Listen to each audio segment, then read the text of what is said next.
Bloomberg. Start exploring to see what's moving the markets. Visit Bloomberg.com/webinars.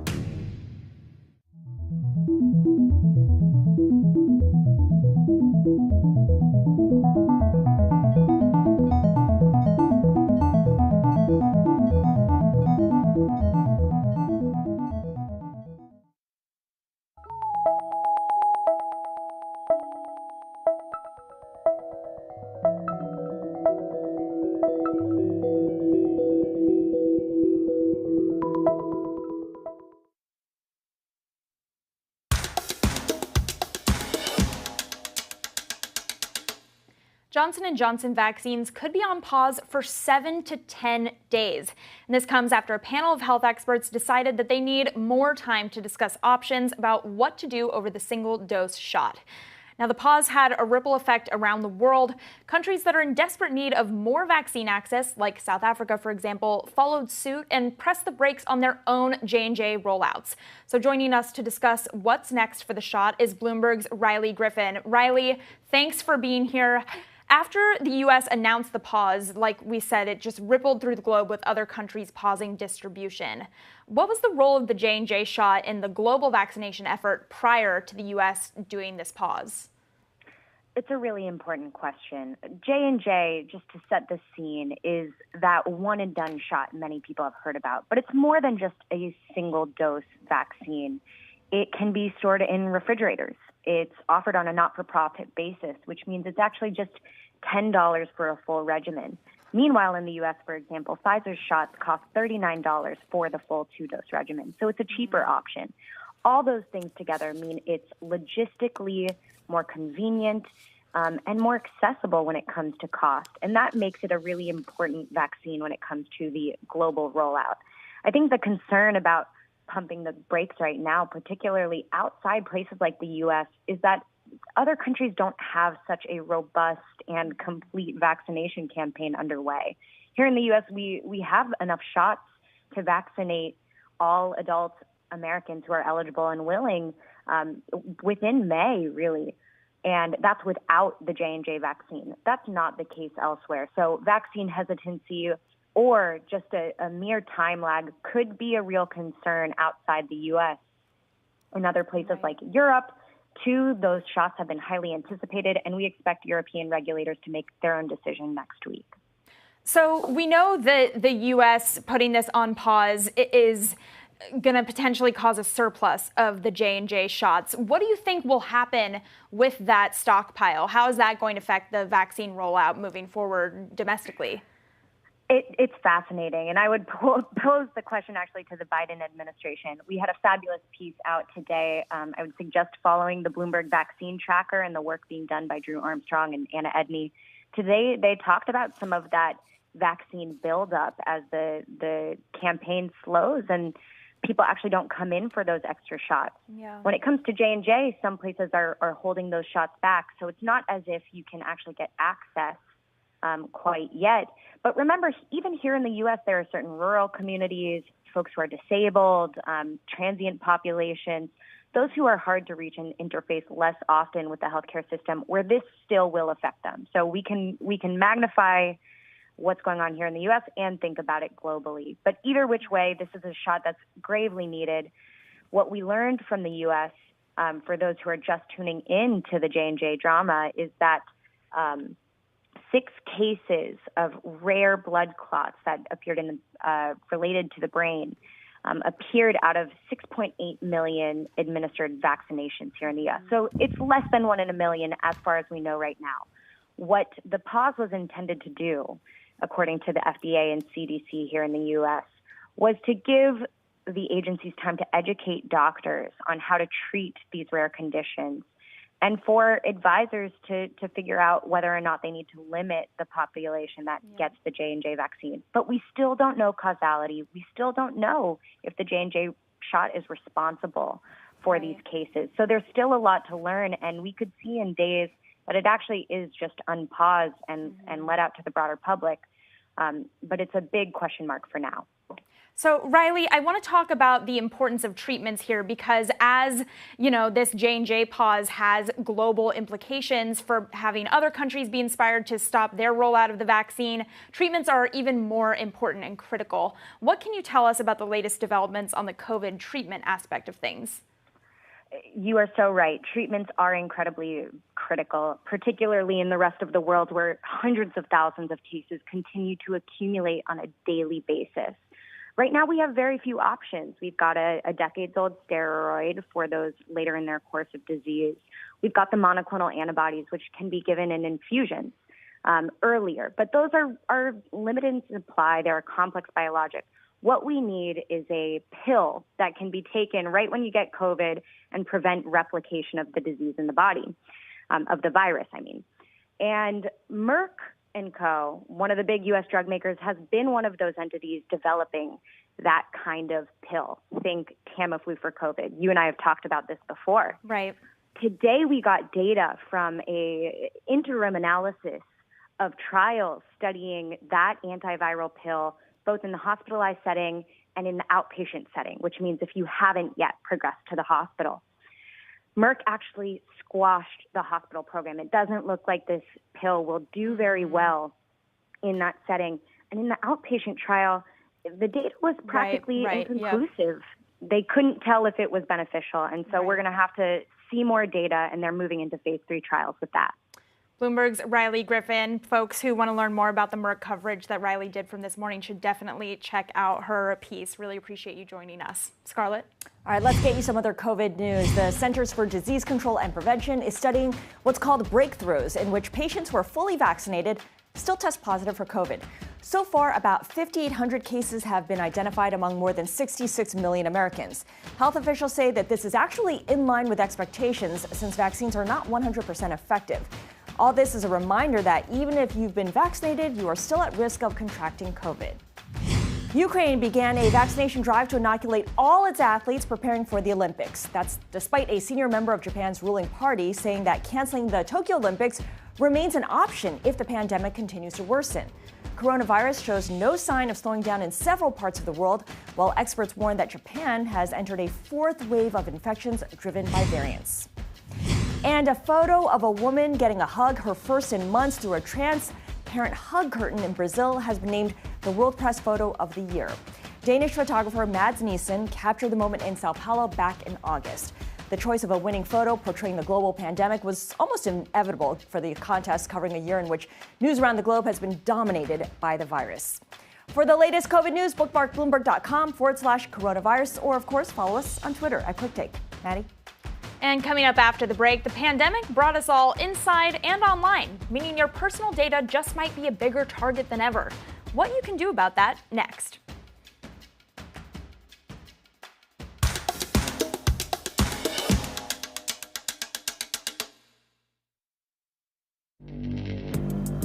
Access the financial world on demand. Hear from leading economists, policymakers, and industry experts via live and on-demand webinars, only from Bloomberg. Start exploring to see what's moving the markets. Visit Bloomberg.com/webinars. Our generation's biggest problem. Climate change is happening. And the world's most innovative solutions. Transport, industry, buildings, electricity, all of those things. Everything you need to know about our changing environment, the politics of global warming. We can and we will deal with climate change. In the fight against climate change, Bloomberg Green has you covered.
The pandemic has forced almost everyone to spend more time online. Banking and shopping online has become the norm, which means our personal information is a bigger target than ever before. This year, banking overtook retail as the third most likely industry target for hackers. That's according to new research. So to find out how we can better secure all of our personal data, I want to bring in Eric Haller. He is EVP and GM of Identity, Fraud, and Data Labs at Experian. Eric, that's a lot of titles. Thank you so much for joining us. First of all, set the scene for us. Just how significant a surge in digital activity have we really seen over this past year? Well, from the research that we've done, we've seen a lot of new people actually enter the scene. About 20% of people are shifted from that walking into a store to going online. Evidently, the risk of COVID is far greater than the perceived risk of shopping online. And for the next 12 months, that population sees anticipated increase in usage 43%. So it's just not a moment for the pandemic shift. It's actually a movement that's going to continue to take place. Right. In other words, these are sticky users as well. You conducted a survey of businesses and consumers that found more people are losing faith in passwords as security measures. I mean, not surprising given that most people still, I believe, use 1234 as their password. But what kind of solutions are they looking for instead? Well, it's the first time since we've done the study that's happened where of all the ways people would like to see their information secure, passwords dropped out of the top three. It's significant if you look at the top three. The number one thing was people really like the facial recognition and the thumbprint recognition they get from their mobile devices. Thank you, iPhone. They like that PIN. Yeah, exactly. The PIN codes, even though they might be a little clunky, they feel like they're in control. They've got the PIN coming to their phone, which validates that the phone is in their possession. And they like the notion that they don't have to provide more data to have a safer environment. And that is actually what beat passwords out for third place. Okay, so explain that third place. Behavioral analytics, what exactly does that mean? What does that look like for Maddie or for me when we log in somewhere? So it actually looks like nothing. So the world of e-commerce actually relies on a lot of data that gets information to your mobile device or to your browser, your iPad. It also is for you to, when you actually send information back to the business, all that needs to get back and forth in a very specific way. And what this behavioral analytics does is uses that information to determine whether or not there's a bot that has somehow worked its way into the process and taken over, or a bot that's represented somebody all along, or an imposter has jumped in. So we're trusting that the system will determine that we're not a bot and that we're actually human beings and we have to backspace or delete things. Ultimately, though, there isn't really a silver bullet here. I mean, I keep reading that two-step verification is more important than any single measure, whether it's biometric or whether it's passwords or whether it's behavioral biometrics. Would you say that's correct? Yeah, here's the thing, is you can always do two-step authentication to buy something online, but that's not very convenient. The single driver, if you think about 99% of all e-commerce transactions, there's no fraud.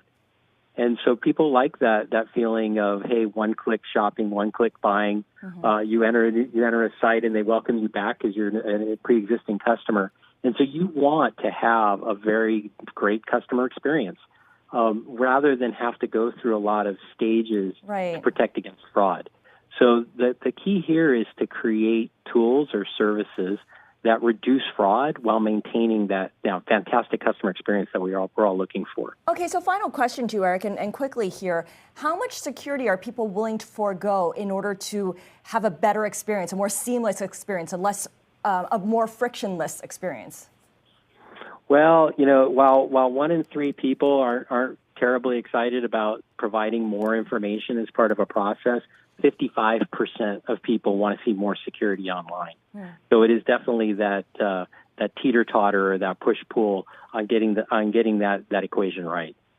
Got it. Eric Haller, Executive Vice President and General Manager at Experian. Thank you so much for joining us. My solution, Maddie, to passwords is I just reset the password every time. I don't think that's a great security measure. Every time. I mean, that's the only way to do it, right?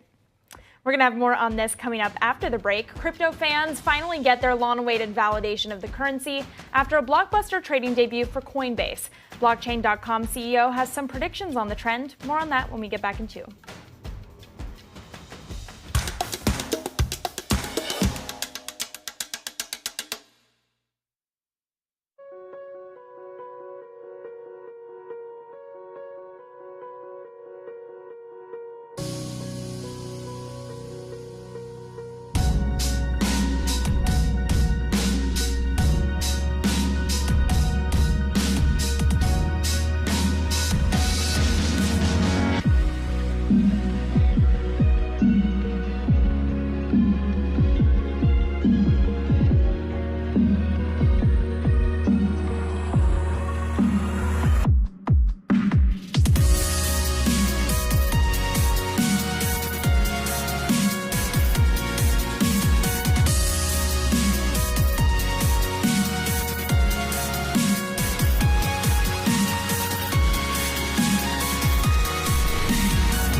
Access the financial world on demand.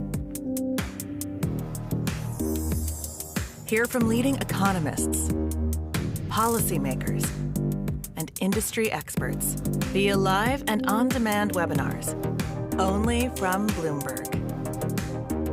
Start exploring to see what's moving the markets. Visit Bloomberg.com/webinars.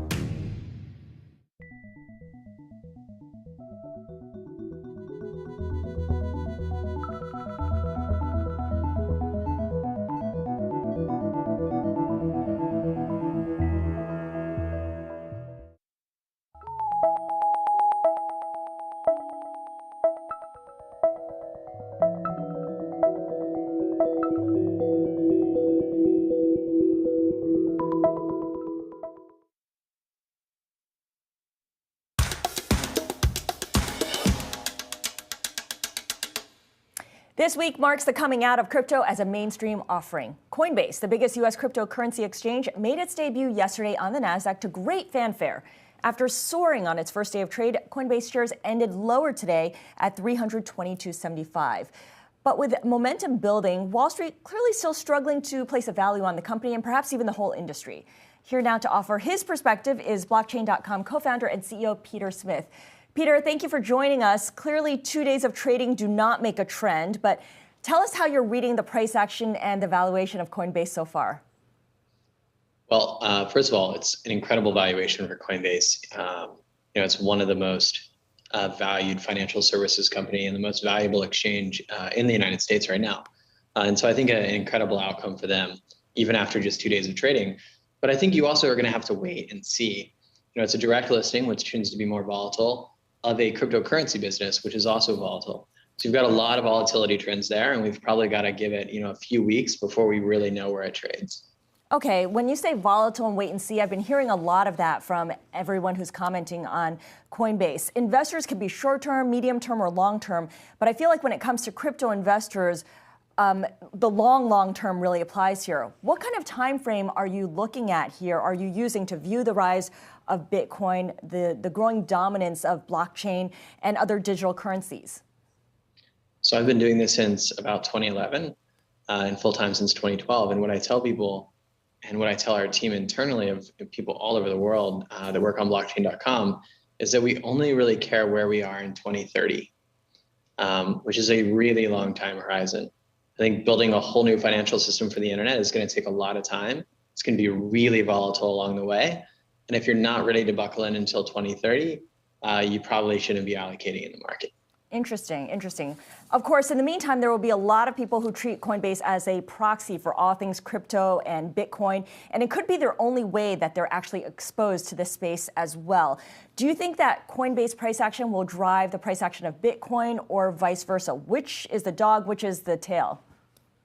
Well, the crypto industry is a lot bigger than Coinbase. Coinbase probably isn't even the largest company in the crypto industry. And so I think that, the crypto markets are much more likely to drive Coinbase than the other way around. Coinbase is an exchange, for those who do not know, in the same way that the New York Stock Exchange is an exchange, and they make money off of transaction fees. The trend for transaction fees, certainly at the NYSE and others, is that it's been going down, and that's how Coinbase makes its money. Do you think it's inevitable that Coinbase will soon start to see fees go down over the period of time in which Bitcoin and blockchain and crypto becomes more mainstream? Sure, I think so. But you also have to remember that Coinbase has multiple businesses. One is a brokerage with pretty high fees. The other is an exchange with lower fees. We have two very similar businesses. And over the long course of time, over the next 10 years, we expect fee compression in both, but probably more in the exchange down to sort of the NYSE or ICE levels than in the brokerage, where fee load, even at places like TDA, and E-Trade is still pretty significant. So it really depends on the revenue and the business. But I think that's probably quite a ways in the future. Markets with a lot of volatility, as well as like a lot of price discovery, typically have higher fee-bearing loads. You mentioned that Coinbase is not even the biggest crypto company out there, but now that it's gone public, it might just open the floodgates for others to list as well. What kinds of companies do you see listing in the coming years that would follow on the heels of Coinbase? Well, I think that there's a big division in crypto between the onshore companies and the offshore companies. You're going to see onshore companies list in big regulated markets like the US as well as the UK. And I think a lot of those companies were waiting to see who would go first. We all talk amongst each other, and I think we are all waiting to see someone go out and take the market head on. It's always easier to be number 2 or number 3 than it is to be number 1 in a category. And so it's an incredible accomplishment by Brian and the team at Coinbase to go out there and lead the way. But I think you're going to see other diversified crypto companies, most of whom will be highly profitable, enter the public markets over the next couple of years, ours among them. All right, very quickly, I can't let you go without you giving me some kind of prediction for Bitcoin prices. It's been an incredible year, new high after new high. What could change sentiment on a dime? What's your worst case scenario here? I think the worst case scenario is probably that someone discovers a 0-day flaw and the price goes to zero. But I think the chance of that at this point is, lesser than the chance of a nuclear war or something. And so I think it's practically, not a consideration anymore. In a real consideration bucket, I think it's possible that the market overheats. Like, we're seeing incredible growth in the market, particularly in the macro environment where you have governments printing money around the world in an unprecedented pace. And I think it could overheat.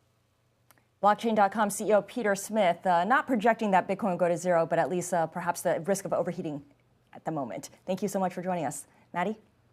Now let's get you a look at some of the day's top tech headlines. Dish Network is suing the makers of 3 at-home fitness machines.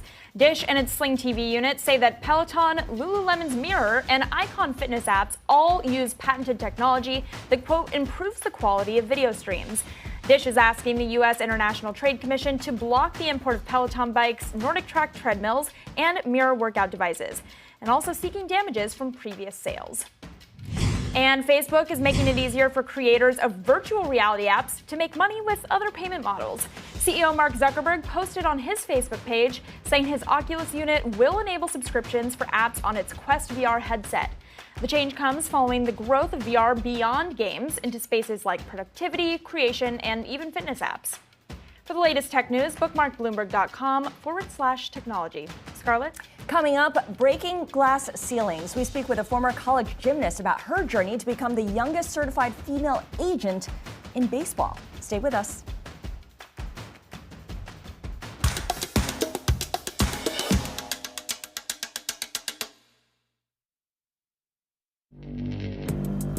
Access the financial world on demand. Hear from leading economists, policymakers, and industry experts via live and on-demand webinars, only from Bloomberg. Start exploring to see what's moving the markets. Visit Bloomberg.com/webinars.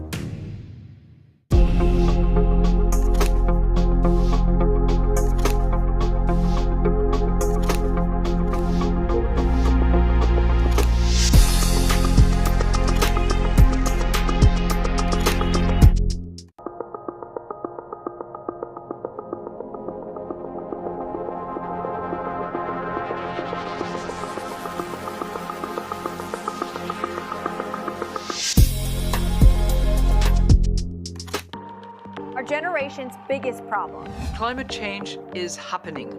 and the world's most innovative solutions. Transport, industry, buildings, electricity, all of those things. Everything you need to know about our changing environment, the politics of global warming. We can and we will deal with climate change. In the fight against climate change, Bloomberg Green has you covered.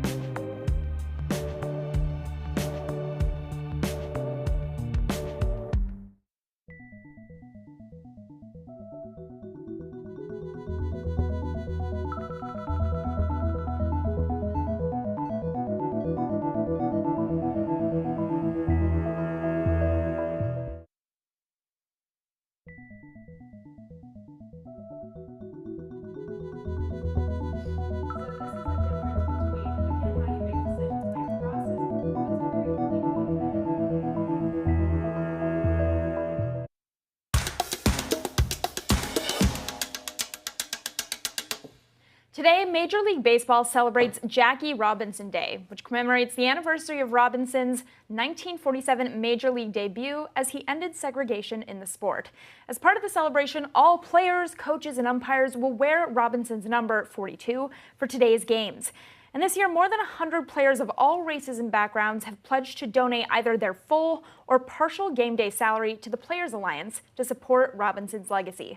And the Players Alliance is a group made up of current and former MLB players seeking to improve representation of Black Americans in baseball. And speaking of breaking barriers, Rachel Luba is breaking the mold in a different way as one of the only female agents in Major League Baseball. This offseason, she helped negotiate a record-breaking deal for client Trevor Bauer, making him one of baseball's highest paid players. Quick Take's Vanessa Perdomo spoke with Rachel about her journey and how she deals with the naysayers. So baseball season has officially started, and fans are finally back in the stadium. How has it been for you to finally get back into a stadium, and how do the players that you work with feel to finally see fans in the stands again? I think everyone's super excited, and now everyone's saying like, oh, I'm never going to take this for granted again. Even players who would complain about, oh, our ballpark never fills up, and we barely have any fans that come to our games, whether it's in the beginning of the season or just certain teams. But now just any fans at all, players are ecstatic to hear some people at least. It's been cool. I've been to a couple games so far, and I think the same kind of goes for me. I usually take going to baseball games for granted. I go to a lot, not fully pay attention because I'm doing work, and now it's a little different, at least in the beginning. I'm enjoying it a little more. You yourself have changed the game a little bit, being one of the only female agents in the industry. Can you tell me a little bit about your journey and what you've overcome to get where you are today?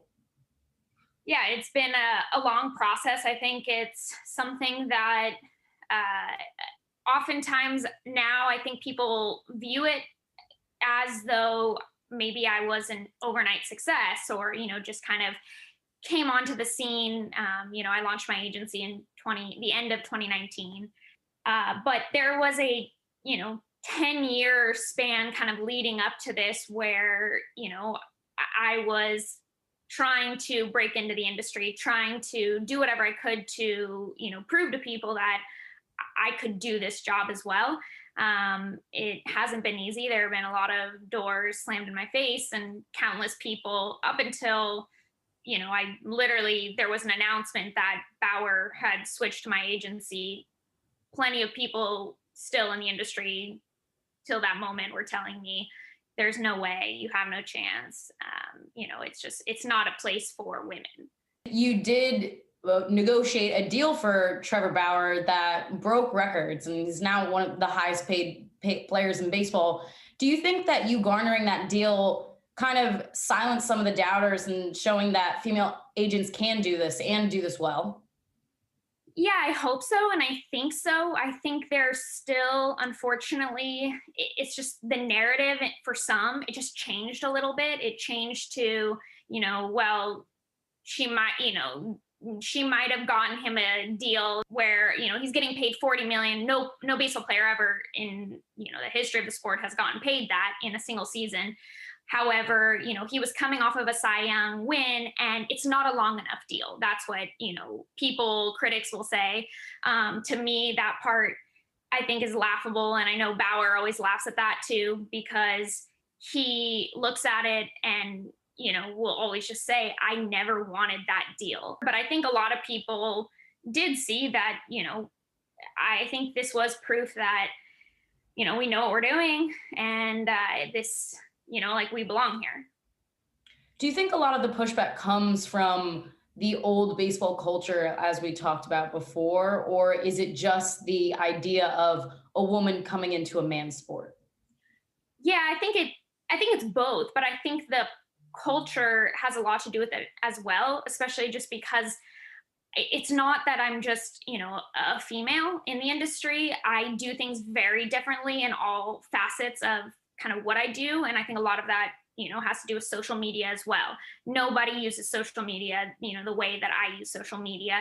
I think it makes people very uncomfortable. Because they're just not used to it. And I think that's the reality of kind of, human nature, where when we're not used to something, we're uncomfortable. Speaking of your social media, you are very active on it.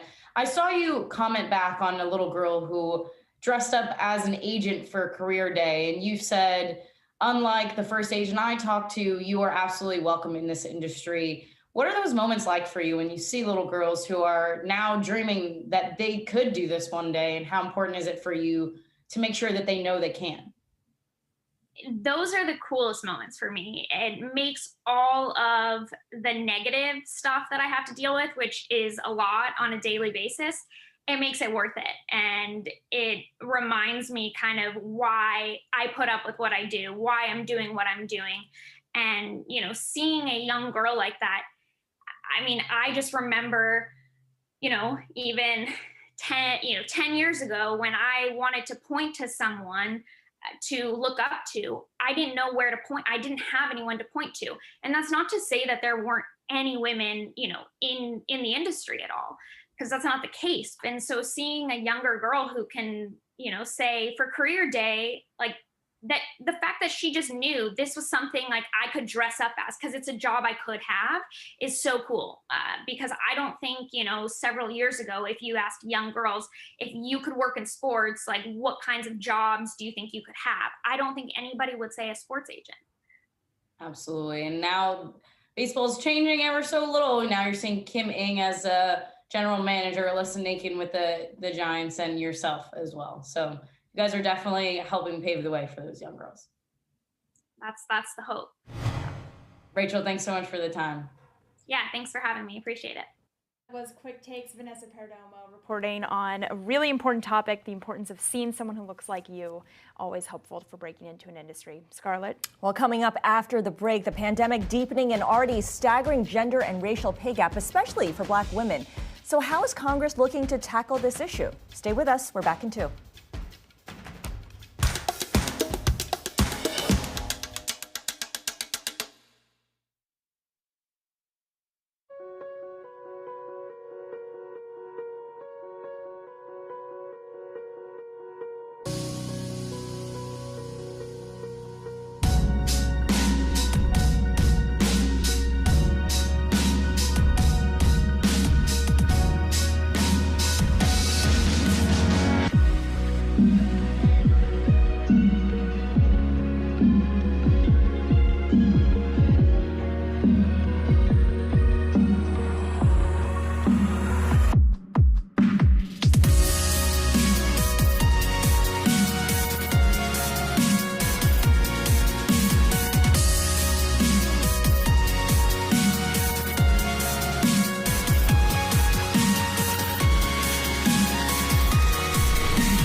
Access the financial world on demand.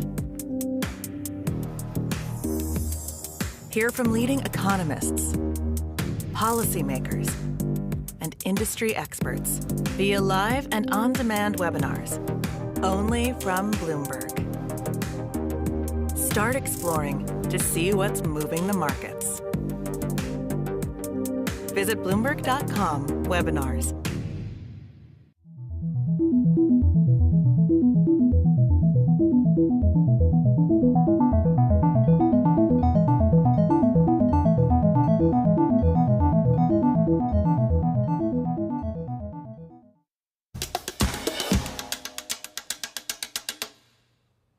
Today, April 15th, is normally the day Americans and anyone who works in the U.S. files federal taxes. This past year has been decidedly abnormal, so we get a little more time. So ahead of the new May 17th deadline, Bloomberg Tax's Kelly Phillips has some tips that you'll want to keep in mind. Doing taxes is always complicated, and the abundance of opinions on the internet doesn't help. Hire your child to work and collect $12,000 per person. So, before you make a mistake based on random tax advice you got from social media, let's debunk some of the biggest tax myths. This is Kelly Phillips Erb of Bloomberg Tax. She's been giving tax advice online for more than 17 years as tax girl. Myth number 1, create an LLC to write off your lifestyle. Do you even know what a write-off is? Yeah, it's when you buy something for your business and the government pays you back for it. Oh, and who pays for it? Nobody. You write it off. Simply creating an LLC doesn't make everything else in your house deductible. While there are instances where you may be able to deduct like home office expenses, if you're self-employed, not if you're an employee, it doesn't make your cable TV deductible. It doesn't make the extra sound system that you installed deductible. To be deductible as a business expense, clearly the expense needs to be tied to your trade or business. But then you have to go the next step. Is this something that other people who are in my occupation or in my business, is it what they're using? The IRS likes to say, is it ordinary and necessary? And chances are you're going to start looking at things like groceries and your PlayStation, and the answer is going to be no. Myth number 2, my employer can hire me as an independent contractor to save them money. You don't just decide, am I an independent contractor or an employee? Similarly, the employer can't make that determination for you either. There's a set of factors that the IRS looks at, and roughly that breaks down to the more control that your employer has over the way that you work and the manner that you work, then the more likely it is that you're an employee. And questions that you might want to ask yourself, if you're the employee, is there a set place where I have to go to work, or can I work from home? Does the employer have provisions that don't allow you to do work that competes with things that they do? Signing a contract that says a worker is an independent contractor doesn't necessarily mean it's so. It's ultimately up to the IRS to decide. Myth number 3, undocumented workers never pay taxes. People, your taxes are high because of illegal immigrants. That's right, illegal immigrants. A widespread myth is that undocumented workers enjoy the benefits of living in the U.S., but go under the radar when it comes to paying taxes. But in truth, many pay more into the system than they get out. Undocumented workers tend to pay taxes for one of two reasons. Either one, because it's the only way that they can be employed. All salaried workers need a Social Security number. The problem for undocumented workers is that theirs isn't valid, but they still have taxes withheld in every paycheck. This means at the end of the year, they can't file for a return, which means many often end up overpaying. The second reason is that many undocumented immigrants want to become citizens, so they don't want to do anything to jeopardize their chances when applying. Myth number 4, you don't pay tax on cryptocurrency. What is crypto, if not decentralized, anonymous, secure, and an existential threat to the powers that be? A myth that helped drive the popularity of cryptocurrency is that it's untraceable and completely anonymous. This led some taxpayers to think they could avoid reporting their cryptocurrency to the IRS. For example, if I get paid $10,000 worth of crypto, that's income. And then if I hold on to it and Bitcoin's doing awesome, and so in a month I decide, you know what, I'm going to cash out, and it's $15,000, now I have a capital gain of $5,000. So it is taxable to you when you earn it, and then it's taxable again when you dispose of it. And no, you can't hide it from the IRS. Myth number 5, money I received from the federal government due to the pandemic isn't taxed. Uncle Sam sent out several checks to help people ride out the pandemic. Some of the money is taxed, and some isn't. It can get confusing. So let's keep it simple with this pandemic relief-inspired speed round. Is unemployment taxed? Yes, unemployment is a replacement for wages, so it's taxed. However, under the Biden stimulus plan, the first $10,200 is exempt from tax so long as your income is under $150,000. Are stimulus checks taxed? No, these are not taxed, but they may be reportable on your 1040 if you didn't get enough, so that you can get more. So not taxable, but it may be reportable. And finally, what's the deal with the child tax credit? Child tax credit has been significantly expanded under the stimulus plan, and there are lots of other credits available too. And those are some of your biggest tax myths.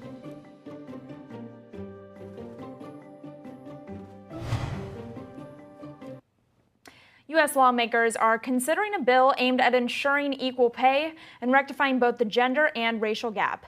The Paycheck Fairness Act would strengthen the Equal Pay Act by giving workers more tools to fight pay discrimination.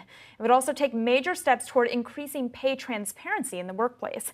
Joining us to discuss the piece of legislation is Jocelyn Fry. Jocelyn is a senior fellow at the Center for American Progress. Jocelyn, welcome to Quick Take. Thanks for being here. I want to start by just backing up for those who aren't familiar with this Paycheck Fairness Act. Can you give us a brief overview of what it entails? Sure, and thank you for having me. The Paycheck Fairness Act has been around for a very long time, and it really does three basic things. First, it strengthens the legal protections that are available for anyone who wants to bring a pay discrimination case. So it strengthens the legal tools that you have and helps to eliminate the legal barriers that folks face when they're trying to challenge pay discrimination. Second, it includes some provisions that just will bolster enforcement, just to make sure that the folks who are supposed to enforce the law have the tools that they need. And the last thing is that it also gives people better information. So everyday workers who just need better information about pay, there's some provisions in there that address that as well. Got it. And we know that a big factor here is, of course, the pandemic, which forced women to leave the workforce in droves. Are there any specific portions of this that address the women who've had to leave the workforce?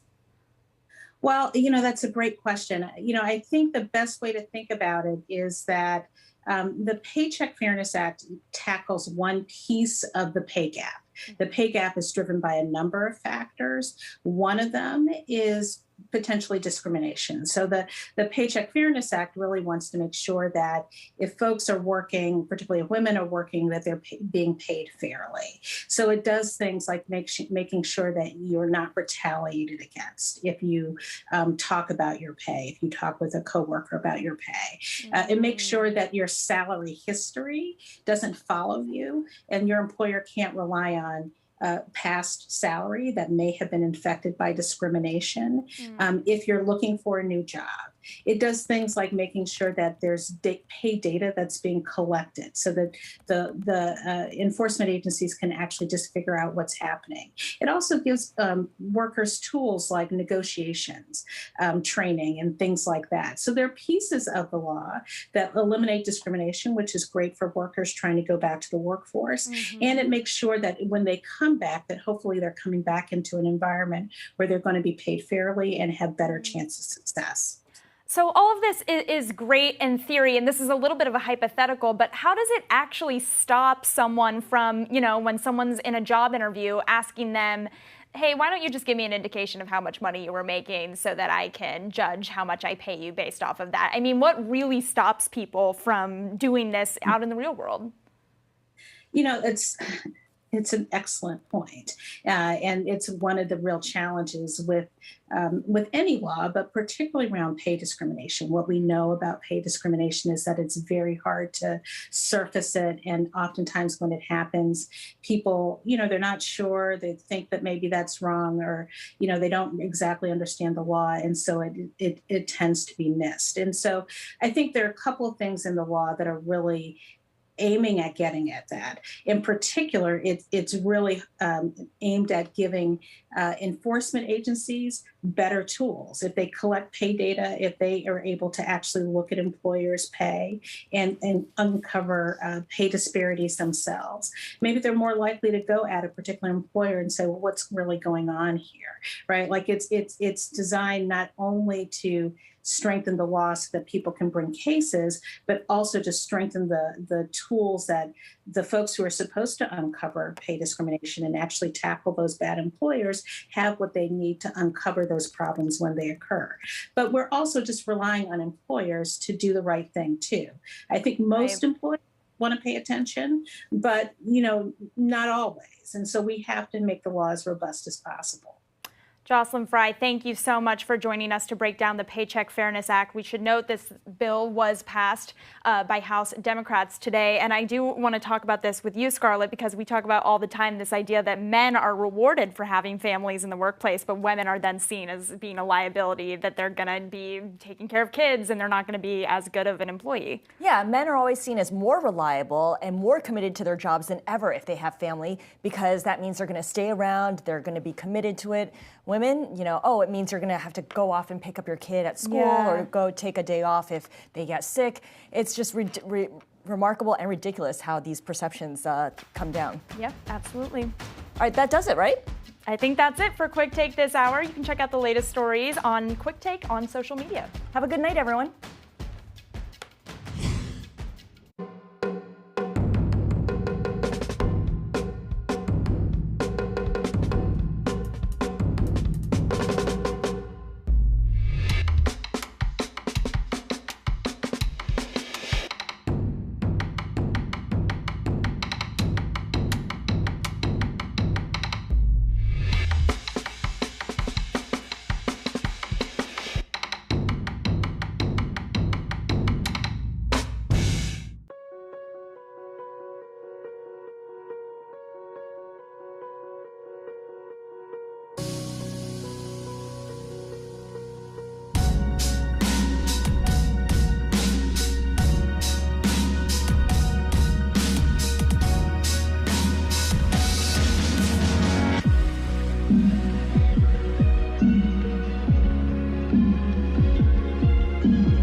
Coming up on Quick Take the Lead, policy action from the top.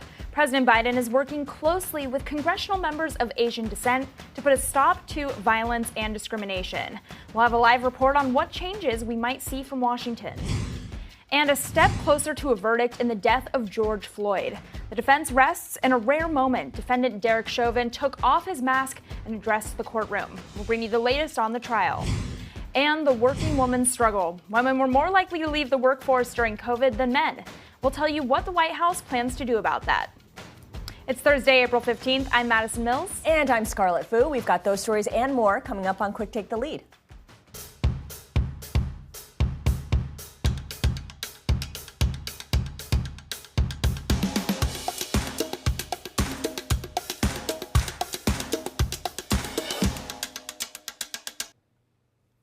Washington is starting to move on Asian American issues this week. President Biden today met with members of the Congressional Asian Pacific American Caucus following months of a nationwide surge in violence against Asian Americans. And yesterday, the Senate voted overwhelmingly to advance legislation aimed at improving the tracking of anti-Asian hate crime.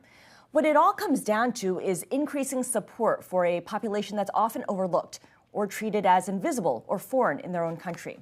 So to that end, I want to bring in Ji-Yu Chung. She is an interim executive director of Apex for Youth, which works directly with underserved Asian youth in New York City's Chinatown. Ji-Yu, welcome to Quick Take. I had mentioned the word overlooked. Can you start us off by sharing some of the surprising numbers about the community that your organization serves? Sure. Thanks for having me. I think because of the model minority myth, our community is very much overlooked, and people don't really think that Asian Americans have needs. So for example, in New York City, 16% of the students in New York City public schools are Asian American, yet less than 2% of social service and foundation funding goes to Asian American organizations. So, these myths are really pervasive. Just to share a couple of economic stats, 1 in 4 Asian Americans live in poverty in New York City. And prior to COVID, 70% of the people in Chinatown faced economic hardship. And we know how much, how devastating COVID has been on that community. So it's a lot higher now. The reality is that most Asian American youth live in come from immigrant, low income, and limited English proficient families. So I think this is something that we really have to work to dispel, and it's been a problem for many years. Thank you for laying that out and kind of giving us the scope of the community that you're working with. So this last year obviously has been a disaster for everyone. It's been a double whammy for the Asian American community overall, because the pandemic destroyed so many businesses in Chinatown, and then you have the race angle. How have your priorities at Apex for Youth shifted over the past year?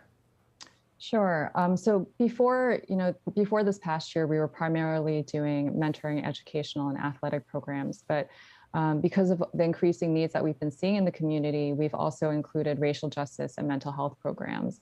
We've surveyed our youth 3 times over the past year, and the data that we've seen is really, really alarming. So for example, last spring, we saw that 50% of our youth were experiencing loss of income. A lot of them were food insecure. They were socially isolated, much like other youth, except that a lot of our youth are living in really crowded homes with multi-generational family members. So they're not allowed to go outside most of the time. And, we saw mental health concerns like really high levels of stress, anxiety, and depression. So, and on top of that, obviously there's the fear around racism. So we just recently surveyed our youth, and 80% of them said that they were really frightened that they would wouldn't be victims of Asian American attacks. Right. Attacks on Asian Americans. Yeah. So one thing that you also do over at Apex for Youth is really try to empower the kids there. You provide public speaking workshops, you help them develop a sense of empowerment. You have a youth ambassador program that puts them in a more activist mindset. And you work with a lot of allies to get there. Can you talk about that? Sure, yeah. So we have this really amazing program called the Youth Ambassadors, and they focus on civic engagement and social justice. And they have done some really amazing projects this past year. So for example, they reached out to over 1,000 families to have them fill out the census. They created a video last year on the Asian American vote. They actually met with famous filmmaker Michael Moore and got some tips from him. And, we've started to actually have them work with other organizations with youth who are Black and Latinx, because we think that it's not just about protecting our community and just, fighting against racism against Asian Americans, but it's really about systemic racism and how can we move forward in a positive way in solidarity. And of course, you are getting a lot of attention too. We see what's happening in Washington. There are a lot more donations coming into organizations like Apex for Youth. That gives you an opportunity to increase your services. What are the next steps? What are you thinking of doing, of expanding as you move forward?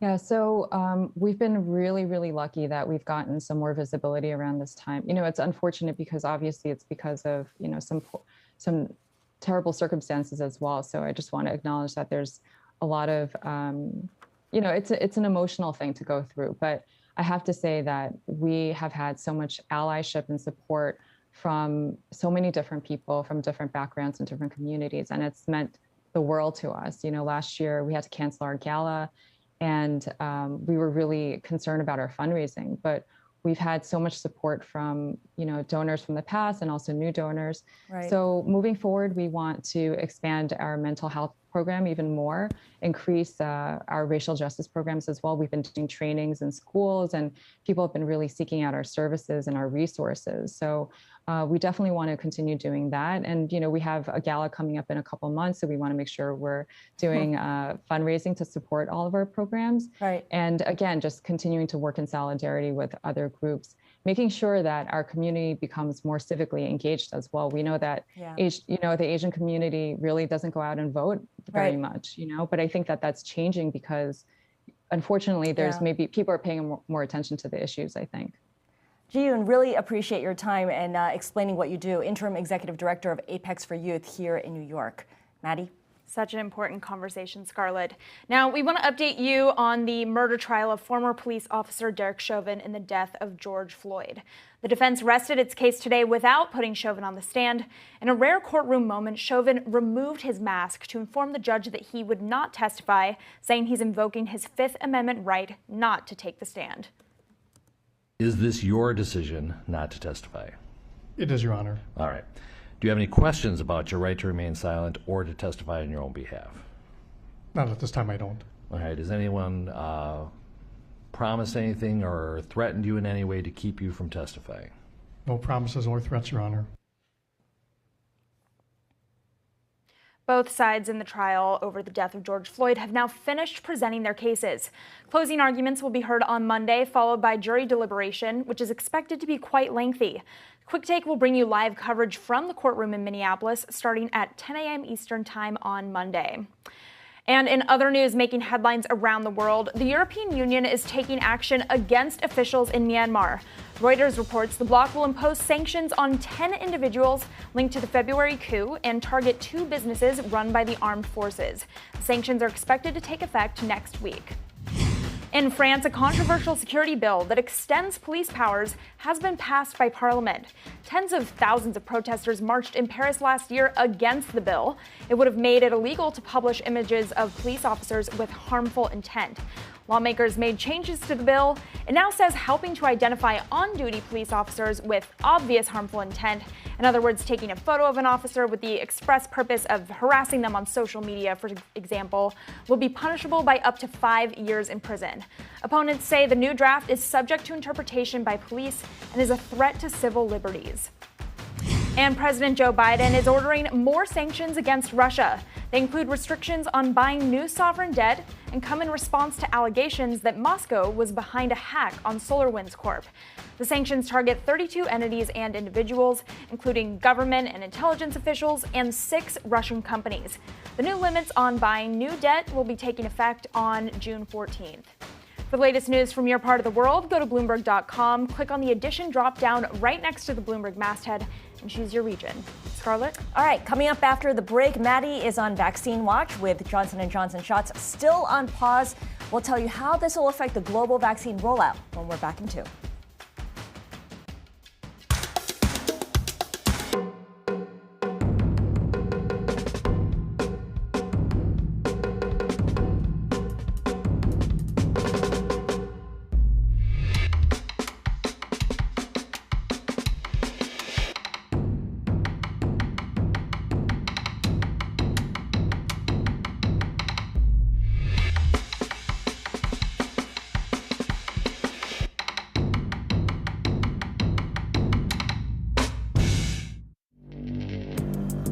Access the financial world on demand. Hear from leading economists, policymakers, and industry experts via live and on-demand webinars, only from Bloomberg. Start exploring to see what's moving the markets. Visit Bloomberg.com/webinars. Our generation's biggest problem Climate change is happening. and the world's most innovative solutions. Transport, industry, buildings, electricity, all of those things. Everything you need to know about our changing environment, the politics of global warming. We can and we will deal with climate change. In the fight against climate change, Bloomberg Green has you covered.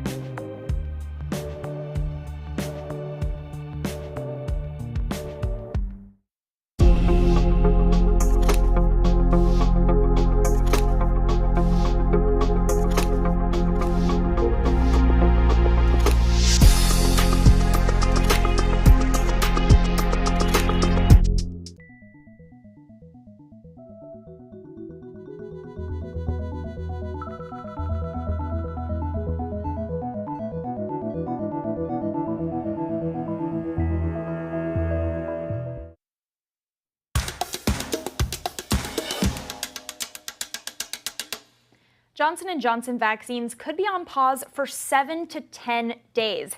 And this comes after a panel of health experts decided that they need more time to discuss options about what to do over the single-dose shot. Now, the pause had a ripple effect around the world. Countries that are in desperate need of more vaccine access, like South Africa, for example, followed suit and pressed the brakes on their own J&J rollouts. So joining us to discuss what's next for the shot is Bloomberg's Riley Griffin. Riley, thanks for being here. After the U.S. announced the pause, like we said, it just rippled through the globe with other countries pausing distribution. What was the role of the J&J shot in the global vaccination effort prior to the U.S. doing this pause? It's a really important question. J&J, just to set the scene, is that one and done shot many people have heard about. But it's more than just a single dose vaccine. It can be stored in refrigerators. It's offered on a not-for-profit basis, which means it's actually just $10 for a full regimen. Meanwhile, in the U.S., for example, Pfizer's shots cost $39 for the full 2-dose regimen. So it's a cheaper option. All those things together mean it's logistically more convenient and more accessible when it comes to cost. And that makes it a really important vaccine when it comes to the global rollout. I think the concern about pumping the brakes right now, particularly outside places like the U.S., is that other countries don't have such a robust and complete vaccination campaign underway. Here in the U.S., we have enough shots to vaccinate all adult Americans who are eligible and willing within May, really. And that's without the J&J vaccine. That's not the case elsewhere. So vaccine hesitancy or just a mere time lag could be a real concern outside the U.S. In other places like Europe, too, those shots have been highly anticipated, and we expect European regulators to make their own decision next week. So we know that the U.S. putting this on pause is going to potentially cause a surplus of the J&J shots. What do you think will happen with that stockpile? How is that going to affect the vaccine rollout moving forward domestically? It's fascinating, and I would pose the question actually to the Biden administration. We had a fabulous piece out today. I would suggest following the Bloomberg Vaccine Tracker and the work being done by Drew Armstrong and Anna Edney. Today, they talked about some of that vaccine buildup as the campaign slows and people actually don't come in for those extra shots. Yeah. When it comes to J&J, some places are holding those shots back, so it's not as if you can actually get access quite yet. But remember, even here in the U.S., there are certain rural communities, folks who are disabled, transient populations, those who are hard to reach and interface less often with the healthcare system, where this still will affect them. So we can magnify what's going on here in the U.S. and think about it globally. But either which way, this is a shot that's gravely needed. What we learned from the U.S., for those who are just tuning in to the J&J drama, is that 6 cases of rare blood clots that appeared related to the brain appeared out of 6.8 million administered vaccinations here in the U.S. So it's less than 1 in a million as far as we know right now. What the pause was intended to do, according to the FDA and CDC here in the U.S., was to give the agencies time to educate doctors on how to treat these rare conditions, and for advisors to figure out whether or not they need to limit the population that gets the J&J vaccine. But we still don't know causality. We still don't know if the J&J shot is responsible for these cases. So there's still a lot to learn, and we could see in days that it actually is just unpaused and let out to the broader public. But it's a big question mark for now. So, Riley, I want to talk about the importance of treatments here because as, you know, this J&J pause has global implications for having other countries be inspired to stop their rollout of the vaccine, treatments are even more important and critical. What can you tell us about the latest developments on the COVID treatment aspect of things? You are so right. Treatments are incredibly critical, particularly in the rest of the world where hundreds of thousands of cases continue to accumulate on a daily basis. Right now, we have very few options. We've got a decades-old steroid for those later in their course of disease. We've got the monoclonal antibodies, which can be given in infusions earlier. But those are limited in supply. They're a complex biologic.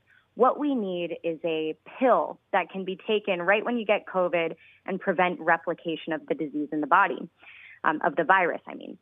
And Merck & Co., one of the big U.S. drug makers, has been one of those entities developing that kind of pill. Think Tamiflu for COVID. You and I have talked about this before. Right. Today we got data from a interim analysis of trials studying that antiviral pill both in the hospitalized setting and in the outpatient setting, which means if you haven't yet progressed to the hospital.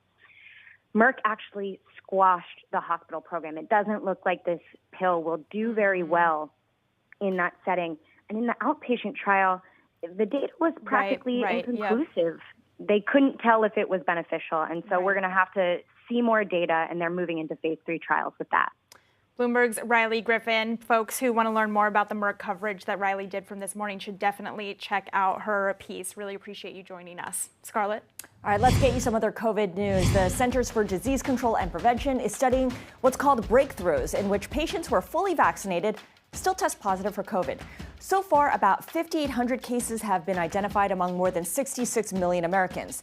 Health officials say that this is actually in line with expectations since vaccines are not 100% effective. All this is a reminder that even if you've been vaccinated, you are still at risk of contracting COVID. Ukraine began a vaccination drive to inoculate all its athletes preparing for the Olympics. That's despite a senior member of Japan's ruling party saying that canceling the Tokyo Olympics remains an option if the pandemic continues to worsen. Coronavirus shows no sign of slowing down in several parts of the world, while experts warn that Japan has entered a fourth wave of infections driven by variants. And a photo of a woman getting a hug, her first in months, through a transparent hug curtain in Brazil has been named the World Press Photo of the Year.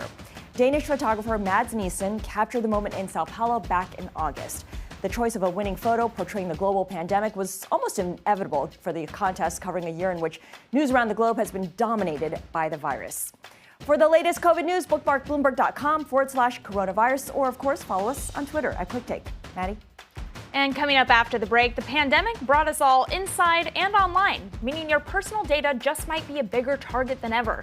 What you can do about that next.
Access the financial world on demand.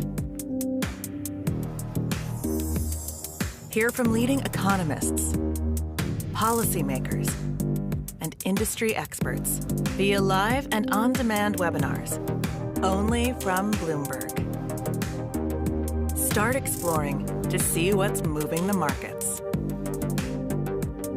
Visit Bloomberg.com/webinars.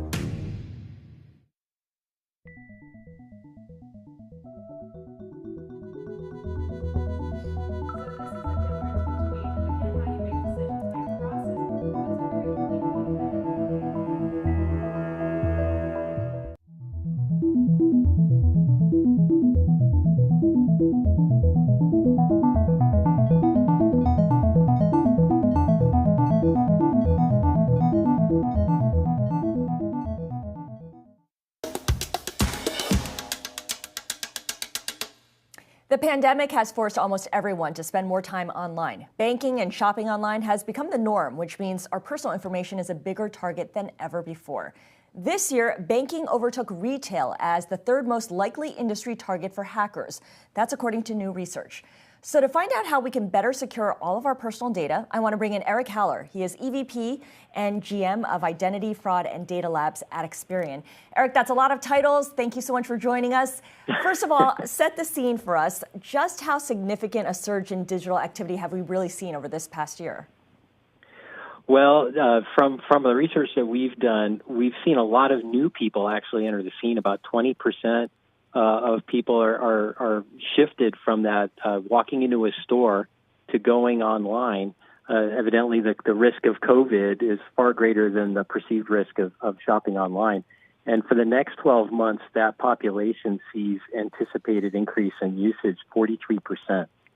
So it's just not a moment for the pandemic shift. It's actually a movement that's going to continue to take place. Right. In other words, these are sticky users as well. You conducted a survey of businesses and consumers that found more people are losing faith in passwords as security measures. I mean, not surprising given that most people still, I believe, use 1234 as their password. But what kind of solutions are they looking for instead? Well, it's the first time since we've done the study that's happened where of all the ways people would like to see their information secure, passwords dropped out of the top three. It's significant if you look at the top three. The number one thing was people really like the facial recognition and the thumbprint recognition they get from their mobile devices. Thank you, iPhone. They like that PIN. Yeah, exactly. The PIN codes, even though they might be a little clunky, they feel like they're in control. They've got the PIN coming to their phone, which validates that the phone is in their possession. And they like the notion that they don't have to provide more data to have a safer environment. And that is actually what beat passwords out for third place. Okay, so explain that third place. Behavioral analytics, what exactly does that mean? What does that look like for Maddie or for me when we log in somewhere? So it actually looks like nothing. So the world of e-commerce actually relies on a lot of data that gets information to your mobile device or to your browser, your iPad. It also is for you to, when you actually send information back to the business, all that needs to get back and forth in a very specific way.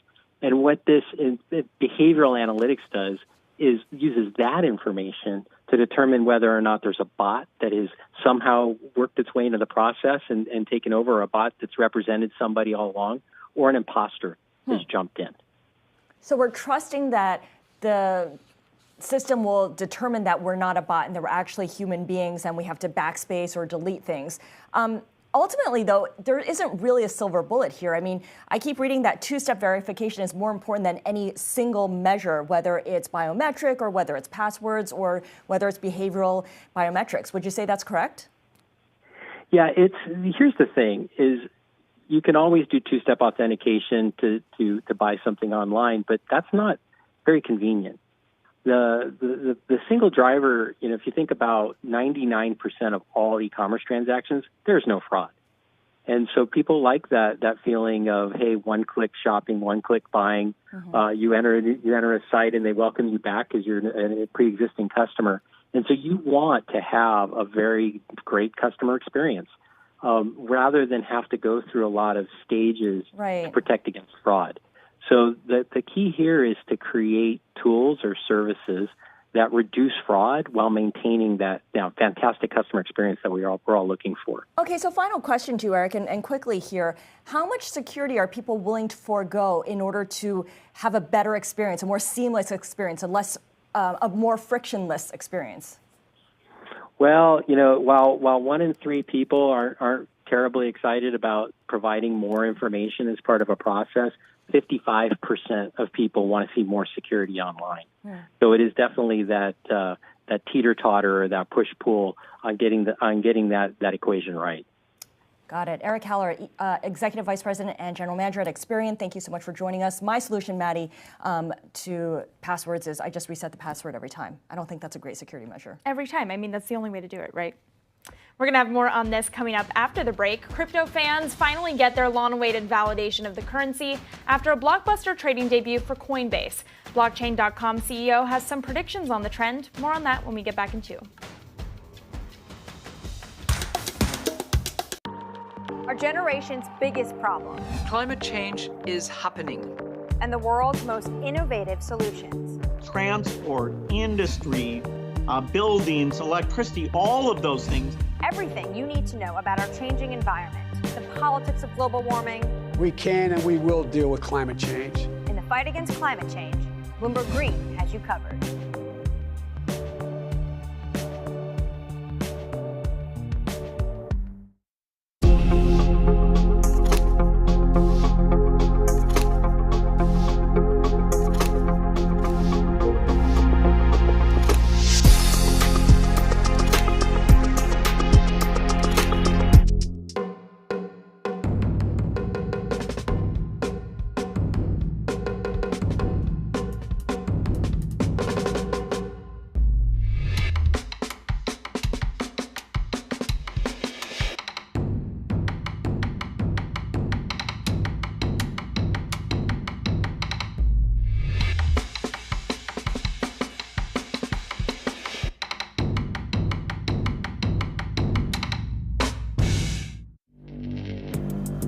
Access the financial world on demand.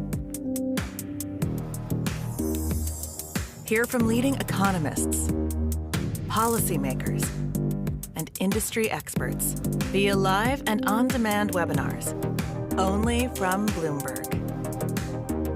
Start exploring to see what's moving the markets. Visit Bloomberg.com/webinars.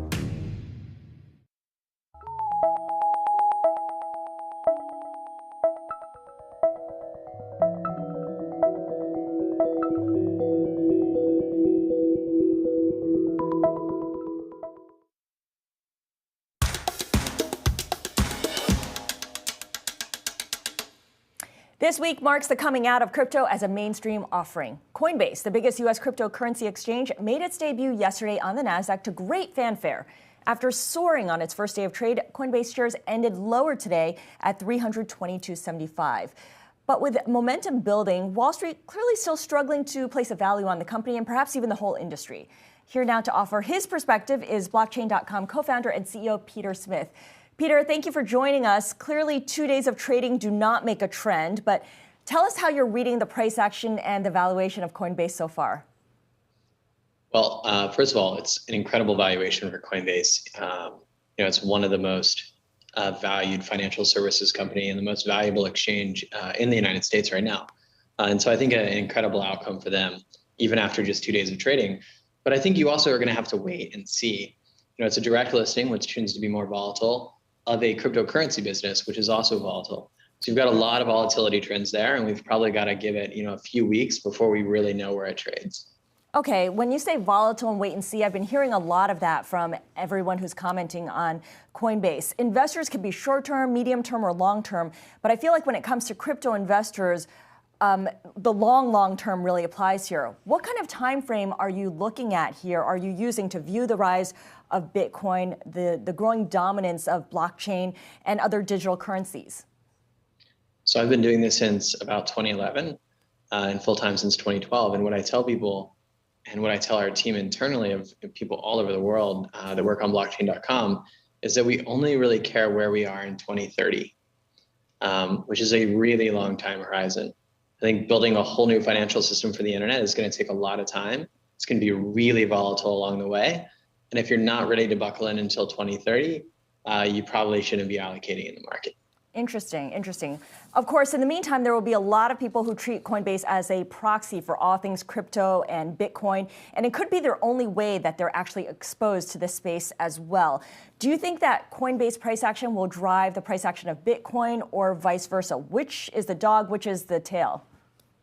Well, the crypto industry is a lot bigger than Coinbase. Coinbase probably isn't even the largest company in the crypto industry. And so I think that the crypto markets are much more likely to drive Coinbase than the other way around. Coinbase is an exchange, for those who do not know, in the same way that the New York Stock Exchange is an exchange, and they make money off of transaction fees. The trend for transaction fees, certainly at the NYSE and others, is that it's been going down, and that's how Coinbase makes its money.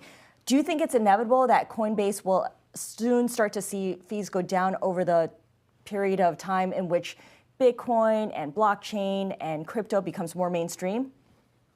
Sure, I think so. But you also have to remember that Coinbase has multiple businesses. One is a brokerage with pretty high fees. The other is an exchange with lower fees. We have two very similar businesses. And over the long course of time, over the next 10 years, we expect fee compression in both, but probably more in the exchange down to sort of the NYSE or ICE levels than in the brokerage, where fee load, even at places like TDA, and E-Trade is still pretty significant. So it really depends on the revenue and the business, but I think that's probably quite a ways in the future. Markets with a lot of volatility, as well as like a lot of price discovery, typically have higher fee-bearing loads.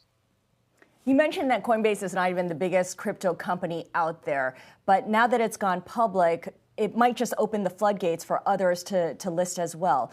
What kinds of companies do you see listing in the coming years that would follow on the heels of Coinbase? Well, I think that there's a big division in crypto between the onshore companies and the offshore companies. You're going to see onshore companies list in big regulated markets like the US as well as the UK. And I think a lot of those companies were waiting to see who would go first. We all talk amongst each other, and I think we are all waiting to see someone go out and take the market head on. It's always easier to be the number 2 or number 3 than it is to be number 1 in a category. And so it's an incredible accomplishment by Brian and the team at Coinbase to go out there and lead the way. But I think you're going to see other diversified crypto companies, most of whom will be highly profitable, enter the public markets over the next couple of years, ours among them. All right, very quickly, I can't let you go without you giving me some kind of prediction for Bitcoin prices. It's been an incredible year, new high after new high. What could change sentiment on a dime? What's your worst case scenario here? I think the worst case scenario is, is probably that someone discovers a 0-day flaw and the price goes to 0. But I think the chance of that at this point is, lesser than the chance of a nuclear war or something. And so I think it's practically, not a consideration anymore. In a real consideration bucket, I think it's possible that the market overheats. Like, we're seeing incredible growth in the market, particularly in the macro environment where you have governments printing money around the world in an unprecedented pace. And I think it could overheat. Blockchain.com CEO Peter Smith, not projecting that Bitcoin will go to 0, but at least perhaps the risk of overheating at the moment. Thank you so much for joining us. Maddie? Now let's get you a look at some of the day's top tech headlines. Dish Network is suing the makers of 3 at-home fitness machines. Dish and its Sling TV unit say that Peloton, Lululemon's Mirror, and Icon fitness apps all use patented technology that, quote, improves the quality of video streams. Dish is asking the U.S. International Trade Commission to block the import of Peloton bikes, Nordic Track treadmills, and Mirror workout devices, and also seeking damages from previous sales. And Facebook is making it easier for creators of virtual reality apps to make money with other payment models. CEO Mark Zuckerberg posted on his Facebook page saying his Oculus unit will enable subscriptions for apps on its Quest VR headset. The change comes following the growth of VR beyond games into spaces like productivity, creation, and even fitness apps. For the latest tech news, bookmark Bloomberg.com/technology. Scarlett? Coming up, breaking glass ceilings. We speak with a former college gymnast about her journey to become the youngest certified female agent in baseball. Stay with us.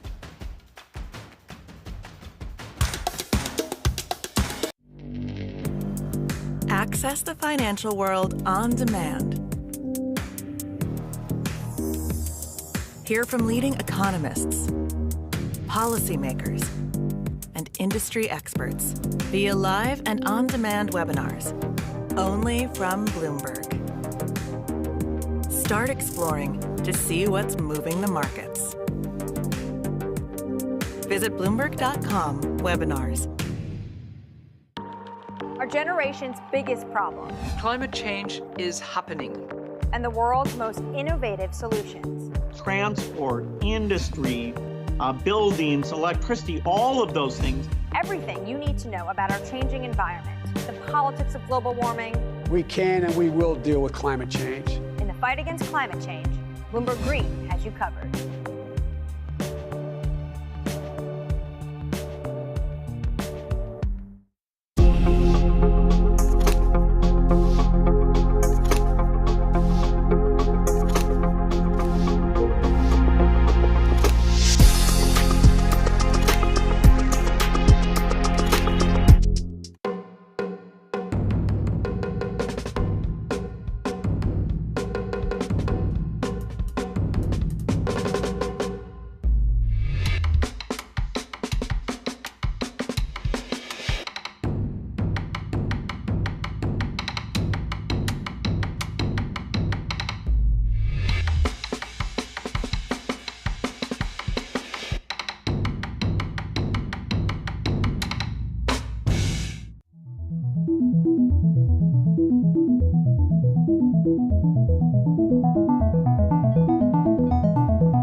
Today, Major League Baseball celebrates Jackie Robinson Day, which commemorates the anniversary of Robinson's 1947 Major League debut as he ended segregation in the sport.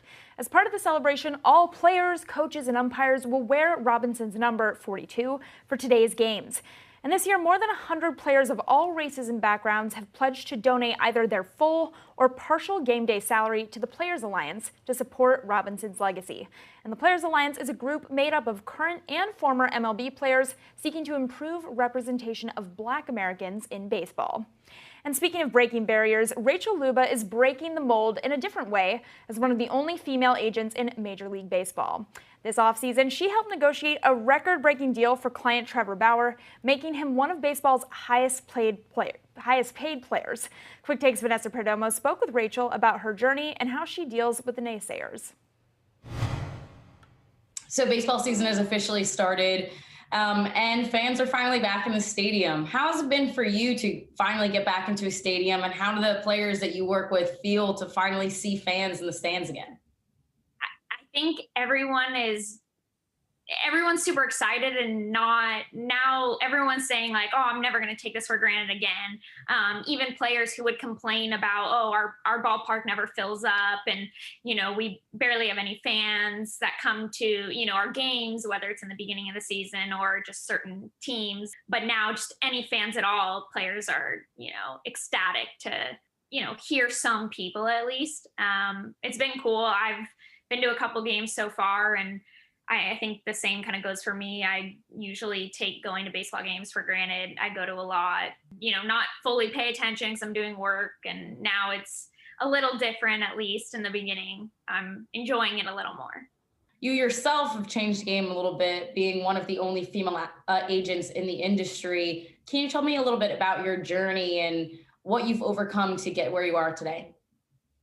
Yeah, it's been a long process. I think it's something that oftentimes now I think people view it as though maybe I was an overnight success or, just kind of came onto the scene. I launched my agency in the end of 2019. But there was a, 10-year span kind of leading up to this where, I was trying to break into the industry, trying to do whatever I could to, prove to people that I could do this job as well. It hasn't been easy. There have been a lot of doors slammed in my face, and countless people up until, there was an announcement that Bauer had switched to my agency. Plenty of people still in the industry till that moment were telling me, there's no way, you have no chance. It's not a place for women. You did negotiate a deal for Trevor Bauer that broke records, and he's now one of the highest paid players in baseball. Do you think that you garnering that deal kind of silenced some of the doubters and showing that female agents can do this and do this well? Yeah, I hope so. And I think so. I think there's still, unfortunately, it's just the narrative for some, it just changed a little bit. It changed to, well, she might have gotten him a deal where, he's getting paid $40 million. No baseball player ever in, the history of the sport has gotten paid that in a single season. However, he was coming off of a Cy Young win, and it's not a long enough deal. That's what, critics will say. To me, that part I think is laughable. And I know Bauer always laughs at that too, because he looks at it and, will always just say, I never wanted that deal. But I think a lot of people did see that, I think this was proof that, we know what we're doing, and this, we belong here. Do you think a lot of the pushback comes from the old baseball culture, as we talked about before, or is it just the idea of a woman coming into a man's sport? Yeah, I think it's both, but I think the culture has a lot to do with it as well, especially just because it's not that I'm just, a female in the industry. I do things very differently in all facets of kind of what I do. And I think a lot of that, has to do with social media as well. Nobody uses social media, the way that I use social media. I think it makes people very uncomfortable. Because they're just not used to it. And I think that's the reality of kind of, human nature, where when we're not used to something, we're uncomfortable. Speaking of your social media, you are very active on it. I saw you comment back on a little girl who dressed up as an agent for career day. And you said, unlike the first agent I talked to, you are absolutely welcome in this industry. What are those moments like for you when you see little girls who are now dreaming that they could do this one day? And how important is it for you to make sure that they know they can? Those are the coolest moments for me. It makes all of the negative stuff that I have to deal with, which is a lot on a daily basis, it makes it worth it. And it reminds me kind of why I put up with what I do, why I'm doing what I'm doing.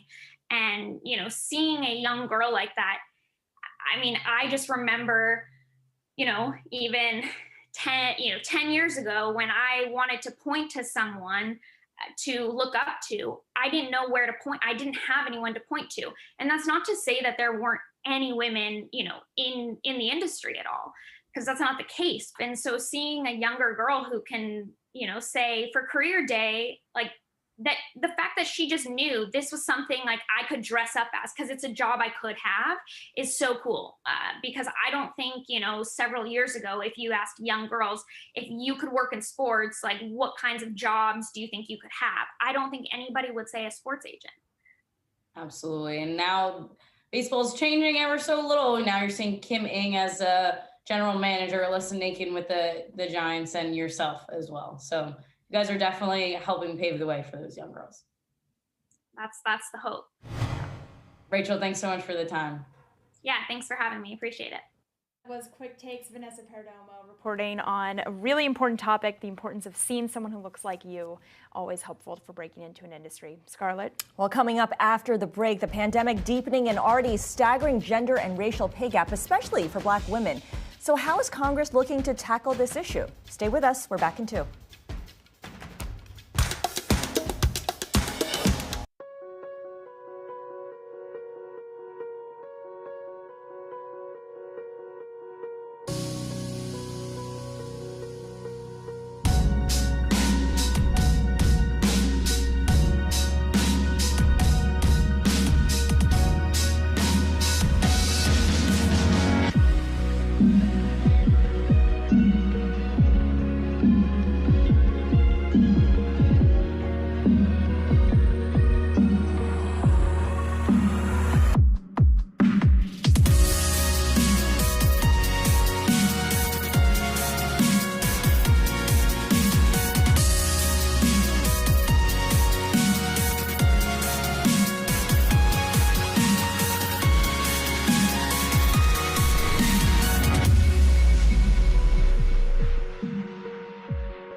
Access the financial world on demand. Hear from leading economists, policymakers, and industry experts via live and on-demand webinars, only from Bloomberg. Start exploring to see what's moving the markets. Visit Bloomberg.com/webinars.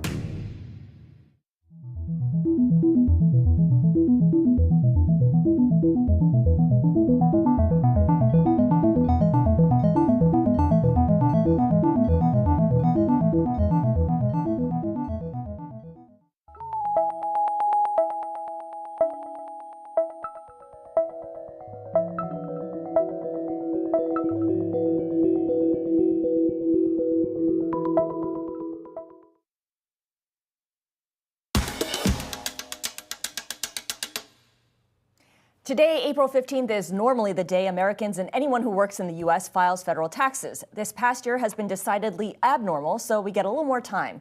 So ahead of the new May 17th deadline, Bloomberg Tax's Kelly Phillips has some tips that you'll want to keep in mind. Doing taxes is always complicated, and the abundance of opinions on the internet doesn't help. Hire your child to work and collect $12,000 per person. So, before you make a mistake based on random tax advice you got from social media, let's debunk some of the biggest tax myths. This is Kelly Phillips Erb of Bloomberg Tax. She's been giving tax advice online for more than 17 years as tax girl. Myth number 1, create an LLC to write off your lifestyle. Do you even know what a write-off is? Yeah, it's when you buy something for your business and the government pays you back for it. Oh, and who pays for it? Nobody. You write it off. Simply creating an LLC doesn't make everything else in your house deductible. While there are instances where you may be able to deduct like home office expenses if you're self-employed, not if you're an employee, it doesn't make your cable TV deductible. It doesn't make the extra sound system that you installed deductible. To be deductible as a business expense, clearly the expense needs to be tied to your trade or business. But then you have to go the next step. Is this something that other people who are in my occupation or in my business, is it what they're using? The IRS likes to say, is it ordinary and necessary? And chances are you're going to start looking at things like groceries and your PlayStation, and the answer is going to be no. Myth number 2, my employer can hire me as an independent contractor to save them money. You don't just decide, am I an independent contractor or an employee? Similarly, the employer can't make that determination for you either. There's a set of factors that the IRS looks at, and roughly that breaks down to the more control that your employer has over the way that you work and the manner that you work, then the more likely it is that you're an employee. And questions that you might want to ask yourself, if you're the employee, is there a set place where I have to go to work, or can I work from home? Does the employer have provisions that don't allow you to do work that competes with things that they do? Signing a contract that says a worker is an independent contractor doesn't necessarily mean it's so. It's ultimately up to the IRS to decide. Myth number 3, undocumented workers never pay taxes. People, your taxes are high because of illegal immigrants. That's right, illegal immigrants. A widespread myth is that undocumented workers enjoy the benefits of living in the U.S., but go under the radar when it comes to paying taxes. But in truth, many pay more into the system than they get out. Undocumented workers tend to pay taxes for one of two reasons. Either one, because it's the only way that they can be employed. All salaried workers need a Social Security number. The problem for undocumented workers is that theirs isn't valid, but they still have taxes withheld in every paycheck. This means at the end of the year, they can't file for a return, which means many often end up overpaying. The second reason is that many undocumented immigrants want to become citizens, so they don't want to do anything to jeopardize their chances when applying. Myth number 4, you don't pay tax on cryptocurrency. What is crypto, if not decentralized, anonymous, secure, and an existential threat to the powers that be? A myth that helped drive the popularity of cryptocurrency is that it's untraceable and completely anonymous. This led some taxpayers to think they could avoid reporting their cryptocurrency to the IRS. For example, if I get paid $10,000 worth of crypto, That's income. And then if I hold on to it and Bitcoin's doing awesome, and so in a month I decide, you know what, I'm going to cash out, and it's $15,000, now I have a capital gain of $5,000. So it is taxable to you when you earn it, and then it's taxable again when you dispose of it. And no, you can't hide it from the IRS. Myth number 5. Money I received from the federal government due to the pandemic isn't taxed. Uncle Sam sent out several checks to help people ride out the pandemic. Some of the money is taxed, and some isn't. It can get confusing. So let's keep it simple with this pandemic relief-inspired speed round. Is unemployment taxed? Yes, unemployment is a replacement for wages, so it's taxed. However, under the Biden stimulus plan, the first $10,200 is exempt from tax so long as your income is under $150,000. Are stimulus checks taxed? No, these are not taxed, but they may be reportable on your 1040 if you didn't get enough, so that you can get more. So not taxable, but it may be reportable. And finally, what's the deal with the child tax credit? Child tax credit has been significantly expanded under the stimulus plan, and there are lots of other credits available too. And those are some of your biggest tax myths.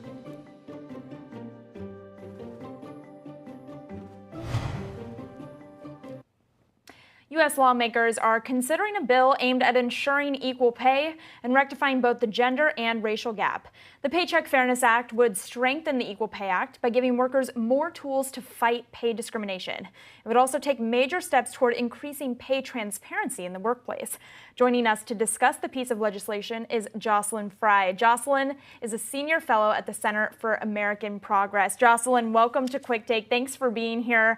I want to start by just backing up for those who aren't familiar with this Paycheck Fairness Act. Can you give us a brief overview of what it entails? Sure, and thank you for having me. The Paycheck Fairness Act has been around for a very long time, and it really does three basic things.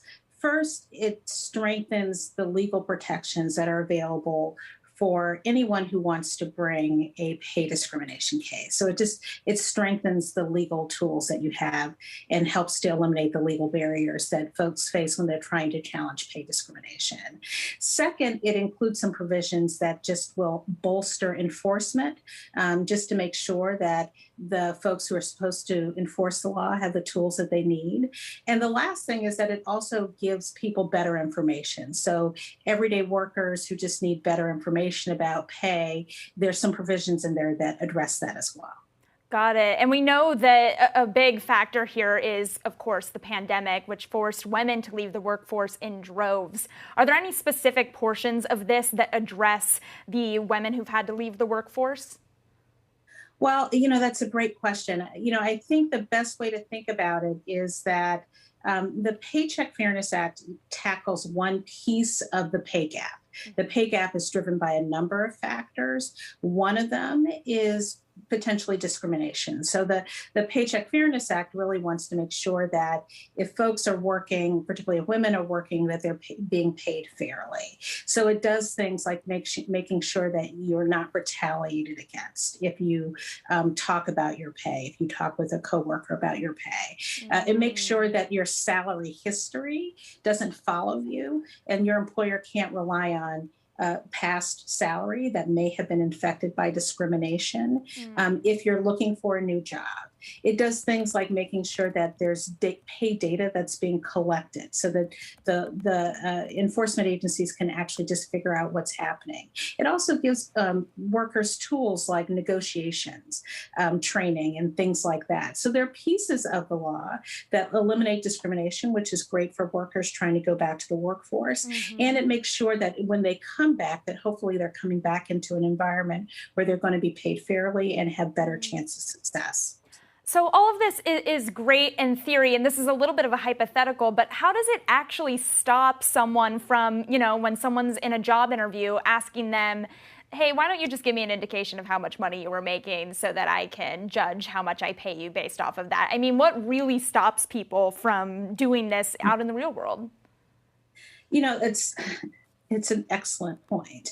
And it's one of the real challenges with any law, but particularly around pay discrimination. What we know about pay discrimination is that it's very hard to surface it. And oftentimes when it happens, people, they're not sure. They think that maybe that's wrong, or, they don't exactly understand the law. And so it tends to be missed. And so I think there are a couple of things in the law that are really aiming at getting at that. In particular, it's really aimed at giving enforcement agencies better tools. If they collect pay data, if they are able to actually look at employers' pay and uncover pay disparities themselves, maybe they're more likely to go at a particular employer and say, well, what's really going on here, right? Like it's designed not only to strengthen the law so that people can bring cases, but also to strengthen the tools that the folks who are supposed to uncover pay discrimination and actually tackle those bad employers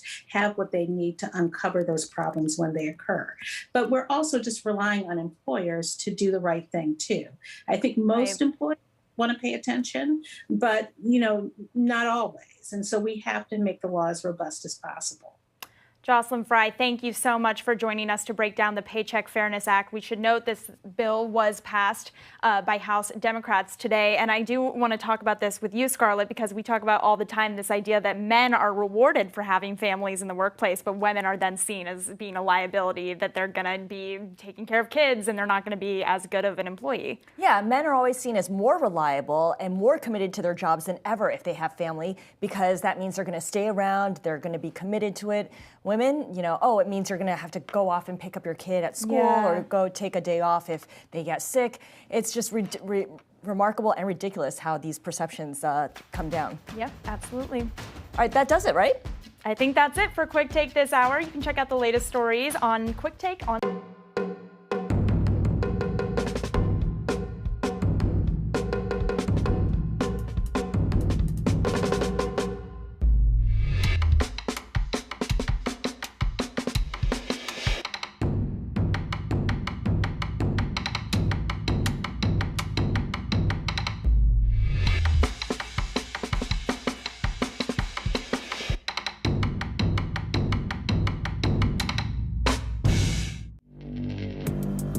Access the financial world on demand. Hear from leading economists, policymakers, and industry experts via live and on-demand webinars, only from Bloomberg. Start exploring to see what's moving the markets. Visit Bloomberg.com/webinars.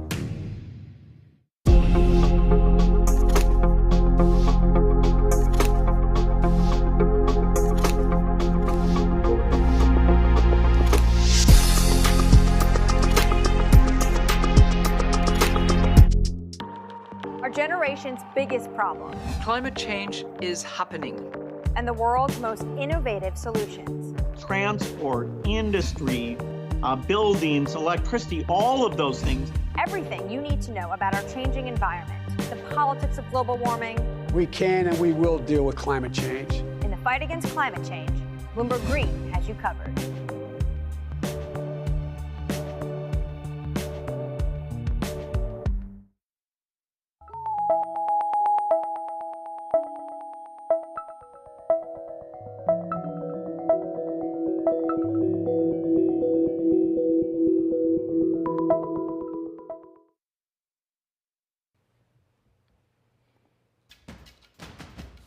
Coming up on Quick Take the Lead, policy action from the top. President Biden is working closely with congressional members of Asian descent to put a stop to violence and discrimination. We'll have a live report on what changes we might see from Washington. And a step closer to a verdict in the death of George Floyd. The defense rests in a rare moment. Defendant Derek Chauvin took off his mask and addressed the courtroom. We'll bring you the latest on the trial. And the working woman's struggle. Women were more likely to leave the workforce during COVID than men. We'll tell you what the White House plans to do about that. It's Thursday, April 15th. I'm Madison Mills. And I'm Scarlett Fu. We've got those stories and more coming up on Quick Take the Lead.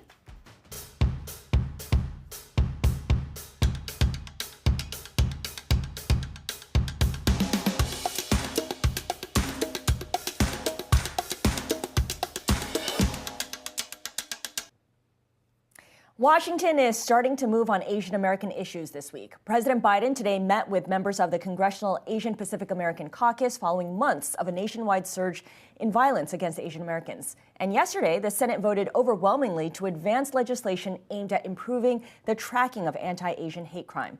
What it all comes down to is increasing support for a population that's often overlooked or treated as invisible or foreign in their own country. So to that end, I want to bring in Jiyu Chung. She is an interim executive director of Apex for Youth, which works directly with underserved Asian youth in New York City's Chinatown. Jiyu, welcome to Quick Take. I had mentioned the word overlooked. Can you start us off by sharing some of the surprising numbers about the community that your organization serves? Sure. Thanks for having me. I think because of the model minority myth, our community is very much overlooked, and people don't really think that Asian Americans have needs. So for example, in New York City, 16% of the students in New York City public schools are Asian American, yet less than 2% of social service and foundation funding goes to Asian American organizations. So, these myths are really pervasive. Just to share a couple of economic stats, 1 in 4 Asian Americans live in poverty in New York City. And prior to COVID, 70% of the people in Chinatown faced economic hardship. And we know how much, how devastating COVID has been on that community. So it's a lot higher now. The reality is that most Asian American youth live in come from immigrant, low income, and limited English proficient families. So I think this is something that we really have to work to dispel, and it's been a problem for many years. Thank you for laying that out and kind of giving us the scope of the community that you're working with. So this last year obviously has been a disaster for everyone. It's been a double whammy for the Asian American community overall, because the pandemic destroyed so many businesses in Chinatown, and then you have the race angle. How have your priorities at Apex for Youth shifted over the past year? Sure. So before this past year, we were primarily doing mentoring, educational, and athletic programs. But because of the increasing needs that we've been seeing in the community, we've also included racial justice and mental health programs. We've surveyed our youth 3 times over the past year, and the data that we've seen is really, really alarming. So for example, last spring, we saw that 50% of our youth were experiencing loss of income. A lot of them were food insecure. They were socially isolated, much like other youth, except that a lot of our youth are living in really crowded homes with multi-generational family members. So they're not allowed to go outside most of the time. And, we saw mental health concerns like really high levels of stress, anxiety, and depression. So, and on top of that, obviously there's the fear around racism. So we just recently surveyed our youth, and 80% of them said that they were really frightened that they would wouldn't be victims of Asian American attacks. Right. Attacks on Asian Americans. Yeah. So one thing that you also do over at Apex for Youth is really try to empower the kids there. You provide public speaking workshops, you help them develop a sense of empowerment. You have a youth ambassador program that puts them in a more activist mindset. And you work with a lot of allies to get there. Can you talk about that? Sure, yeah. So we have this really amazing program called the Youth Ambassadors, and they focus on civic engagement and social justice. And they have done some really amazing projects this past year. So for example, they reached out to over 1,000 families to have them fill out the census. They created a video last year on the Asian American vote. They actually met with famous filmmaker Michael Moore and got some tips from him. And, we've started to actually have them work with other organizations with youth who are Black and Latinx, because we think that it's not just about protecting our community and just, fighting against racism against Asian Americans, but it's really about systemic racism and how can we move forward in a positive way in solidarity. And of course, you are getting a lot of attention too. We see what's happening in Washington. There are a lot more donations coming into organizations like Apex for Youth. That gives you an opportunity to increase your services. What are the next steps? What are you thinking of doing, of expanding as you move forward? Yeah, so we've been really, really lucky that we've gotten some more visibility around this time. It's unfortunate because obviously it's because of, some terrible circumstances as well. So I just want to acknowledge that there's a lot of, it's an emotional thing to go through. But I have to say that we have had so much allyship and support from so many different people from different backgrounds and different communities. And it's meant the world to us. Last year we had to cancel our gala and we were really concerned about our fundraising, but we've had so much support from, donors from the past and also new donors. Right. So moving forward, we want to expand our mental health program even more, increase our racial justice programs as well. We've been doing trainings in schools and people have been really seeking out our services and our resources. So we definitely want to continue doing that. And, we have a gala coming up in a couple months. So we want to make sure we're doing fundraising to support all of our programs. Right. And again, just continuing to work in solidarity with other groups, making sure that our community becomes more civically engaged as well. We know that, the Asian community really doesn't go out and vote very much, but I think that that's changing because unfortunately there's maybe people are paying more attention to the issues, I think.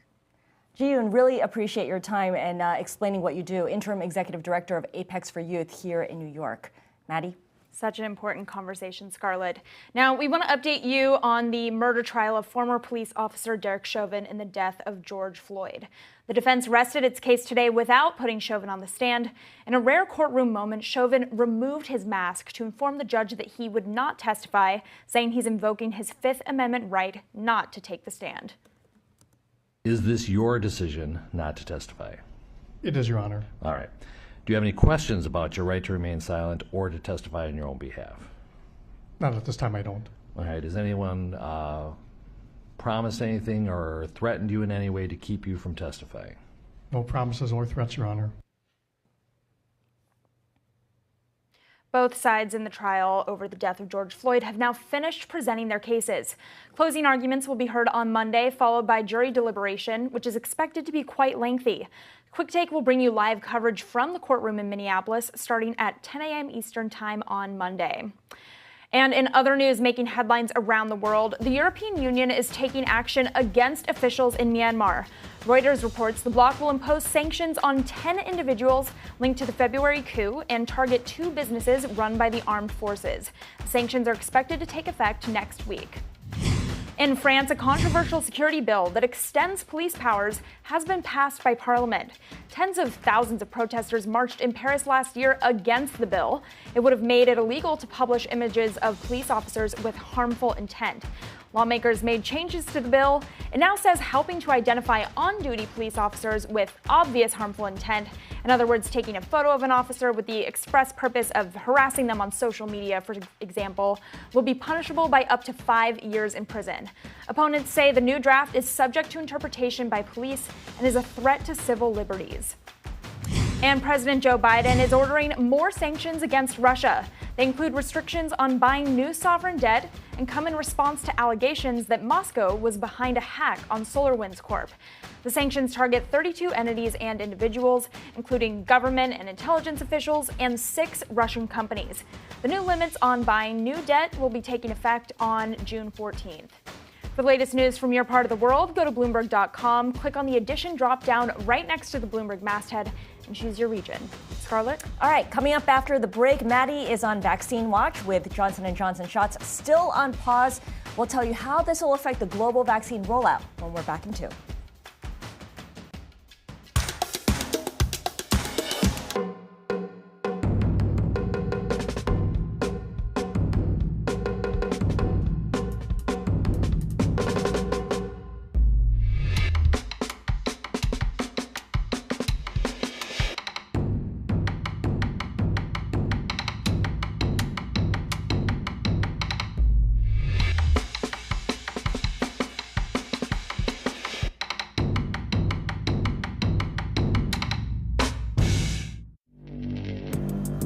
Access the financial world on demand. Hear from leading economists, policymakers, and industry experts via live and on-demand webinars, only from Bloomberg. Start exploring to see what's moving the markets. Visit Bloomberg.com/webinars. Our generation's biggest problem. Climate change is happening. And the world's most innovative solutions. Transport, industry, buildings, electricity, all of those things. Everything you need to know about our changing environment, the politics of global warming. We can and we will deal with climate change. In the fight against climate change, Bloomberg Green has you covered.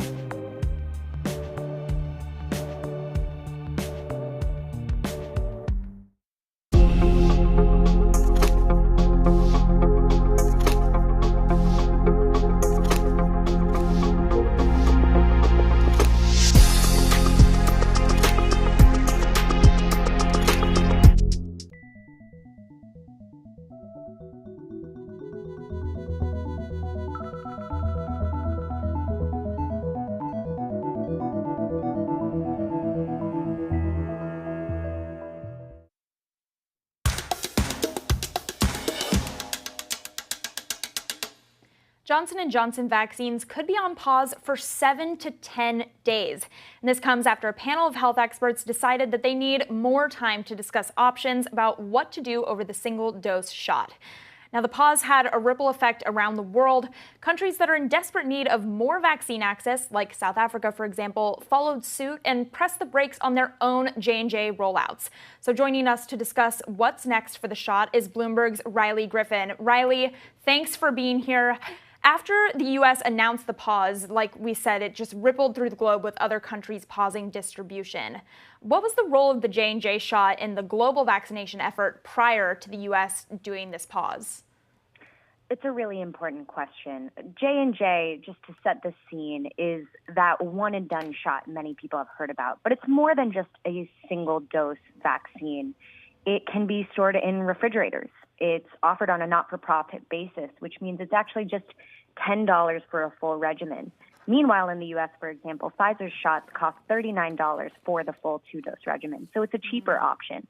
All those things together mean it's logistically more convenient and more accessible when it comes to cost. And that makes it a really important vaccine when it comes to the global rollout. I think the concern about pumping the brakes right now, particularly outside places like the U.S., is that other countries don't have such a robust and complete vaccination campaign underway. Here in the U.S., we have enough shots to vaccinate all adult Americans who are eligible and willing within May, really. And that's without the J&J vaccine. That's not the case elsewhere. So vaccine hesitancy or just a mere time lag could be a real concern outside the U.S. In other places like Europe, too, those shots have been highly anticipated, and we expect European regulators to make their own decision next week.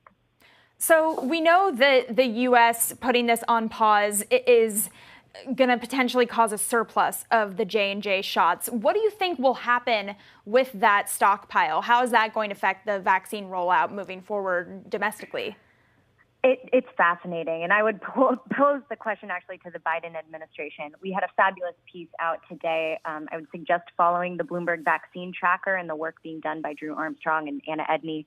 Today, they talked about some of that vaccine buildup as the campaign slows and people actually don't come in for those extra shots. Yeah. When it comes to J&J, some places are holding those shots back, so it's not as if you can actually get access quite yet. But remember, even here in the U.S., there are certain rural communities, folks who are disabled, transient populations, those who are hard to reach and interface less often with the healthcare system, where this still will affect them. So we can magnify what's going on here in the U.S. and think about it globally. But either which way, this is a shot that's gravely needed. What we learned from the U.S., for those who are just tuning in to the J&J drama, is that 6 cases of rare blood clots that appeared related to the brain appeared out of 6.8 million administered vaccinations here in the U.S. So it's less than 1 in a million as far as we know right now. What the pause was intended to do, according to the FDA and CDC here in the U.S., was to give the agencies time to educate doctors on how to treat these rare conditions and for advisors to figure out whether or not they need to limit the population that gets the J&J vaccine. But we still don't know causality. We still don't know if the J&J shot is responsible for these cases. So there's still a lot to learn, and we could see in days that it actually is just unpaused and let out to the broader public. But it's a big question mark for now.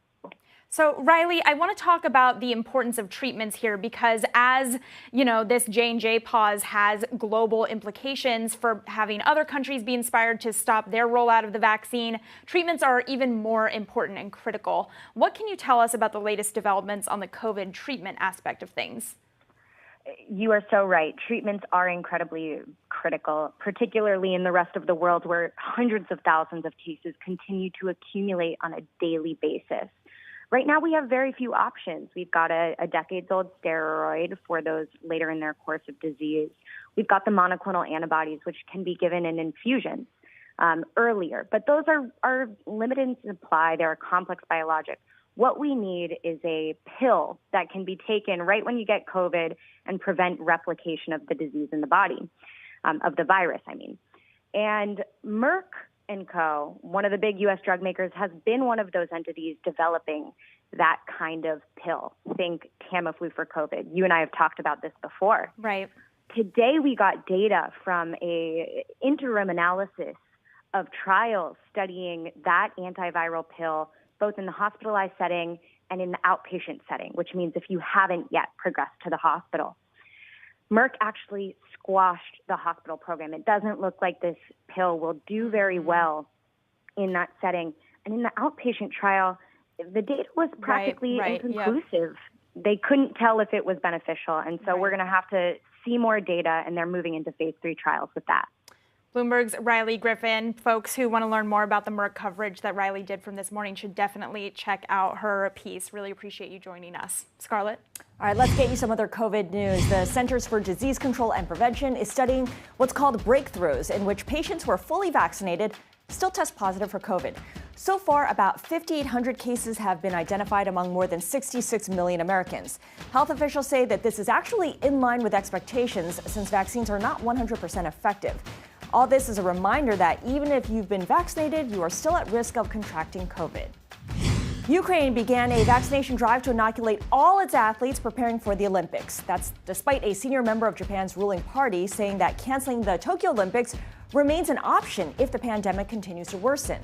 Coronavirus shows no sign of slowing down in several parts of the world, while experts warn that Japan has entered a fourth wave of infections driven by variants. And a photo of a woman getting a hug, her first in months, through a transparent hug curtain in Brazil has been named the World Press Photo of the Year. Danish photographer Mads Nielsen captured the moment in Sao Paulo back in August.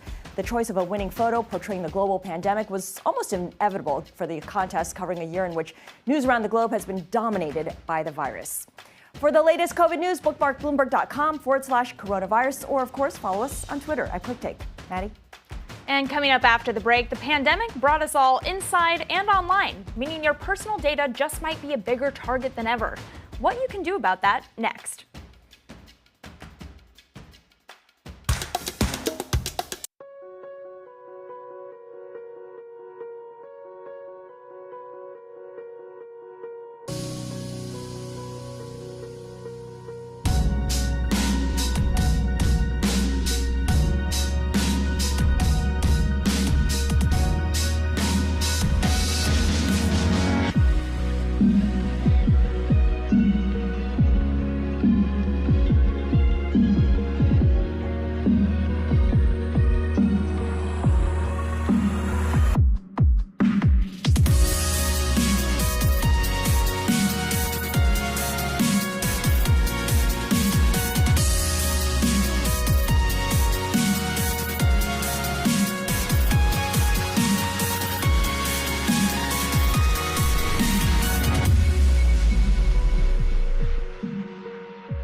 Access the financial world on demand.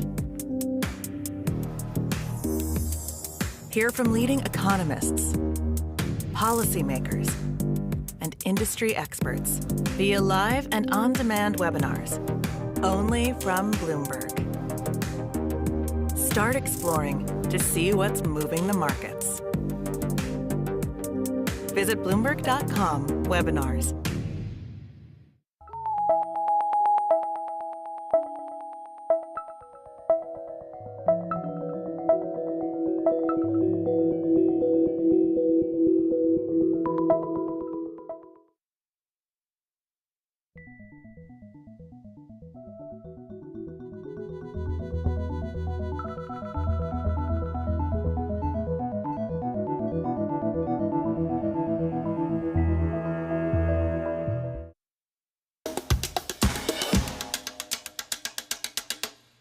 The pandemic has forced almost everyone to spend more time online. Banking and shopping online has become the norm, which means our personal information is a bigger target than ever before. This year, banking overtook retail as the third most likely industry target for hackers. That's according to new research. So to find out how we can better secure all of our personal data, I want to bring in Eric Haller. He is EVP and GM of Identity, Fraud, and Data Labs at Experian. Eric, that's a lot of titles. Thank you so much for joining us. First of all, set the scene for us. Just how significant a surge in digital activity have we really seen over this past year? Well, from the research that we've done, we've seen a lot of new people actually enter the scene. About 20% of people are shifted from that walking into a store to going online. Evidently, the risk of COVID is far greater than the perceived risk of shopping online. And for the next 12 months, that population sees anticipated increase in usage 43%. So it's just not a moment for the pandemic shift. It's actually a movement that's going to continue to take place. Right. In other words, these are sticky users as well. You conducted a survey of businesses and consumers that found more people are losing faith in passwords as security measures. I mean, not surprising given that most people still, I believe, use 1234 as their password. But what kind of solutions are they looking for instead? Well, it's the first time since we've done the study that's happened where of all the ways people would like to see their information secure, passwords dropped out of the top three. It's significant if you look at the top three. The number one thing was people really like the facial recognition and the thumbprint recognition they get from their mobile devices. Thank you, iPhone. They like that PIN. Yeah, exactly. The PIN codes, even though they might be a little clunky, they feel like they're in control. They've got the PIN coming to their phone, which validates that the phone is in their possession. And they like the notion that they don't have to provide more data to have a safer environment. And that is actually what beat passwords out for third place. Okay, so explain that third place. Behavioral analytics, what exactly does that mean? What does that look like for Maddie or for me when we log in somewhere? So it actually looks like nothing. So the world of e-commerce actually relies on a lot of data that gets information to your mobile device or to your browser, your iPad. It also for you to, when you actually send information back to the business, all that needs to get back and forth in a very specific way. And what this behavioral analytics does is uses that information to determine whether or not there's a bot that has somehow worked its way into the process and taken over, a bot that's represented somebody all along, or an imposter has jumped in.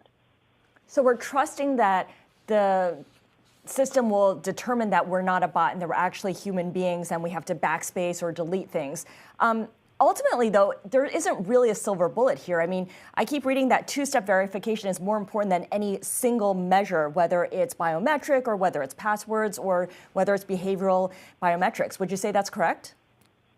Yeah, here's the thing, is you can always do two-step authentication to buy something online, but that's not very convenient. The single driver, if you think about 99% of all e-commerce transactions, there's no fraud. And so people like that feeling of, hey, one-click shopping, one-click buying. You enter a site and they welcome you back because you're a pre-existing customer. And so you want to have a very great customer experience rather than have to go through a lot of stages to protect against fraud. So the key here is to create tools or services that reduce fraud while maintaining that fantastic customer experience that we're all looking for. Okay, so final question to you, Eric, and quickly here. How much security are people willing to forego in order to have a better experience, a more seamless experience, a less a more frictionless experience? Well, while 1 in 3 people aren't terribly excited about providing more information as part of a process, 55% of people want to see more security online. So it is definitely that teeter-totter or that push-pull on getting that equation right. Got it. Eric Haller, Executive Vice President and General Manager at Experian, thank you so much for joining us. My solution, Maddie, to passwords is I just reset the password every time. I don't think that's a great security measure. Every time. I mean, that's the only way to do it, right? We're going to have more on this coming up after the break. Crypto fans finally get their long-awaited validation of the currency after a blockbuster trading debut for Coinbase. Blockchain.com CEO has some predictions on the trend. More on that when we get back in 2. Our generation's biggest problem. Climate change is happening. And the world's most innovative solutions. Transport, industry, buildings, electricity, all of those things. Everything you need to know about our changing environment, the politics of global warming. We can and we will deal with climate change. In the fight against climate change, Bloomberg Green has you covered.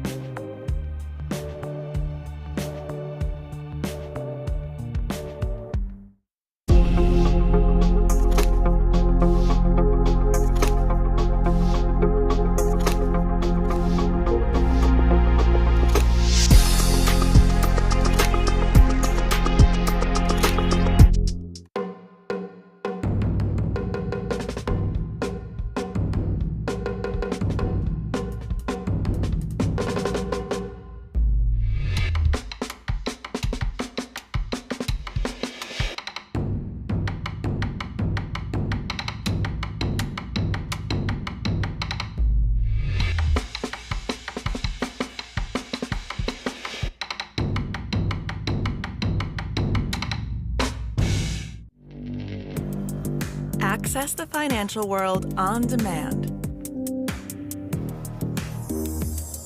Hear from leading economists, policymakers, and industry experts via live and on-demand webinars, only from Bloomberg.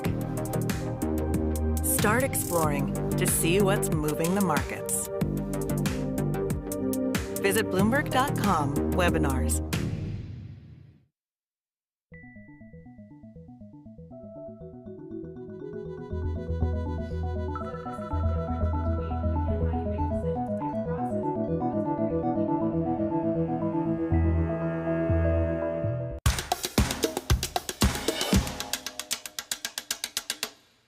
This week marks the coming out of crypto as a mainstream offering. Coinbase, the biggest U.S. cryptocurrency exchange, made its debut yesterday on the Nasdaq to great fanfare. After soaring on its first day of trade, Coinbase shares ended lower today at $322.75. But with momentum building, Wall Street clearly still struggling to place a value on the company and perhaps even the whole industry. Here now to offer his perspective is Blockchain.com co-founder and CEO Peter Smith. Peter, thank you for joining us. Clearly, 2 days of trading do not make a trend, but tell us how you're reading the price action and the valuation of Coinbase so far. Well, first of all, it's an incredible valuation for Coinbase. It's one of the most valued financial services company and the most valuable exchange in the United States right now. And so I think an incredible outcome for them, even after just 2 days of trading. But I think you also are going to have to wait and see. It's a direct listing, which tends to be more volatile, of a cryptocurrency business, which is also volatile. So you've got a lot of volatility trends there, and we've probably got to give it, a few weeks before we really know where it trades. Okay, when you say volatile and wait and see, I've been hearing a lot of that from everyone who's commenting on Coinbase. Investors can be short-term, medium-term, or long-term, but I feel like when it comes to crypto investors, the long term really applies here. What kind of time frame are you looking at here? Are you using to view the rise of Bitcoin, the growing dominance of blockchain and other digital currencies? So I've been doing this since about 2011 and full-time since 2012. And what I tell people and what I tell our team internally of people all over the world that work on blockchain.com is that we only really care where we are in 2030, which is a really long time horizon. I think building a whole new financial system for the internet is going to take a lot of time. It's going to be really volatile along the way.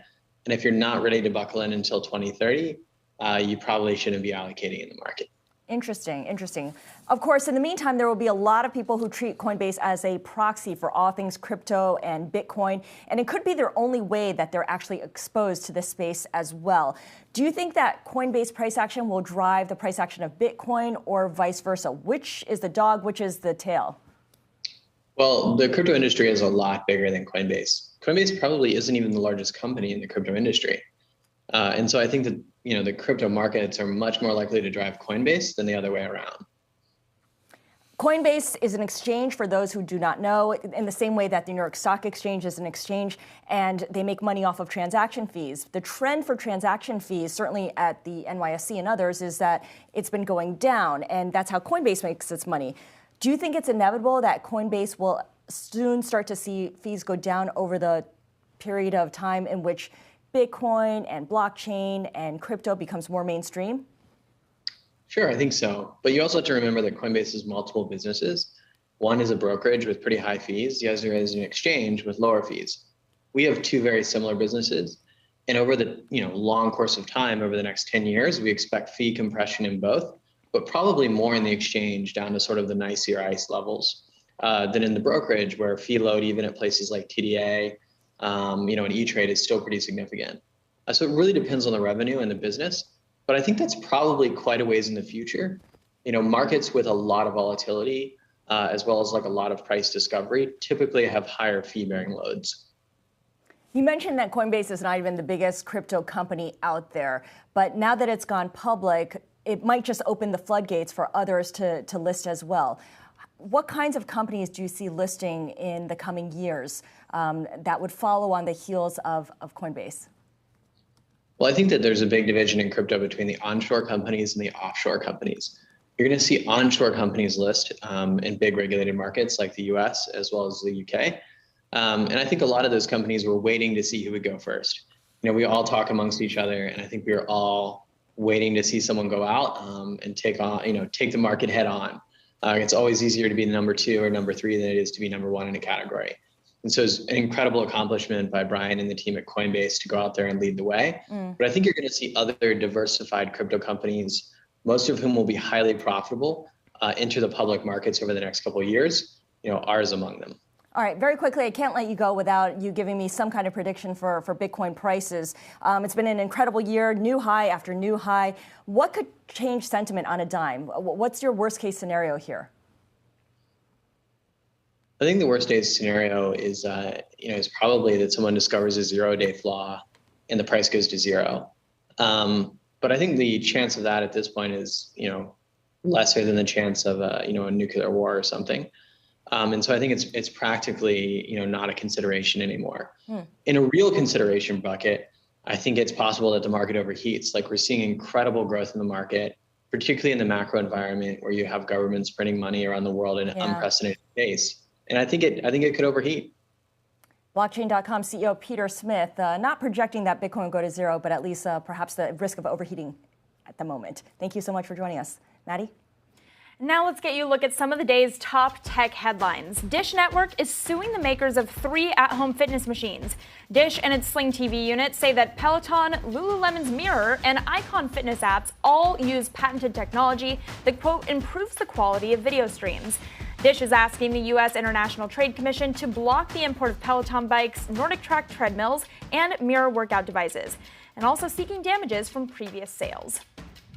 And Facebook is making it easier for creators of virtual reality apps to make money with other payment models. CEO Mark Zuckerberg posted on his Facebook page saying his Oculus unit will enable subscriptions for apps on its Quest VR headset.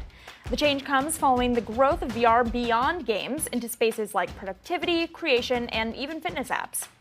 For the latest tech news, bookmark Bloomberg.com/technology. Scarlett? Coming up, breaking glass ceilings. We speak with a former college gymnast about her journey to become the youngest certified female agent in baseball. Stay with us.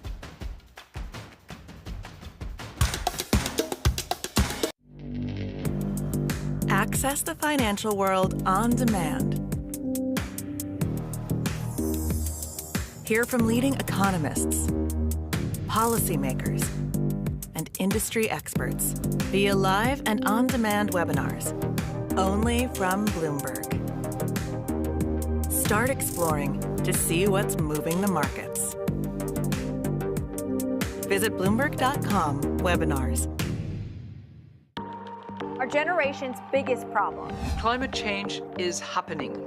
And the world's most innovative solutions. Transport, industry, buildings, electricity, all of those things. Everything you need to know about our changing environment, the politics of global warming. We can and we will deal with climate change. In the fight against climate change, Bloomberg Green has you covered.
Today, Major League Baseball celebrates Jackie Robinson Day, which commemorates the anniversary of Robinson's 1947 Major League debut as he ended segregation in the sport. As part of the celebration, all players, coaches, and umpires will wear Robinson's number 42 for today's games. And this year, more than 100 players of all races and backgrounds have pledged to donate either their full or partial game day salary to the Players Alliance to support Robinson's legacy. And the Players Alliance is a group made up of current and former MLB players seeking to improve representation of Black Americans in baseball. And speaking of breaking barriers, Rachel Luba is breaking the mold in a different way as one of the only female agents in Major League Baseball. This offseason, she helped negotiate a record-breaking deal for client Trevor Bauer, making him one of baseball's highest paid players. Quick Take's Vanessa Perdomo spoke with Rachel about her journey and how she deals with the naysayers. So baseball season has officially started, and fans are finally back in the stadium. How has it been for you to finally get back into a stadium, and how do the players that you work with feel to finally see fans in the stands again? I think everyone's super excited, and now everyone's saying like, oh, I'm never going to take this for granted again. Even players who would complain about, oh, our ballpark never fills up, and we barely have any fans that come to our games, whether it's in the beginning of the season or just certain teams. But now just any fans at all, players are ecstatic to hear some people at least. It's been cool. I've been to a couple games so far, and I think the same kind of goes for me. I usually take going to baseball games for granted. I go to a lot, not fully pay attention because I'm doing work, and now it's a little different, at least in the beginning. I'm enjoying it a little more. You yourself have changed the game a little bit, being one of the only female agents in the industry. Can you tell me a little bit about your journey and what you've overcome to get where you are today? Yeah, it's been a long process. I think it's something that oftentimes now I think people view it as though maybe I was an overnight success or, just kind of came onto the scene. I launched my agency in the end of 2019.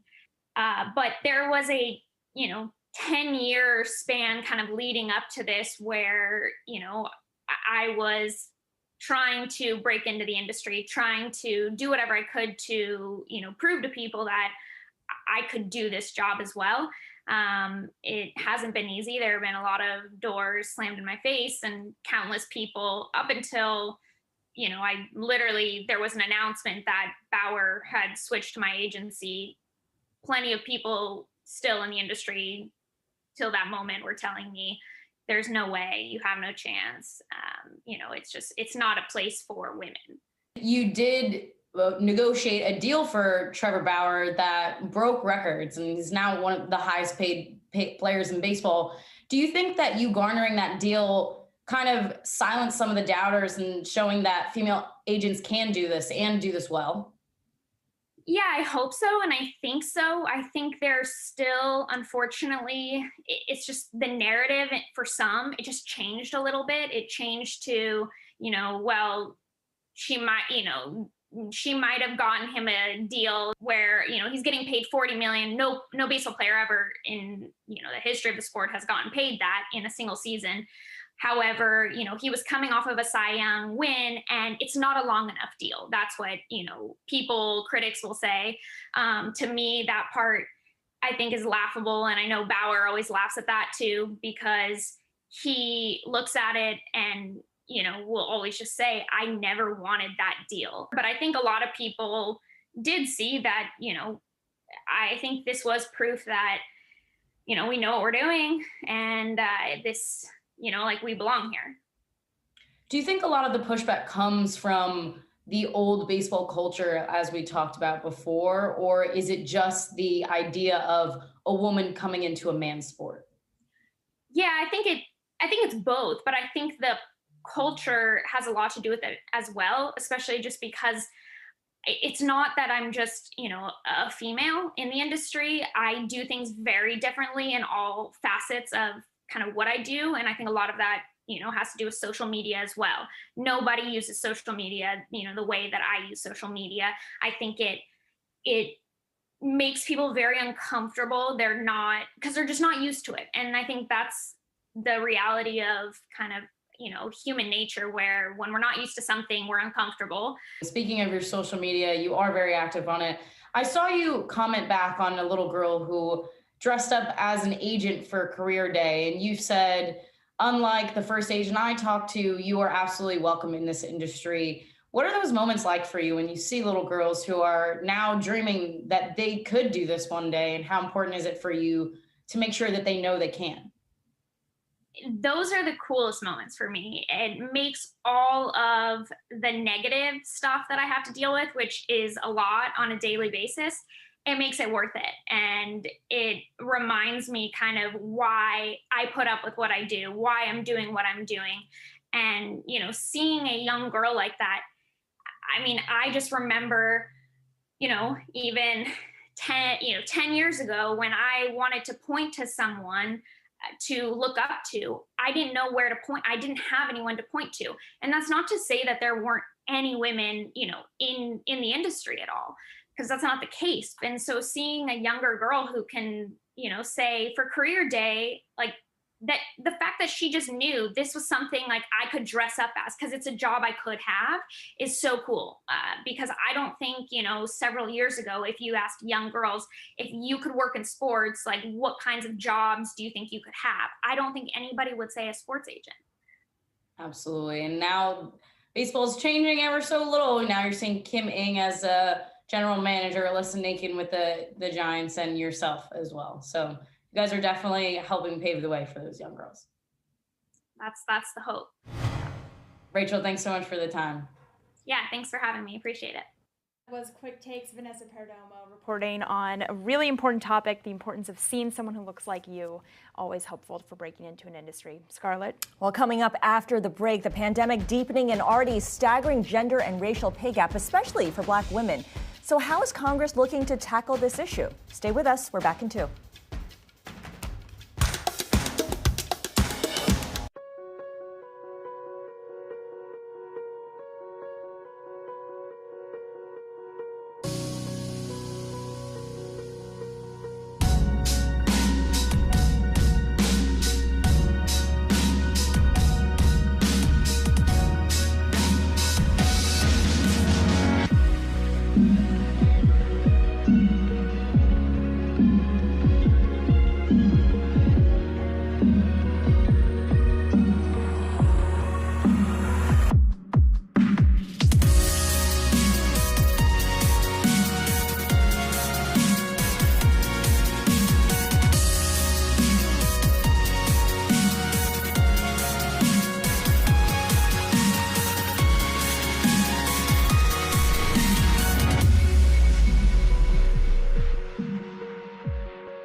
Access the financial world on demand. Hear from leading economists, policymakers, and industry experts via live and on-demand webinars, only from Bloomberg. Start exploring to see what's moving the markets. Visit Bloomberg.com/webinars.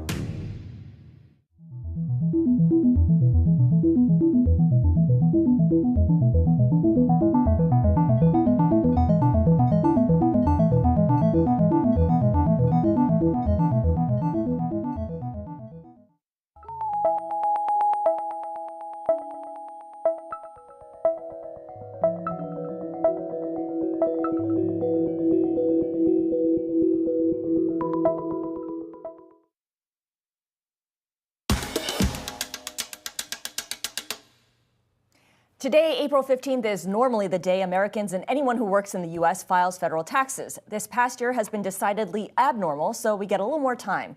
So ahead of the new May 17th deadline, Bloomberg Tax's Kelly Phillips has some tips that you'll want to keep in mind. Doing taxes is always complicated, and the abundance of opinions on the internet doesn't help. Hire your child to work and collect $12,000 per person. So, before you make a mistake based on random tax advice you got from social media, let's debunk some of the biggest tax myths. This is Kelly Phillips Erb of Bloomberg Tax. She's been giving tax advice online for more than 17 years as tax girl. Myth number 1, create an LLC to write off your lifestyle. Do you even know what a write-off is? Yeah, it's when you buy something for your business and the government pays you back for it. Oh, and who pays for it? Nobody. You write it off. Simply creating an LLC doesn't make everything else in your house deductible. While there are instances where you may be able to deduct like home office expenses, if you're self-employed, not if you're an employee, it doesn't make your cable TV deductible. It doesn't make the extra sound system that you installed deductible. To be deductible as a business expense, clearly the expense needs to be tied to your trade or business. But then you have to go the next step. Is this something that other people who are in my occupation or in my business, is it what they're using? The IRS likes to say, is it ordinary and necessary? And chances are you're going to start looking at things like groceries and your PlayStation, and the answer is going to be no. Myth number 2, my employer can hire me as an independent contractor to save them money. You don't just decide, am I an independent contractor or an employee? Similarly, the employer can't make that determination for you either. There's a set of factors that the IRS looks at, and roughly that breaks down to the more control that your employer has over the way that you work and the manner that you work, then the more likely it is that you're an employee. And questions that you might want to ask yourself, if you're the employee, is there a set place where I have to go to work, or can I work from home? Does the employer have provisions that don't allow you to do work that competes with things that they do? Signing a contract that says a worker is an independent contractor doesn't necessarily mean it's so. It's ultimately up to the IRS to decide. Myth number 3, undocumented workers never pay taxes. People, your taxes are high because of illegal immigrants. That's right, illegal immigrants. A widespread myth is that undocumented workers enjoy the benefits of living in the U.S., but go under the radar when it comes to paying taxes. But in truth, many pay more into the system than they get out. Undocumented workers tend to pay taxes for one of two reasons. Either one, because it's the only way that they can be employed. All salaried workers need a Social Security number. The problem for undocumented workers is that theirs isn't valid, but they still have taxes withheld in every paycheck. This means at the end of the year, they can't file for a return, which means many often end up overpaying. The second reason is that many undocumented immigrants want to become citizens, so they don't want to do anything to jeopardize their chances when applying. Myth number 4, you don't pay tax on cryptocurrency. What is crypto, if not decentralized, anonymous, secure, and an existential threat to the powers that be? A myth that helped drive the popularity of cryptocurrency is that it's untraceable and completely anonymous. This led some taxpayers to think they could avoid reporting their cryptocurrency to the IRS. For example, if I get paid $10,000 worth of crypto, that's income. And then if I hold on to it and Bitcoin's doing awesome, and so in a month I decide, you know what, I'm going to cash out and it's $15,000, now I have a capital gain of $5,000. So it is taxable to you when you earn it, and then it's taxable again when you dispose of it. And no, you can't hide it from the IRS. Myth number 5. Money I received from the federal government due to the pandemic isn't taxed. Uncle Sam sent out several checks to help people ride out the pandemic. Some of the money is taxed, and some isn't. It can get confusing. So let's keep it simple with this pandemic relief-inspired speed round. Is unemployment taxed? Yes, unemployment is a replacement for wages, so it's taxed. However, under the Biden stimulus plan, the first $10,200 is exempt from tax so long as your income is under $150,000. Are stimulus checks taxed? No, these are not taxed, but they may be reportable on your 1040 if you didn't get enough, so that you can get more. So not taxable, but it may be reportable. And finally, what's the deal with the child tax credit? Child tax credit has been significantly expanded under the stimulus plan, and there are lots of other credits available too. And those are some of your biggest tax myths.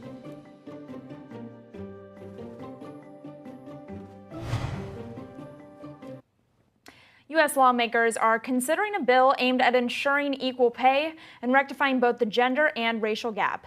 The Paycheck Fairness Act would strengthen the Equal Pay Act by giving workers more tools to fight pay discrimination. It would also take major steps toward increasing pay transparency in the workplace. Joining us to discuss the piece of legislation is Jocelyn Fry. Jocelyn is a senior fellow at the Center for American Progress. Jocelyn, welcome to Quick Take. Thanks for being here. I want to start by just backing up for those who aren't familiar with this Paycheck Fairness Act. Can you give us a brief overview of what it entails? Sure, and thank you for having me. The Paycheck Fairness Act has been around for a very long time, and it really does three basic things.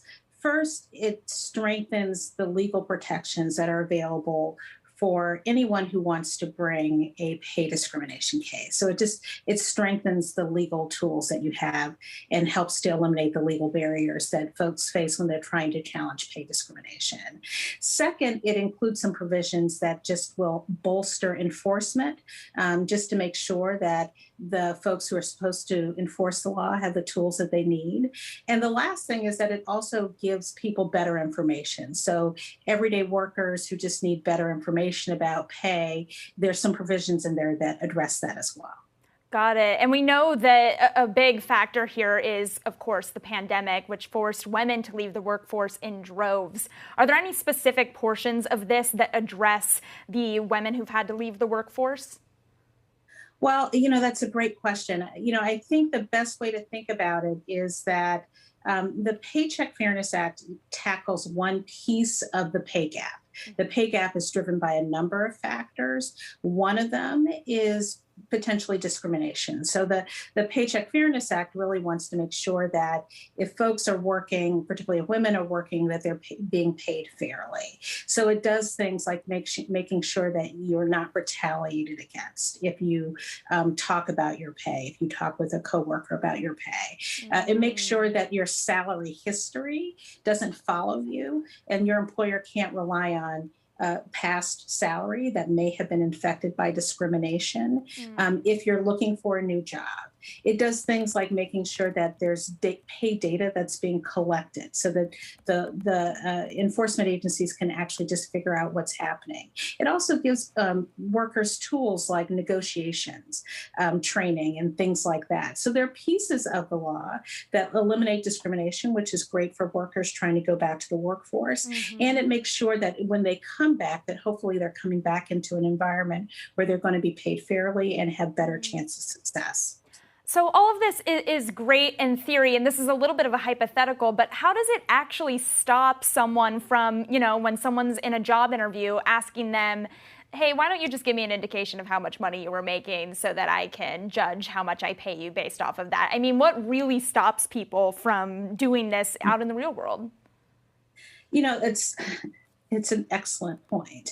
And it's one of the real challenges with any law, but particularly around pay discrimination. What we know about pay discrimination is that it's very hard to surface it. And oftentimes when it happens, people, they're not sure. They think that maybe that's wrong, or, they don't exactly understand the law. And so it tends to be missed. And so I think there are a couple of things in the law that are really aiming at getting at that. In particular, it's really aimed at giving enforcement agencies better tools. If they collect pay data, if they are able to actually look at employers' pay and uncover pay disparities themselves, maybe they're more likely to go at a particular employer and say, well, what's really going on here, right? Like it's designed not only to strengthen the law so that people can bring cases, but also to strengthen the tools that the folks who are supposed to uncover pay discrimination and actually tackle those bad employers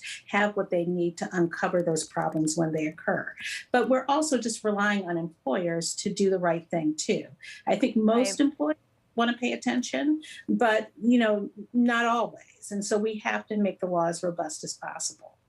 Jocelyn Fry, thank you so much for joining us to break down the Paycheck Fairness Act. We should note this bill was passed by House Democrats today. And I do want to talk about this with you, Scarlett, because we talk about all the time this idea that men are rewarded for having families in the workplace, but women are then seen as being a liability, that they're going to be taking care of kids and they're not going to be as good of an employee. Yeah, men are always seen as more reliable and more committed to their jobs than ever if they have family, because that means they're going to stay around, they're going to be committed to it. Women, it means you're going to have to go off and pick up your kid at school or go take a day off if they get sick. It's just remarkable and ridiculous how these perceptions come down. Yep, absolutely. All right, that does it, right? I think that's it for Quick Take this hour. You can check out the latest stories on Quick Take on.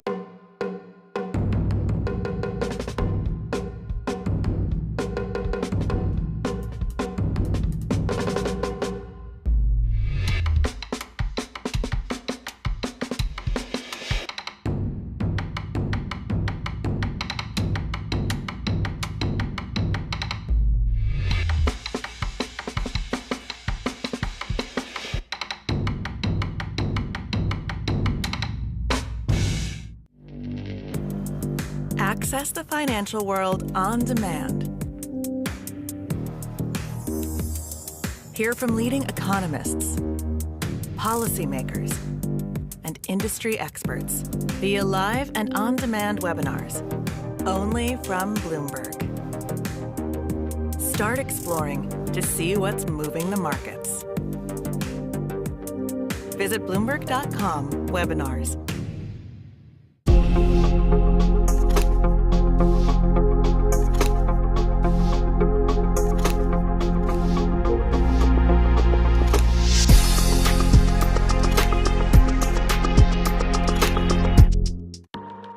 Generation's biggest problem. Climate change is happening. And the world's most innovative solutions. Transport, industry, buildings, electricity, all of those things. Everything you need to know about our changing environment, the politics of global warming. We can and we will deal with climate change. In the fight against climate change, Bloomberg Green has you covered.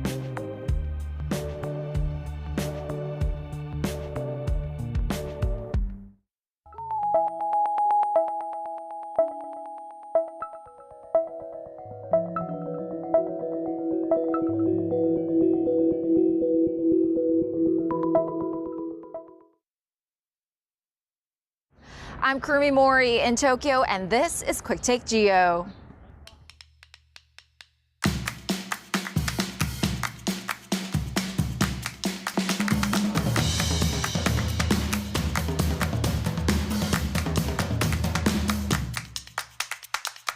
Hong Kong police put on a show as the city holds its first National Security Education Day. We'll look at what China is trying to achieve. The battle to name the next Dalai Lama, how the historically spiritual selection is at the center of an international row. After Coinbase makes its market debut, we'll talk about the future of crypto with a special expert panel. Plus, we take a test drive with the boss of China's largest private car maker, Geely, and find out just how fast its new premium electric model can go. And the musician who believes his special deck of playing cards can help unlock your creative talent. Hong Kong is holding its first National Security Education Day after China imposed national security law last year. Chief Executive Carrie Lam was joined by some of mainland China's top officials in Hong Kong for a launch ceremony at the city's convention center. Hong Kong police also held an event to mark it, unveiling a new goose step marching style. For more, we're joined by our Asia government reporter, Kari Sue Lindberg. Hey, Kari, tell us more about this National Security Education Day.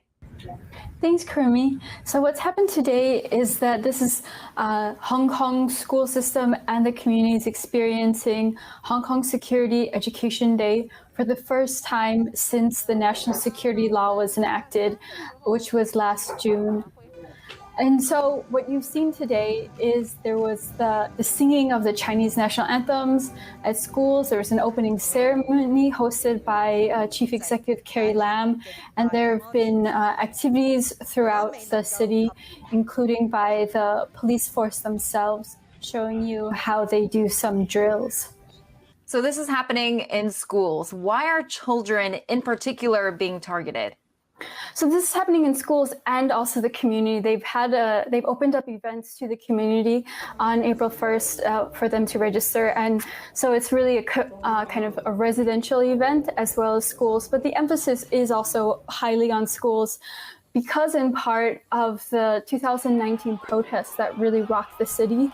So Beijing and Hong Kong authorities have really placed blame and emphasis on the education system for their failure to kind of weed out what they called separatist ideas. And so that's really why they're being targeted. And as the Education Secretary mentioned in his statement on Sunday, over 10,000 students and teachers have been arrested in relation to the 2019 protests, which is seen as a kind of a big stain for them. So in all of this, what does China really hope to achieve? I think the bottom line is actually quite simple. They hope to ensure that the 2019 protests never happen again. There should be a unified China, a unified Hong Kong, and no more kind of dissidents. All right, that's our Asia Gov reporter, Kari Sue Lindberg. The Dalai Lama turns 86 in July, and there's a battle brewing over who will select his successor. On one side, you have India and the US, and on the other is China. For more, we're joined by our India reporter, Sudhi Ranjan Sen in New Delhi. Hi, Sudhi. So tell us more about this fight to choose the next Dalai Lama. Hi, thank you for having me. So what we're getting to see on the ground is both sides, say in India and the US on one side, and China on the other, slowly making preparations to kind of have their own, or at least somebody who's not against their interest as the next Dalai Lama.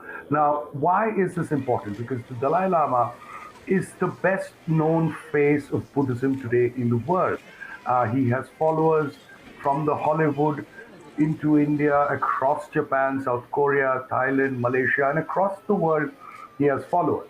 Apart from that, he's also the person who's leading the Tibetans, many of who still live in India as refugees, and therefore the entire question of Tibet and what happens to it. And more so with an aggressive and an assertive China, all these things are becoming important.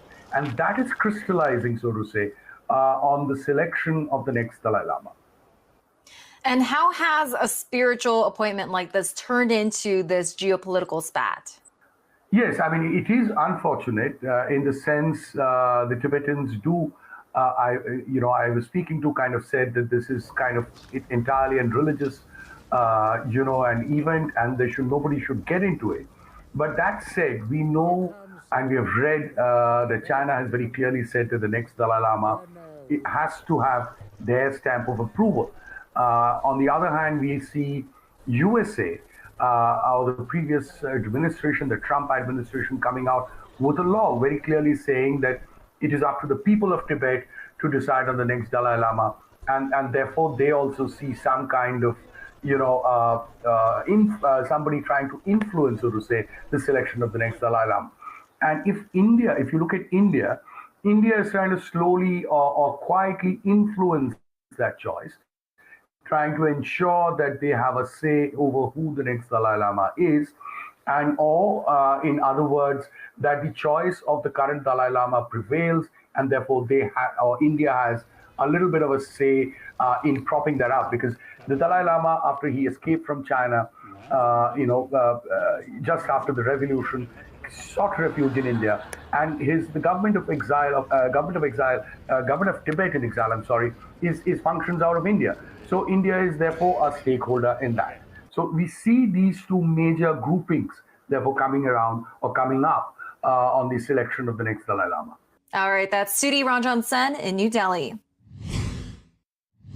China's biggest private car maker, Geely, is using its new electric car brand to rival Tesla and NIO, and even tech giants like Apple. Tom McKenzie goes for a test drive of the Zeekr 001.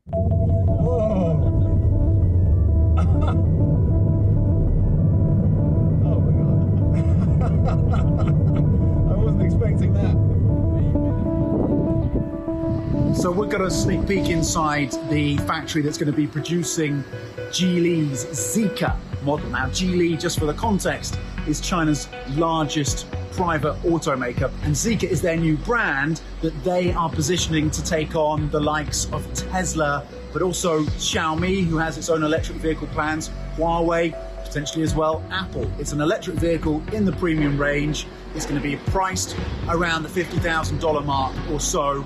And they're going to eventually be targeting the international market as well. They want to start shipping these cars to Europe by the end of 2022, and then they're looking at the US as well. We're inside their factory, heavily automated, and this is before they've started really ramping up production. They're just doing tests at this stage, and they will eventually be able to churn out up to 300,000 units a year. But their target in terms of production and units and shipments for 2022 is going to be about 50,000. So early stages, but this is very much Geely trying to position itself with this new brand to take on those upstarts. And they clearly see those upstarts as a significant challenge to their business model. We're going for a test drive with the boss, Zeekr's CEO.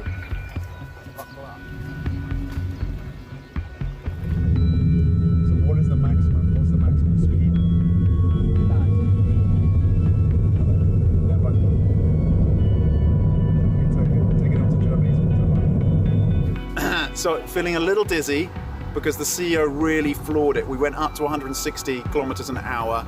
It gets from 0 to 100, he said, in 3.8 seconds. So this is a fast car, and it has some smart features to it as well. It's got 15 different cameras built into around the car. The handling is very good. He's very proud of that. So yeah, that's the Zeekr 001, ladies and gents. Now, they're still working on things like the software, and they're still working on a few of the additional elements, but this is aimed at the premium segment of the market, not just in China, but globally, and that's where they're positioning themselves. They want to be able to take on the likes of Tesla, the incumbent European and US auto companies that are pushing into this segment of the market as well, and that's what they're hoping to do with this. You're watching Quick Take Geo. Still ahead. I'm Joanna Ossinger, a global markets editor and Asia crypto czar at Bloomberg in Singapore. What's next for crypto in 2021 and beyond? I'll be speaking to industry experts after the break.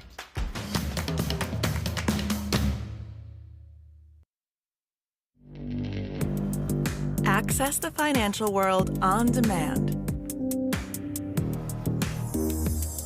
Hear from leading economists, policymakers, and industry experts via live and on-demand webinars, only from Bloomberg. Start exploring to see what's moving the markets. Visit Bloomberg.com/webinars. Our generation's biggest problem. Climate change is happening. And the world's most innovative solutions. Transport, industry, buildings, electricity, all of those things. Everything you need to know about our changing environment, the politics of global warming. We can and we will deal with climate change. In the fight against climate change, Bloomberg Green has you covered.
Hello, I'm Joanna Ossinger, a global markets editor and Asia crypto czar here at Bloomberg. I'm excited for this session today, where we have two great guests, Henry Arslanian, the global crypto leader at PwC, and Sheila Warren, the head of data, blockchain, and digital assets at the World Economic Forum. Thank you so much, both of you, for being here. What do you think about the broadening out of ownership of crypto-related companies, that sort of thing? It's obviously accelerating, but where do you see it going from here? I think retail adoption has been one of the big trends that we've been watching the last couple of months. I mean, to put things in perspective for your viewers, only 5 years ago, in 2016, there was only 5 million people with an account at a crypto exchange. In Q3, before the big bull run we had over 100 million. And now the data is obviously significantly higher. I mean, only Coinbase has now, according to its latest filings, 56 million verified users, which is a contrast to 43 million they had last quarter. So definitely the reality is now for retail users, it's never been easier to have access to cryptocurrencies, even not only directly via platforms like Coinbase and others, but also some more walled garden platforms like PayPal and others as well. But also I think for institutional investors as well, that is actually a driving force behind what we're seeing here today. Obviously the retail interest, and there's been a lot of institutional investors, not only on the buy side, but also on sell side players that we just discussed right now. And I think one of the big catalysts I'm watching over the next couple of months is increased regulatory clarity, more institutional offerings. So really the interest from retail investors and institutional is really catalyzing the industry. And the next couple of months will be very, very interesting to watch. Okay, Sheila. Yeah, I agree with all of that. I certainly think that people that already have access to financial markets now have there's even increasing credibility coming from some of the investments that you're seeing and some of the players who are getting in the game. And that was true even before this Coinbase listing that's been going on for the last couple of months with the kinds of people who are supporting engagement with crypto, et cetera. And that's only going to continue with some of the players that, again, were in your opening video, get more and more involved. What I don't see, and what I hope we see more of, is people that don't have that level of sophistication. Those who haven't necessarily been waiting, to kind of see what happens with volatility and things like this, but those who really the promise of crypto was founded upon the promise of more financial inclusion and of bringing more users into financial services, into the banking system. I don't necessarily see indicators that is going to get any better, and that is disappointing to me. I hope that I'm wrong about that. But everything Henry said, I completely agree with. I think that anybody who's been a little on the fence, you're going to see, you're going to see them diving in at this point because it's easy. It's easy to access. It's easy to do. And there's a tremendous amount of credibility from a variety of different, more established stakeholders that are displaying what can be realized if you actually get into this particular asset class. So let's go now to a slightly different topic, central bank digital currencies. So what are you seeing that's particularly interesting in the development? I mean, there are so many stages, right? China's been actively testing and the US is still looking around, for instance. But where do you think it's headed and who do you think is really on top of it? Henry, would you like to start on that? Oh, absolutely. Central bank digital currencies are a super exciting topic that we're watching very, very closely. I would say a couple of things that I'm watching right now from a country perspective. Who's leading? There's no doubt in my mind is China. China is probably 4 to 5 years ahead of the rest of the world. Again, for your viewers, the PBOC has been researching this topic since 2014. And in the latest round of pilots, there was over 2 billion renminbi, that's $300 million that was actually transacted in the latest pilot of digital CBDC that was done, the ECNY. I think what I'm watching on the more broader level are some of the policy debates that we need to have. For example, CBDC has a lot of benefits. From a policymaking perspective, allows it to better monitor what's happening in the economy. From an AML perspective, actually, I really believe CBDCs for the first time give us a very strong fighting chance against money laundering, for example. But also, I think we'll have a big debate over privacy. In a good way, when I make transactions in cash, nobody knows where this $1 bill has been. But of course, what I'm doing with a CBDC, there's very direct visibility. So I think while this, for certain countries, fighting corruption and money laundering is a bigger priority than personal privacy. For many other parts of the world, the balance may be different. And I think I should expect to see more policy and actually debate on some of these topics. I think that would be very, very interesting to watch. Okay, Sheila.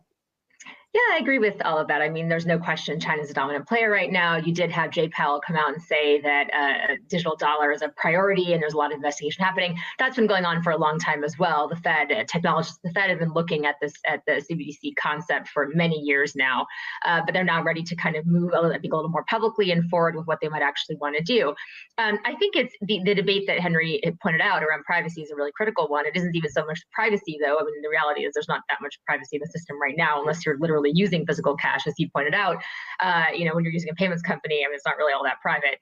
I think the question becomes, what are the implications of that? So if a government has the ability to not only have surveillance and understand what transactions you're engaging in, do they have the ability to then also cut off your ability to engage in those transactions or transact with certain kinds of actors? That can be a good thing when it comes to, as Henry pointed out, money laundering, fraud, terrorist financing, these kinds of things. It can also be a bad thing. It can result in censorship. And so I think a lot of the debates we're having on the kind of content side, Section 230 in the United States, things like this are going to port over into this space. There's going to be this interesting debate already happening. It's going to become more and more prominent. Is currency, is your transaction record, is that speech? That's a big question that we're going to have to wrestle with if we move in this direction more and more. Okay, and now onto a topic that's gotten a lot of attention just in the past couple months, but kind of a fun one. What do you think about NFTs, the non-fungible tokens? They've kind of burst onto the scene, and there are a lot of proponents and some detractors, and as a new asset class, for instance. So Sheila, can you talk a little bit about your thoughts on where they're headed? Are they here to stay? Yeah, well, it's interesting you phrase your question as an investment class. I mean, I like NFTs. I think they're really fun. I think it's really exciting to see what they're going to enable for creators. I think that the whole question around the creator economy and how we can provide more compensation to creators is something that I think is really powerful and important. As an investment class, I mean, know what you're getting, right? I mean, like, we're in the phase right now where a little less of this, but everyone's just kind of doodling something and minting it as an NFT. And like, is my doodle really worth anything? I would argue no. So I do think we're gonna get out of some of that froth and get to a place where the underlying value of the NFT is determined by the underlying value of the asset it represents, which is going to be dependent upon, one hopes, some sort of skill that is represented in the minting of that particular token. I guess it remains to be seen. Yeah. It's funny, we could not have any panel on crypto without a mention of NFTs. That's a great example of why it may be here to stay. But I think it's been very, very interesting watching the rise of NFTs. And just, to put things in perspective, at the beginning of the year, on Jan 1, there was less than 10,000 weekly active users on NFT platforms. And now we're consistently over 200, 250, 200,000 weekly users. So it's definitely gone mainstream from that perspective. There's really two things that I'm watching over the next couple of months on the world of NFTs. One is what's going to happen with some of the bigger brands. Are we going to see some of the bigger brands launch NFTs? I think many people are following what the NBA has done with Top Shots, which has been obviously a very big success, and kind of the engagement that it creates around that. So second, that's what I think it's going to be very, very exciting to watch. Second thing that I'm watching as well is what's going to happen with the traditional art world as well. NFTs solve a lot of the problems we've had on provenance, traceability, and the likes. And I think it's going to be very interesting to see if artists try to actually use this as a way to engage with their audience, especially those that have a certain following. So I think that's going to be very interesting to watch. And I think there's a lot of potential benefits of NFTs that we still are not exploring yet, right? Especially as we put them together with social tokens and this idea that you could actually build a community around. So I'm very excited about NFTs. So it's very early days, but it reminds me of the ICO boom that we had in 2017. There was a lot of fluff, but a lot of good things came out of it. I think the same thing will happen with NFTs. If you have one takeaway or kind of thing you're really watching this year in crypto blockchain, something you're really excited about, Sheila, do you have anything you're really looking forward to? Yeah, I'm really paying attention to all the governance underlying this. Ethereum, the Beacon chain, we're going to see ETH2 launch. I want to see what happens with that. And I think that the DAO is something we're watching very closely, that concept of providing a whole new model of governance to underlie some of these new exciting assets. Okay, thank you. Henry? Yeah, and I'm obviously watching a lot of the entry of institutional players. I think a couple of years ago, crypto was really, being driven by a lot of retail investors, two guys in a t-shirt in a garage, and now you're really seeing the entry of institutional investors. You may like it, you may not like it, but actually brings really the industry from 1.0 to 2.0. Second thing that I'm watching is really what's happening in some of the exciting new areas of crypto. One of them is decentralized finance, DeFi, what really enables us to put a first principle approach to financial services, rethink financial services. And right now, today, users are able to get borrowing, lending, asset management, even insurance in a complete decentralized way using some DeFi platforms. It's still relatively small. It went from 1 billion to about 65 billion today in total assets locked. But I think that gives a lot of, it's definitely an area to watch over the next couple of months, and an area that I'm following very, very closely. Okay, thank you so much. Henry Arslanian, PwC, Sheila Warren from World Economic Forum, thanks so much for being here and participating. And thanks to all you viewers for watching this, and we'll see you next time. Thanks for having us. Thanks for having us. I'm Kirby Mori in Tokyo, and you're watching Quick Take Geo. Coming up, the deck of cards that musician Brian Eno says could help unlock your creative genius. That's next.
Our generation's biggest problem. Climate change is happening.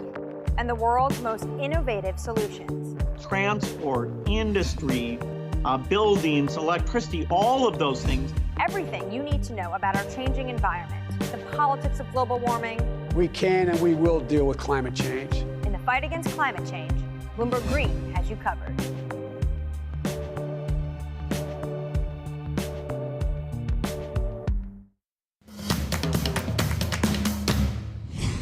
Having a creative block, musician Brian Eno encourages you to play with his deck of cards made for stimulating ideas. In 1977, Eno and David Bowie drew from the deck to push their creative limits when recording Heroes in Berlin.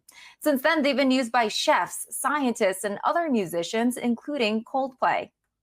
It's a device for breaking mental habits. Just go down that road you've never been before and see what happens.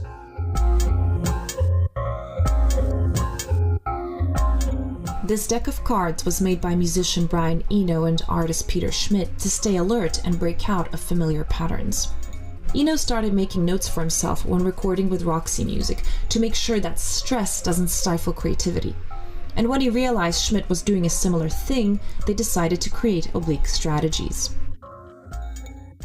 And it really came about because I noticed that in pressure situations, and recording in recording studios 50 years ago was a pressure situation because they were so expensive and I didn't have any money.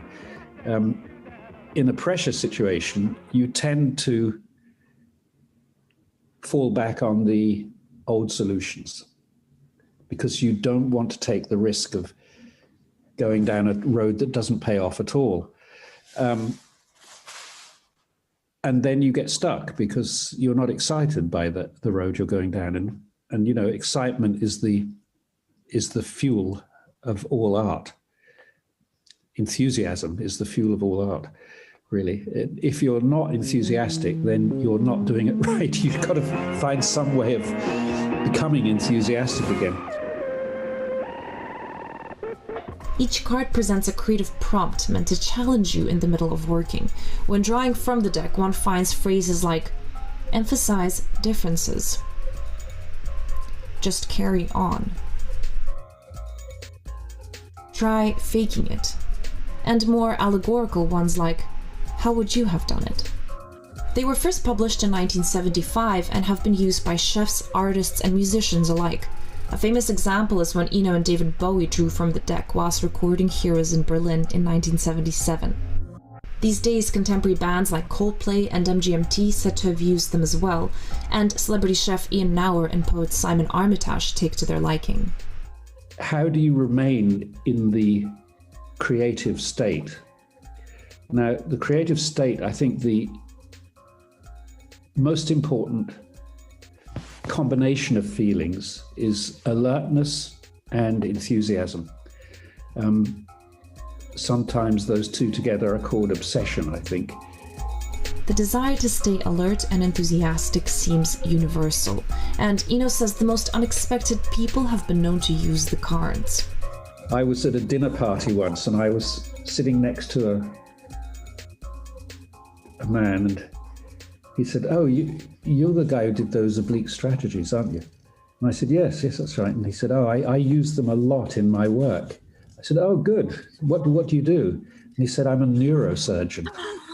Eno did tell the neurosurgeon to perhaps stop using them, but scientists seem to take to their liking.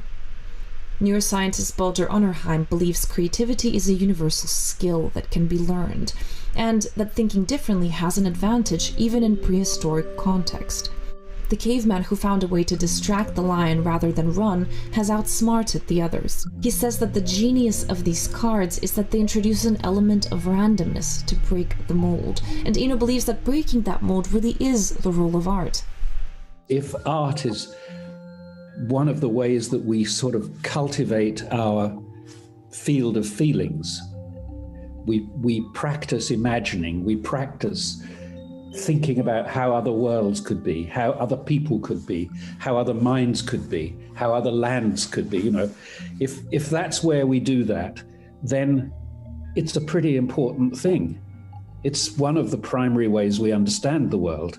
A strong advocate for sustainable living, Eno thinks art can help us imagine a different way of life. We need a new civilizational idea, a sort of eco-civilization. And I hope this is what artists can help prepare us for, because it can give us feelings about that possibility. And when we have those kinds of feelings, I think what we're thinking is, I like the kind of world that this belongs to.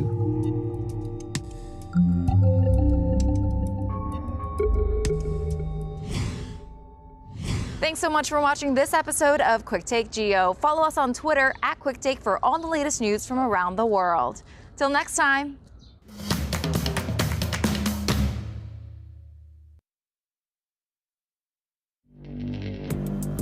Access the financial world on demand.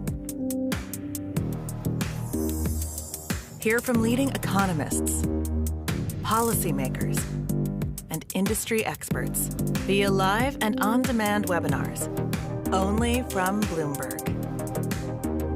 Start exploring to see what's moving the markets.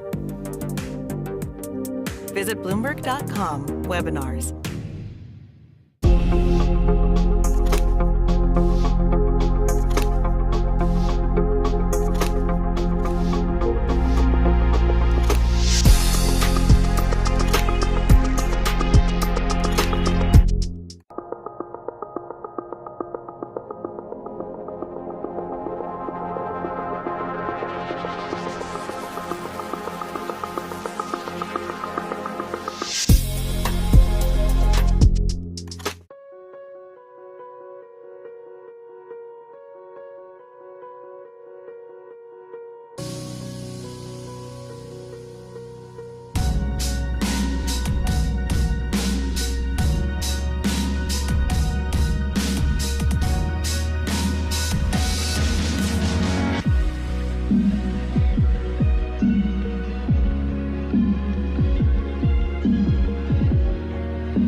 If we don't change anything, and we will go on in the way we are now consuming our food, then the next 40 years we need to produce as much food as we did over the last 8,000 years.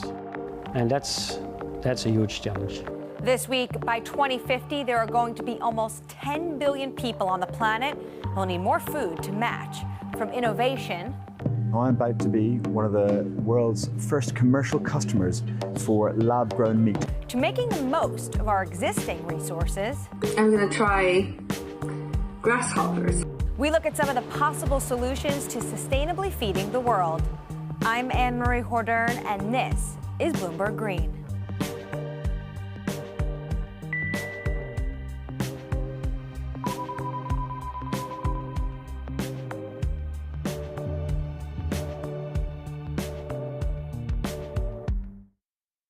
With climate change and urbanization, the resources that we need to feed everyone, like space and water, are becoming harder to find.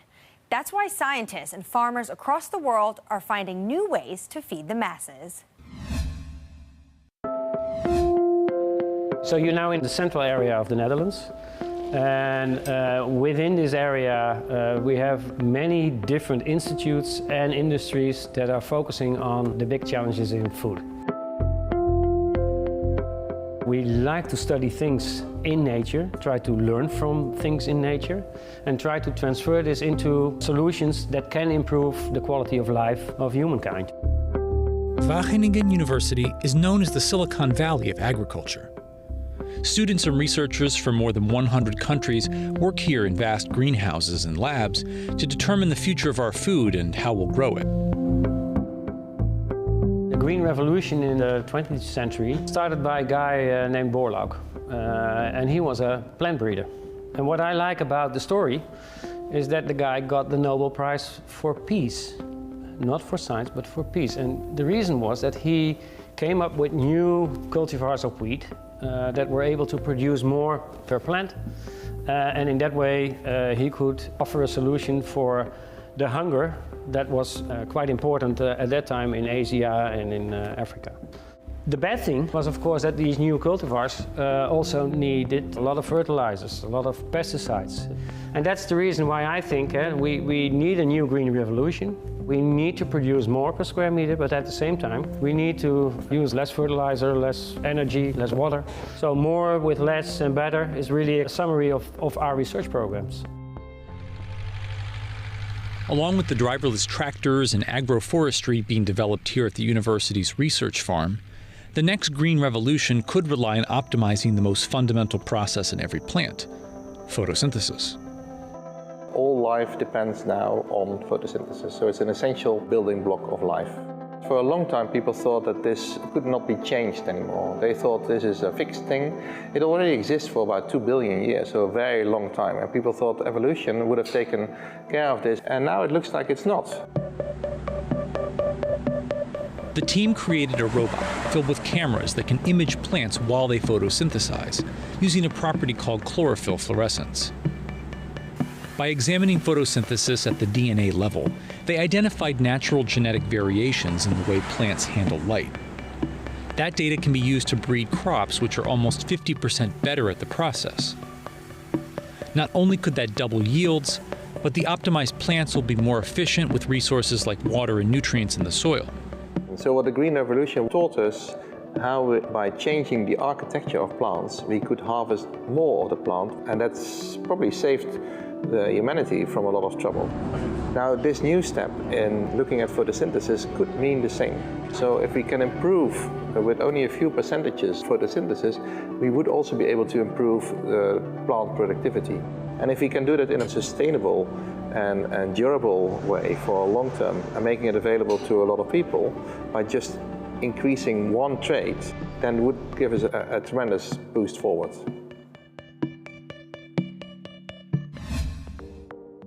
Coming up, the long shadow of livestock. Farm animals are one of the biggest contributors to greenhouse gas emissions. But what if there's a way to cut out the carbon when it comes to eating meat? This is Bloomberg Green.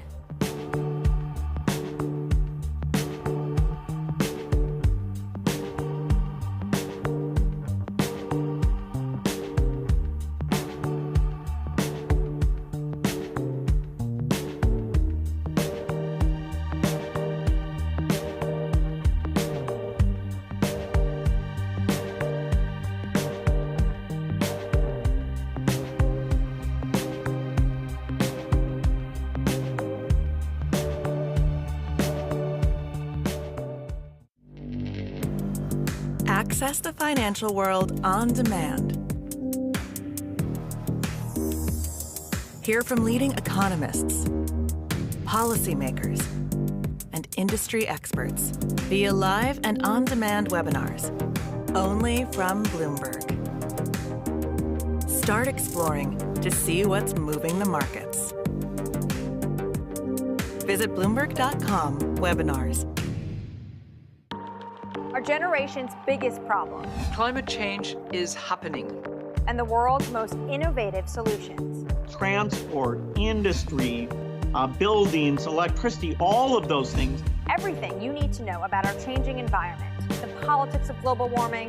We can and we will deal with climate change. In the fight against climate change, Bloomberg Green has you covered.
I'm Jennifer Zabasaja in New York, and this is your Green Brief.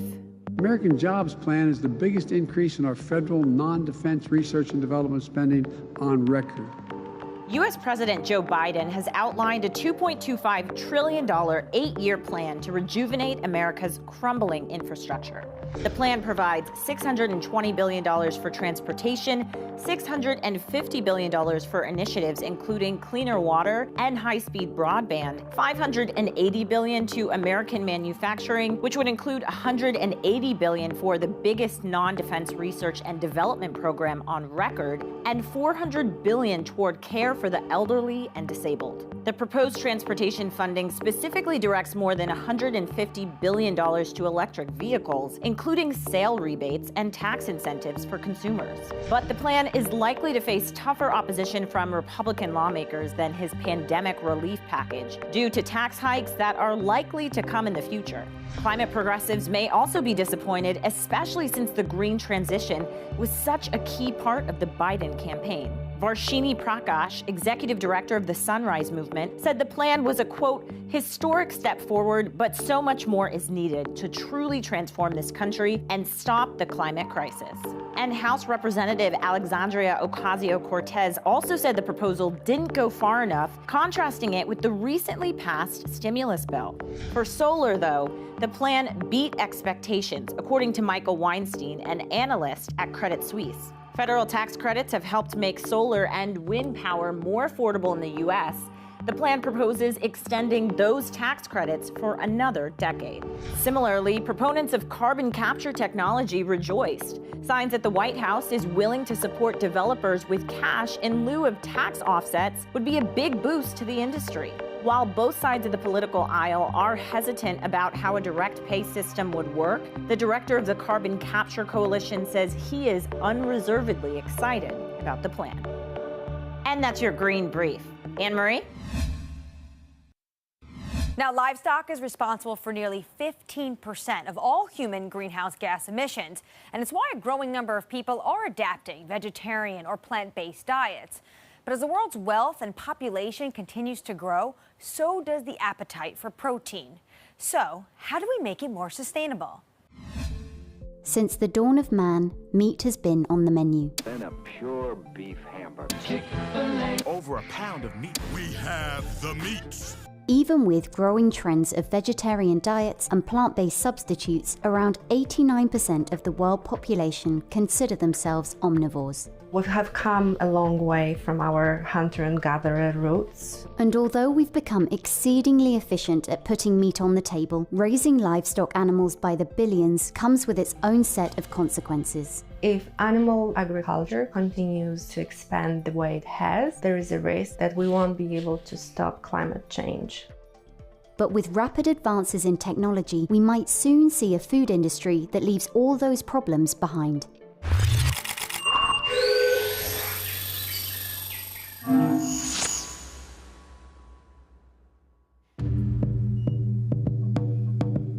I'm about to be one of the world's first commercial customers for lab-grown meat, cultured meat, to eat just as the company, and I'm very, very excited. Here is the chicken. Looks pretty crispy outside. That's really good. I mean, look, it's really tasty. Here at 1880 in Singapore, cultured chicken is being served under a regulatory approval granted by the Singaporean government. It's the very first time a cultured meat product, meat made from animal cells grown in a lab, has been approved for commercial sale. Eat Just, the company behind these chicken nugget-style dishes, is based out of San Francisco and got their start in 2011 developing plant-based egg substitutes like mung bean scrambled eggs and mayonnaise. But it wasn't until 2017 that they announced they were shifting focus to a cultured meat product. The way that we grow and produce cultured chicken is essentially we isolate chicken cells from chickens without having to kill them. So from a small biopsy, for instance, we immerse these cells in a liquid broth that contains the nutrients that the cells need to survive and be healthy and to grow. We really need these cells to multiply to reach the numbers that are sufficient to make a meat product. We're looking into the cells that are really important for meat. So we think about muscle cells, fat cells. By that isolation, we are able to form those muscle tissues in culture. The culture happens inside of a fermentation tank, what we call the bioreactor, which is essentially providing the same conditions as the animal body. Warm temperatures, some sort of mechanical stimulation, so that the cells are exposed to very similar conditions that they have inside of the animal. After the cells proliferate and reach a certain density, the final step is essentially to separate those cells from the liquid broth that they are in. We just make sure that the product meets our quality and safety standards, and then those cells are ready for consumption. Milk, cheese, yogurt, a lot of those derive from fermentations. The only difference is that they're starting from a different cell type. In this case, we're just using the animal cells as the initial and beginning of the product. Eat Just has developed chicken nuggets so far, with far more textured chicken breasts planned for the future. But another cell-based meat startup, Memphis Meats, has already started working on culturing other animal cells as well. We've done beef, we've done duck, we've done chicken. And these are things that are favorites in various parts of the world. For instance, people in America love beef and chicken. People in China love duck. So we wanted to show that we at Memphis Meats can produce meats that we as a global population love to eat. There's a lot of similarity on how we grow the meats from various animals or fish. But they're also different because of nutrients they need and how they actually come together to form the final product, the meat. And I think it's very similar to how we also grow various animals. There's similarities in the feed that we give cows and pigs and chickens, but there's also differences how we cultivate, and it's very similar for us as well. So we've been working with the FDA and the USDA for the last 3 years and really developing the guidelines on how this food should be regulated when we come to the market. As soon as we get regulatory approval in the United States, people will be able to go to their supermarket and buy it and enjoy it. They'll be able to go to a restaurant near them and order meat directly from animal cells. So here is a close-up of a half-eaten crispy chicken bite. You know what? What I'm really thinking is, I'm eating chicken. I like chicken. The normal chickens I eat, I don't know where they came from. And so I don't know why I should be very stressed where this came from either. The meat market is worth more than $1 trillion annually, and there are over 60 startups in the cultured meat field. Cultured meat has attracted several prominent investors, including Sergey Brin, Richard Branson, and Bill Gates. What is also interesting is that even meat giants such as Cargill and Tyson have invested in space. It's this disruptive potential of the market, as well as the promise to greatly reduce the climate impact of meat production that has attracted investors. It remains to be seen who will get regulatory approval in which countries, and whether consumers will like lab-grown meat enough to make the switch. And while there's no evidence that lab-grown meat is any less healthy than traditional meat, there's an ongoing debate over how healthy eating meat is in general. But if these products are a success, they could be the beginning of a more humane, less destructive meat industry. The food and ag industry is the most innovative industry in the world. It's always figured out how to feed a growing population, and we've never failed doing so. And it's been very clear to us that we are part of that, and we're going to figure out how to feed the next 3 billion people joining us. And I just see an evolution. Coming up, insects on the dinner table? A viable solution or a dire sign of the times? We look into the role that insect protein might play in food chains of the future.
Our generation's biggest problem. Climate change is happening. And the world's most innovative solutions. Transport, industry, buildings, electricity, all of those things. Everything you need to know about our changing environment, the politics of global warming. We can and we will deal with climate change. In the fight against climate change, Bloomberg Green has you covered.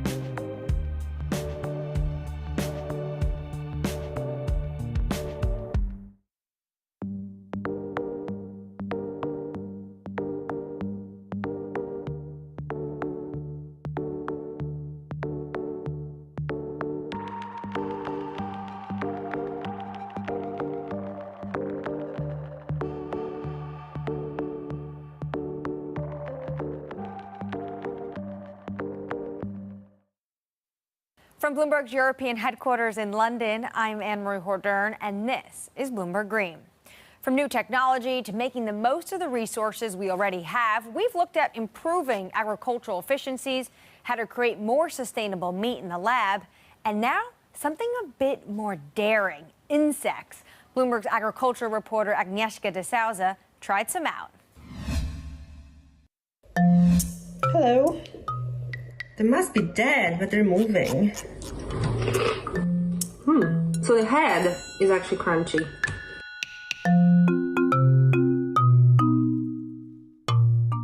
Insects are emerging as a sustainable source of protein requiring much less land or resources needed to produce, for example, meat. Insect protein has been around for a long time, actually. More than 2 billion people rely on insects for their daily food intake. But in Europe or in America, we've actually seen insects in food in the past few years. So I've got here 4 packets of insect snacks. So I think I'm just gonna try them separately and see how they taste like. Mealworms are actually quite interesting. This is a type of insect that just got a green light from the European Food Safety Watchdog. Obviously the larger or the cruncher. A cricket has wings. I can see its head as well. So crickets actually remind me of seafood. I'm gonna try grasshoppers, and this is actually the one that I wasn't looking forward to.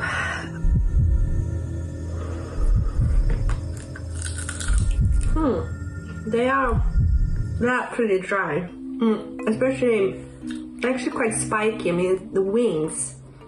The insect protein market is projected to grow tenfold in the next 5 years to about $4 billion.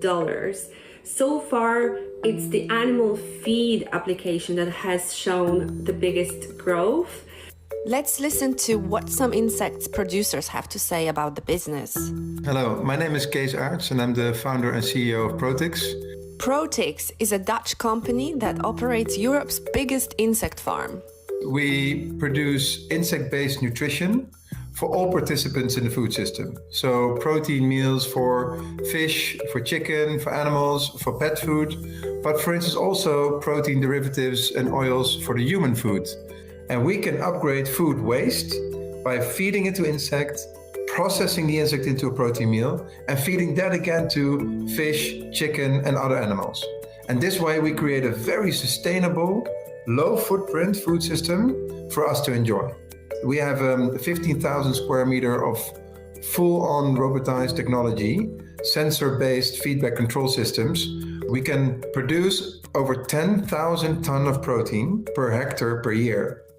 French startup InnovaFeed is partnering with agriculture trader ADM to build an insect protein factory in Illinois, which it says will be the world's largest. We wanted to bring scale in this insect industry in order to achieve impact, to make a real change in the sustainability of our food chain. The capacity of the plant is 15,000 tons of insect protein per year. And that's only a drop in the ocean in terms of global need. The aquafeed market itself only represents 100 million tons of feed each year. There's still a lot of room for deploying globally this technology and model. In terms of using insects in food, we still need to wait for the market to pick up. And we believe that our perception of insect products could be very different in 10 years from now than it is today. Consumers more and more are looking for objective arguments that deliver them a story that what they consume and how they fulfill their need reduces their net footprint on the environment. And insect-based nutrition actually fits in very, very well.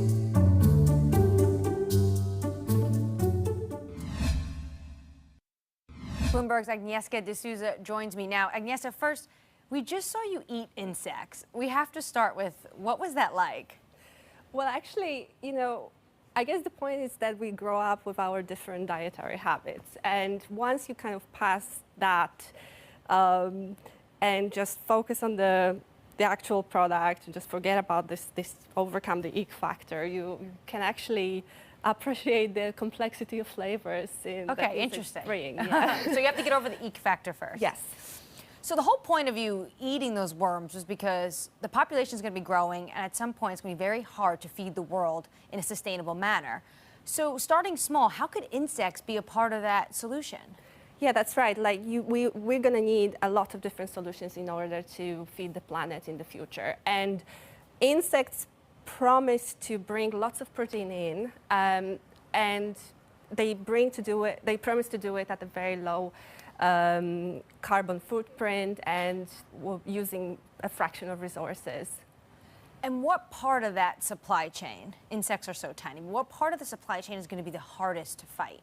Yeah, indeed. We're looking at the future of protein. I mean, protein is an essential component of our daily diets. And so far, we get our protein from meat, which, as we know, is quite damaging to the environment. It accounts for livestock production, accounts for 14.5% of global greenhouse gas emissions. It's also the primary cause of deforestation. So we're going to have to do something about it. And that's why we're looking for solutions. So when you look at the solutions, you're looking at some of the big names like Nestle and Cargill, but also the startups. What's viable? Like, what do you see out there that could really work? Well, luckily there's been a range of different solutions being explored. I mean, first and foremost, the one that really comes forward is plant-based proteins. You know, just think about fake burgers, chicken nuggets, you know, the rise of veganism, and that's pretty much has gone from niche to the mainstream. So you see, you know, all the global food giants and fast food companies kind of jumping on the bandwagon here. What would success look like for these technologies you're looking at in these companies, these startup companies? So you need to meet a number of criteria in order to actually make them mainstream. One thing is you have to scale up the technology.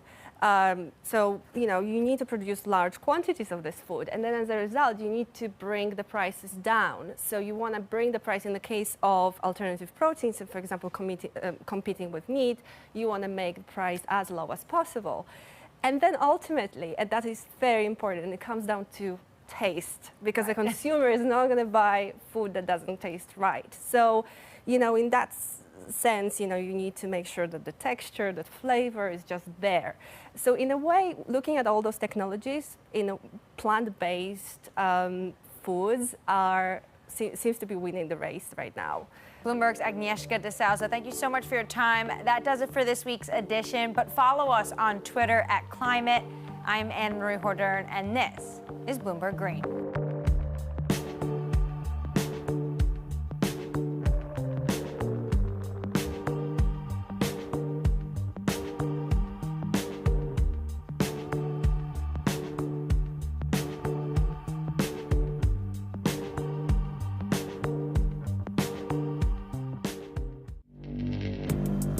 Access the financial world on demand.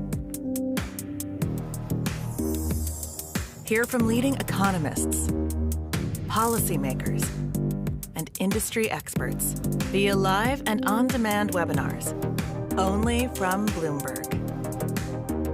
Start exploring to see what's moving the markets. Visit Bloomberg.com/webinars.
Coming up on Quick Take. You may have heard this term, challenge trial, come up.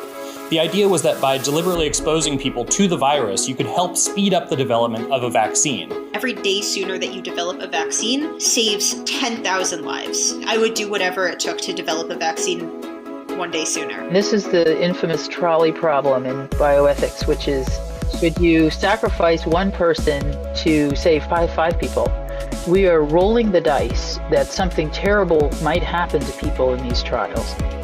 Then, mRNA has gone from a rejected idea to a powerful weapon helping to end the pandemic. And applications of this technology could provide a cure for diseases beyond COVID. Everybody argued that the RNA is so transient and degrade and it will never be medicine. I knew that it can be used for everything and, kind of a Cassandra feeling that I can see the future and nobody believes me. All this and more on Quick Take. United Kingdom has given approval to a trial that will expose healthy volunteers to COVID-19. Infection is guaranteed with a so-called challenge trial. Challenge trial. Challenge trial. As the pandemic progressed over the last year, you may have heard this term, challenge trial, come up. The idea was that by deliberately exposing people to the virus, you could help speed up the development of a vaccine. And it turns out a lot of people were up for this. Everybody feels terrible right now. Here's something that may help the world be a little bit better. So I was like, great, that sounds good to me. Let me sign up right now. Ultimately, challenge trials did not end up being used to develop the vaccines that are now in circulation. But now, researchers in the UK are turning to the challenge method, saying it will allow them to test the long-term effectiveness of the vaccines and learn more about the disease overall. It's restarted a controversy in the scientific community over the safety, efficacy, and morality of the practice. I spoke to some very smart people on both sides of the argument in an attempt to answer a question with big implications for humanity's future.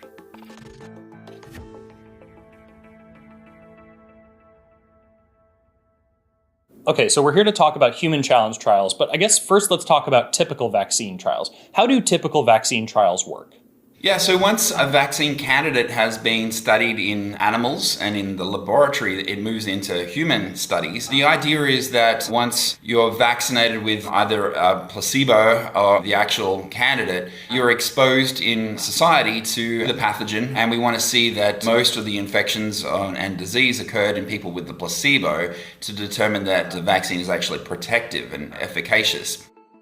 So with a human challenge study, we deliberately infect human volunteers and look at essentially what happens to them.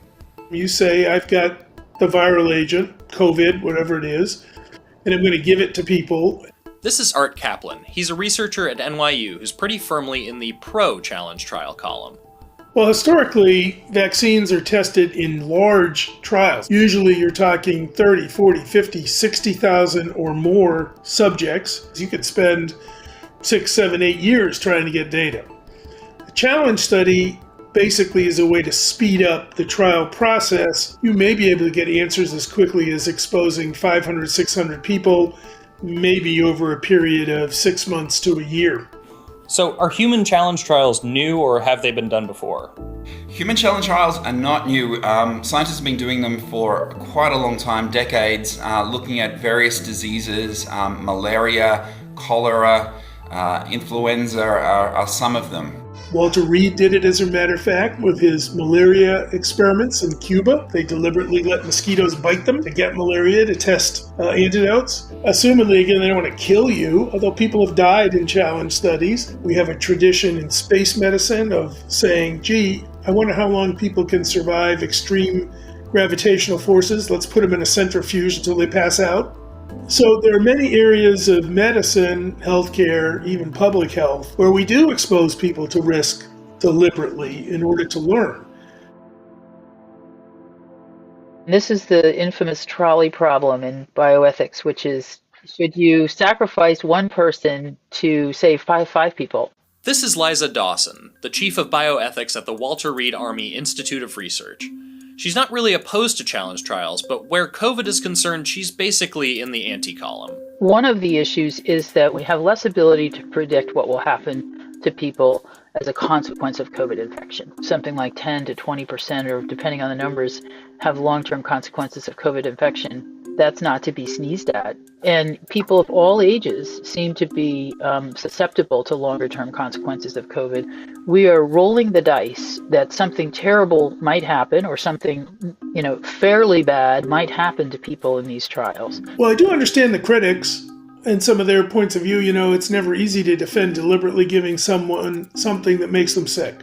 That violates sort of a core norm of medical ethics, do no harm. But I'm not really buying into it causes more harm to do a challenge study. It feels psychologically different to give somebody a disease as opposed to saying, gee, I don't know how you got it. Maybe it was on the subway, or maybe you should have worn a mask, or maybe a new variant appeared. We may feel, psychologically we didn't do it, nature did it.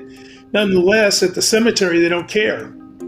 You're relying on nature to infect you, but it's not like people aren't exposed. I'm not sure that that's significantly morally better than just saying, I'll give you the disease and we'll get a faster answer.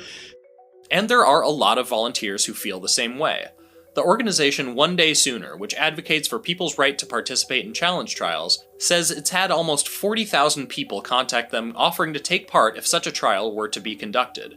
Two of those volunteers are Lena Juhler, a recent graduate of Johns Hopkins, and Gavriel Kleinwachs, a PhD student in Colorado.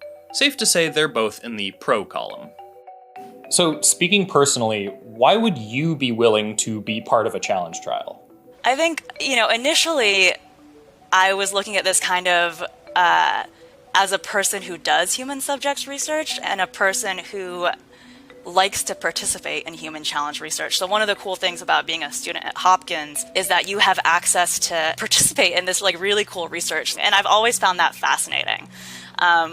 Just as a person to participate, to say, okay, I'm contributing to this science that may, help someone else down the road. And then the challenge aspect of it, I was really swayed by this argument of we can, this is so much more efficient. This is so much more effective. I would say the very first place my mind went was, so I'm Jewish, and in our philosophical traditions, it's said that to save a single life, it's as if you've saved an entire world. In the argument for challenge trials, the original argument back in March, it was estimated that developing a vaccine, every day sooner that you develop a vaccine, saves 10,000 lives. And I thought, that's amazing. I would do whatever it took to develop a vaccine one day sooner, which is why the organization is called that. We all know what it means to donate your time. We all know what it means to donate your money. Right. But this was an opportunity I felt to donate health, to try to share some of my health with others. So there are reasonable arguments on either side of the ethics debate, and a lot of people are willing to take the risk. But some offer a different kind of criticism of challenge trials, that they wouldn't actually accomplish their goal of speeding up vaccine development. That's the big beef put forward by Charles Vere, a Canadian bioethicist. He says the current UK study is the perfect example of just how long challenge trials can take.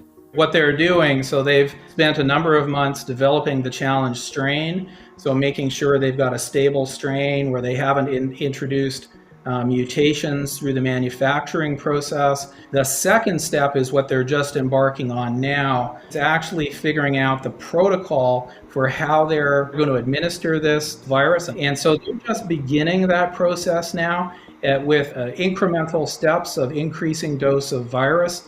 Each of those steps is going to take at least a month. And so we're many months away from them being at the point where they can even test vaccine. Advocates of challenge studies, by and large, haven't talked about all this preparatory work that needs to be done. Even from the first article that was published about this, they sort of talked as if, sort of next week we could just start doing this. Right, you just pump a room full of COVID-19 and then everybody gets it. Right, and of course these studies are much more complicated than that. And then there's the fact that we got the current slate of COVID-19 vaccines in record time without using challenge trials.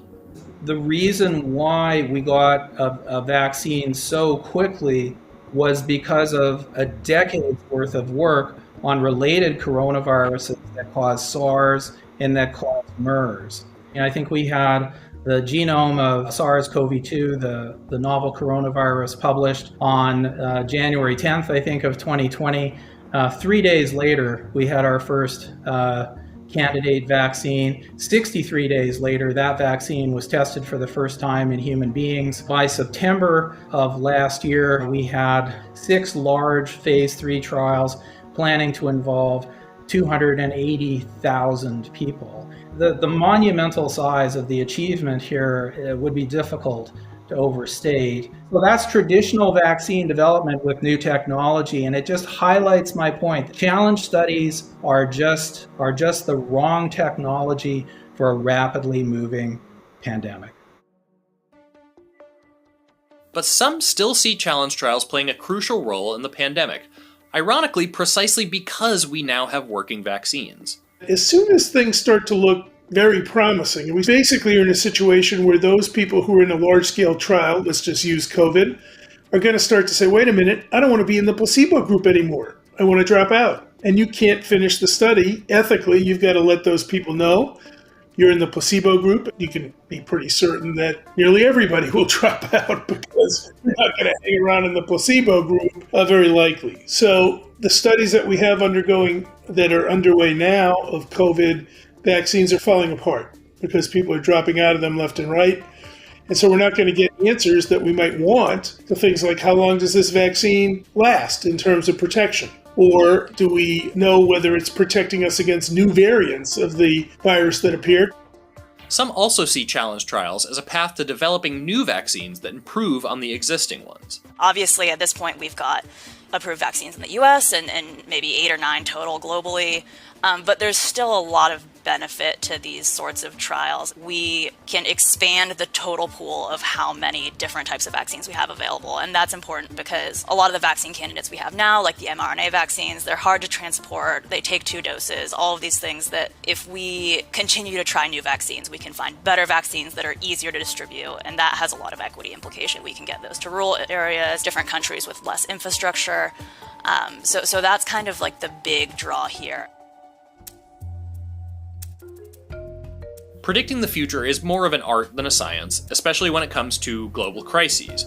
Almost no one would have guessed that we'd have several working vaccines for a coronavirus within a year, so it's impossible to say exactly what role challenge trials will play moving forward. But if there's anything that we've learned from the pandemic, it's that the question of which path is the more ethical one often doesn't have an obvious answer.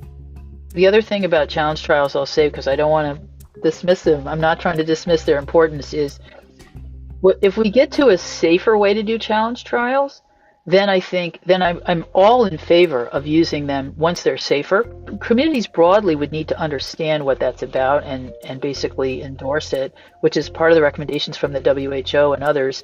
But if they're safer, such that we're not asking people to take those risks, I think they could be a really important tool in the toolbox. And just as we do them now in malaria trials, they're a tool in the toolbox, but they're not the whole story.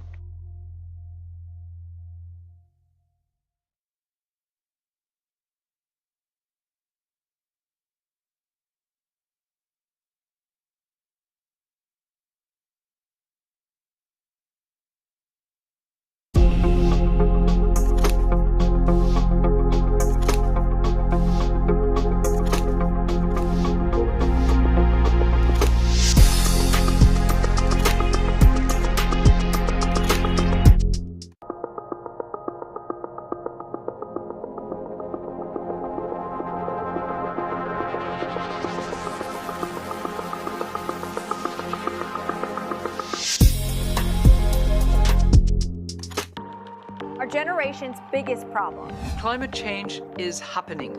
And the world's most innovative solutions. Transport, industry, buildings, electricity, all of those things. Everything you need to know about our changing environment, the politics of global warming. We can and we will deal with climate change. In the fight against climate change, Bloomberg Green has you covered.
In 1995, Katalin Karikó had hit a low point. A biochemist at the University of Pennsylvania, she devoted her entire career to turning mRNA, one of the most important building blocks of life, into a whole new field of medicine.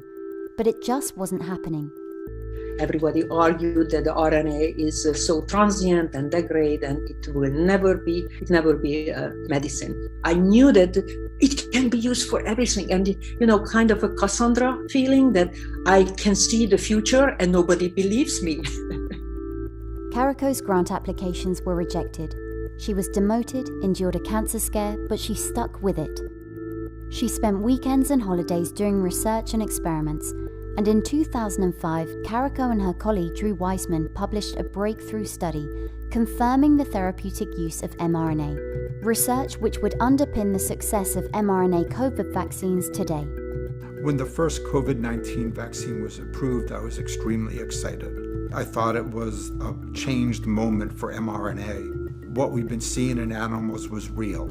It works in people, and that's the most important thing.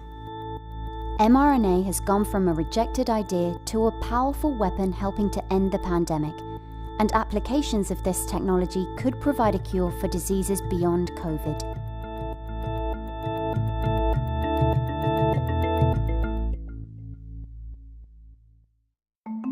Messenger RNA, or mRNA, is a genetic material that copies instructions from our DNA. Our cells use these instructions to make proteins, which carry out different functions in the human body. mRNAs are responsible for everything our body does, from breathing air to eating food to walking to sleeping to thinking. COVID vaccines from Pfizer, BioNTech, and Moderna are based on this mRNA mechanism. Unlike traditional vaccines using dead or weakened viruses, mRNA vaccines use the genetic information of the virus.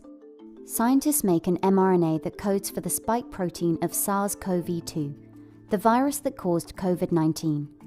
Then the mRNA is put inside a lipid coating and injected into the human body. The cell reads the mRNA and starts to make harmless spike proteins of its own, which triggers the immune system to produce antibodies against the virus. The way that mRNA vaccines work are similar to really all vaccines. What they're doing is they're presenting a protein or proteins from a pathogen, and they're causing our bodies to make an immune response against those proteins or protein. When you make an inactivated virus vaccine, you have to isolate the virus, you have to grow it up in eggs, you have to figure out how to grow it in eggs, you have to purify it, inactivate it, and formulate it. With mRNA, you only need the sequence. You don't need the virus, so it's a very simple vaccine to make. This means that making mRNA vaccines is faster than making traditional ones. But the journey for mRNA to break into mainstream medicine has been long and challenging. mRNA was first discovered in 1961, but it wasn't until 1984 that scientists were able to recreate it in the lab.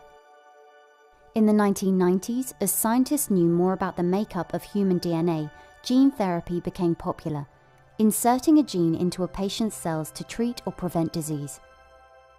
But most researchers gave little thought to using mRNA as a vaccine or a drug, despite its close relationship with DNA.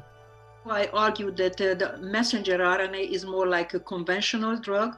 You can apply, and then if you see beneficial effect, you can reapply, and then the healing is done, rather than a gene therapy, where you are delivering the gene and you cannot control. But many rejected Karikó's idea, arguing mRNA therapies didn't look feasible. The immune system is hypervigilant against foreign RNA entering the body, and so the injected lab-made RNA caused inflammation, which destroyed it before it could start to trigger an immune response. And even worse, that inflammation could be life-threatening. In 1997, Karikó met Drew Weissman, a respected immunologist, and they started to collaborate.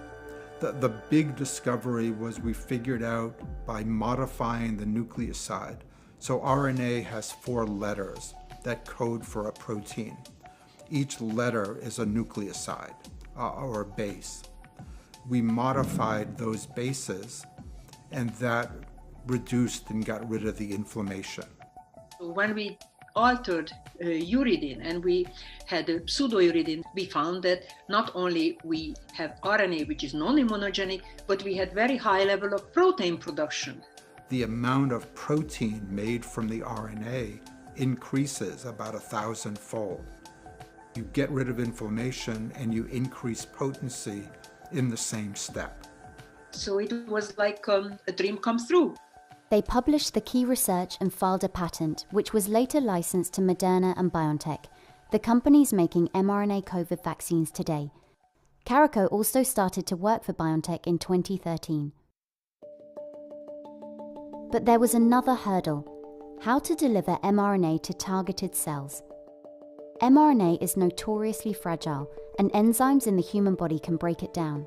So you really need to have it protected from the enzymes and other kinds of things in the body. You could call them the bad guys, so to speak. And if you don't, then the therapy won't work at all. It would be non-existent. As early as the 1970s, chemical engineer Robert Langer and his colleague Judah Folkman proved that it's possible to deliver molecules like RNA inside tiny particles without destroying them. The nanoparticles Langer used were made of polymers, not lipids as used in today's mRNA COVID vaccines. So we were trying to put DNA and RNA into tiny particles and deliver them. I failed the first 200 times when I did it. And by the way, that was also widely criticized. So I got my first 9 grants turned down. I couldn't get a job in a faculty job in a chemical engineering department, which was my area. But today, Langer is a renowned scientist with over 900 issued patents.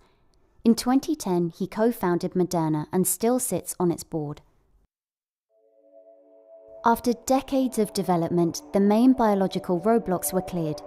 But mRNA technology had never been used outside of clinical trials until recently. In the last few minutes, we've heard that the first coronavirus vaccine has been approved for use in the UK. This has been manufactured by the US pharmaceutical company Pfizer and its partner BioNTech. And here is the first person in line to get it. In the following months, mRNA vaccines from both Pfizer, BioNTech and Moderna were cleared in multiple countries. Taking less than a year from the lab into people's arms, these are the fastest vaccines that have ever been developed, both with a 95% efficacy rate. But some people are concerned that these vaccines are hastily made. The speed of making the vaccine, the 10 months that it took, there's very good reasons that people need to understand why that happened. It was an emergency. It was a pandemic. All of the clinical trials were done at the same time. All of the testing was done together. No corners were cut. There was no safety issues that were ignored. Everything was done exactly the same as every other vaccine. In December 2020, Carico and Weissman were given the COVID vaccines they had contributed to. And the people were waiting, the healthcare workers in line there to get their vaccine, and they clapped, and then I cried. About 3.2 billion doses of mRNA COVID vaccines are expected to be given in 2021.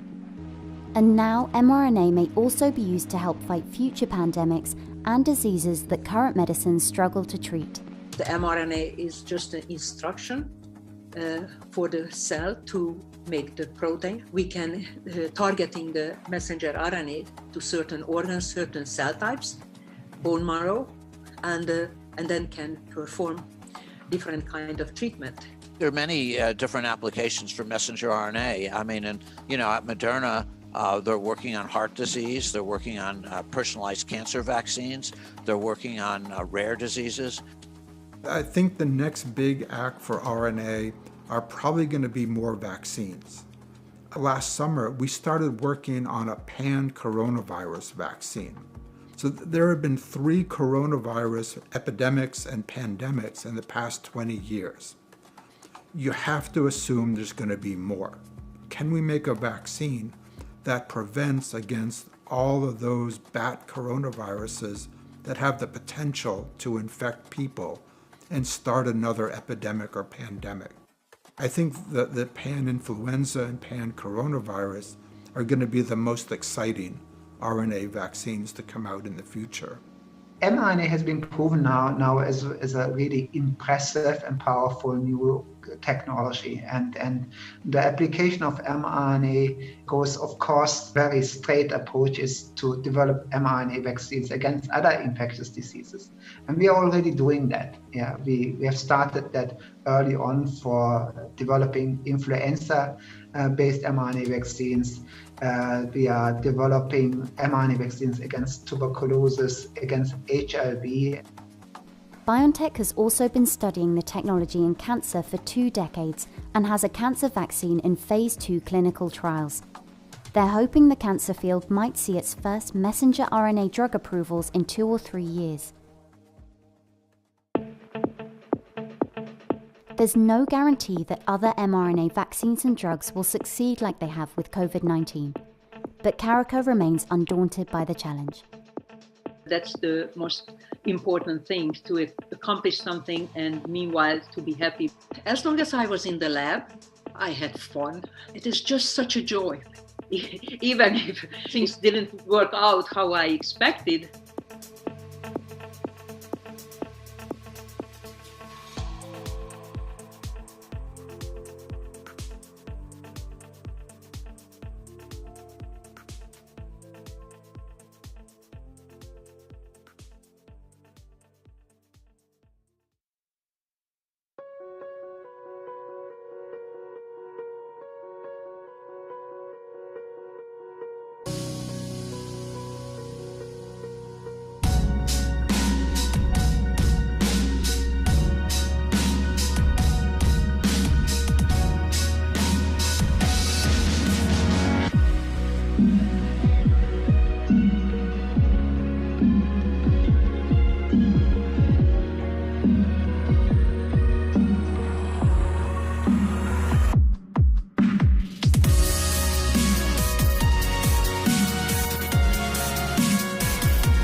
Access the financial world on demand. Hear from leading economists, policymakers, and industry experts via live and on-demand webinars, only from Bloomberg. Start exploring to see what's moving the markets. Visit Bloomberg.com/webinars.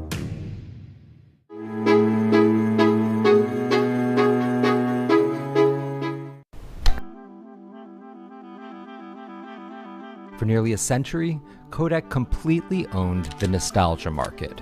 Oh yeah, you got so much style with that silly old smile. Come on, get you with a Kodak disc. Any memorable moment, from a child's first steps to a wedding, was branded a Kodak moment. But recently, a Kodak moment has become, let's say, less nostalgic. At some point, I think, became a crypto company, and now apparently it's a pharmaceutical company. In 2020, the American film giant has made headlines for its foray into, of all things, pharmaceuticals, specifically to treat COVID-19 with the help of a $765 million US government loan. And if you think that's kind of odd, you're not alone. Just so many weird themes of America today, I think, are wrapped into this story, which is why it's so fascinating. $765 million loan for Kodak to begin producing pharmaceuticals.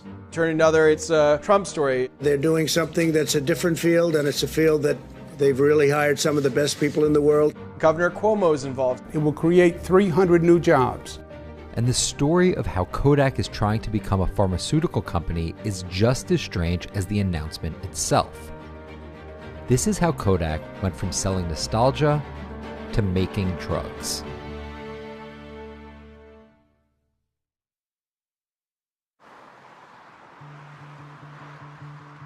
Kodak is an iconic American company. It once symbolized everything that was great about America.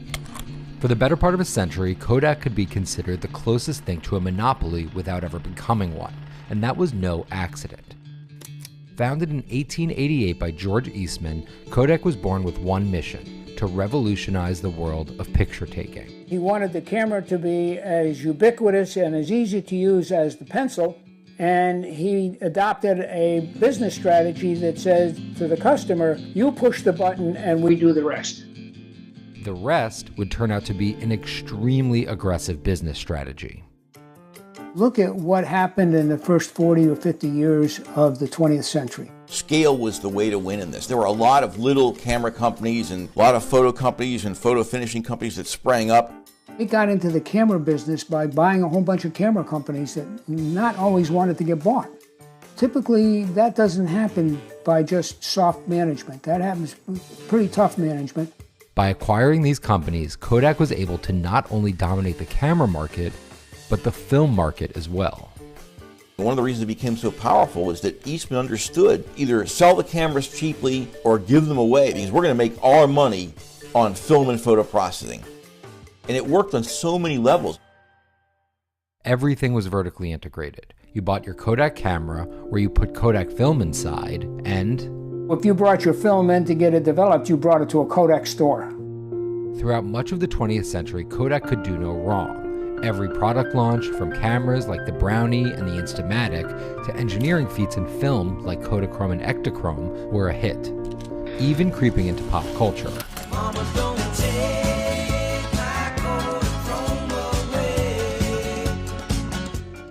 Kodak didn't just set the tone for the film and camera industry, it was the film and camera industry.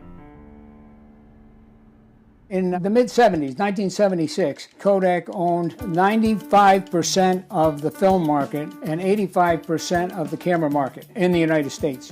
Employment peaked in the 80s at like 150,000. This wasn't just a Fortune 500 company, this was a Fortune 50 company. It was a brand that everybody recognized, and it was dominant.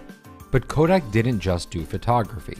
Because of the chemicals used in film, they also developed blood analyzers, X-rays, pharmaceutical manufacturing, and copiers, just to name a few. What Kodak didn't know at the time was an invention by one of its own engineers in 1976 would eventually lead to the organization's demise. Kodak engineer Steven Sasson invented the prototype that would eventually become the digital camera. It was a feasibility demonstration. If you saw pictures of it, it was obviously not a commercial product. Kodak saw the writing on the wall, that their days, while still decades away, were ultimately numbered as a film business. I began to look at something Gordon Moore had come out with just a couple of years before that, and it became known as Moore's Law. Moore's Law said that the capacity of transistors on an integrated circuit was going to double every 18 months. We were able to conclude in 1978 that by about 2008, consumer electronic imaging ought to overtake traditional photography. At the time, Kodak wasn't worried. It had a leg up on the competition and had plenty of time to prepare. Dealing with major shifts in technology that quickly dated their research, the transition to digital signaled the beginning of Kodak's decline. During the early 80s, recognizing this transformation was coming, Kodak set up an internal school where we sent chemists and chemical engineers to in-house school to turn them into electrical engineers. That turned out to be not very successful. If you just look at the earnings statement of the company, you'd have to say, what are we doing this for? Because at this point, they're still making money hand over fist. There was kind of an ingrained fear of cannibalizing that core business, of killing the golden goose. They were a monopoly in film, but they couldn't stop disruptive technologies, from coming along and unseating their business. It's sort of the classic innovator's dilemma problem. If you have this great cash cow, which is your film camera business, and you're one of the dominant players there, you're reluctant to totally disrupt it yourself. By the time the 90s rolled around, Kodak's push into digital was in full force.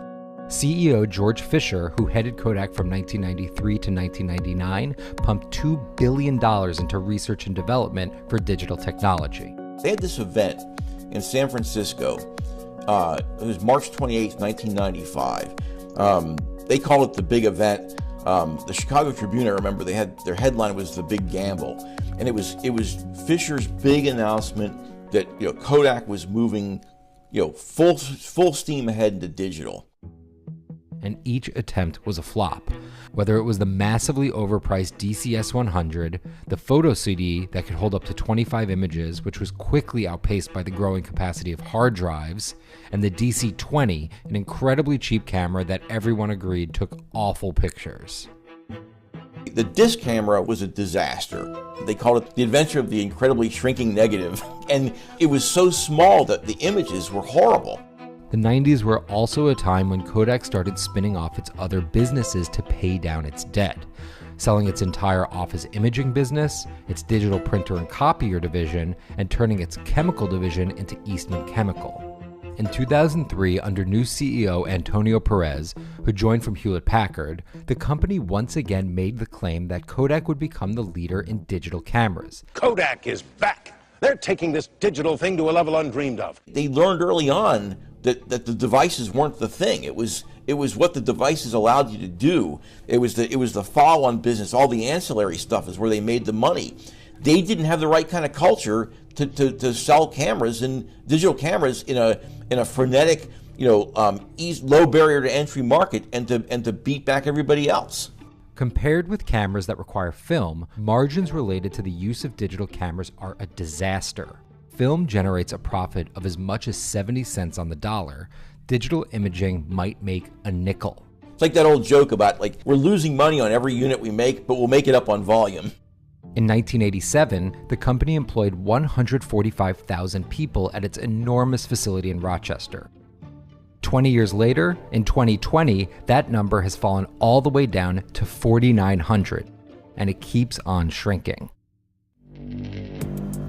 Access the financial world on demand. Hear from leading economists, policymakers, and industry experts via live and on-demand webinars, only from Bloomberg. Start exploring to see what's moving the markets. Visit Bloomberg.com/webinars. Our generation's biggest problem. Climate change is happening. And the world's most innovative solutions. Transport, industry, buildings, electricity, all of those things. Everything you need to know about our changing environment, the politics of global warming. We can and we will deal with climate change. In the fight against climate change, Bloomberg Green has you covered.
I would like to take this time to answer a few important questions about Kodak in light of our decision to file for reorganization.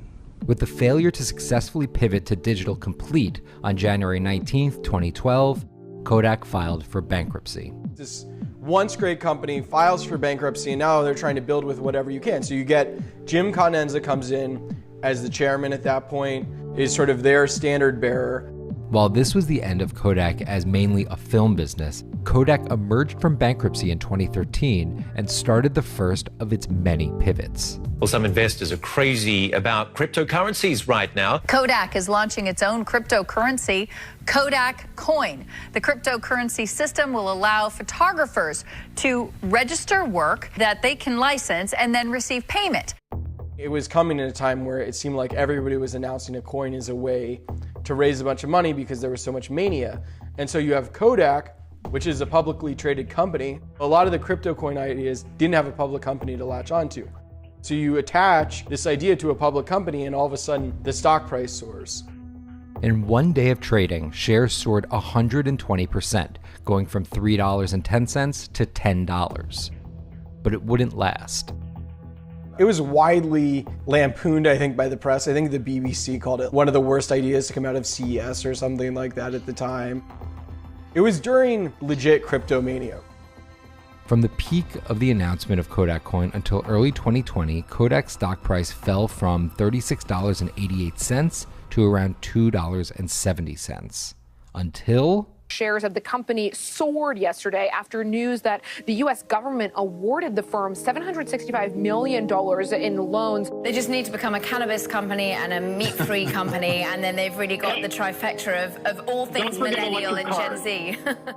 Most people heard about the Kodak loan on, July 28th. We have President Trump himself talking about the $765 million loan. We have Peter Navarro, the trade representative, going on TV talking about it, and the governor of New York, Andrew Cuomo, thanking the president for it. That all of a sudden wakes everybody up in the world to this. And just like with the announcement of Kodak Coin, the share price goes crazy. It tops out at $60 when it had been trading around $3 for months and months. For a moment, it was actually a feel-good story, a once great American company having its second act. There's a ton of media attention on it. Everybody's asking why this company, can Kodak really do it? Why are there all these strange things about how they handled the announcement? And then suddenly you have everybody investigating. Regulators look into improprieties, allegations of insider trading. The trading volume for Kodak shot up right before the deal. Kodak, after the announcement comes out, files that just before the announcement came out, they had granted options to a bunch of their executives, which would seem to give them access, the ability to buy shares at a low price, dated to before the share price really surged. Kodak said it made the mistake of not placing an embargo on the press release, and without the embargo, journalists were quick to report the news, which impacted trading. The source of the loan was also a big area of interest. It was given out by the U.S. International Development Finance Corporation, or the DFC. This is about investing in a company that is going to not only produce 25% of the generic pharmaceuticals that we need, the ingredients in the United States, but it's going to be financially sustainable for the long term. So they had a big advance purchase order, and we were able to give them that money, the $765 million, collateralized on that.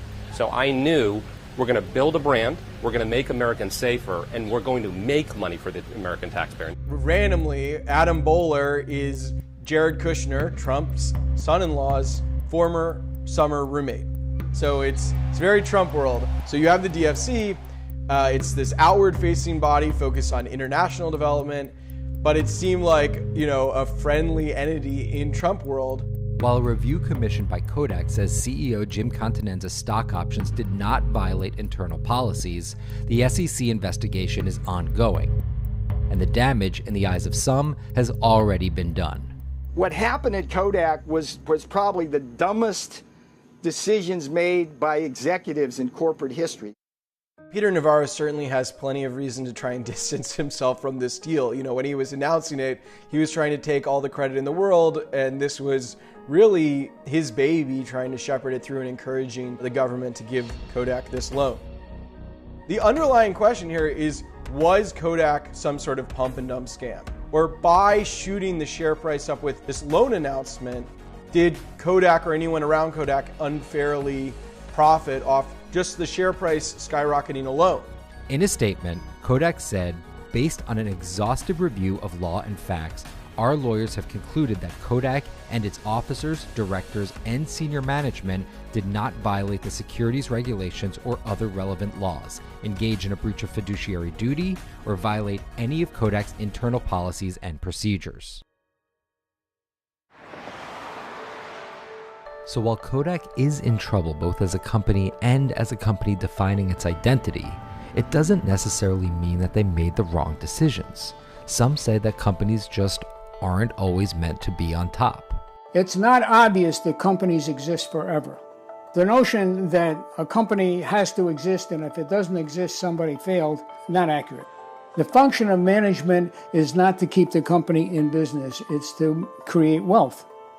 If you don't have a balance where the revenue exceeds the cost, you eventually go out of business.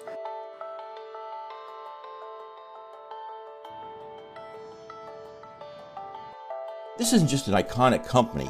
This isn't just a corporate tragedy. It's a piece of America that's being lost, forever.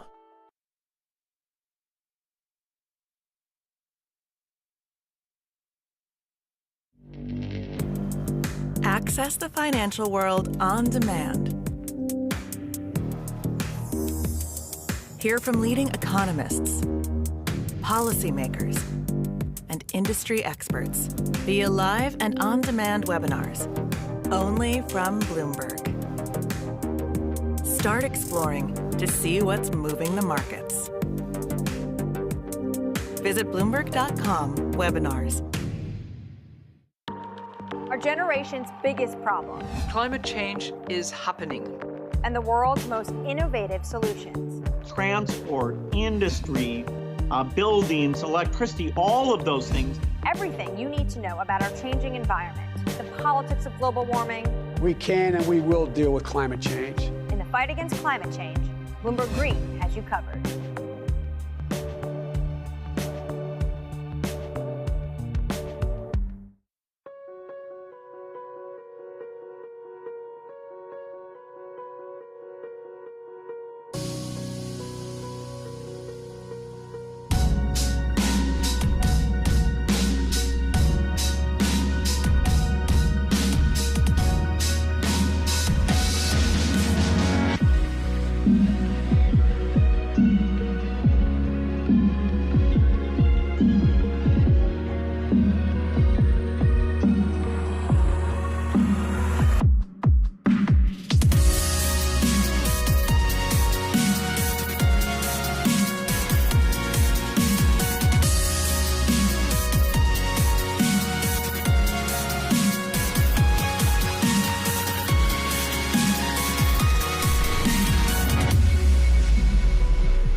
In this video, you're going to see the future.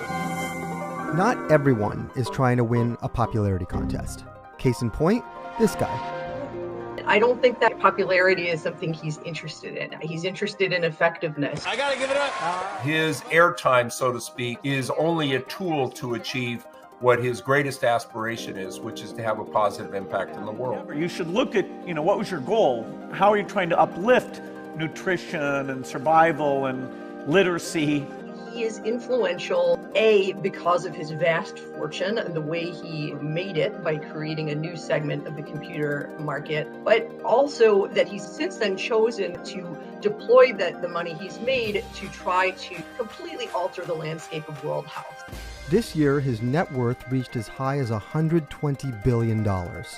These two have donated more money to charitable causes than anyone ever. He's a multi-dimensional individual. He has great depth in so many different areas. I guess you'd call him a polymath. William Henry Gates III was born in Seattle, Washington in 1955. He was a terrible child. Bill Sr. gave a whole interview to the Wall Street Journal about just how difficult he was, how much trouble he gave his mother, just, yelling, screaming, tantrums, things like that. At the ripe age of 13, the problem child wrote his first software program, a tic-tac-toe game, on the teletype Model 33 ASR teleprinter. 8 years later, he dropped out of Harvard to start a computer software company with his best friend Paul Allen called Microsoft. In co-founding Microsoft, what Bill Gates and Paul Allen did was essentially create the personal computer software market that's since then been worth hundreds of billions of dollars. This is Jeff Rakes. He's known Bill for quite some time now. I was at Microsoft from 1981 to 2008, and Bill was completely committed to the vision that we could help put a computer on every desk and in every home running great software. And that's the impact that he wanted to have, and he was completely focused in on that. Now, such determination does require a strong personality, and it's safe to say that his subordinates could probably relate to his parents at that point. He was a very tough manager. People had these sort of terrifying Bill Gates reviews of their products and features. And if he didn't like what you said, he would, he was known for responding with the word, well, that's the stupidest thing I've ever heard. But the good news is you won't hold the record for long. Seattle's Bill Gates, with $4.2 billion, is the second richest person in the country. What is this? It's Microsoft Excel. Now hold still, I'm about to perform a miracle. My spreadsheet doesn't do that. Microsoft became such a juggernaut that the following decade they were sued for being a monopoly. If you look at that point in the year 2000, Microsoft is in serious antitrust trouble. And the view of Bill at that time was terrible. And people viewed him as a sharp-elbowed monopolist, essentially. Not that he cared about what the world thought of him, but it was around this time that Bill decided to start listening to his parents. I do remember in the early days of Microsoft, his mother pressing young Bill to get involved with United Way and philanthropy, and Bill's response was, Mom, I'm trying to build this company. I don't really have time for that. And I think over time what he learned is, in the same way that he could leverage his intellectual energy on behalf of Microsoft, he could do it on behalf of philanthropy. While in the midst of this antitrust suit, Bill and his wife Melinda donated $16 billion worth of stock to charity in 1999. The following year, he poured $5.1 billion in cash to create the Bill and Melinda Gates Foundation. At this point, I think many people much more closely associate him with programs that have saved lives and increased immunizations in the developing world. That's much more the popular view of Bill at this point, that sort of philanthropist and not the monopolist, so to speak. So you can avoid lots of diseases if you've been properly vaccinated. Today, the foundation is the world's largest charity. Its fingerprint is on almost every global health initiative of the last 20 years and has spent over $40 billion on global development and public health programs. Yes, they deploy financial resources, but they also use their voice, the networks of influence and support that they have. So in many ways, it represents one of the key concepts that we learned in software. It's about leverage. What Bill wants, what Melinda wants with the foundation is to be able to make those financial investments and leverage them to have the greatest possible impact.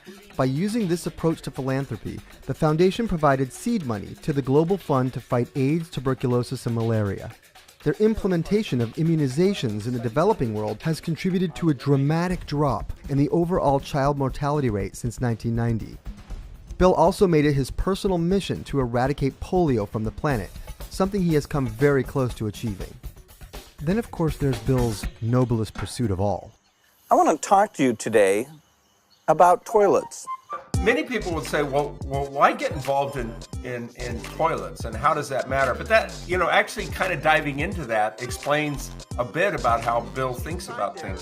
If you want to reduce the disease burden, you're going to have to improve sanitation. If you're going to improve sanitation, you're going to have to invent a new way to go about it, one that doesn't require all of the water that we use today. So it's a great example of how he thinks in terms of the broader system and looks for technological innovations that can really make a difference. this push to improve sanitation worldwide has led to the invention of the omniprocessor, a low-cost human waste treatment plant with a beta version currently in use in Dakar, Senegal. I am very impressed with this solution we're seeing here. It generates electricity, it generates clean water. In the area of climate change, Gates has embraced the often unpopular solution of nuclear energy as an alternative to fossil fuels. The energy has to come from somewhere. You're giving up all coal, all natural gas, all oil. I think that is a good example of both the fact that he isn't concerned about public opinion or popularity, but grounded in what he believes to be the data and the facts. A Gates company called TerraPower was very close to building the world's first nuclear reactor fueled by actual nuclear waste in China. But progress was stopped in its tracks when Trump launched a trade war against China in 2018. No sooner was this vision put on hold than did Gates have a more urgent calling. This is going to be era-defining. And no one was in a better place to say, "I told you so." The most urgent invention in the world right now is a vaccine that prevents you from getting COVID-19. The fact that he has such depth across so many areas makes him unique in being able to take on the current pandemic. He has now spent 20 years learning about funding programs, talking to leading researchers on things like viruses, things like vaccines. Some of the programs in the Seattle area, including the Seattle flu study that caught some of the first COVID cases here, are things that have been funded out of the foundation. So far, Gates has chipped in a total of $300 million and counting in the fight against coronavirus. They're focused on detection, isolation, and treatment of the virus, and finding a vaccine. This chapter in Bill's life has yet to be written, and could have the highest stakes he's had to face yet. His intellectual intensity sometimes carries over to big expectations. But at the end of the day, the person he's toughest on is himself. If he doesn't figure out something that he thinks he should figure it out, he'll be disappointed in himself. It drives him. It motivates him. It gives him a sense of urgency to really make a difference. And I think that's one of his greatest attributes.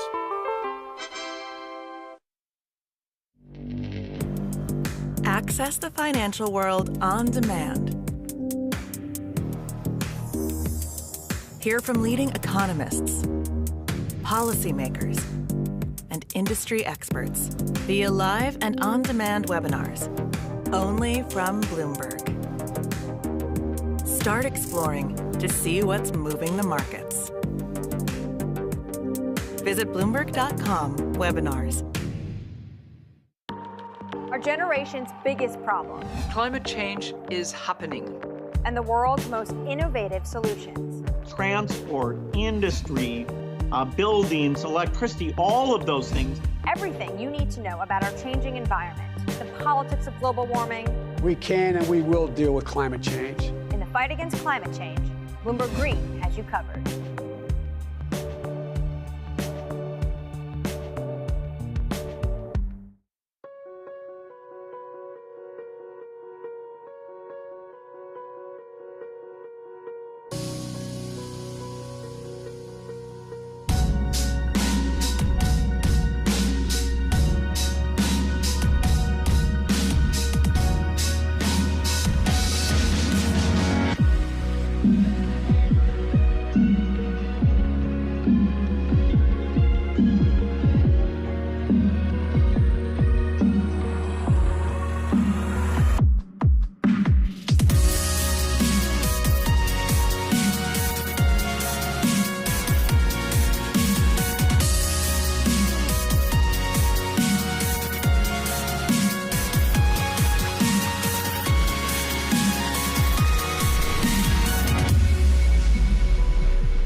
Hyde in London, in for Emily Chang. This is Bloomberg Technology. Coming up in the next hour, bold words from Bezos in his last shareholder letter as CEO when he looks to his legacy and has some recommendations for how to treat the hundreds of thousands of company employees.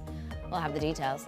Plus, a digital health certificate, or in other words, a vaccination passport. Some travel industries and sport venues, they want to require it, but others, including states like Texas and Florida, have banned it. We'll talk privacy and equity issues, as well as the technology, with a key player in the app space.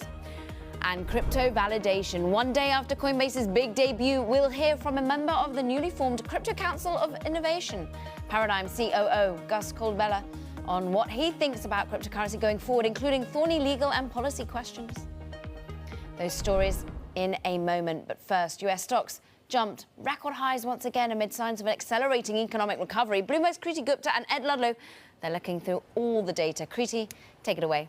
Well, Caroline, green on the screen. That was the story today. Tech really outperforming. And you can see it on the chart behind me. The NASDAQ 100 actually ending at record highs once again. A big part of that was Apple's gains. You actually saw them win a patent suit. So actually helping those major contributors. You know Apple is that big heavyweight for the benchmarks. But with those NASDAQ 100 gains, you also saw gains in that semiconductor index. The SOX index up a whopping 1.8%. And of course, this comes right on the heels of TSMC and some of those other semiconductor earnings, really saying that that chip shortage that's been driving those gains, those can actually continue into 2022. And that news is what boosted the SOX index for the first session in 5. And AMD, of course, was the major contributor. But we all want to know about the other major story, and that's Coinbase. If you flip up the boards, I want to show you what Coinbase did on its second day. And you can see it's a little bit of a pullback.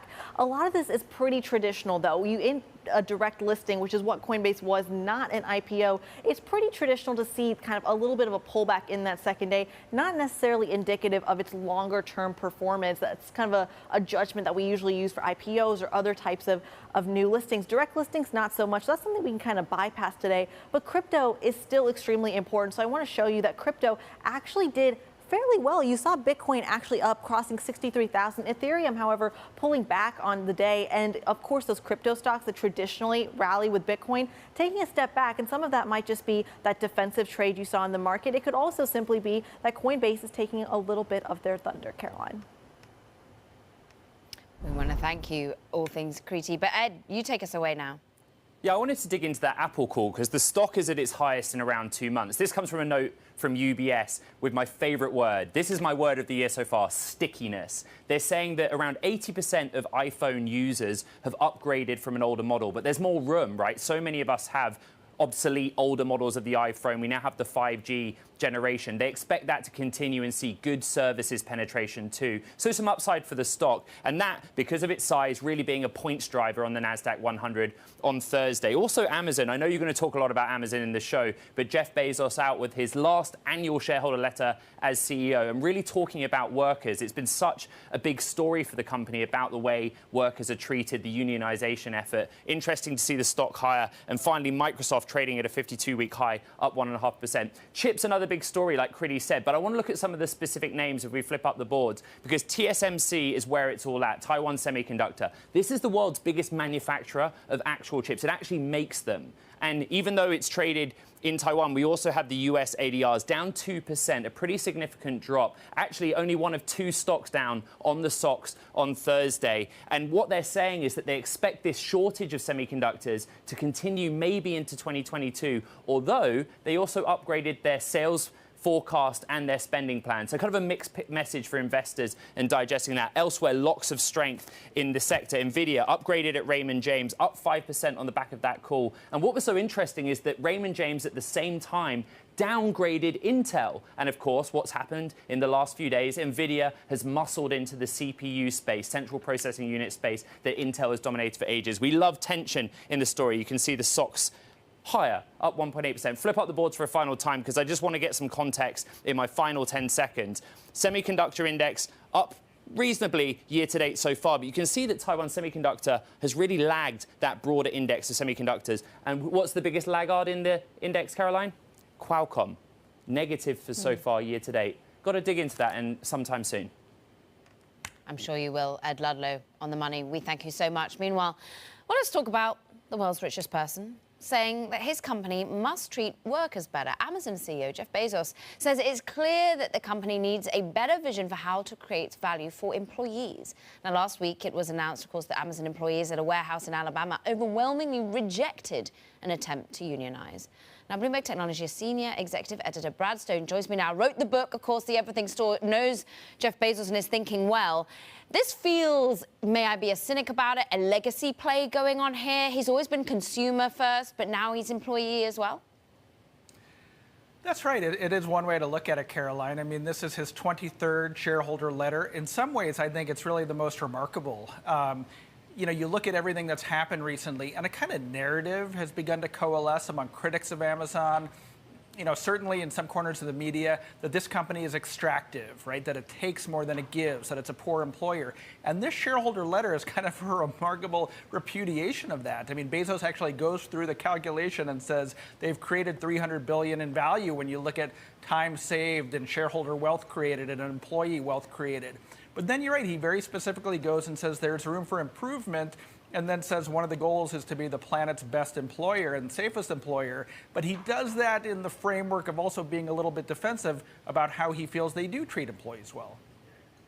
I always think it's funny that he says Earth's safest place because of his busy building rockets to get to other places than Earth as well, Brad. But it's your take on how well they do treat employees, and your take on, because it seems as though actually people who work there recommend other people should work there, right?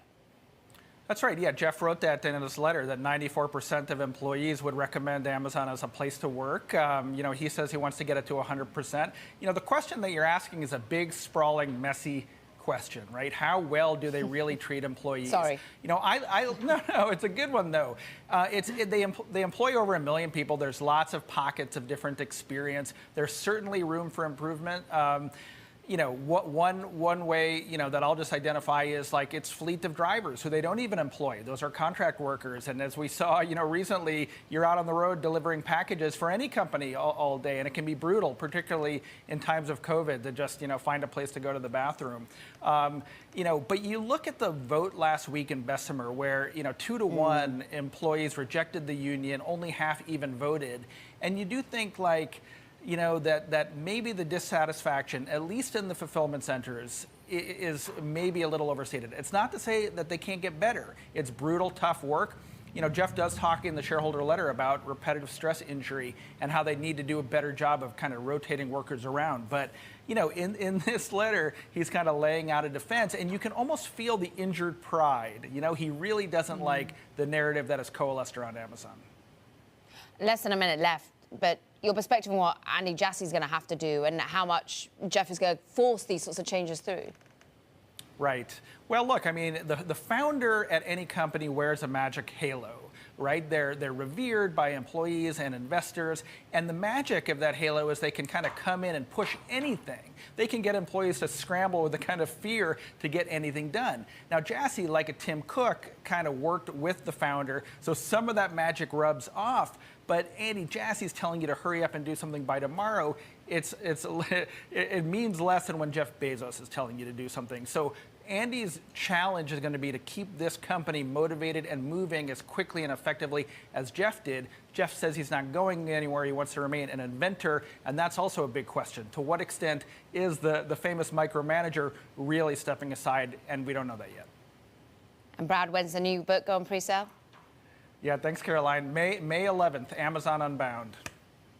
Go get it, people. Bloomberg's Brad Stone, we thank you. Now, several counties, let's talk about employees a bit more, and around Silicon Valley, including San Francisco, opened up COVID-19 vaccine eligibility to people over 16. Now, anyone in California who can find an appointment will be able to get a dose. So what does it mean for big tech employees? Are they going to be going back to the office anytime soon? Joining us is Bloomberg's Priya Anand. And plenty of talk coming from big tech that actually this is a wholesale change. You don't need, we can all be flexible now. Certain companies don't even have an HQ anymore. But your perspective on whether people will go back to the office anytime soon, Priya?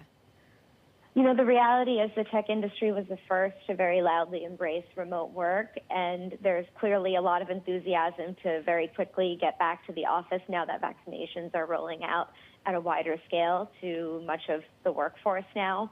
there is this enthusiasm around, we want to get back. They're not going to necessarily force people. Many of the companies say they're not going to necessarily force people to go in every single day, but they do want people to actually be back there. I mean, I've been back in our studio in one way, shape or form since May, and I'm that sort of person who needs to be in an office. I love being in an office. I thrive off the other people. I can completely understand why people want that sort of balance of 3 to 2, perhaps. What will, therefore, the reopening look like? Will offices in and of themselves have to change? Will there be more perspex and the like? Salesforce is a good example. Salesforce said this week that they'll be reopening Salesforce Tower in May, starting with about a pretty low capacity, just a small percentage of the workforce. And I went by yesterday to see what the tower looks like. You can see inside the lobby, it's all clear glass outside, and you can see that they have, the rope that snakes around the airport TSA line? They have that rope for when you enter, and there are big stickers on the floor that say in all caps, maintain physical distance 6 feet. So, you'll be snaking through these lines like you're at the airport, with these stickers reminding everyone to stay a distance. There's some signage saying, hey, make sure you're wearing a face covering, no guests at this time allowed. And there were these 2 big boxes that appeared to be air purifier types of things around the line as well to increase ventilation. So, getting back to the office, I'm sure there are plenty of people like me who are really excited to be around other humans again and not be, in like turtles in our shell for any longer now. I haven't even been in the Bloomberg office ever. I started in the pandemic, so I'm excited to meet you and everyone else. But, getting back is not going to be totally normal.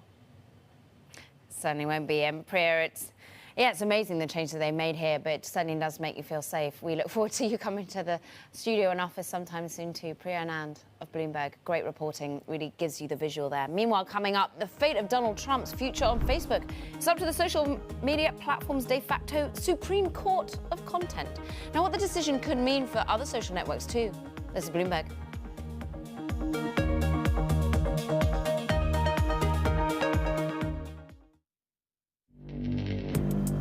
Access the financial world on demand. Hear from leading economists, policymakers, and industry experts via live and on-demand webinars, only from Bloomberg. Start exploring to see what's moving the markets. Visit Bloomberg.com/webinars. Our generation's biggest problem. Climate change is happening. And the world's most innovative solutions. Transport, industry, buildings, electricity, all of those things. Everything you need to know about our changing environment, the politics of global warming. We can and we will deal with climate change. In the fight against climate change, Bloomberg Green has you covered.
Now, it's Facebook's so-called Supreme Court, and it's on the verge of ruling whether Donald Trump will be allowed back on the platform. Now, the social network suspended the former president January 6th, forbidding him from sharing content with his 35 million followers after the storming, of course, of the US Capitol. Let's bring in now Bloomberg's Naomi Nix for more. And of course, this being the oversight board is what we call the de facto Supreme Court. What exactly are they doing? What are they assessing? What kind of opinion are we expecting to be released? So there's two questions before the board right now. The first one is, should the board essentially overrule Facebook's decision to suspend Trump's account and make the ban permanent? And then the second sort of question that they're mulling is sort of a larger question about how Facebook should handle political leaders who, post content that violates its rules, and how should they handle, potentially suspending those political leaders. And so we should expect from the board both a sort of cut and dry answer about whether Trump should be restored to the network, and then a larger commentary on how Facebook should be handling political leaders. Yeah, because this has global ramifications. Talk to us just about Trump right here, right now, the arguments for, the arguments against allowing him back on the platform. Right. So there are really two camps on this. This camp says, political speech is really important, and we as a democratic society should be protecting that political speech. And so we shouldn't really be trying to, take down the voice of political leaders on social media companies. But then you hear from others, critics of Facebook, who say, no, you're allowing political leaders to post dangerous and misinformed commentary that has real world consequences, and they should be treated like any other user. And so that free speech argument and the argument against it will be central to what the Oversight Board considers. And Naomi, it was only on Monday, I think, that Facebook, Instagram, they were sort of announcing that there is new sort of extended ability for the users of those platforms to go ahead and, question the Oversight Board, sort of have it disagree with what they leave up and have it reassessed, perhaps, if indeed content has been. What do you think the ripple effects are of that, and indeed the wider ramifications of what the Oversight Board is currently looking at? Yeah, that's really going to expand the Oversight Board's scope. So previously, users could request that the Oversight Board review decisions in which Facebook decided to take down content. And now users are going to get to contest content that Facebook decides to leave up.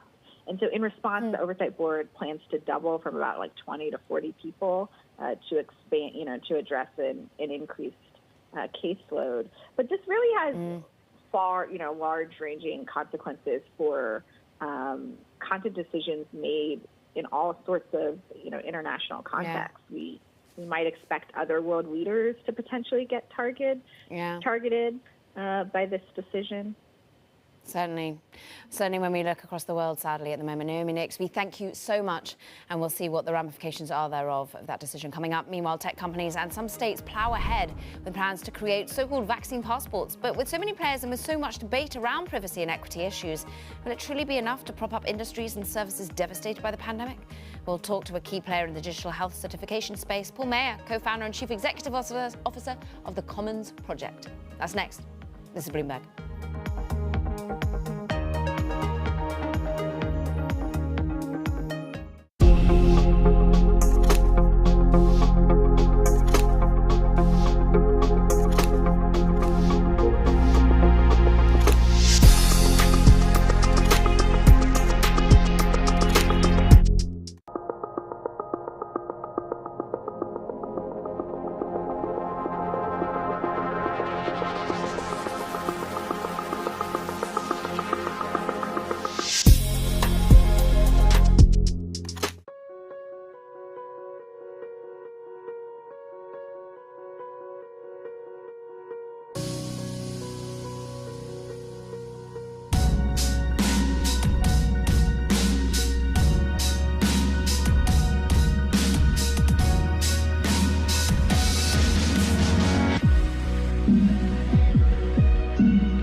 our generation's biggest problem. Climate change is happening.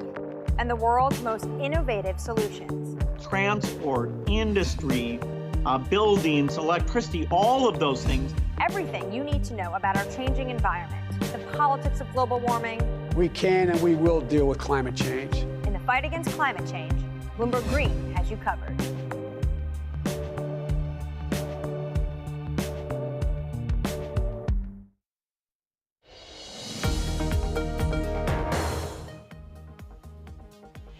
Now, just taking a look at some of the US players in the airline industry over the last 2 years, American, Delta, Southwest, JetBlue, you can see stocks all on the upward trajectory since being dealt, of course, that heavy blow by COVID-19 pandemic back in March 2020.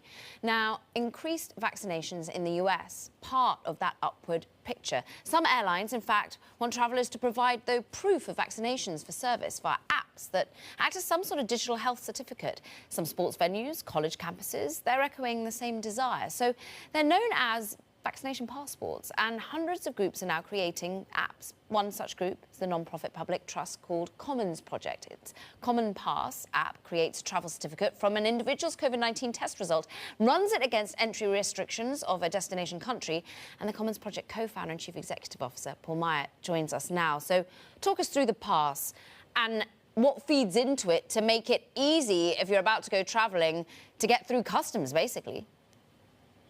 Well, it starts with where you either got tested or vaccinated, right? People have been talking a lot about vaccination passports, but if you look right now, most of the rules that restrict travel are actually testing requirements. So, for example, the U.S. has a requirement that people be tested 3 days before traveling inbound to the U.S. Many other countries have rules about testing before travel.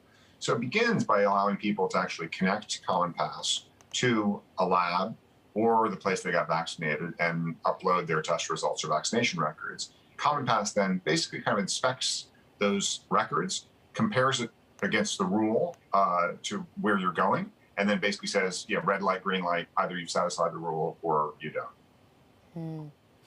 You've worked, of course, alongside the World Economic Forum. You've got plenty of countries involved, partners involved, travel partners, technology partners, testing partners.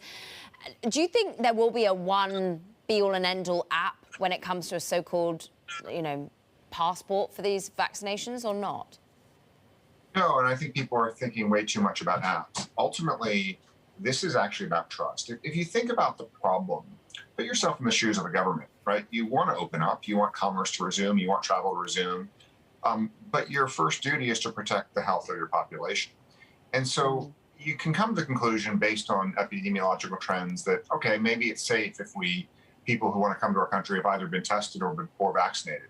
The challenge is, if you actually don't know that they've gotten tested or vaccinated, it's very hard to put that policy in place. I mean, you've seen all the reports of fake COVID, of test certificates, fake vaccination certificates, and without trust, and frankly, just because you got an app that says, COVID test, doesn't actually mean it is trustworthy. So really, we think is the most important thing, and we launched the Common Trust Network in partnership with the World Economic Forum, which is really a global network of health organizations, testing providers, vaccination providers, public health registries that are committed to actually giving people their health information in a secure way that they can use to be able to show their status when they get on a plane across the border. But it's got to start from the source. And if you don't start with a network of trusted health organizations, the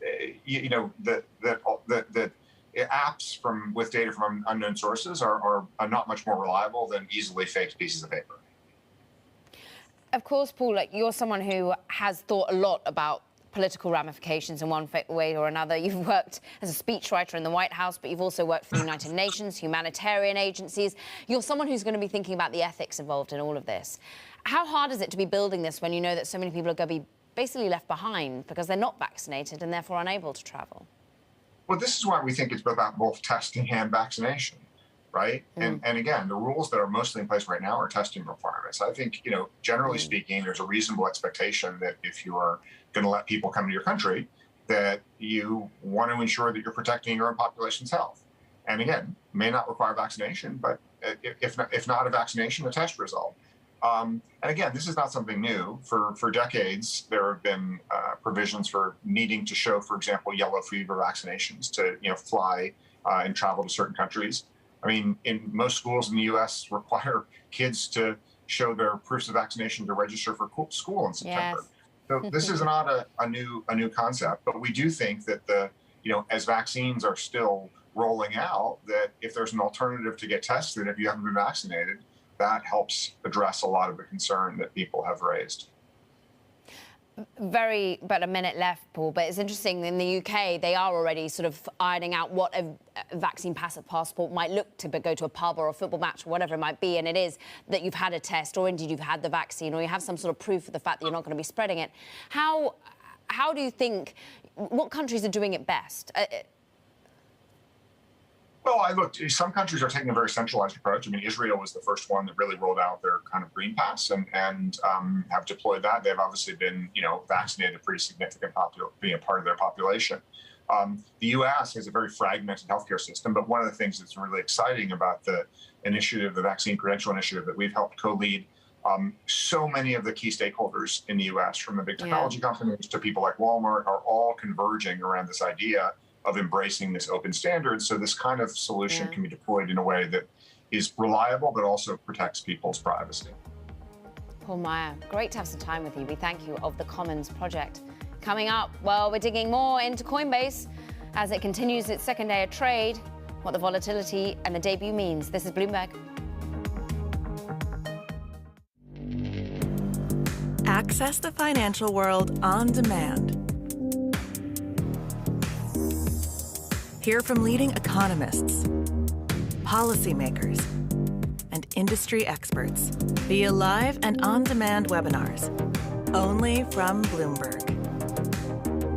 Start exploring to see what's moving the markets. Visit Bloomberg.com/webinars.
Access the financial world on demand.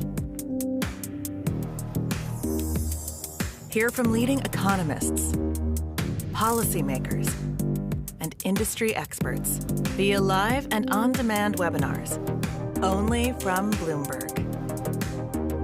Start exploring to see what's moving the markets. Visit Bloomberg.com/webinars.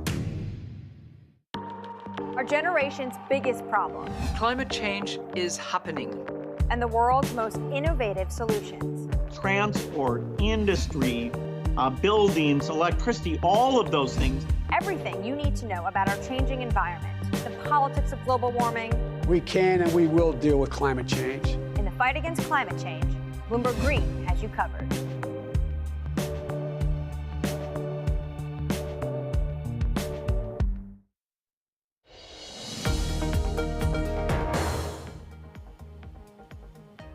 Welcome back to Bloomberg Technology. I'm Caroline Hyde in London this evening, filling in for Emily Chang.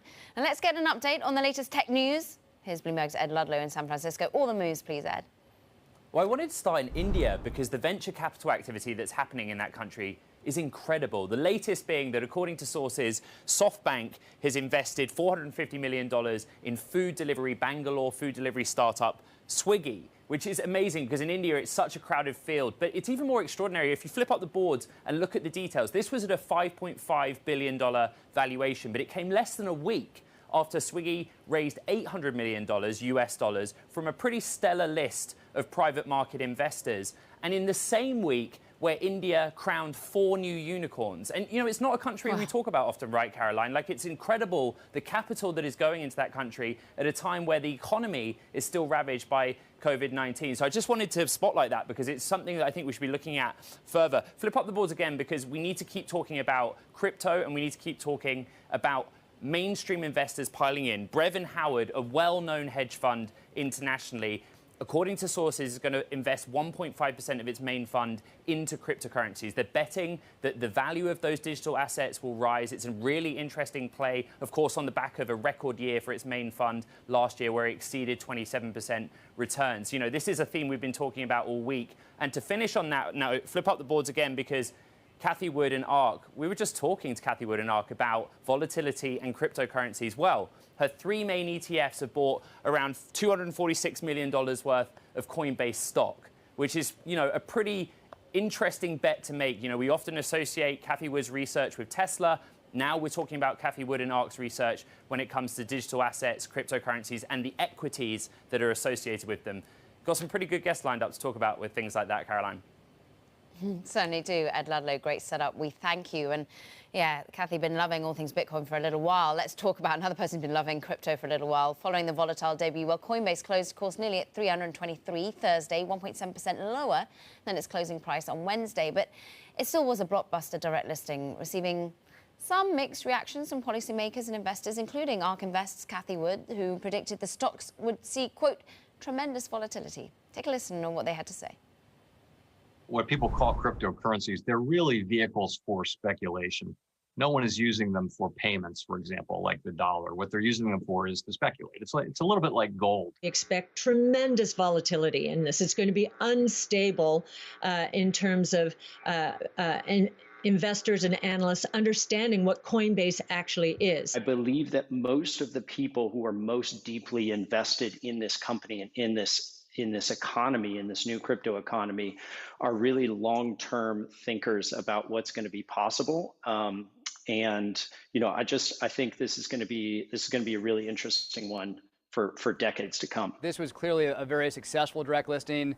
A lot of investor enthusiasm. It was a watershed day for Coinbase and for crypto in general. So I think when you look at the price action, there really is just a tremendous amount of enthusiasm.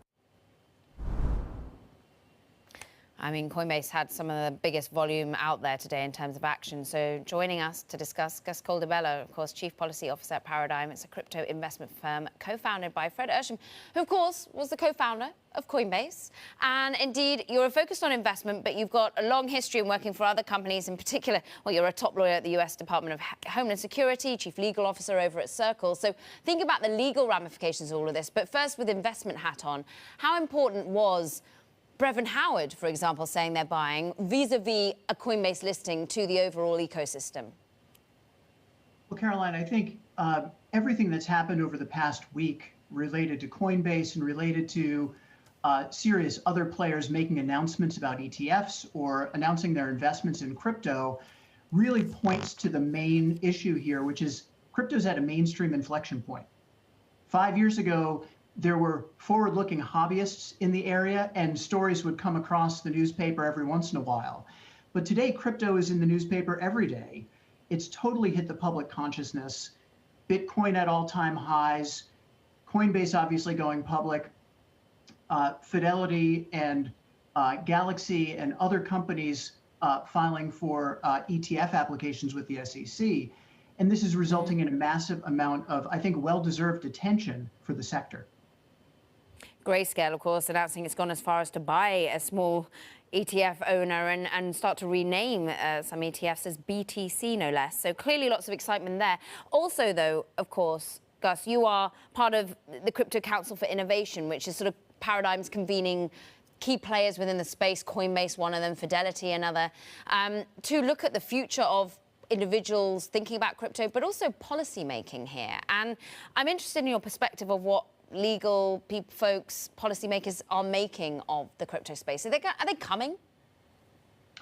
Well, the reason that we got together Paradigm with Fidelity Digital Assets, Square, and Coinbase to form the Crypto Council for Innovation is because there is so much focus on crypto right now, not just amongst the general public and the investing public, but amongst regulators. And our job is to sit down at the same table with regulators, not just in the United States, but across the world, to talk to them about what we believe the massive opportunities around crypto are.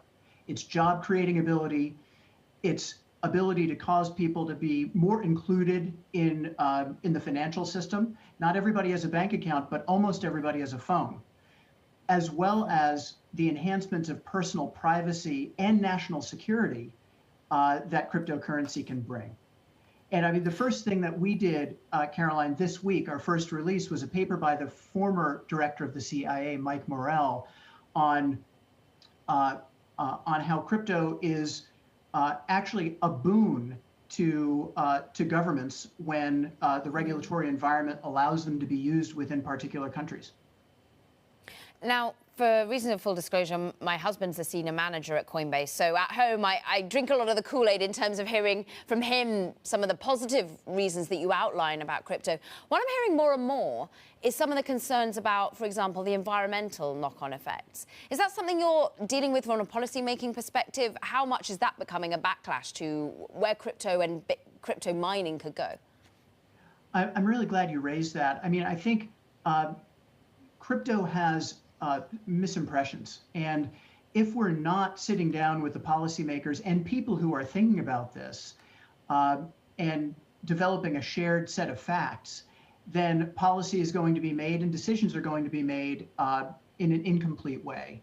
So I certainly think that that a lot of crypto community members have addressed and will continue to address the energy usage stories, including one in the New York Times today, which was forcefully pushed back on by other members of the community. So we're all on the same page about that. It really underscores, Caroline, the reason that we need a global educational organization like Crypto Council for Innovation to get the thinkers outside of crypto to focus on these problems so we could all enjoy their benefits. Yeah, so our audience is on the same page. What is the argument that you should switch to a more environmentally friendly energy systems? Well, the arguments that you see are that crypto, especially Bitcoin and other proof of work chains, are high energy consumers. And that has been shown to not be the case. In fact, there are very credible arguments that that Bitcoin drives innovation in green energy because of the system finds inefficient uses of energy and uses them when they would be wasted and polluted if not used. So there's a body of work on this that's important to get out there. And what we see is a lot of folks who are pushing back on the Coinbase direct listing and on crypto, sort of reusing arguments that we have found to just not hold any water.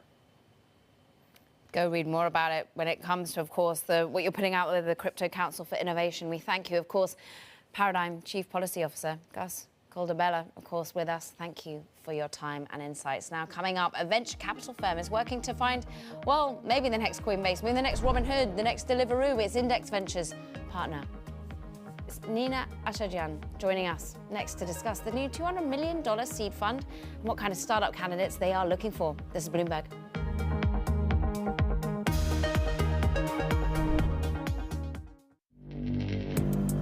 Access the financial world on demand. Hear from leading economists, policymakers, and industry experts via live and on-demand webinars, only from Bloomberg. Start exploring to see what's moving the markets. Visit Bloomberg.com webinars. Our generation's biggest problem. Climate change is happening. And the world's most innovative solutions. Transport, industry, buildings, electricity, all of those things. Everything you need to know about our changing environment, the politics of global warming. We can and we will deal with climate change. In the fight against climate change, Bloomberg Green has you covered.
Seed funding, but it's actually not that new to Index Ventures. Of course, the Index Ventures VC firm has backed successful companies at very much the seed stage, like Robinhood, Deliveroo, Figma. Now, Index is on a journey to find its new stars, help them scale from early stages to debut on the public markets. The firm has launched a new $200 million seed fund called Index Origin. Partner Nina Ashadian joins us now for more. Talk to us about the seed fund. What sets the companies that you pick for success? Well, thank you, Caroline. And you're right. We have been doing seed investing for quite some time at Index. And Index Origin is really a way for us to meet the needs of new founders, which is they need a platform that really can scale with them from origin all the way through IPO. And so being able to do a $200 million seed fund fits very nicely with our $800 million venture fund and $1.2 billion growth fund in order to do this. And what really helps founders be successful today is actually having access to capital and a trusted partner that can really be with them from day one of the journey throughout all the ups and downs until the company grows and matures into an IPO company. In the last 18 months or so, I think it's that Index Ventures itself has done about 40 seed investments. I'm looking at companies like Fast, Goody, Grid, Remote. These are companies that do wide and varied kind of things, some of them making payments easier, some of them making, well, maybe AI, they're much easier. I know that's a focus for you. Is there a consistent theme as to what you're looking for? Well, that's the beauty of seed investing, because you can really be on the cutting edge of investing in things that aren't even sectors or themes yet. So across the US and Europe, we invest in a pretty broad range at seed. You mentioned some of them: artificial intelligence, open source, fintech, enterprise, and vertical SaaS. But we're really excited to back some new emerging technologies, for example, like robotics, at the seed stage, so we can learn about these new sectors even before they become something that's mainstream. Interesting. How do you even go about sourcing at the moment? Is it word of mouth? Is it thing? How do you, as Nina Ashadian, go out and hear about the latest cutting edge? Yeah, it's a combination of a couple of things. First and foremost, relationships still matter the most in venture capital. I would say a lot of the entrepreneurs that we meet are actually through introductions of other entrepreneurs that we've actually either worked with or met with in the past. Second of all, we really collaborate closely with seed funds, and actually with Index Origin, we're hoping to collaborate with the seed ecosystem. So we got a lot of intros through angels, solo GPs, and other seed funds. And then third, data science has played a great role in actually finding companies earlier. We track things like where executives are going, how much headcount has grown. And so the combination of these things help us find these entrepreneurs as early as seed. It's interesting how much we sort of fast-track the growth trajectory of these sorts of companies and how much quicker, through these route to exit in the moment, the SPAC environment in particular is sort of plucking out companies that perhaps wouldn't have thought they were going to exit anytime soon or go public, and suddenly there they are.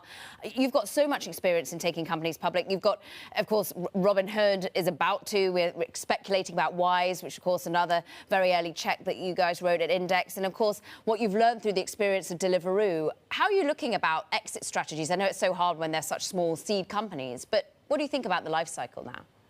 Right. Well, if you're a founder today, there's two things that are going on. Number one, there's more capital than ever before, which is great because you can raise, you can hire faster, you can go to market faster. But second, because there's more capital available and the barriers to entry of starting a company are lower, the competition is fierce. So in the past, let's say if you raised a seed round, you usually had about a year or maybe even 2 years to build your team, really perfect your product, invest in marketing and gain some customers. But now you have a mere couple of months before you actually have to get out to market because you want to be ahead of your competitors. So this is really compressed timelines, and we see rounds happening within months of each other. And so all of this has really impacted the trajectory of these companies, including when they exit. You're sat in San Francisco. I'm sat here in London. Index, of course, very much global in its nature. We were just hearing from our colleague Ed Ludlow about opportunities in India. I'm interested in what you think about where some of the best companies are growing.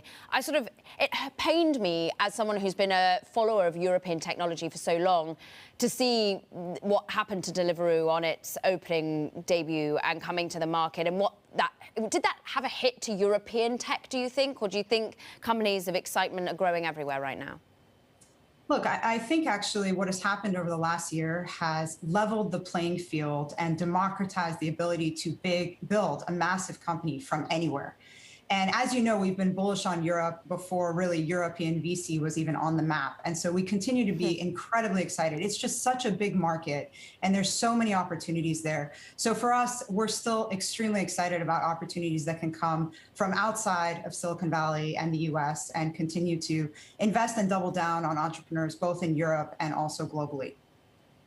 And I know that you've done that in your past, investing in Armenian companies in particular, and they're like, really great to have some time with you. We hope you'll come back sometime soon. Index Ventures partner, Nina, of course, Ashadian. She has got a wealth of experience. Started out her life as a high-yield bond trader. Who would think it? Meanwhile, still ahead, Mercedes enters a new era with its flagship S-Class sedan going all-electric. We'll hear from Daimler CEO coming up right now. It's a new launch that aims to take on rival Tesla on luxury EV market. That's next. This is Bloomberg.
Our generation's biggest problem. Climate change is happening.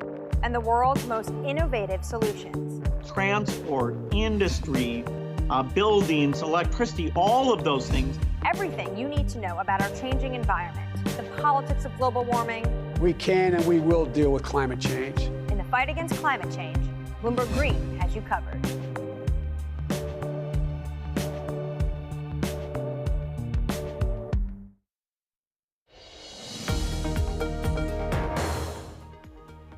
Now, as we mentioned earlier, Taiwan Semiconductor Manufacturing warns that a global shortage of semiconductors may extend into 2022. Now, the world's largest contract chip maker has lifted this year's targets for spending and growth. TSMC said its automaker clients can expect chip shortages to begin easing next quarter. But overall, deficits will likely go on into the next year. And the company joins a growing number of industry giants who warned of, well, longer than anticipated deficits due to unprecedented demand for everything from cars to game consoles to mobile devices.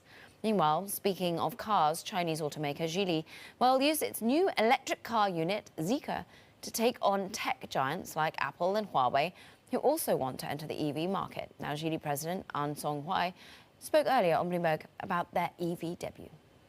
Zeekr is exactly created for this.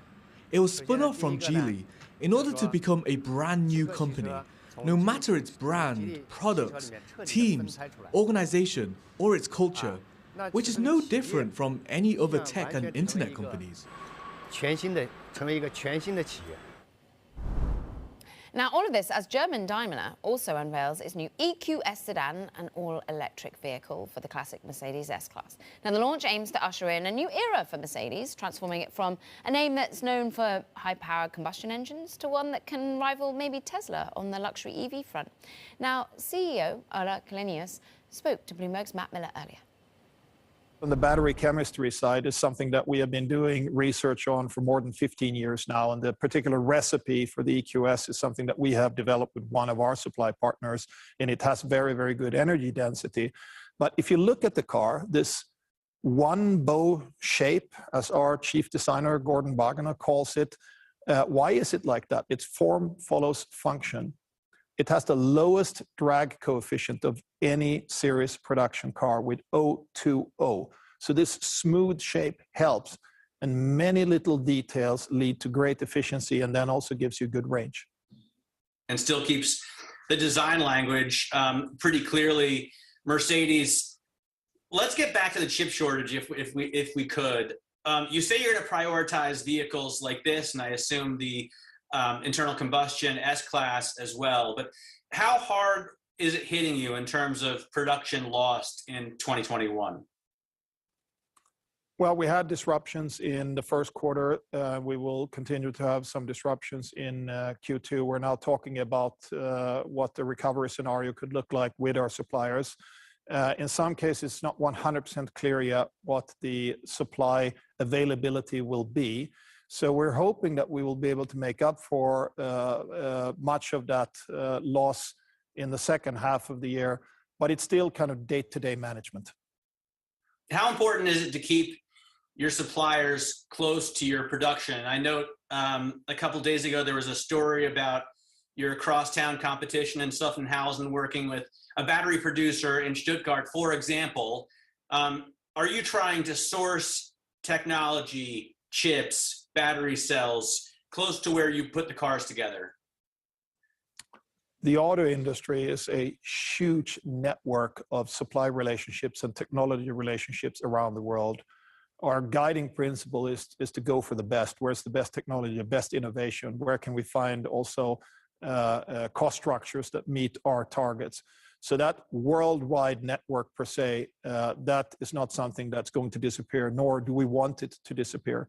But as we scale some technologies, you mentioned, for instance, battery, we're going to need so many gigawatt hours on the way to 2030. So we're going to, for some of the components, as has been the case in the past as well, build up production in the most important and biggest regions where we have manufacturing. Can you put a dollar figure on what kind of investment you're plowing into this new electric push? Many, many billions. The 5-year plan that Daimler signed off on just before Christmas has an R&D and CapEx budget of over 70 billion. And needless to say, the lion's share of that is going into new technology. Can I ask about prices as well? I saw a story on the Bloomberg a couple of days ago about China reducing aluminum production, and I'm guessing a car like the one behind you is full of a ton of aluminum and carbon fiber in order to save weight. What do you see in terms of input prices? With regard to commodities across the board, it goes up and down. In some cases, you also hedge, and in some cases, you fluctuate with the market. But in general, commodity markets in the long run tend to be efficient. So if you get into a situation where there's a crunch, higher demand, prices go up, and then new capacity comes online. So you can't plan a product life cycle of vehicles that maybe are in the market for 7 or more years just on a snapshot of what's going on right now. You got to manage that over the cycle. The Daimler CEO there talking with our very own Matt Miller. Meanwhile, well, that does it for this edition of Bloomberg Technology. A programming note for you, though. Tomorrow, we'll hear from the VC giant, Reid Hoffman, his thoughts on whether Trump will be allowed back on social platforms, on Bitcoin, AI, big tech, antitrust, and, well, so much more. That's tomorrow on Bloomberg Technology. Stick with us for it. This is Bloomberg.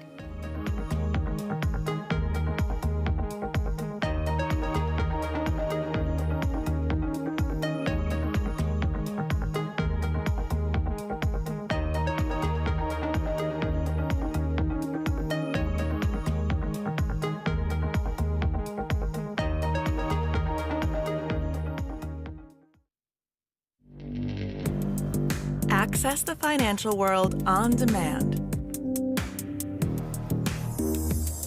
Hear from leading economists, policymakers, and industry experts via live and on-demand webinars, only from Bloomberg. Start exploring to see what's moving the markets.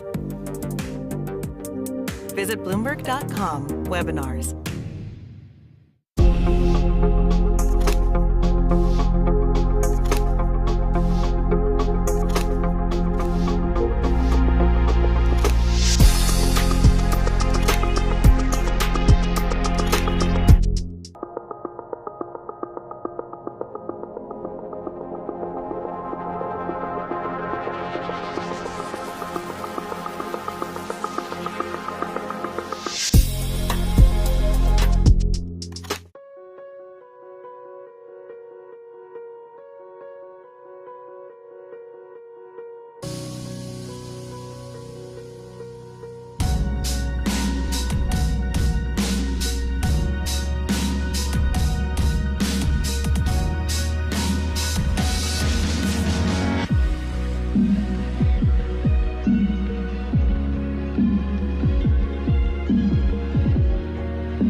Access the financial world on demand. Hear from leading economists, policymakers, and industry experts via live and on-demand webinars, only from Bloomberg. Start exploring to see what's moving the markets. Visit Bloomberg.com/webinars. Our generation's biggest problem. Climate change is happening. And the world's most innovative solutions. Transport, industry, buildings, electricity, all of those things. Everything you need to know about our changing environment, the politics of global warming. We can and we will deal with climate change. In the fight against climate change, Bloomberg Green has you covered.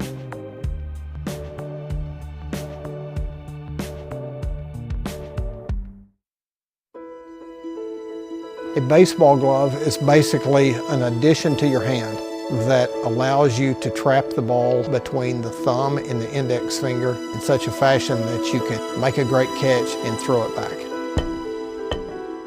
From the time I started playing baseball, I've been in love with the game. Something very basic about it. It's not about fads or this or that. It's about a rich heritage that goes back, over 100 years.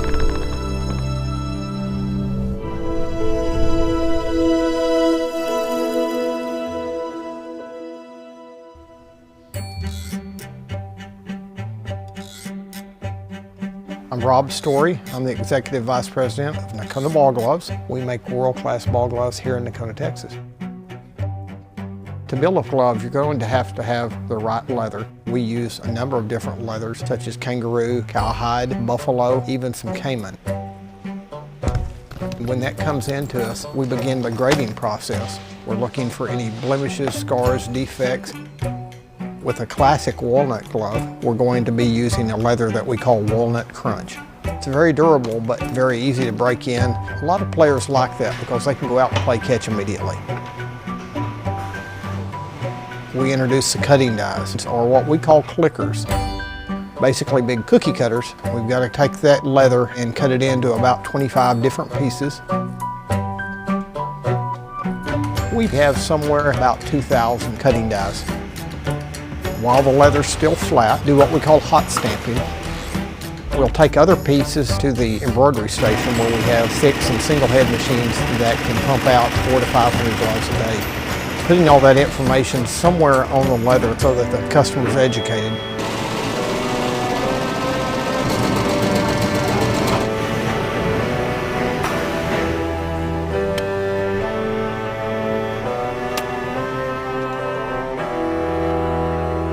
Once that's done, then it's time to transition over to the stitching department.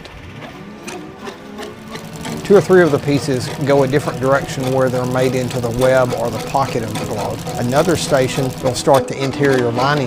This is the part that the hand touches not only the palm lining, but the back fingers, as well as 3 center pads inside. Start to welt those parts together where we're adding a 3rd piece of material in between the seams. It's adding a spine to the backs of the fingers of the glove.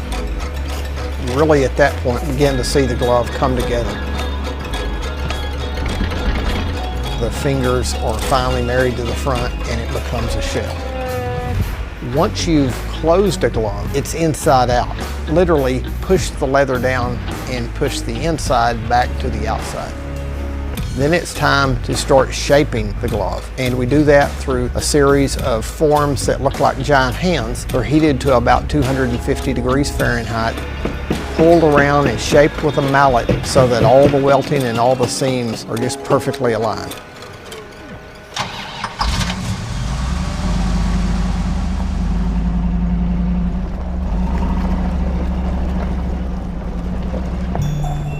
Living in a small town like Nakona, Texas is a big part of who I am. I think Nakona Ball Gloves wouldn't necessarily work somewhere else.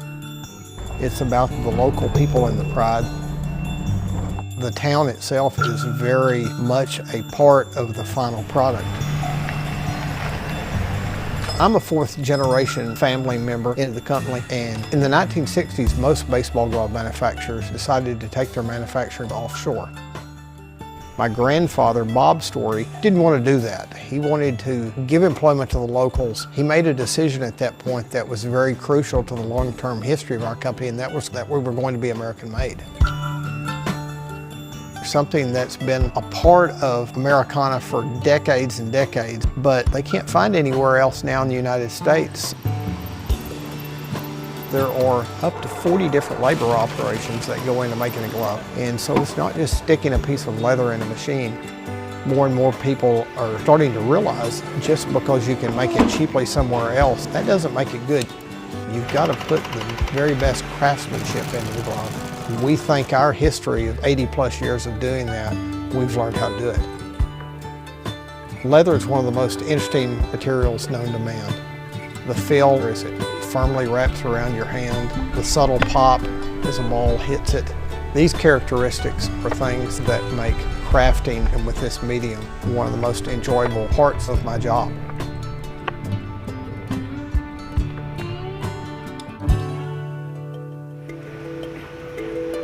After the forming, marry the outside shell with the inside liner. We're going to be gluing some parts together. Sew in the inside liner.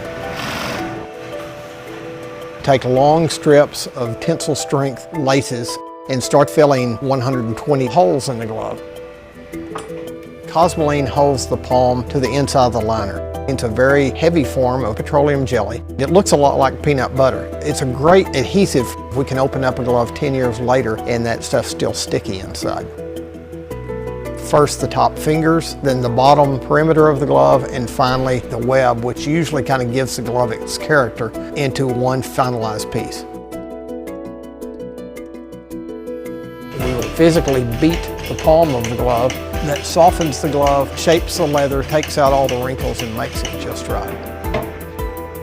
We take hot petroleum jelly and lanolin and we spray that onto the glove so that we have a very uniform layer of oil that starts to moisturize the leather. Just like skin, if left to its own design, will start to dry out and crack and flake. We bag, we tag the glove, seal it up, and get it ready to go out to the market.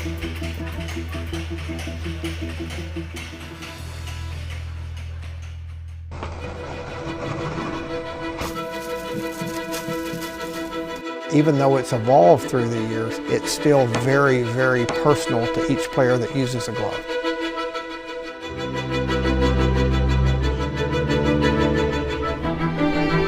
I think to our customers, Nakona ball gloves represent a product that is rich in heritage at the top level of the game and hopefully lasts for decades to come.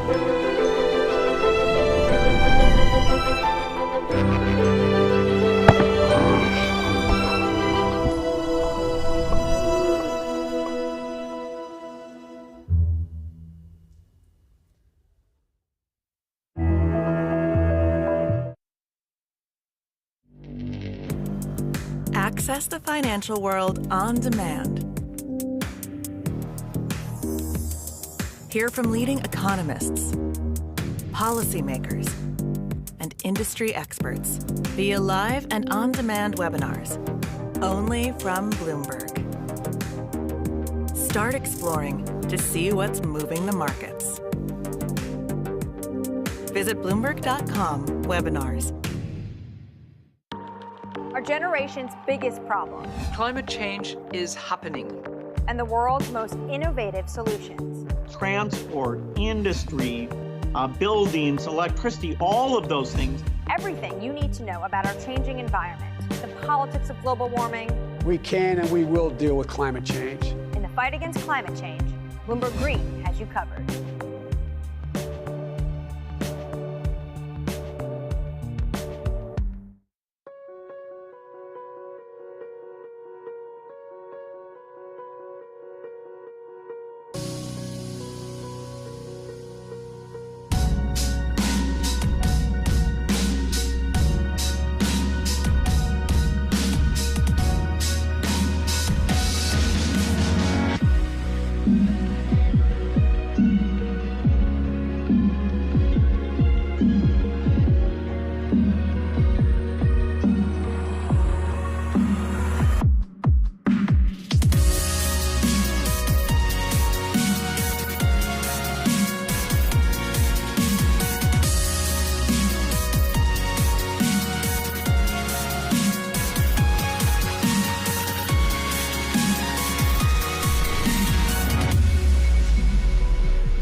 I always try to put a little bit of my soul in the guitar.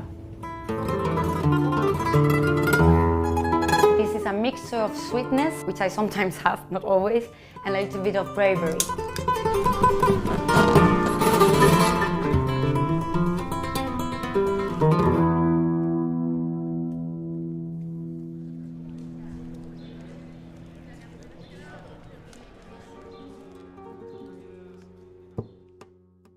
The part that I love the most about working with wood, it's touching it, the feeling of the wood in my hands.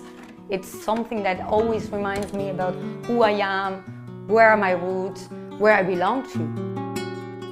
The wood needs to be dried at least for 30 years, which means that I'm using the materials that my grandfather bought. I never met him, he died 1 month before I was born, so I get to touch the things that he picked without knowing if they will be for me, because I'm the first woman in the family to make guitars, so it's quite special.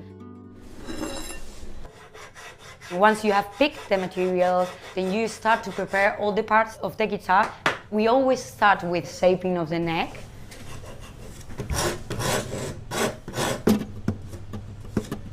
Second part, it's the top. When we decide the materials, we decide which one of the templates that we have are we gonna use.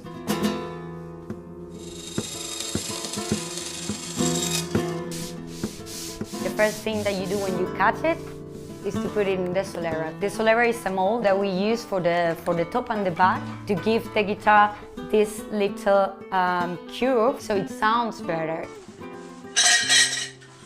And then for the top, we need to put the rosette in it. And it's little pieces of wood, and we make the drawing, the design, and we have to start putting every single piece so it matches. The rosette, it's one of the most difficult parts to do, but it's also one of the most creative ones where you are allowed to do whatever you want. It takes me like 2.5 months to make a couple of guitars, because we are always making a couple of them, so when one is gluing we can work with the other one. Actually, when a guitar is gluing, we're gonna use this old form of clamp. These ones we made ourselves here, so we can put pressure on the guitar. The flamenco and classical guitar, they may look equal, but in the construction they're different. Classical player, they always look for a neat note, bright sound, but the flamenco ones, they just want soul.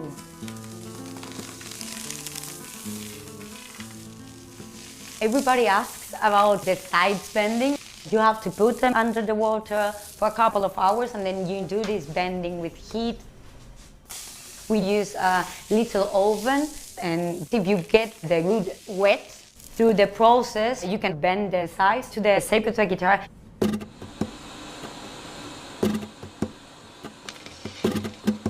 The condo business started with the uncle of my grandfather in 1915. Nowadays, in this workshop, we are 3 people, plus my father. At first, continuing the tradition, it was not something that I had in mind. And my father suggested me to come to the workshop in the evenings, just to try. And I found it beautiful to know how the family business works and how to make a guitar.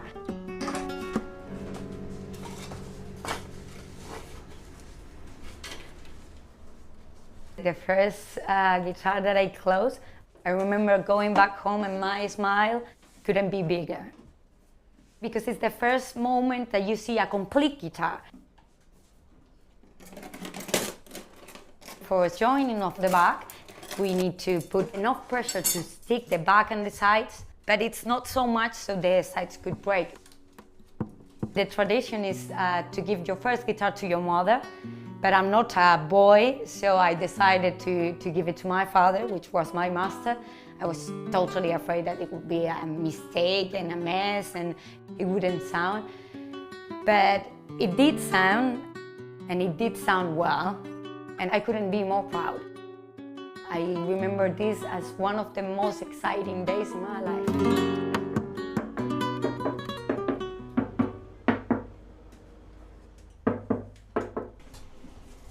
Once you have stacked all the guitar together, then you start with a fingerboard.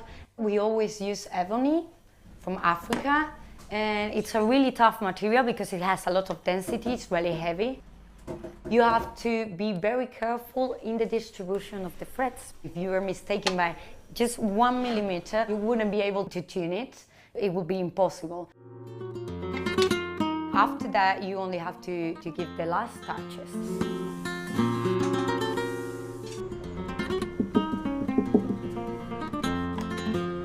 Once a guitar is finished, you have to adjust the neck bone and the bridge bone. And this is really important because that will decide the tension of the strings.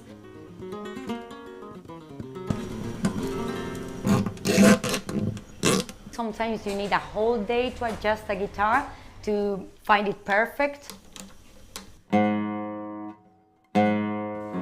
But I guess it will never be perfect because it depends on the person who plays the guitar.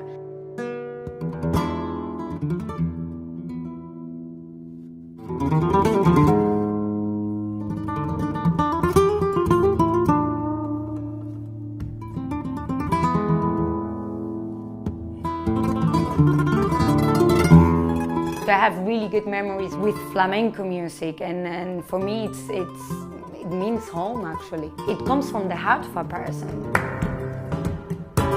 Canto por bulería y a mí me da pena. Recuerdo los cantos de Antonio Chaqueta. I have this romantic idea that this is my grain, that I live in this world so someone else can make music, which gives life to all of us. Que yo me voy emborracha, que yo me voy emborracha con un buchito de aguardiente, con un buchito de aguardiente.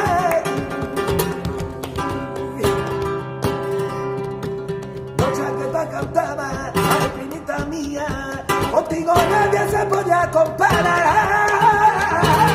Por eso mi Chaqueta te he tenido siempre en la historia. Por eso mi garganta de corazón te canta. Tu cante llevo siempre yo metido en mi memoria. Solo me pida que no se olvide de ti.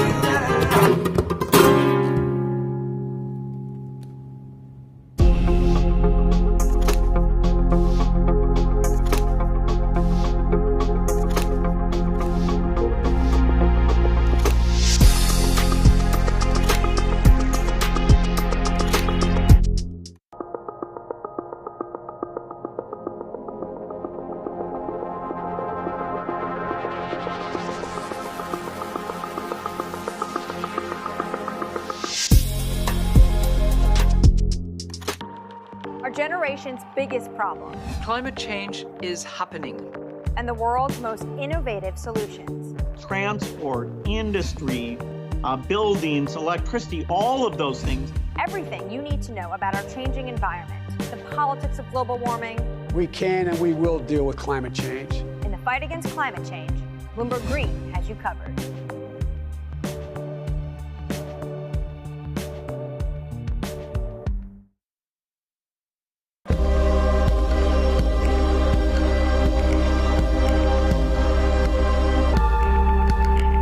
A bit like an addiction.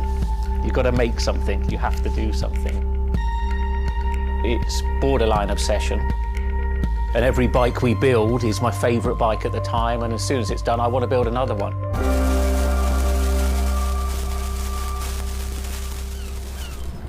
Sven Cycles is something I've been thinking about ever since I started cycling in my late teens. We want bikes that ultimately you'll really enjoy riding. There's never a bike that's the same. There's always a slight change. And as we build them individually as well, they have the marks of a bike that's built by hand. Most people I know cycle have an idea of their dream bicycle. And it may be an evolving idea you've had in your head. And we've worked with a lot of people that have come to us with sketches and scrapbooks. It's really, really nice to build something that's just one-off and unique. I think a lot of people see a bicycle as two wheels and a frame in the middle. There are a lot of subtle changes and nuances in design which can change the riding characteristics quite dramatically. I'm a really big fan of modernist architecture, and the simplicity of a modernist building is really hard to achieve. And with some of our bikes, they may look very simple, but I think people should not underestimate the time and effort that goes into designing a product. Tubing is key to a bike's feel and ride.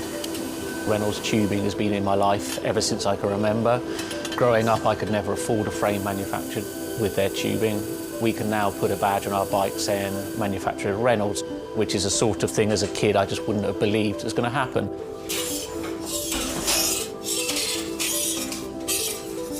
Every part of the bike has a specific tube. It's not universal. The first thing we do is get the tubes out, check they're correct, check the wall thicknesses, sand the edges, make sure it's all really clean, because if it's not clean, the tubes won't join together correctly. We build in steel because I still believe it's one of the best materials to use. It's been used in bikes since the late 1800s, and they're still using it now for a very good reason. It's the flexibility that we can replace the tube, repaint the bike, and you wouldn't know it's damaged. I just like working with it. It's very sculptural. This isn't sort of aerospace precision engineering. It's a steel rule and a marker. So when we're cutting the tubes, it's within a mil or two. But what we're trying to do is take the best from bicycle building in the past and add a little bit of modern flair to it.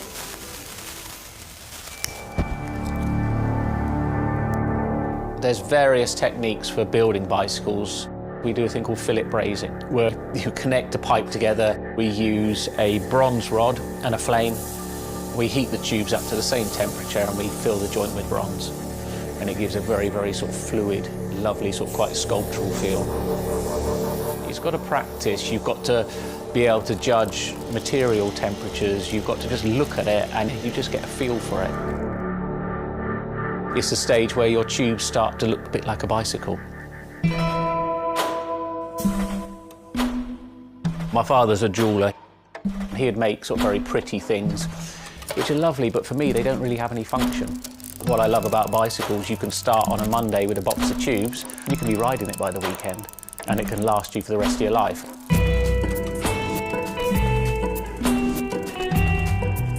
Outside of the frame and forks, the other most important part is the wheels and tyres. When you build the wheels, you have to lace them, so there's little holes going all the way around the rim. You poke the spoke through. We do build all our wheels by hand here because a machine can't get 30 years worth of wheel building experience. Colour is very, very personal.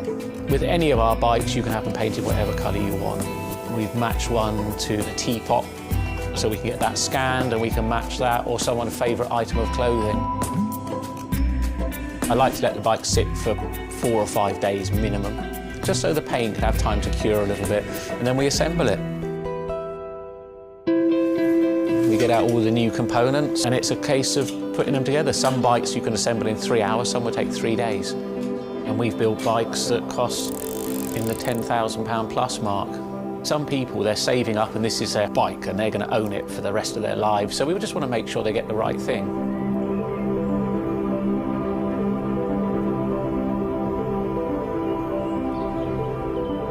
I think the bike for me was the first time I had some freedom, so as soon as I had one I was off. A lot of people still get that thrill as when they were a kid blasting down a hill, wind going through their hair. It's fun. Everyone has their favourite jacket or something that just makes them feel good. If you've got a bike that fits well, you actually feel part of it. Building bicycles as a creative outlet is fantastic. It's not something you do because you're going to get a big paycheck at the end of the day. You do it something you have a passion for it.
Access the financial world on demand. Hear from leading economists, policymakers, and industry experts via live and on-demand webinars, only from Bloomberg. Start exploring to see what's moving the markets. Visit Bloomberg.com/webinars.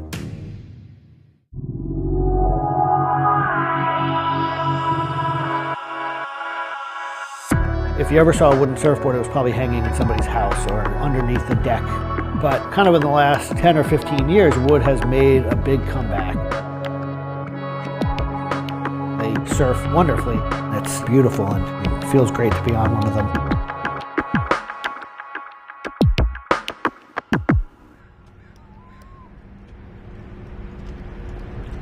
I always had a love for wood and kind of passionate about things that went in the water. I've kind of been around wooden boats most of my life. There's just so much character. The way they're built, the stories that come with them, a lot of that has translated over to why we build surfboards the way we do. When we first started thinking about building surfboards, wood was the natural material we chose. They have a very high strength to weight ratio. Wooden surfboards have the longest history of use in the surf world than any other material. People have been surfing wooden surfboards since kind of the first documented history of people riding waves. The board starts in CAD, where we take a 3D model, break down the shape, and kind of create frames and templates and all the inner parts of the board that we get cut on a CNC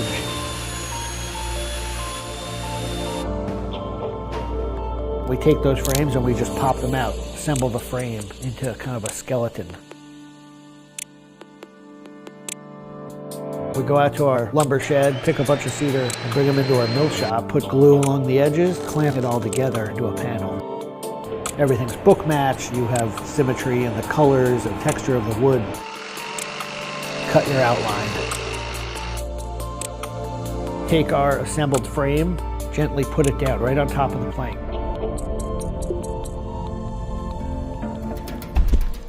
Once that foundation is started, you're basically building up the three-dimensional shape, the outside part of the board, using lots of strips that kind of interlock and fit together. Every piece of wood is going to be different, and it's all going to react differently. There are frustrations with it, but I think that's one of the things that keeps it challenging. You learn to read the kind of what the grain lines are doing and what the color of the wood is telling you.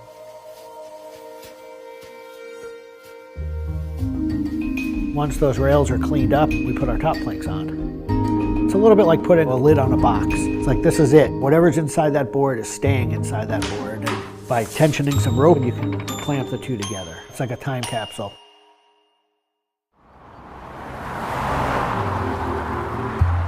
What makes our boards unique are they are built right here in New York. They're built using material that grows right here in the state of Maine. They're built 100% by hand by local craftspeople and surfers. There's a lot of time that goes into these boards, between 40 and 60 hours, start to finish. We wanted to build surfboards that were as hollow as they could be, but still be strong enough to work well. Too light and they don't surf well, but too heavy and they don't surf well. So there's a balance point there, and that's where we try to be. Taking the board off the rocker table once the top has gone on, that is by far one of my top favorite parts. It's just you and a shaping stand, a board, and a hand plane. Everything else is out of your view. It's simple, it's pleasurable, it's quiet. You can be with your thoughts and you can just kind of be present. There's something about taking a nice sharp edge tool to a beautiful piece of wood and feeling the curls coming off and knowing that every pass that you're making, you're kind of getting it closer and closer to what you have in mind.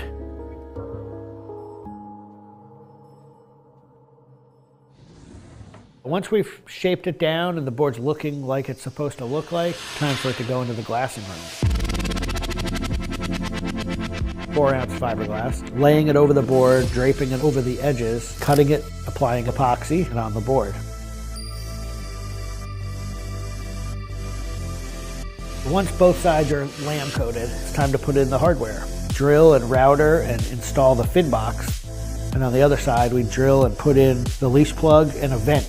There's a lot of air just naturally inside the board, and that air wants to expand and contract with temperature changes. And that vent has a little piece of Gore-Tex fabric in it, and it allows air to kind of breathe both ways, but it doesn't allow water to get in.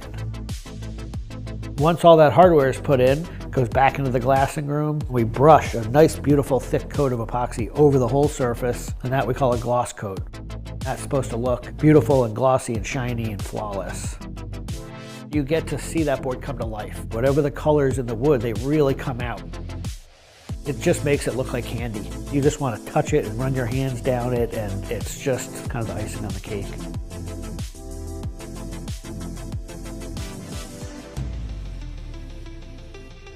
Once everything is hard, we put it into what we call the oven, get that epoxy to cure, really kind of bake it, and just get it to harden. Put in the fin, screw in the vent, and ship it out. We just love the idea of building something that's sustainable and long-lasting and made by hand. Kind of gives you a deeper connection to the product over something you might buy on a shelf.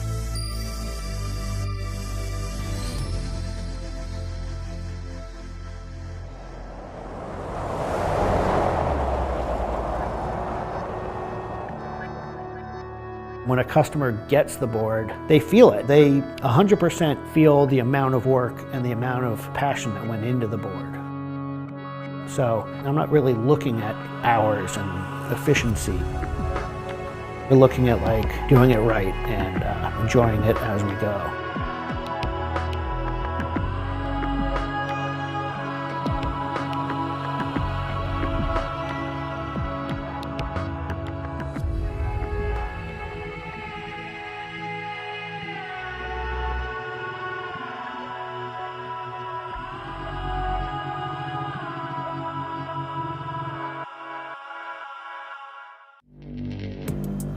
Access the financial world on demand. Hear from leading economists, policymakers, and industry experts via live and on-demand webinars, only from Bloomberg. Start exploring to see what's moving the markets. Visit Bloomberg.com/webinars. Our generation's biggest problem. Climate change is happening. And the world's most innovative solutions. Transport, industry, buildings, electricity, all of those things. Everything you need to know about our changing environment, the politics of global warming. We can and we will deal with climate change. In the fight against climate change, Bloomberg Green has you covered.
A lot of artists talk about this thing called flow when they're making artwork. You want to be in tune with the movement of the glass. And this beautiful rotation. You're centering your thoughts and you're centering your body. And you have those moments where you're only making your glass and you're at one with it. It's beautiful.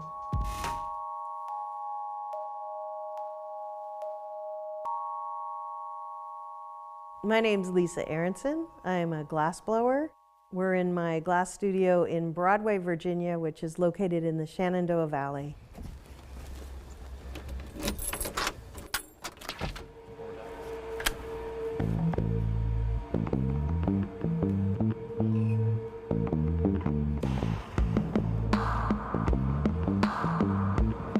The first steps in glassblowing are turning on the ovens and prepping my tools. The furnace is always on. That's where the glass is kept. The glass comes in these 50-pound bags. I'm going to be putting it into the charging chute. I've got a crucible inside the chamber of the furnace. That's where the glass lives. We'll fill it up once a week. It maintains a temperature of about 2,000 degrees. After I've got the equipment coming up to temperature, I need to prepare my color for the day. Most people think the color is a paint. It's not a paint, it's actually colored glass that's been formulated by chemists. It could come in powder, it could come in bar color, which can then be sawed up into chunks for me to preheat in the color oven. Then I will gather up a little bit of glass from the furnace, open the color oven, pick up our piece of color. One of the aspects of colored glass is when it's hot, it looks black. So we need to know where all the colors are, and they have a specific slot in the pipe warmer. Now, each time we go into the furnace, I'm going to turn the pipe into my clear glass and wind it onto the end of the blowpipe.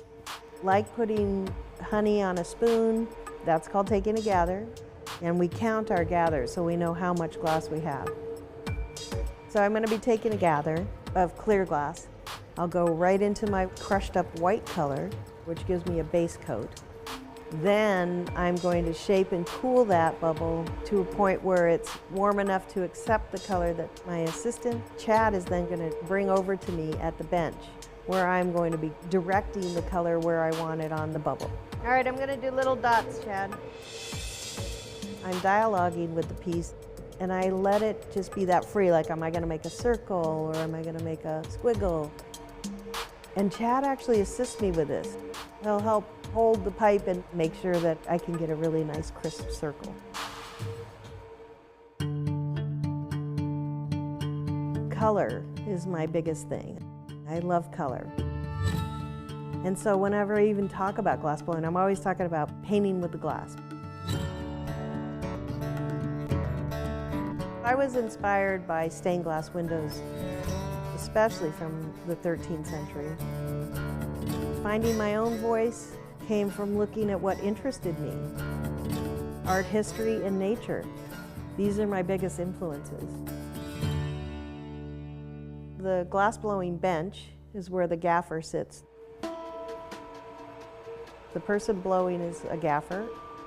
I've been able to work with Chad Kaufman for 5 years now. He had a degree in glass. The thing about glass blowing is years of practice. It can take up to 10 years to actually become skilled enough to be able to make your work. And it is time on the bench. I listen to the radio when I'm alone in my studio. And there was a speech from the president asking America at large to help our veterans come home from Iraq and Afghanistan. And so I thought, what if all the glass studios I know about came together and offered a class to veterans as a fun introduction into our craft. All of the studios, they all jumped on it. I started with 25 schools across the country, and it's been going on for 3 years now. After I've finished the color work, I'm going to encase the color with one more gather of clear. When I take that gather, I immediately go to the bench. We block that gather, and we're going to be cooling it and shaping it so that the bubble will blow evenly when we put air into it. The wooden blocks are made out of hardwood. It's like a ladle, and it needs to be kept wet. Because it's wet, when it touches the glass, it actually creates a layer of steam. The steam will take the heat away from the block and not burn it. And the same with the newspaper. If it's kept wet, the glass will ride along and not burn through. That's why I have the ability to use the newspaper and not burn my hand. It's the closest you come to being able to touch the glass. After I've used the block to shape and cool, we're just going to be heating the glass where I want it to move and cooling where I want it to stay still. All right, blow, Chad. Stop. So incrementally, we're going to be getting this bigger. It's starting to expand the bubble now. For this particular vase, I want a cone shape. So I heat the bottom part of the ball.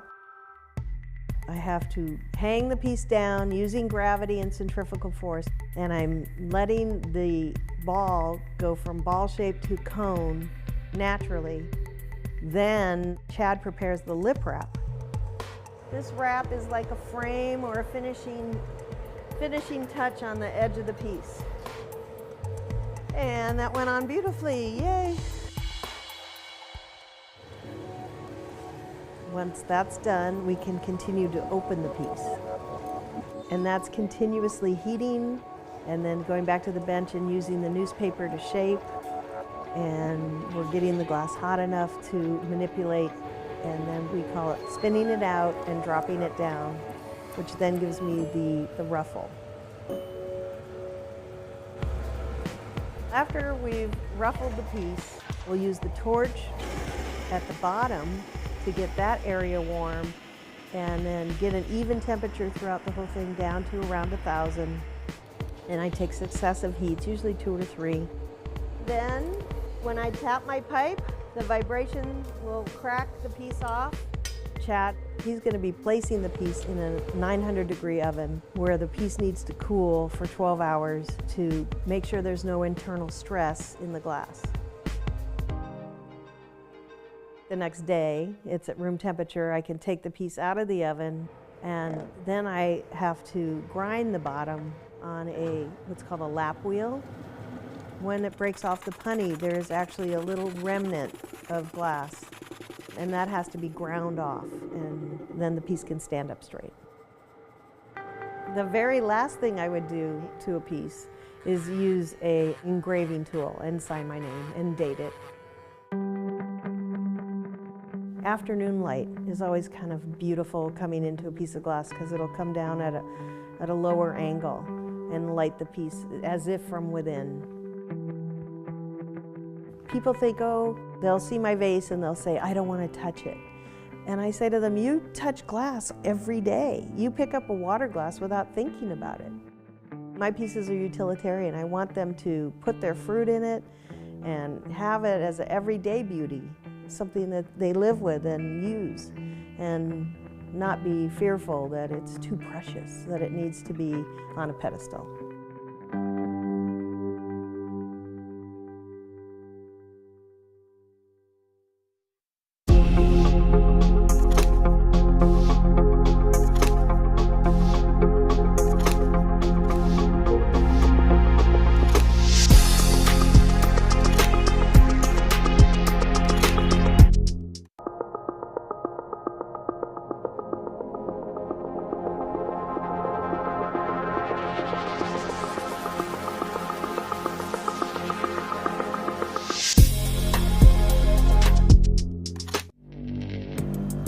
Access the financial world on demand. Hear from leading economists, policymakers, and industry experts via live and on-demand webinars, only from Bloomberg. Start exploring to see what's moving the markets. Visit Bloomberg.com/webinars. Our generation's biggest problem. Climate change is happening.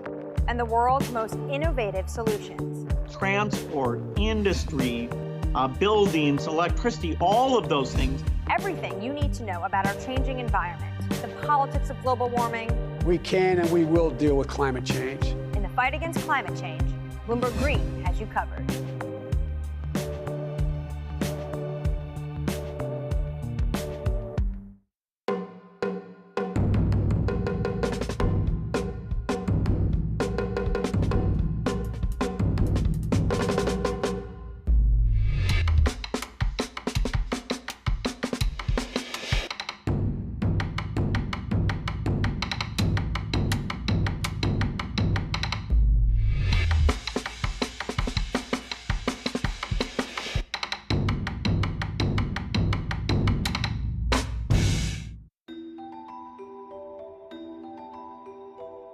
Most people don't really even think about the physics of skis.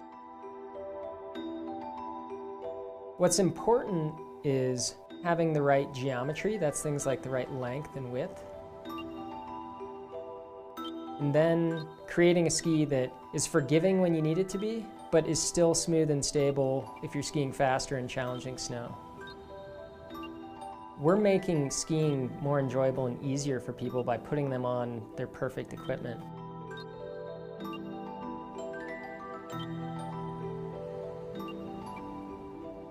My name is Pete Wagner, and I'm the CEO and founder of Wagner Custom Skis. We're a custom ski manufacturer based in Telluride, Colorado. We can start with the top sheet of the ski. That's the graphics that goes on the top of the ski. That's printed out on just a very large scale printer onto a piece of paper. It's the full length of the ski. That piece of paper goes into a press where the ink goes into the nylon top sheet material. We do that through a bunch of heat and pressure. We have stock top sheet designs. Those are basically graphics that artists have created. And then we do custom graphics. Everything from illustrations to cool photographs. Another step would be the cores. The cores are vertically laminated hardwoods. The core of the ski keeps the main structural layers, which are either fiberglass or metal. It keeps those two separated. The further those structural layers are apart, the stiffer the ski is, and the closer they are together, the more flexible the ski is. If we're building like a race ski or a carving ski, we'll use a maple and ash core. That creates a really heavy core that really likes to hold an edge and sort of plow through things when you're skiing. Next, the cores will go to the CNC machine, where a router moves in 3 dimensions to shape that core. So it's thicker in the middle and it's thinner on the ends. CNC moves a very small knife and cuts the perimeter of the ski. It also cuts the base material. The base material is a very hard plastic. Next, we have to clean off the flashing from the core. The CNC machine can't completely cut through the core, so it gets finished up by hand. And then the steel edges are flame treated. That's done with a small torch.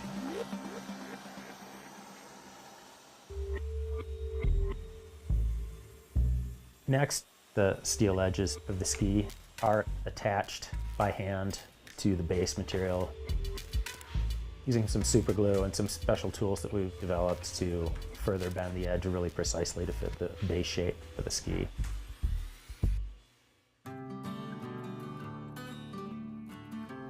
Our building is located in a recycled gas station.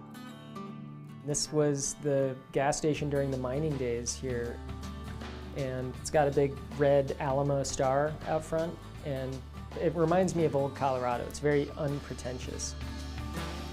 It definitely keeps things real for us. We're just skiers who are happy to be sharing our craft with people.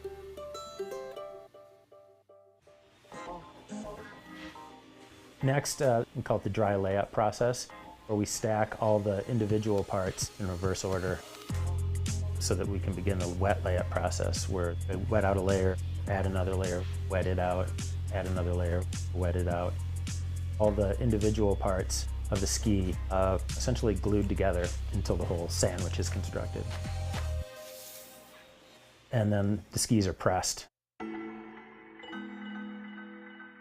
It's a machine that we've essentially built ourselves here in-house. It's a pneumatic press. Different tip block, because it's a different rise in the tip. There's no company that builds ski-making tools, really. You know, a lot of these machines are things that we've dreamt up and made ourselves. End block spacers dictates the length of the press for the skis.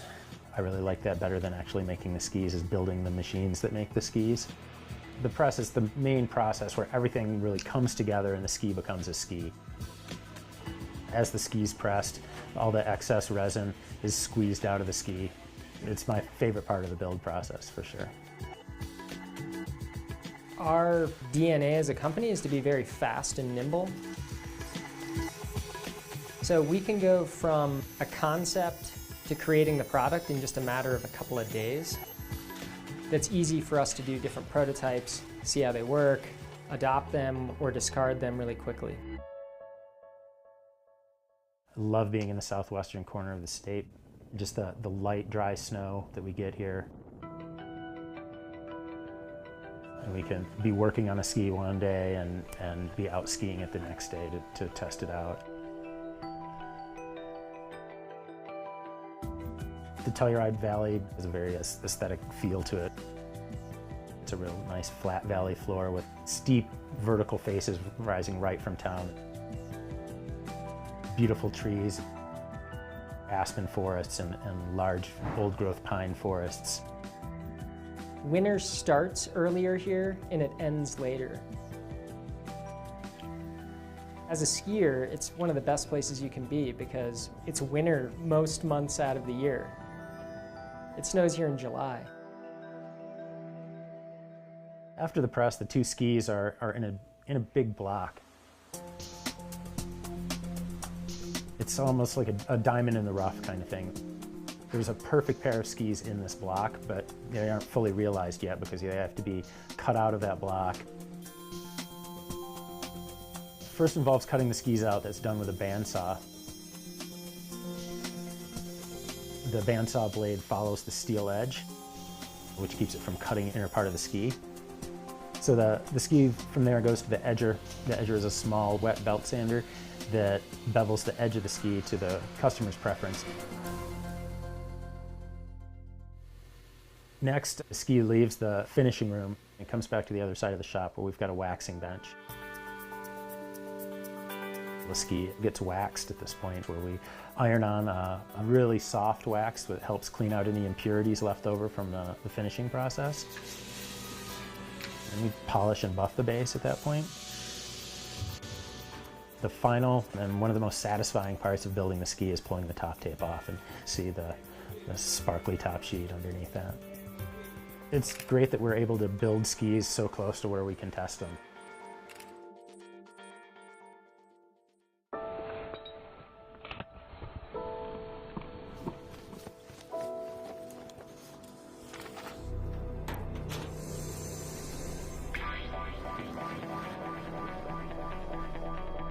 One of the few places in the lower 48 that offers heli skiing, and it just allows easy access to really wild and untouched snow.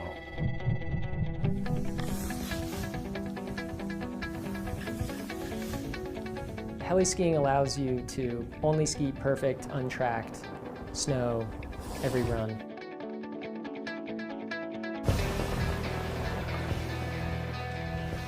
It really spoils people. You don't have to cross anybody's tracks. It's always bottomless or deep snow. When we fit someone into the right equipment, it makes skiing more comfortable. It improves your balance, improves your control, gives you better power, allows you to ski with better efficiency so your legs don't get as tired. And what we're doing is really making skiing more fun for people and ski at a higher level.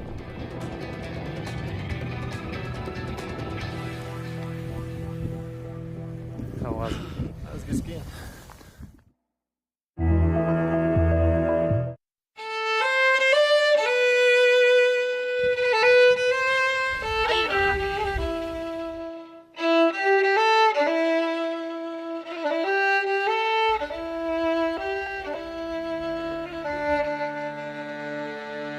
My name is Matty Van Truon, and we are in Fair Isle, Scotland. I'm a crofter and a knitter. I design Fair Isle garments and I sell them online.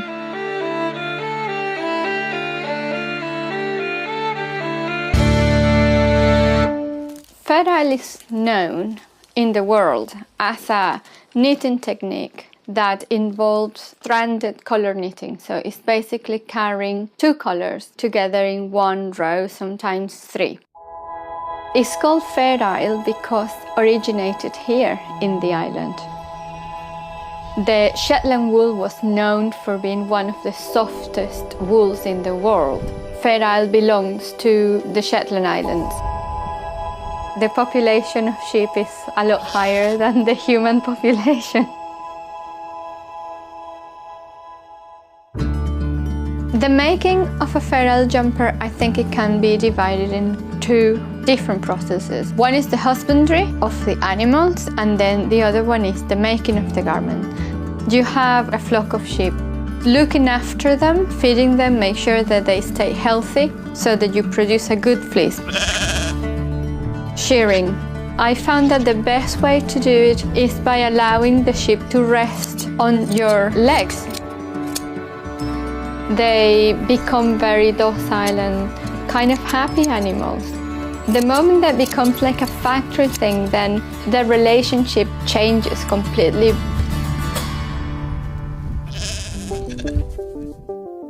The fleece is spread out. You clean any debris, any grass, you roll it in one little bundle. Then it's sent out to Jamieson Spinning in mainland Shetland with the Good Shepherd.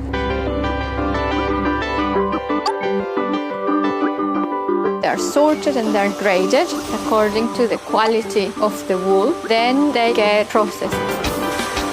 It gets washed, it gets sort of pulled apart, dyed, spun, twisted, and then we get the combs.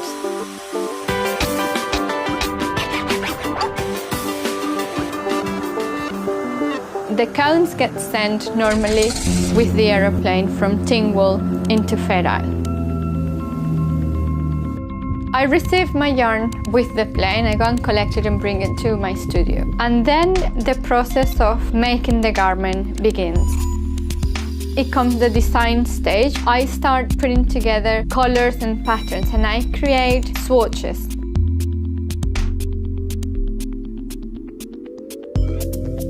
Once the design is approved, then we go into the detailing.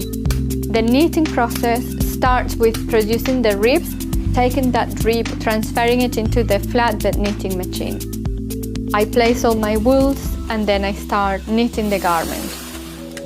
The machine reads the solid and hollow. Front, back, right sleeve, left sleeve. All these panels get put together.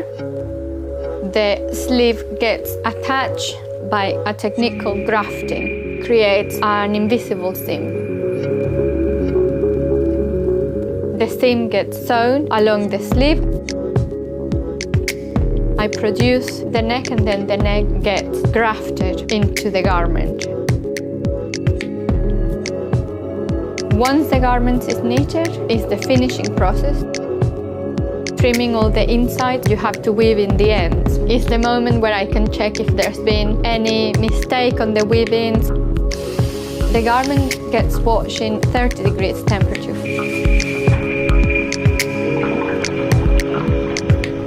Put it on the stretcher in the woolly horse to dry.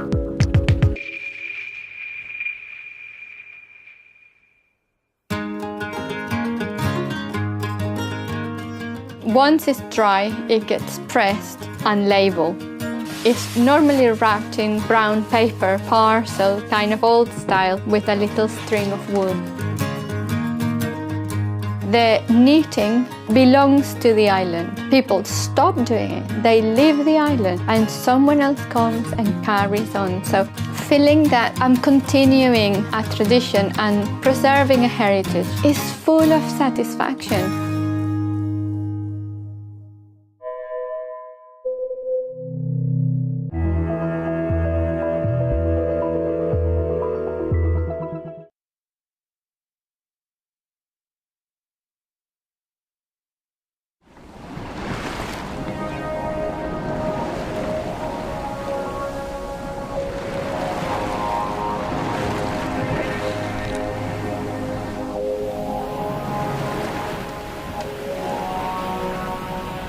A man on a mission with a plan to expand my vision. Yeah, it's either this or it's prison. I'm trying to be free and expand my wisdom. I gotta tell my story. I did it for the journey, the glory. Many men tried way before me. I had to do it bigger cause I had to make history. From the streets to the sea, far away, not a soul did I see. From Chesapeake up to Baffin Bay, my motto is hard work first and laugh and play. Now let's take a trip through the Northwest Passage. Some say I got a problem, I say it's a passion. I'm just trying to reach my goals before passing, and I'ma do what I wanna do without asking. It's my life, my right, so I fight for my dreams, no matter how hard it might seem. This is my pipe dream. My advice to get your mind right, find light and do the right thing, no matter the weather or whatever the night brings. Thunder and lightning, it's enlightening. Lost in the abyss, I can't even begin to explain how awesome this is. I've been all around the world and back, around the world, to find myself, to reach my goals, to find my dreams. When I'm away, to wash away, I explore. I've been all around the world and back, around the world, to find myself, to reach my goals, to find my dreams. When I'm away, to wash away, I explore.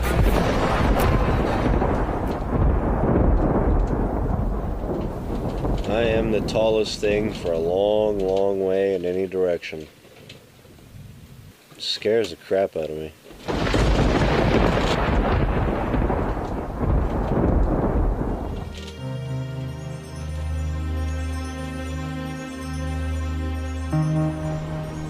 I'm looking for a challenge. I'm looking for a way to push myself, often mentally and physically, to my limits and see kind of what I'm made of and compare myself to some of the heroes that I've had.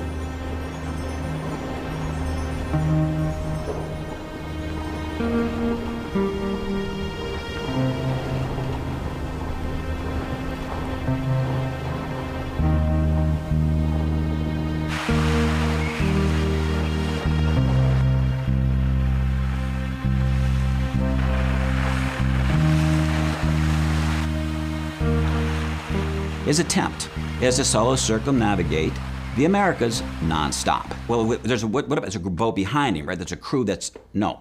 He's by himself in a 27-foot boat attempting to accomplish this that no one else has accomplished.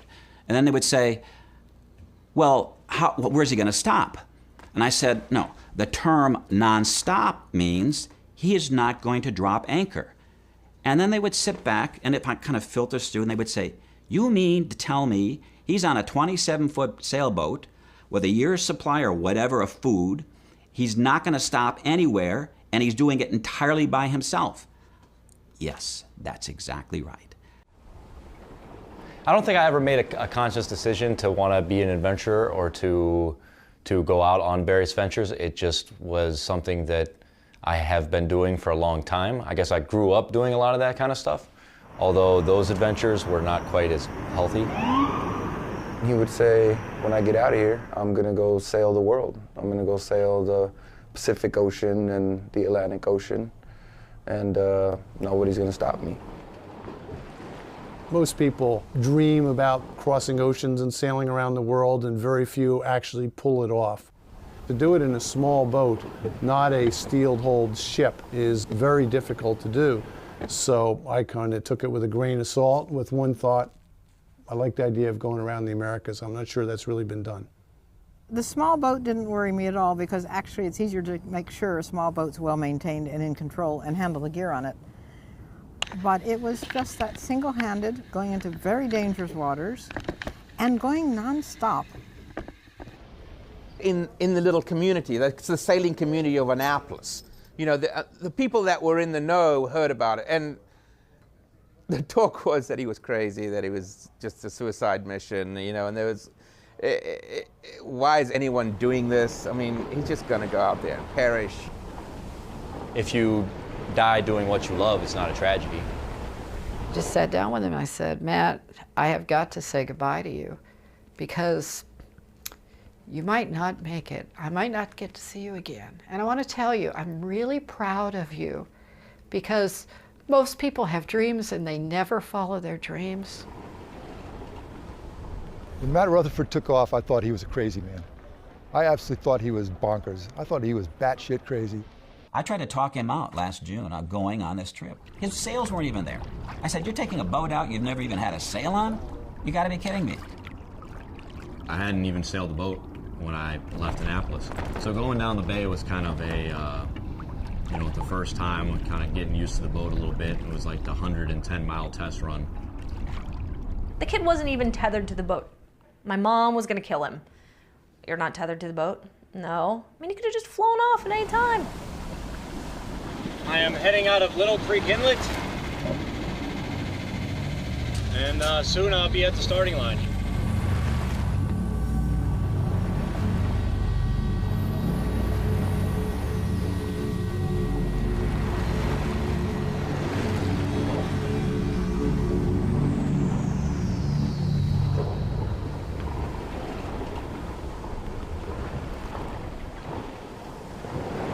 The immensity of the task ahead of me at times just seems like so much. It's just hard for me to wrap my mind around. It's hard for me to fully understand or accept that I'm going to be out here for another 300 days.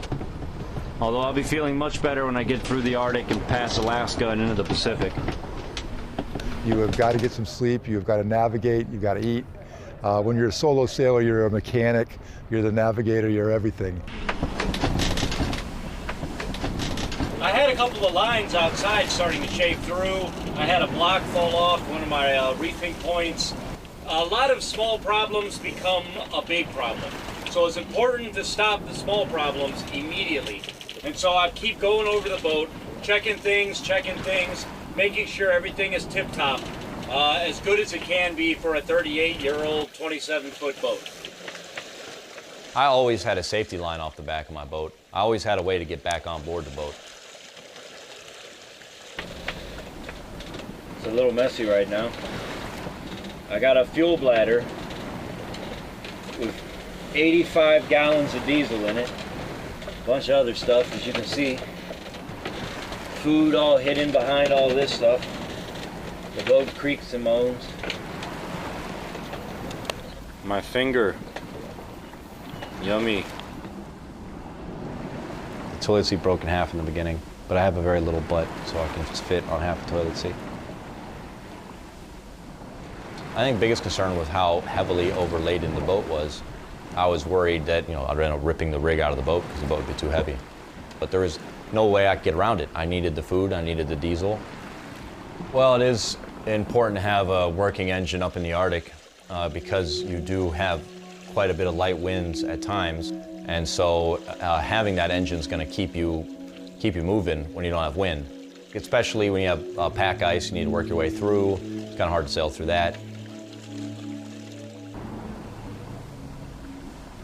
Because of the AIS unit, it gives me the ability to not worry about freighters. So this thing will start beeping like crazy if a freighter gets near me.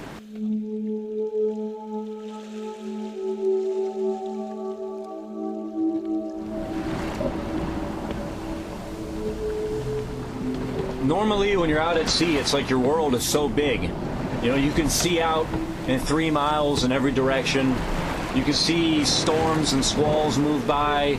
600-foot freighters look like tiny little toys out on the horizon. Of course, they're not toys.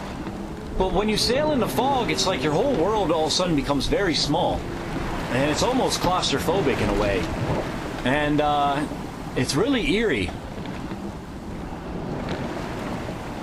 Matt lives on the edge and always has, at least since he was in his early teens, because he has to. It was a cold winter night, and I get a phone call at 3 o'clock in the morning. Okay, ma'am, do you know where your son is? And do you know where your car is? Well, my son's in bed sleeping and my car's in the garage. No, ma'am, this is the Macedonia Police Department. They were about 45 minutes away. And your son is up here with us right now. Yeah, I used to take my parents' cars at night when I was a kid, before I was old enough to drive. I used to take them out on different missions, And the police officer said, well, the only reason we stopped them is he was so short in the driver's seat, and we followed him around quite a bit and kept an eye on him. And don't tell him, but he's a really good driver. But, you know, it often involved some kind of trouble. You know, I mean, we weren't taking these cars out just to drive them around the block.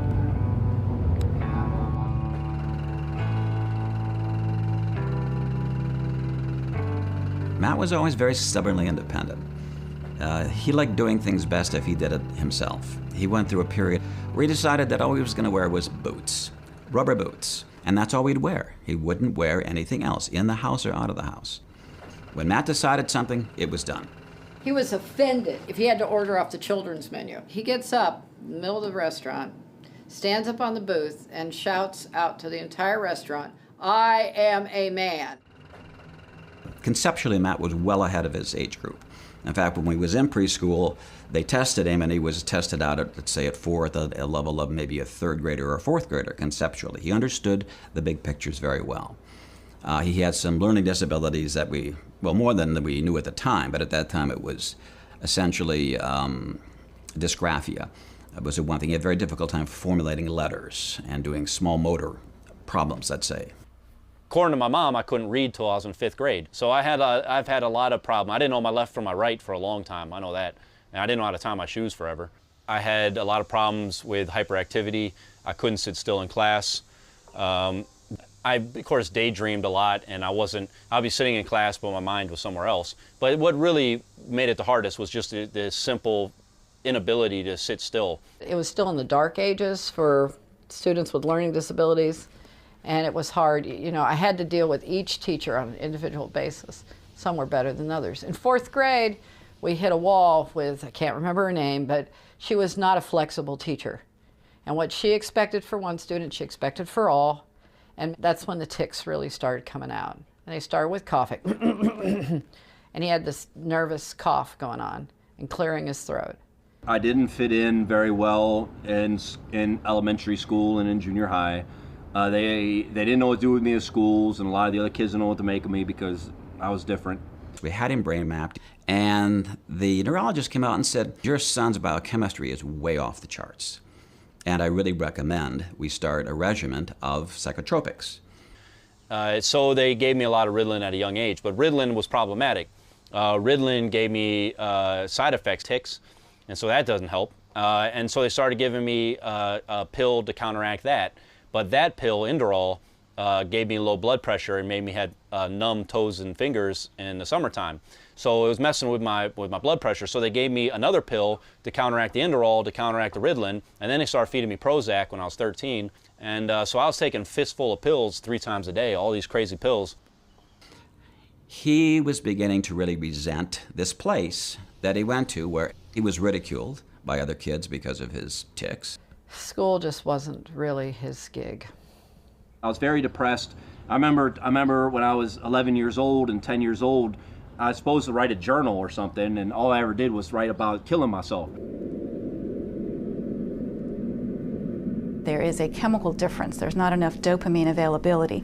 Dopamine is one of the key neurotransmitters involved in ADHD. What happens is the individual is looking for ways to activate their brain. So they find things that stimulate them, whether it's caffeine or nicotine, sometimes alcohol or pot, those are more common, or cocaine. And then there are more optimal forms of stimulation. People will do things that are kind of exciting and risk-taking, adrenaline kind of producing activities.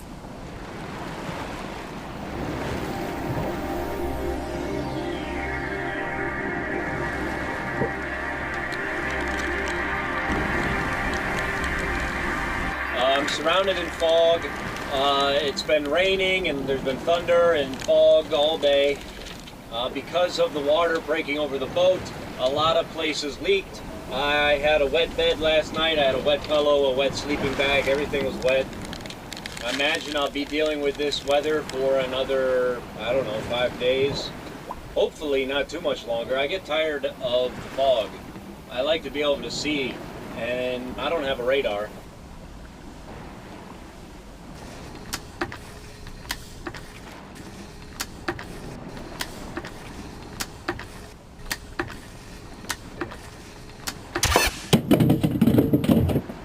God damn it!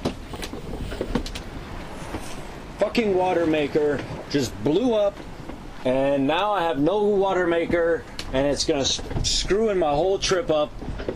I don't want to go to land. I have adjusted to the ocean.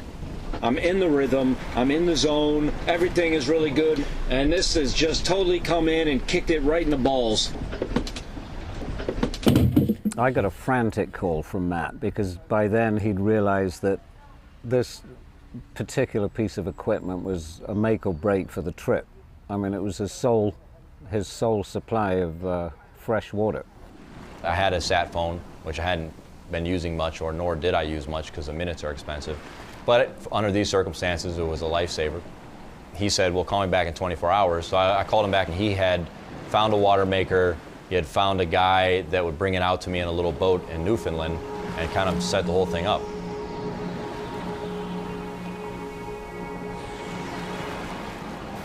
This is day 20, I think.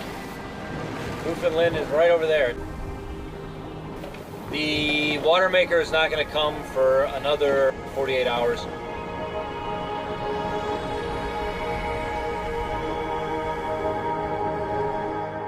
Everything is good. I got the water maker. Yesterday was a beautiful day. The fog went away, the sun came out, it was gorgeous. They gave me a bottle of Screech, which is some liquor, some socks, some banana bread, a newspaper. So they hooked me up with some stuff, some nice treats. But yeah, that's it. I got the water maker. Now I'm back in the fog, and I've been in the fog since last night. And it sucks, but whatever. I'll be getting up to where the icebergs are soon, so I need this fog to go away so I can see icebergs.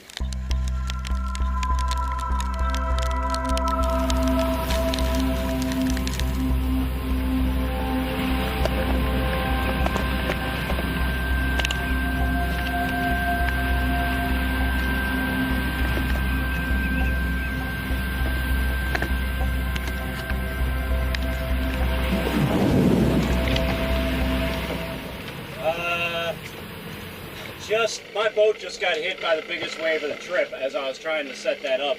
I thought it'd be a good time to get some footage because I hadn't heard a wave break over the boat in some times. And a big old wave came, damn near swept me off my feet. I had to grab onto my backstay. Damn it. I had to grab onto my backstay while my feet were out. I got completely soaked. I didn't have any foul weather gear on because I hadn't heard a wave break for like an hour. I figured I'd just go out, be real quick, and come back. Always a mistake. I should have took the 2 minutes to put on the foul weather gear because now all of my clothes are completely soaked that I was wearing. It filled my cockpit with water. My whole boat was underwater for a minute. This boat leaks like a sieve. This boat leaks terribly. Everything is soaked. You can see, look at this. My Ray Marine got knocked off. A big wave hit yesterday and it threw me, and I hit this and I tore it off the wall on accident, and I got it bungeed off right now. I'm about to have a drink of Screech because I just had dinner and I'm just tired and frustrated, and I just want a hot shower, some dry clothing, a nice couch and television to watch a movie I've never seen, you know, like a nice bottle of red wine, maybe some bread and cheese or something.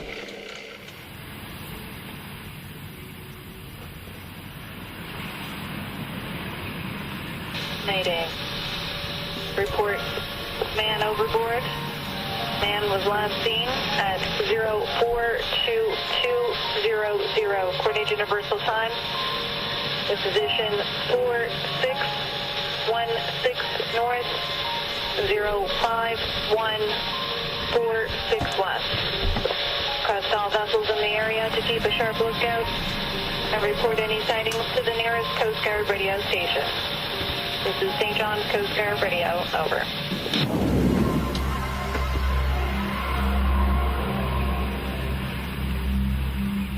Now that is a sobering situation. Some guy fell overboard in the fog at night, and I probably drowned somewhere about 50 miles from here.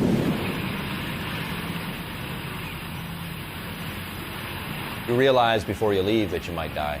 You know, you realize that you might not come back when you leave the dock, and you accept that. So once you've accepted it, there's nothing to be afraid of. It would be hypocritical for me to try to ask for some kind of help from a higher power, which on land I wouldn't ask for that help normally. But I grew up in a cult, and it kind of rained on my religious parade. Dorothea was cult leader, which is odd. How many cults do you know of that are run by females? Sometime in the early 60s, from her story, God came down out the heavens and made her the most enlightened person on the planet. The Bible was never taken literally. It was just a centerpiece. Now, there was other philosophies going on, a lot of Eastern philosophies, and it was about life force, and life force, you get it from God somehow. So if you get sick, it's not that the bacteria or disease that made you sick, it's your life force is all screwed up. You see, you shouldn't be sick if God really likes you. So when people get sick, you shouldn't go to man, you should go to God. Of course, when she was in her 80s, she got a pacemaker the first second she had any problems with her heart, but she was a hypocrite and a charlatan. When I met and fell in love and married Doug Rutherford, he was already part of this group. And so I accepted her and the people as extended family. It was a small cult, it was Bible-based, but we'd meet at people's homes, and you know, for a cult, it was very much like Wonder Bread. We got together regularly, Saturdays for breakfast, Sundays for what we call church, Wednesdays for Bible study. It was really the centerpiece of our life. As she got older and her health started to deteriorate, I think that she started tightening emotional reins more on people. If you have the social network and then you don't follow the rules, whatever rules there are imposed on you, then you lose your social network. And that part, they've been like family members. It's a very strong method of control. Dorothea had this way of bringing you up to a level, and from what I understand and from what I witnessed, and then tearing you down. And making people feel like they were nothing, like they were worthless. Like in a couple, there'd be one that would get picked on more and one that would be favored more. And sometimes she'd flip it. So if she was picking on me, Doug would be the golden child. If Doug was the one getting on the hot seat, which is what she called it and what they call it in most cults, if Doug was on the hot seat, then I was doing great. And she would do that with siblings too. Well, she thought Matt was amazing. And Rachel was strong-willed and needed to be squelched. After we left the cult, things kind of fell apart, started falling apart for my mom and dad. I think the cult gave them structure in their marriage. When you leave group, you lose everything socially. I mean, it's a tremendous, wrenching experience. We were all trying to feel our way forward. And I ended up in counseling right away because I had almost a breakdown. And I no longer trusted anything they had to say because I realized everything they had brought me up in was a lot of lies, and there wasn't any explanation for it. We didn't have a recuperation period afterwards where my parents explained to me, this is what you went through and this is the way it really is, and something, anything. Doug and I were both probably too caught up in what else is going on between us, what else is going on, where do we fit in the world, and what are we going to do about Matt, who's now starting to really struggle with school. The fallout from that made me a very angry and confused individual as a preteen, which I was in a hospital rehab program when I was 13 for drug abuse, which I look at 13-year-olds and I can't imagine some 13-year-old being in a freaking rehab program for drug abuse. But I was doing things well beyond my time, and I was doing it full on. I guess if you're gonna do something, you might as well do it 110%. So I was doing drugs 110%, and I was being as much of a street punk as humanly possible.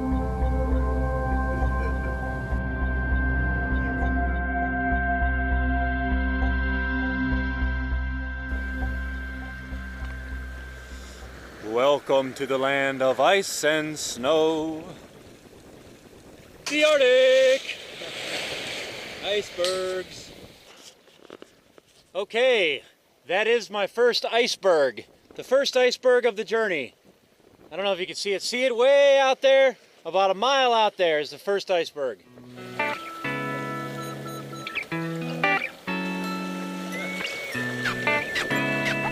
Now how cool is that?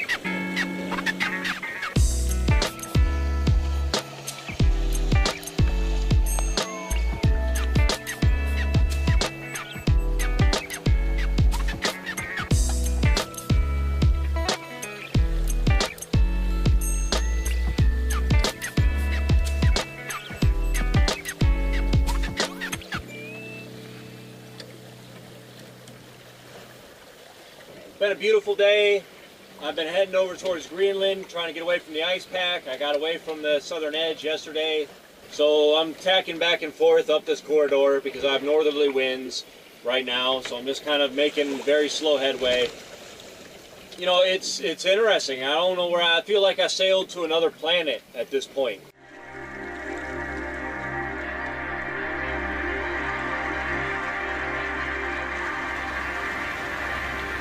That would do some damage. Beautiful, huh?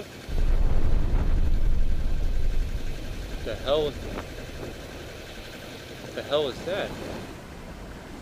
I just heard a really loud noise from over there. I have no idea what it is, but it was loud.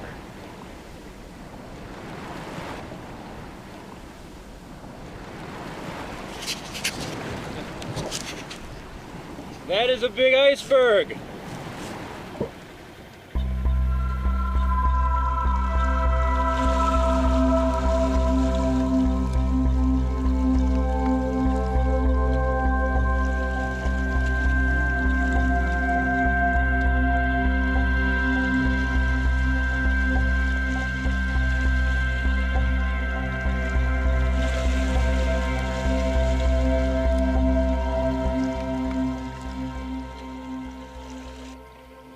And I've got icebergs all around me right now. I can see an iceberg right out this window. I got another iceberg off my bow about a half mile. I'm heading right at it right now, which I'll change course in a minute. But I'm in the ice. It's beautiful. I'm happy to be here. I feel all amped up and ready for the passage.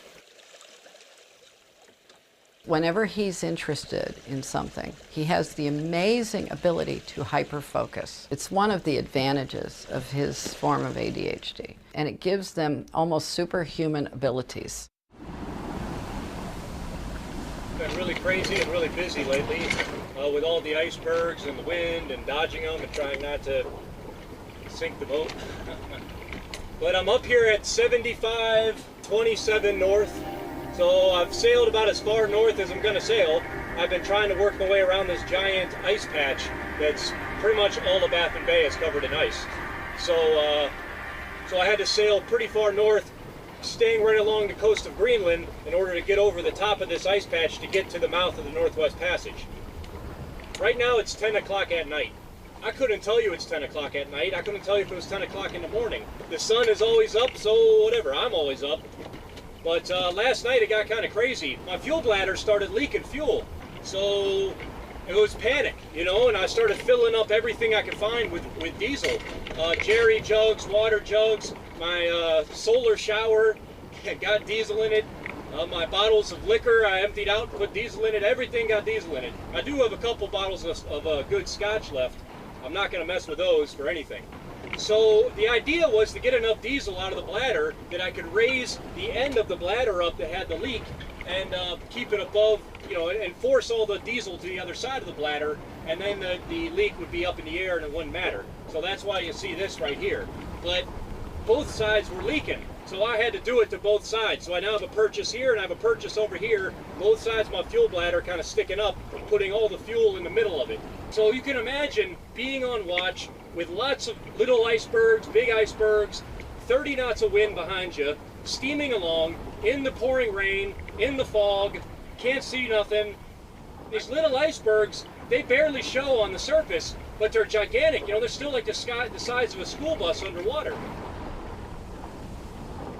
In a moment when there's peril involved or danger of some sort, the ADHD brain actually becomes optimized because it is a form of stimulation. So that could be a good kind of brain style to have when you're going to be in situations that are somewhat treacherous or somewhat difficult, perilous.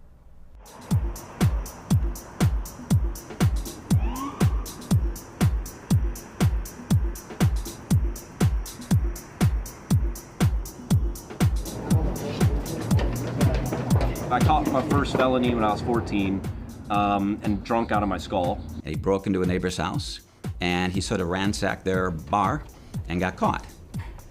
They had a massive bar in their basement, and evidently I drank a bunch of their liquor and passed out and woke up in a police station, and I got a burglary charge because of it.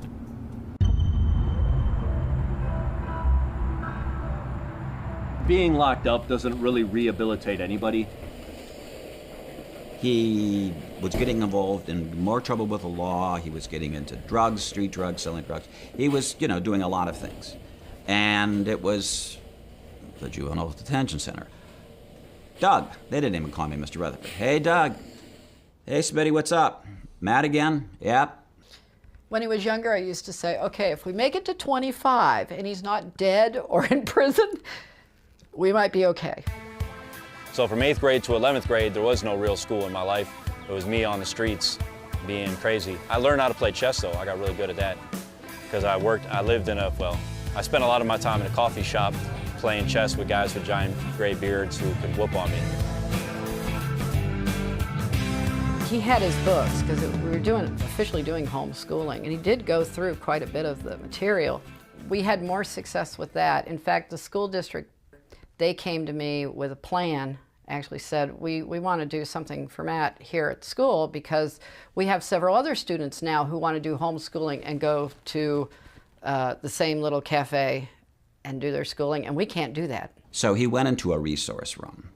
Matt really resented a resource room because, and I think for a good reason, a lot of the kids in there are truly slow learners. That's when he really met a lot of the hoods, those kids, and for them living on the street, that was a badge of honor. The group of people that I fell into would be considered the wrong group, the bad kids.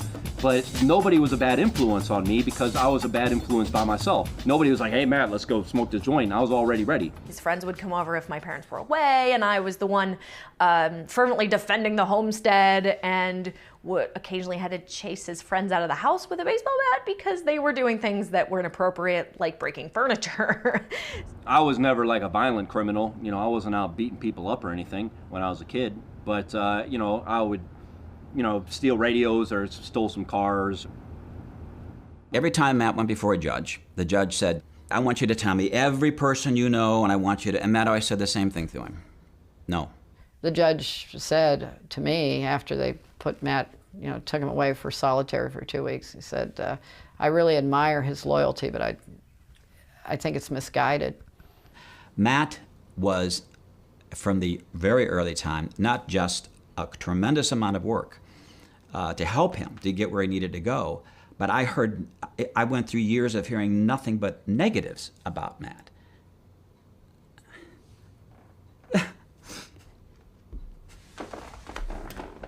He'd been in a cult, and we left that a number of years before. And we had learning problems. And we had a proclivity towards some depression, and he had some substance abuse issues. And it becomes a witch's brew, And I was very angry. I really, ultimately, though, what I hated the most was myself. I mean, I was angry at the world, but the impetus came from the hatred of my own self. Feeling like I had no self-worth or something. A lot of teenagers can claim, can say, well, I was angry at the world and I caused a lot of trouble. But I was kind of on a different level of that. Like, I was committing felonies on a regular basis and seriously angry at the world, like ready to go crazy. Now, let's take a trip through the Northwest Passage. Some say I got a problem, I say it's a passion. I'm just trying to reach my goals before passing, and I'ma do what I want to do without asking. It's my life, my right, so I fight for my dreams, no matter how hard it might seem. This is my pipe dream. My advice to get your mind right, find light and do the right thing, no matter the weather or whatever the night brings. Thunder and lightning, it's enlightening. Lost in the abyss, I can't even begin to explain how awesome this is. I've been all around the world and back, around the world, to find myself, to reach my goals, to find my dreams. When I'm away, to wash wash away, I explore. I've been all around the world and back, around the world, to find myself, to reach my goals, to find my dreams. When I'm away, to wash away, I explore. I started getting interested in Northwest Passage, reading stories about the explorers who went through there. Originally looking for a route, a quicker route to China and to India. Nobody knew where exactly they were going, or they had no, maps or charts, or they didn't know what the archipelago looked like. So they're kind of just blindly going into the ice, hoping to find a way through. And expedition after expedition got trapped in the ice. Many, many more people died in the Northwest Passage than in Antarctica. Matt's been an explorer all of his life. I always felt he was born in the wrong century, that he should have been in the days of the tall ships. And I don't even know why I felt that way, because we lived in landlocked Ohio. Ernest Shackleton was an English explorer that tried to get to the South Pole on a couple of different trips. His boat was crushed in the ice, and his men and him lived on the ice for a couple of years, and he was able to get all of his men back to safety, and nobody died. And people like Shackleton could be in very difficult situations mentally and physically and still be rather chip and cheery. At the end of every blog entry, I would use Shackleton's family motto. It's Latin, but what it basically means is through endurance we conquer, or by endurance we conquer, depending on who translates it.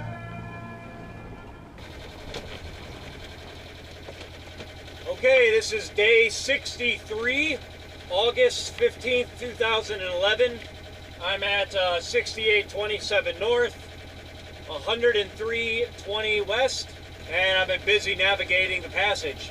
Weather's been nice, not a lot of wind. I'm doing a lot more motoring than I am sailing. But I've made it through Simpson Strait, some real technical navigating, pretty strong currents, but I made it through okay. Made it down Franklin Strait, everything. There was a little bit of pack ice, but no big deal. I'm in Queen Maud Gulf now. There's some pack ice in front of me, but I've already navigated most of the islands that are on the eastern half, and now I'm getting down the western half. There's this pack ice I have to get through. After this is probably the last pack ice I have to deal with. Then I'm done. Then I'm off and I'm on my way. Yesterday the wind picked up, and it continued to pick up through the day, through the night, and through today until it was blowing a gale. I tried to cook a meal, a big meal, and it went all over my floor, which really sucks. And I'm hungry, and I can't cook, and I've got food all over the floor, like mocking me. The problem with Arctic gales, or the Arctic in general, is the water is so cold that if you stick your hand in the water, you get a burning sensation instead of a cold sensation. So, if I get cold, I just rub my hands together or jump in circles, or I don't know. You can't really move around much either because the boat is so small and it's moving all the time. So you got to be careful of that. If I was running my engine became the world's largest hand and foot warmer. But then again, your hands are cold and you end up burning your hands on the engine sometimes because you don't realize how hot the thing is. Got about 172 miles before I get to Barrow Point, Alaska. And then I'm done with the Northwest Passage and I can start heading south again.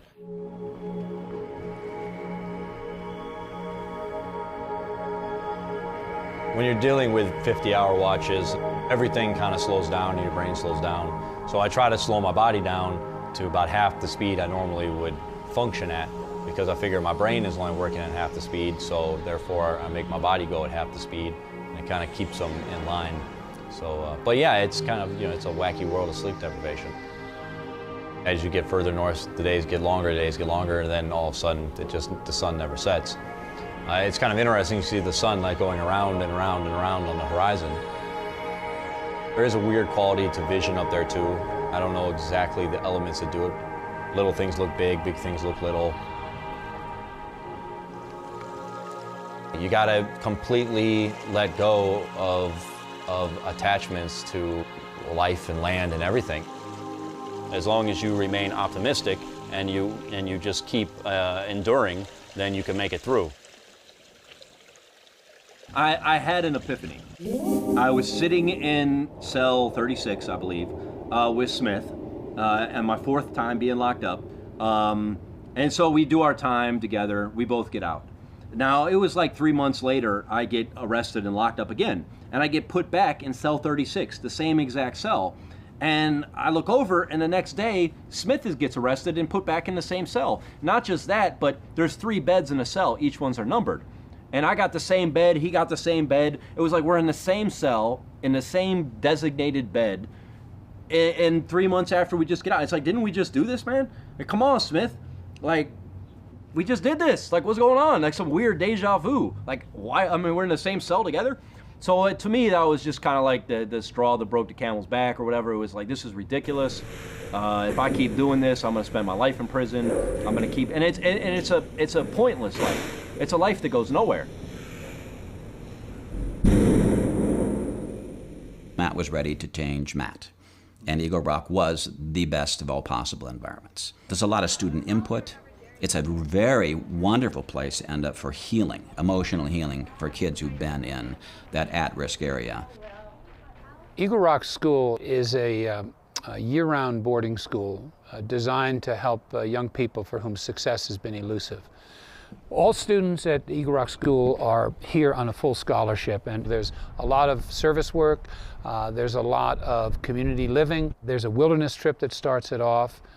We get to help shape and shift the environment in which they're located, to constantly challenge them to discover who they are and do something of value with that discovery. And I actually learned for the first time in my life that I enjoy learning, because I always hated school. My first recollections of Matt are that he was not very educated. I mean, he was street smart and he knew how to survive. And he knew how to protect himself physically, emotionally. He kind of had like that hard kind of look, kind of like, you know, don't mess with me kind of thing. Once he decided that he wanted to align himself with our basic fundamental values at Eagle Rock School, he decided to be an avatar of those values, and he began to question and confront other students on whether they were fully committed to their own lives and their own education. And then I began to get other feedback from people who just said, he's this like magical kid, like where there's a need, all of a sudden you turn around and there's Matt. At that place, at that time, and you say to yourself, how did he know? At Eagle Rock, he ended up teaching 2 classes on the Vietnam War, a course on conflict resolution, and a course on the history of governments. Look at this. There's some inspiring things in the manifesto. You can drop like all the propaganda that was given to you for so long about communism being bad, and you can just sit down and read. There's some really good points about looking out for the basic proletariat worker, you know, looking out for the poor people basically, and not oppressing the poor people. They're really good points. What made Matt stand out for me was his curiosity about the world. One day at Eagle Rock, as I was in the library looking over an atlas, and it just kind of hit me that if you had a sailboat, you could potentially sail to about 80% of the countries on the planet. He went to Thailand on a special program that we helped to find. And his world really opened up at that point, and he began to see himself as a citizen of the world. Matt had some wonderful mentoring teachers at Eagle Rock. James Sherman was one. James and I would have these talks together because he really admired Matt, like a son. And he said to me, you know what we've all come to understand about Matt? He's got more balls than a boatload of Marines. Nobody I've ever met has more courage than Matt.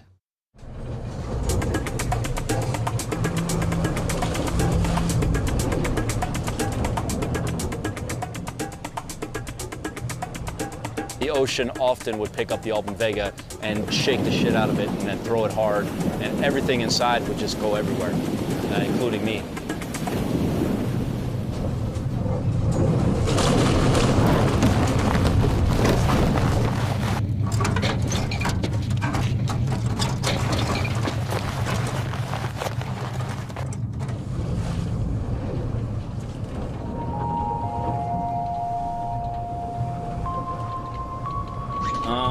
Biggest knockdown I've ever had. Nearly capsized.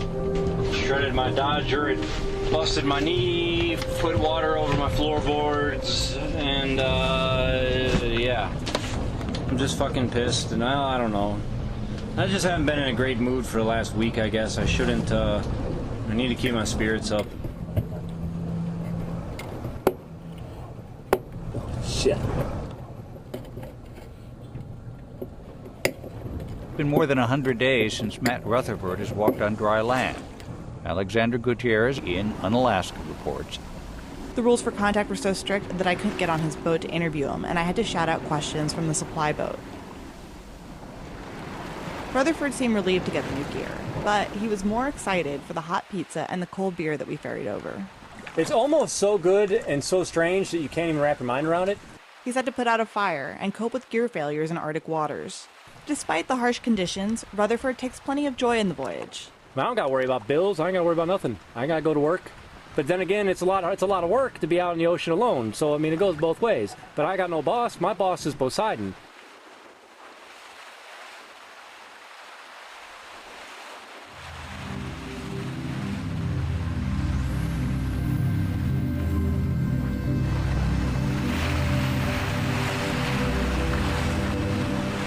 The longest stretch of open water would be Alaska to Cape Horn, because it's about 10,000 miles.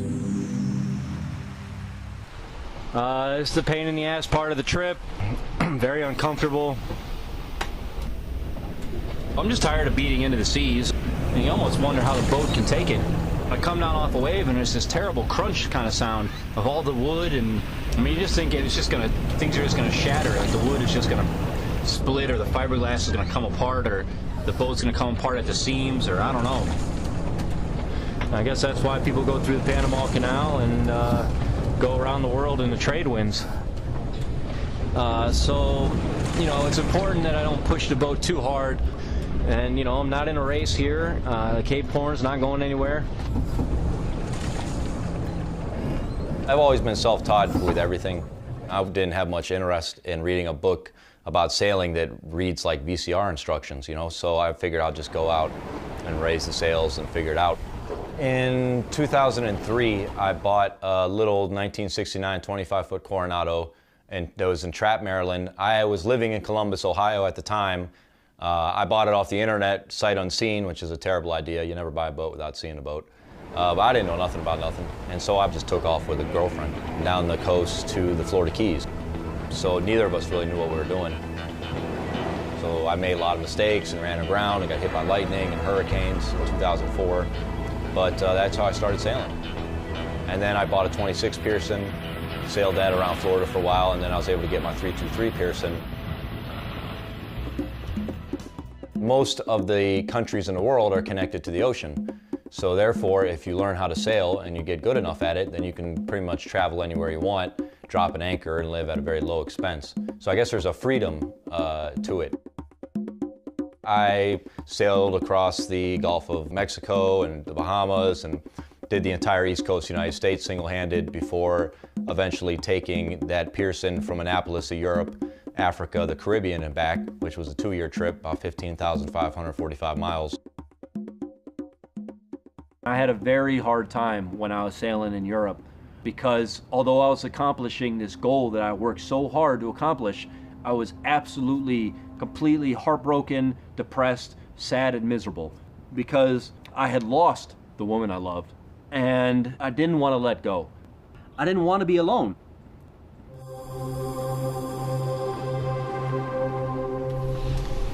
By the time I get to the equator in another 4 days, it's a chance I'll be at 28 West. I was at 28 West 12 days ago. I've been close hauled all day, down to a second reef point and a little bit of jib. Very uncomfortable. I can't really go outside much because being close hauled, you get the maximum amount of spray in the cockpit, and if I stick my head out there for very long, I get wet. You know, I get like bed sores almost on my butt because I can't stand up, so I'm either sitting down or laying down, and it's so hot that it get rashes because everything's sweaty. And besides that, I've just been reading and just trying not to get too entirely bored of doing the same things every day, you know, the day-to-day monotony. The Kindle got ruined in a gale in the Gulf of Alaska, but I had about 10 books on the little iPod. I spent 3 months reading The Rise and Fall of the Roman Empire by Gibbons, which has like 9 volumes. You read it one paragraph at a time on an iPod Touch, you know.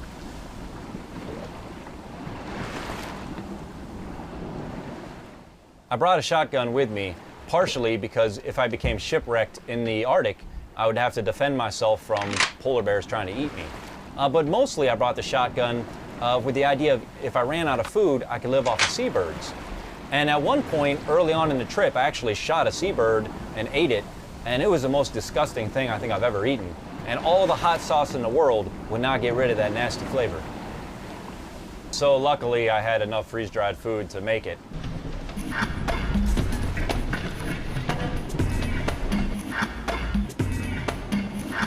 For some reason, the last 4 or 5 days, 6, 7 days, I don't even know how long it's been, but I've been forgetting, I've been having a hard time remembering what I've been doing in the last 24 hours. What's been happening? It's just everything has just become such a blur.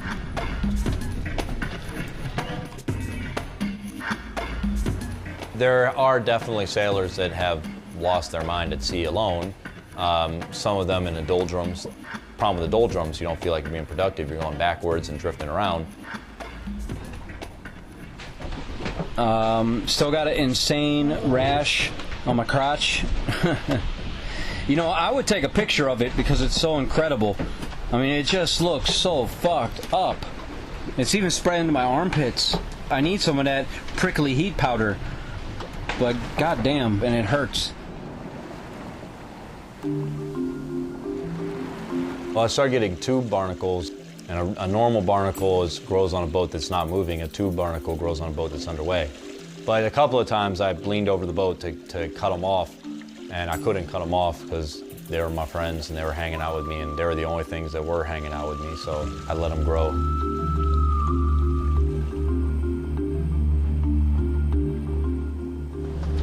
Hark the herald angels sing, glory to the newborn King.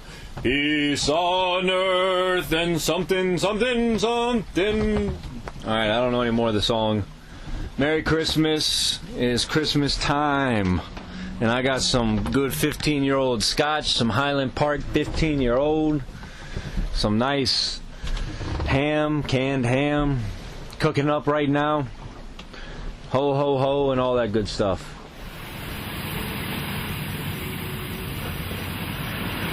My bilge pump died. It's completely dead.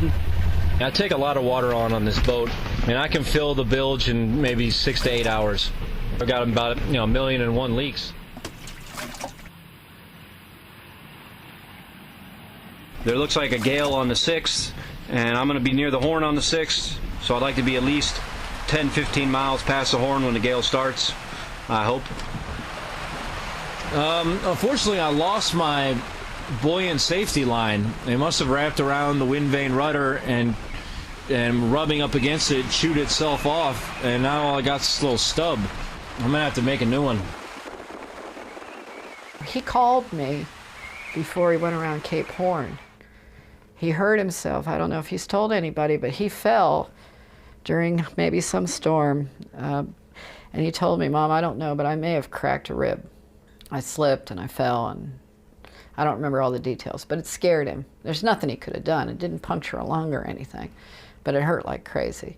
And he called quite a few people, and just, we chit-chatted, but it was like, he's possibly touching base because he might not make it around the Horn. It's called the Sailor's Mount Everest, and there's a reason for that. The whole time you're coming down the west coast of Chile, you're against the lee shore. In other words, the wind is blowing you against the land. You have no room for error. If you make any mistakes, you're going to crash into the continent of South America. The low pressure systems spin continuously around the bottom of the planet, unimpeded by any land mass. So they're able to really get some force going as they start to spin, and they become very, very powerful storms with very, very strong winds.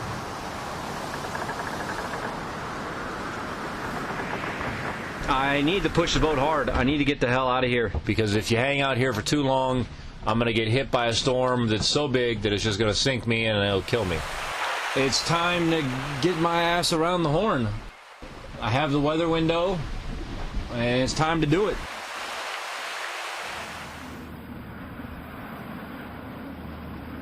But yeah, I'm going around Cape Horn as I speak right now. It's been a beautiful day. Cape Horn is beautiful, this whole thing. I haven't seen land in a long, long time. I haven't seen land since Alaska. This is where the Pacific meets the Atlantic. It'd be nice to start something new, heading north.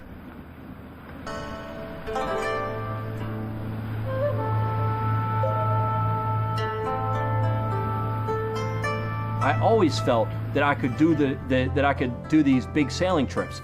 But the problem wasn't with my abilities or my belief in my abilities. The problem was finances. How am I going to buy the boat to do it?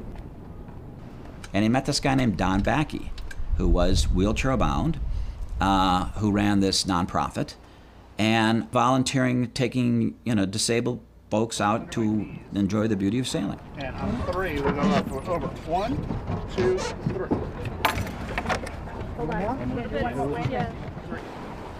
But when I'm in control, I mean, it's just so much fun. You just catch the wind, and when the boat starts to move during a race, it's just an awesome feeling. And that's what you live for. I just think it's important to go out and help people. This was a situation that involved sailing, which is something I'm really passionate about, and helping people, and it put the two together. This red-headed fellow shows up and says, I'd like to help. And he says, I've sailed the Atlantic, and that's when we pricked up our ears. And we started putting him to work. So most of the stuff I do is the work on the boats that they sell. I help them get them ready so they can sell their boats. Nobody really wants to do a bottom job, and nobody really wants to install a new head. So that's the kind of stuff I do. He just had a reservoir of capabilities, He had no problem with painting bottoms and scraping and all that dirty stuff, but he could diagnose, the outboard problems, or something broke, he could fix it. He was really gifted that way. So I was sitting over at Whitehall with a local boat yard here in Annapolis, and painting the bottoms of boats that they were trying to sell. We were chatting about the Arctic and Shackleton. He knows a great deal about all the explorer lives and things like this. And we were leaning up against a old folk boat that we had been donated. And I said, well, hey, Don, why don't you let me take this boat up to the Northwest Passage, and we'll raise some money for crab. And so I said, well, okay, I'll give it to you. You can have it. And then somebody called and said, who also volunteers for crab, Lee and Colin, and they said, well, why don't you take the Alban Vega? And so I kind of said, well, why don't I just, once I get through the Northwest Passage, continue on sailing around the Americas? I went around dumpster diving around Annapolis, and actually replaced quite a bit of both of my bulkheads with wood I pulled out of dumpsters. Gaining sponsorship is often one of the most difficult parts of any trip. We wrote 800 letters off the different random people that was on Crab's list, and it ended up costing us more money in postage than what we got back from those letters. People thought we were crazy. We got a lot of stuff saying, you're sending him to his death and all kinds of stuff. But some people still believed in me enough to put new rigging or sails, or help out with a wind vane or whatever. You need your boat to steer itself. I mean, I'm not out there steering it. 95% of the trip it was steering for me. Predict Wind gave me a satellite communicator, they call it. It has a tracking device, so the little red dot on the website, so people could track and see my position. It also has a very basic email function, and it gives you weather reports. I learned about Matt Rutherford initially from an article in the local newspaper. He was giving a seminar to explain the trip, and I think to maybe do some fundraising for the trip. I introduced myself to Matt, asked him about what he was going to do for food, and he was very perplexed. And I said, well, why don't you come over to my house and I can show you some food that might be a solution for you. We were able to provide him with about 780 pounds of freeze-dried food. The whole thing from start to finish was about 8-10 months, from having that kind of aw shucks idea to his going off, leaving the dock. I don't think the glory aspect of it entered his mind at all. It was really to do something for somebody else and to do it for himself, you know, just for the satisfaction.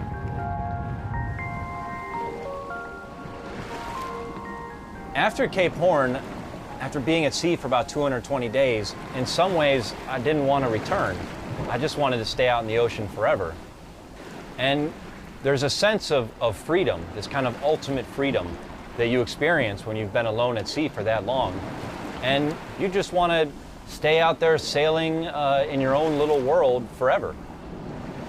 And had my boat not been falling apart around me, there's a chance that I might still be sailing right now.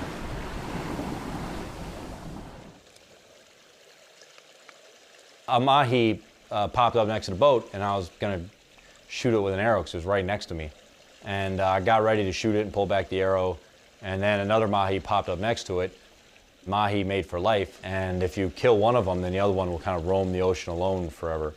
So at the last second, I hesitated, and I'd end up not killing the mahi. I ended up not fishing anymore the rest of the trip after that. That was the end. I answered some questions from a reporter from the Washington Post today, and yeah, he seems excited to do an article about the trip, which is good. Nice to talk to somebody. I haven't talked to anybody in a while. So yeah, we'll see if that helps raise some money for the, you know, the trip and all that for the organization. Hopefully it will.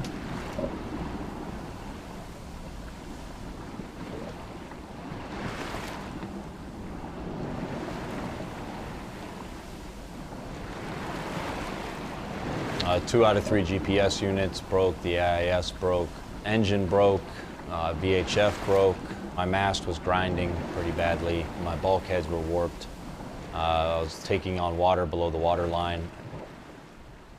So again, I just called Simon, and a little dinghy came out and threw me some stuff, and then they took off. But I came within about 2 miles of Brazil, so I could see the houses, I could see the cars, I could see the little people walking on the beaches.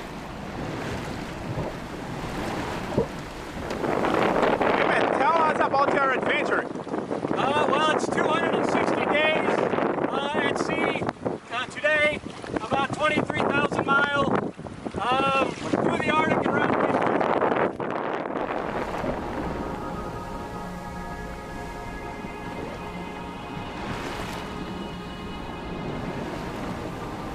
When I got French Guiana, not far from the mouth of the Amazon after I passed that, I'm moving good. I wake up in the morning, like 2 in the morning, and I see a big black bow towering over me. My engine had been broke for a long time at this point, and because of the light winds, the boat was moving very slowly. Like I was trying to move the boat, and I was like, come on, man, move. And they didn't see my nav lights, they didn't see me on the radar, they didn't know I was there. They never knew. They would have ran me right over, smashed me into a million little pieces, and no one on board would have known any better. And sort of freaked me out what it did. I mean, I'm really lucky I woke up to take a piss and check for freighters.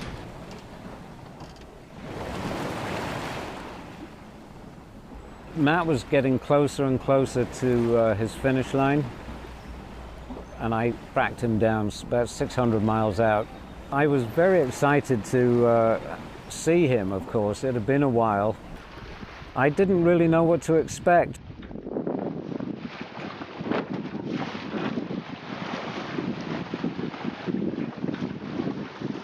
Matthew! Matt!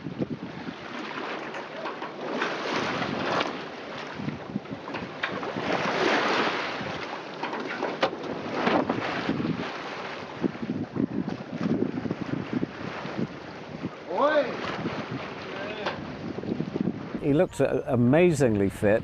He still had a tremendous sense of humor, mostly at my expense.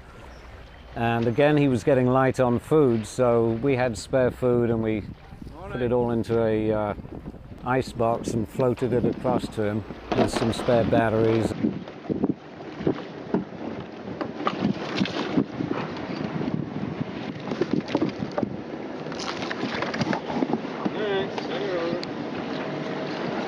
Don't tell me that ain't cool, man.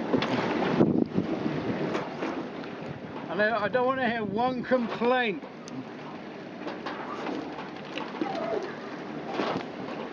Oh, he's going to toss back to us, but we didn't send him duct tape. You'll have to throw him the roll of duct tape.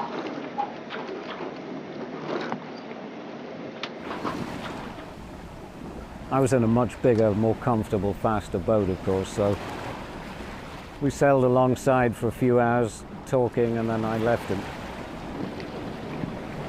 Your AIS doesn't work, right? Yeah, it's broken, and I got no battery power anyway. Everything is broken, man. Excuses, excuses. After seeing people, I feel charged up, like I could be out here for another couple of months or something. Just a little bit of human contact, you know, makes a big difference. But yeah, and yeah, you know, this boat's just been through a lot. It's fallen apart. So I hope I can finish this trip without any more strong winds. You know, I'd rather have nice weather, of course. I'd rather finish it. I mean, you know, I'm tired. You know, it's 301 days, for God's sake. I'm freaking tired. We're going to try to ease him into it gradually, that he's not just going to come home, step off the boat, tie the boat up, and be done. That there are people, that this has grown a lot bigger than he ever expected. Mr. President, I've come to the floor today to speak about a truly remarkable American, a truly remarkable visionary, a dreamer, an adventurer, a doer, most importantly, a young man who has devoted himself to service to others, far and above the normal call of duty. I still have a hard time putting my son to these laudatory words. Matt, to would have imagined he would have taken that kind of a turn, never saw that one coming.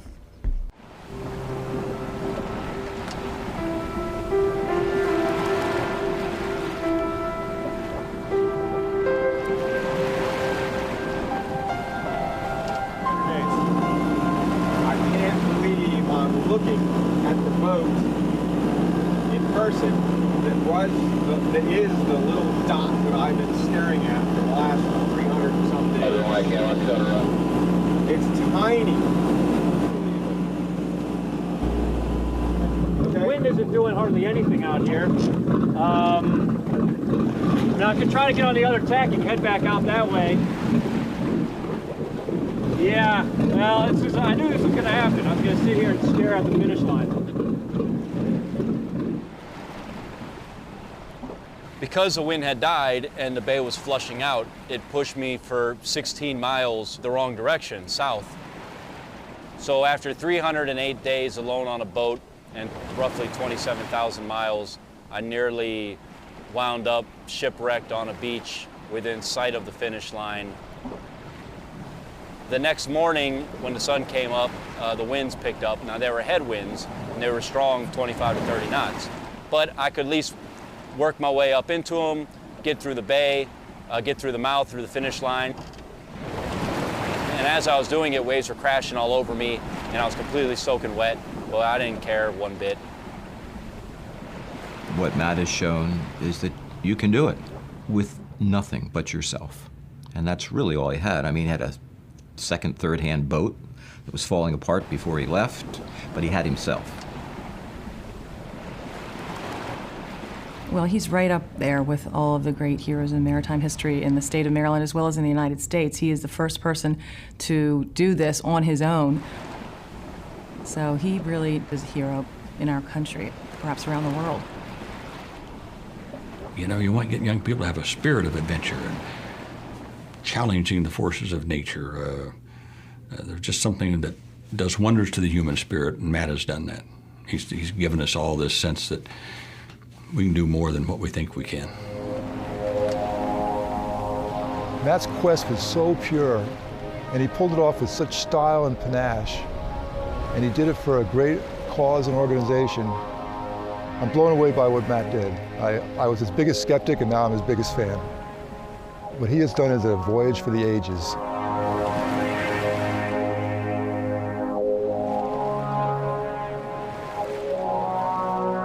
I've been all around the world and back, around the world, to find myself, to reach my goals, to find find my dreams. When I'm away, to wash away, I explore. I've been all around the world and back, around the world, to find myself, to reach my goals, to find my dreams. When I'm away, to wash away, I explore. I've been all around the world and back, all around the world and back, all around the world and back.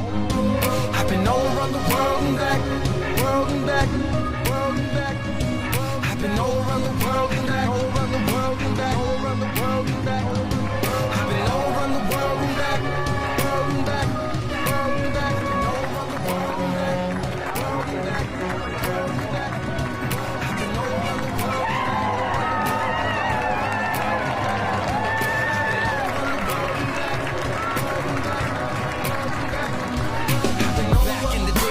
Do it for gold. It was a mission to get rich. I do it for soul. They thought that I was a misfit that would probably fall, but I'm the type to go the distance and finish the brawl. They said that it was suicide, that I would die for sure, but I was like the prince of tide in the eye of a storm. I've been all around the world and back, around the world, to find myself, to reach my goals, to find my dreams.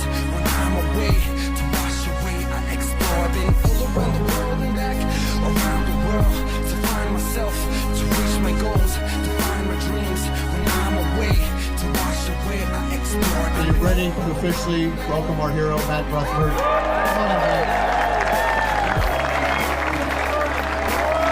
Well, we're doing well. How are you doing? Oh, I'm good. Long time no see, you know.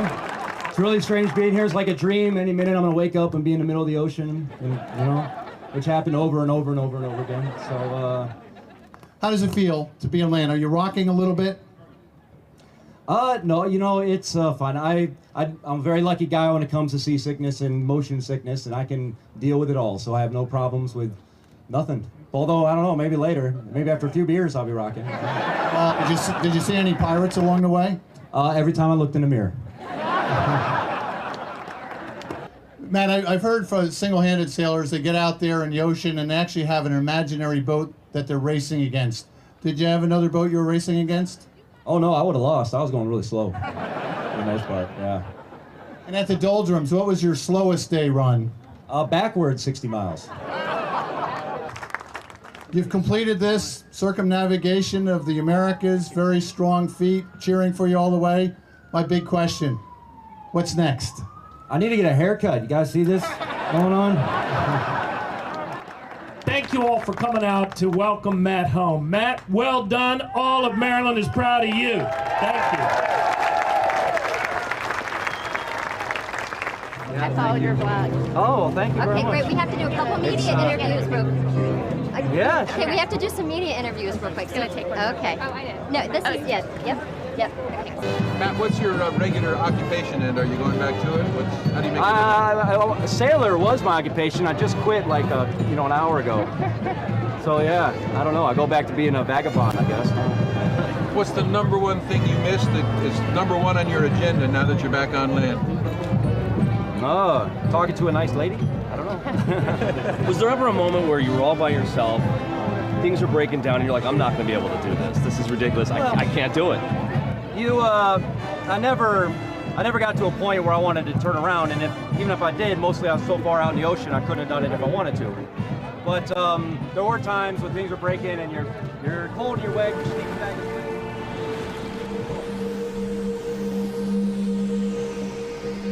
We all have a gift. We all have a place in this world.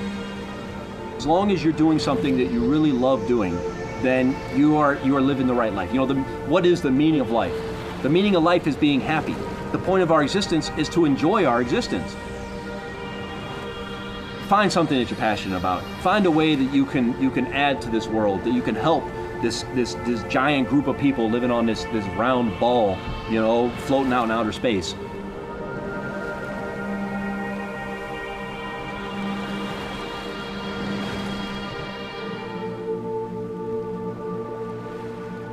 There's a line in Tennyson's Ulysses. Access the financial world on demand. Hear from leading economists, policymakers, and industry experts via live and on-demand webinars, only from Bloomberg. Start exploring to see what's moving the markets. Visit Bloomberg.com/webinars.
We know the truth that many nations have contributed little to climate change, but will be the first to feel its most destructive effects.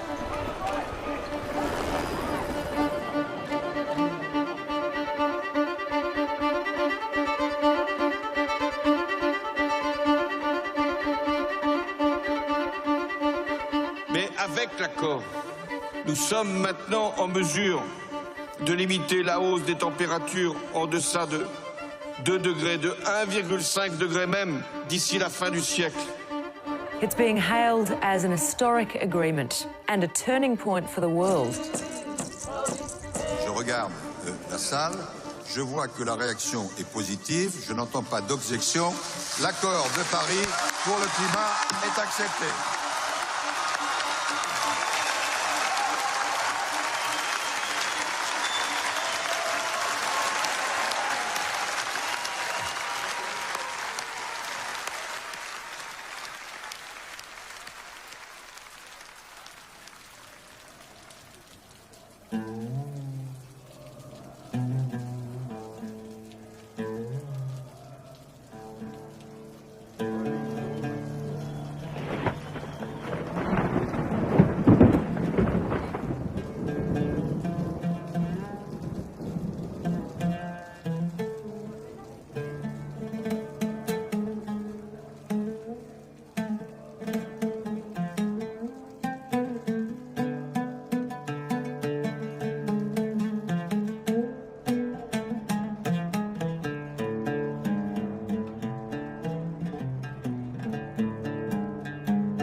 The meeting today is bringing people from all over the world to try and find common ground on how do we make our movement stronger and what is its common DNA.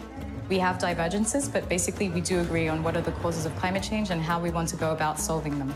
So for those that have power We know this is a global problem. We need everyone to sit together at a table, and the UN is the best place in which that can happen. And I think we will have some progress, but it's not going to be the end of the fight. I'm not optimistic about the process, though I think we have a shot at resetting the debate in Paris. So as we know, President Obama and the United States delegation, official delegation to the COP, is preparing their position. The route that our governments are heading into is really about a profit-driven model. We think that it's highly important that social movements, impacted communities, communities that are often first and worst hit, be able to articulate what it is that we think should be happening instead.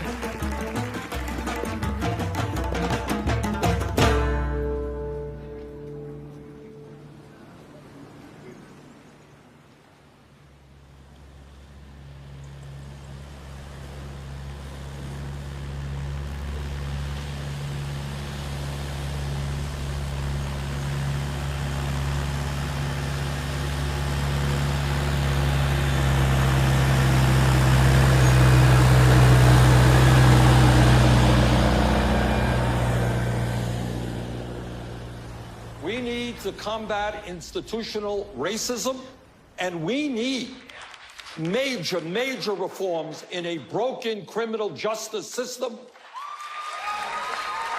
in which we have more people. I was born and raised in Los Angeles, California, actually the working class part of Hollywood. And I got asked by the Miami Workers Center to come and help run an organizer training. So I was supposed to be there for 5 months, but I stayed in Miami because I fell in love with, not with Miami, but I did, but I did fall in love with my partner, Denise.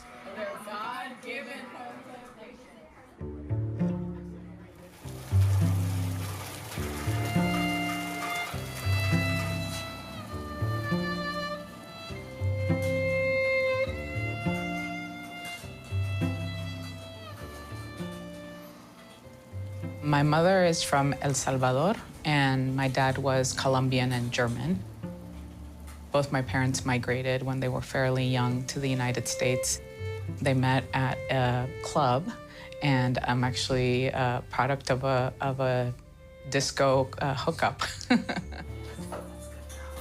So my grandfather was a German Jew that migrated to Colombia in the late 1800s. He married a Colombiana and had my dad, hence the white name. I carry the name with pride, particularly because my dad was killed in Colombia when I was 4. That automatically changed our lives forever. So my mom became a single mother, and she worked as a factory worker until 1980, where the factory closed down and moved overseas. And she then became a domestic worker and a nanny. And it wasn't actually until I got to university that I actually started to understand that what had happened to my mom and what had happened to my family, and then therefore me, we were part of a broader statistic of the migrant experience in the US. Today, the root causes of migration are not only war or lack of economic opportunities, it's about climate crises that people are facing.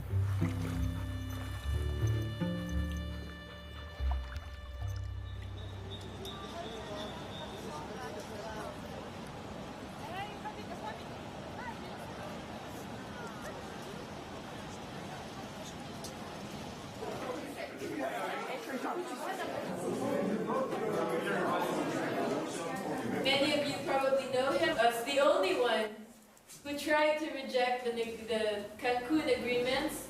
He was the former ambassador of Bolivia to the United Nations. So he's here to talk about the fossil fuels and climate. So Pablo, please. Now, we all know that when we speak about emissions, greenhouse gas emissions, 2/3 of them come from fossil fuel. And we also know that in order to limit the increase of the temperature, we need to leave under the soil around 80% of known fossil fuel reserves until now. And that is not something that we radicals say, but that's something that the International Energy Agency says. So that is why it is so. Now, you will ask me,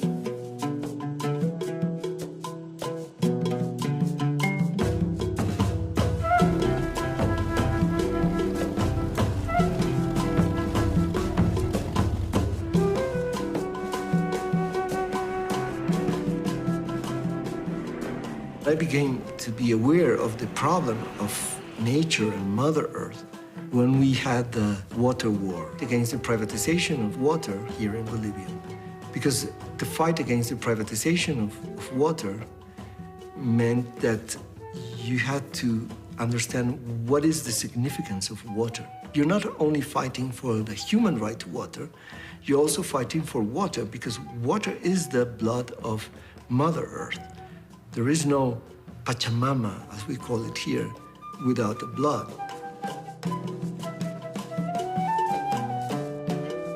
After the water war, I began to be very much linked to the altermundialist movement, no? And I got involved in climate negotiations.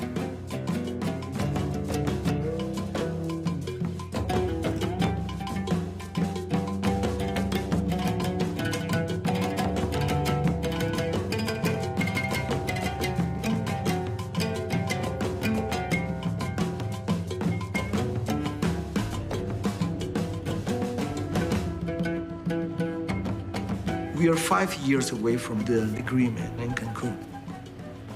We can do a clear evaluation. Have we reduced greenhouse gas emissions in these 5 years? No. Greenhouse gas emissions have continued to increase. So are we moving forwards or backwards?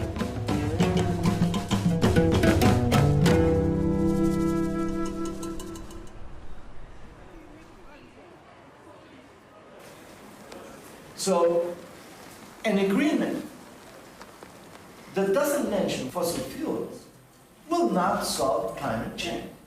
It's just a smokescreen to keep doing business as usual. We have here Nemo Bassé.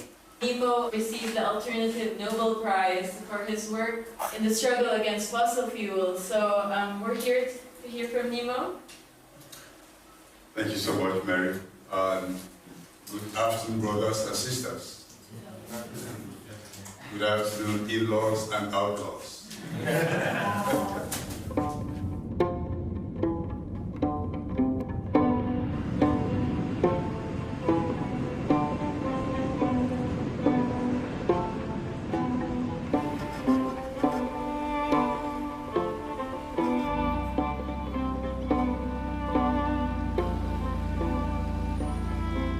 I'm from the Niger Delta. My parents were farmers, subsistence farmers. If you want to go to my village, I can describe the direction very easily. You get to the end of the world, then you turn left, and you are right there.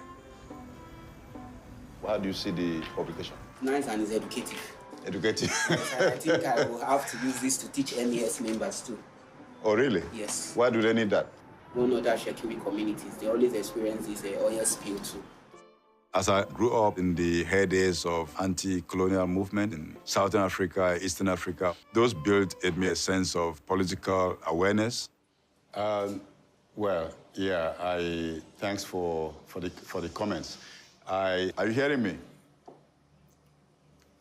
Okay. In the late 1980s, we had the first human rights groups being founded in Nigeria. I found that for us, most of the human rights abuses were related to environmental issues. Yes, I plan to be in Paris from the last day of November to the day after the mass action. I've been running the Health of Mother Earth Foundation. We work on oil politics. Oil politics includes fighting against extractive industry, oil, coal, and of course, that includes also climate change issues. Well, let me just, first of all, say that your campaign to freeze fossil fuels and investment is absolutely fantastic. We have the crime scenes, fossil fuel crime scenes in the Niger Delta, where we could very easily mobilize thousands of community people and civil society groups to join in this kind of action. I think we need to go back to the United Nations and say that they've got to take over the process because this is a failed process. They can't get anywhere.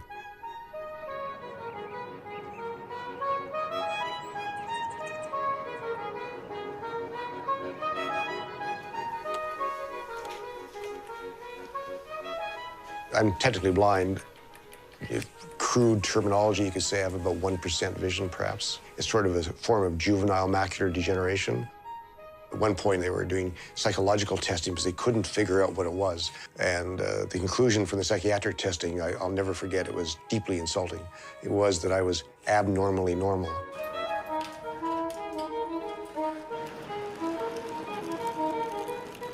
I dropped out of high school.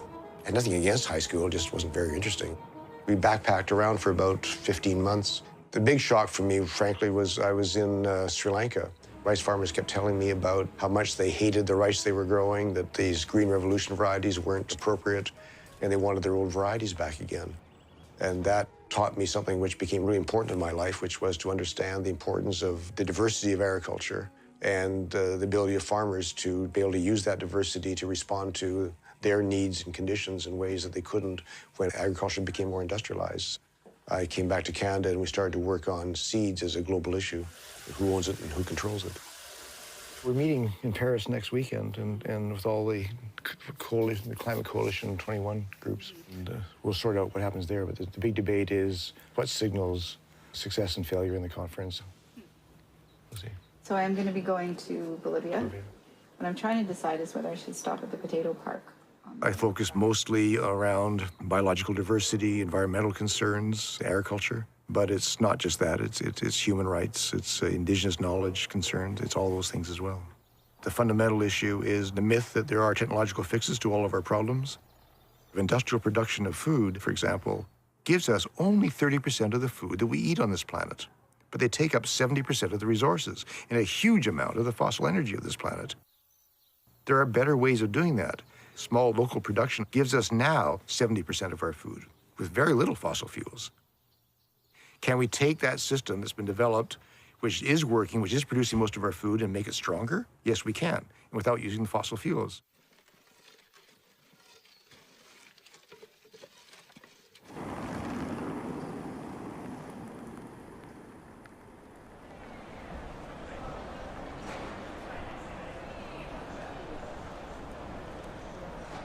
The key for the credibility of Paris outcome is to demonstrate that the concrete transformation is possible and, to a certain extent, already underway. In Bonn, we found out that the Japanese draft commitment to the Paris deal was really, really bad. Like, it was even worse than what the EU and the US were proposing. And if all countries aligned on what Japan was putting forward, then we would be on track for 4 degrees. We're in a very polarized situation. Hopefully some of the countries playing very hard line will come to terms with the fact that they do still have, responsibilities, and that in Paris we actually have an agreement that responds to the needs of the people and those most vulnerable around the table. Thank you very much.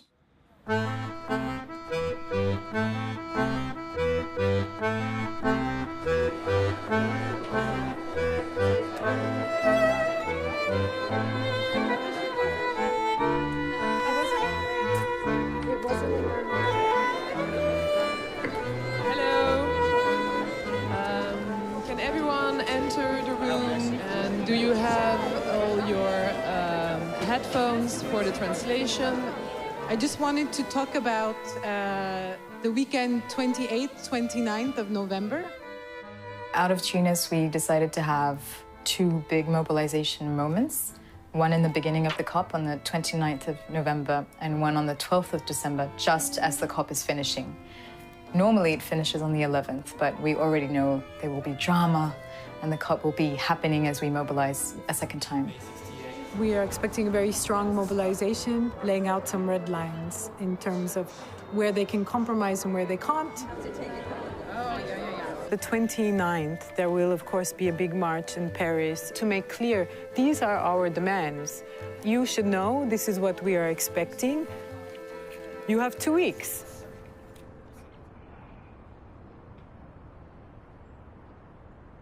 Home for me is Bern, Switzerland.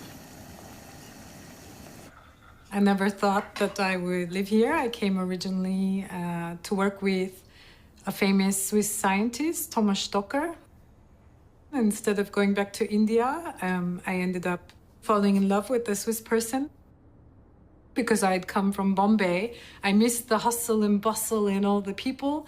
But what I value about Bern is that for a small city, it has a lot of interesting corners, a lot of culture, but most importantly, a lot of nature.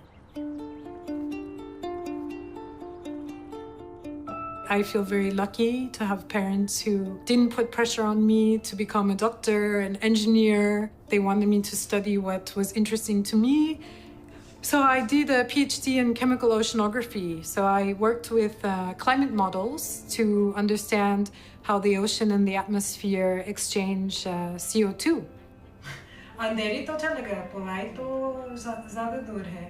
For me, the reason I care about climate change is actually less about the earth and environmental reasons, but much more about people, because I come from a country where we still have 300 million people without access to energy. They are the ones that are suffering the most from climate change, and they actually haven't benefited from development. And if India follows the path of the West of using fossil fuels, they suffer even more.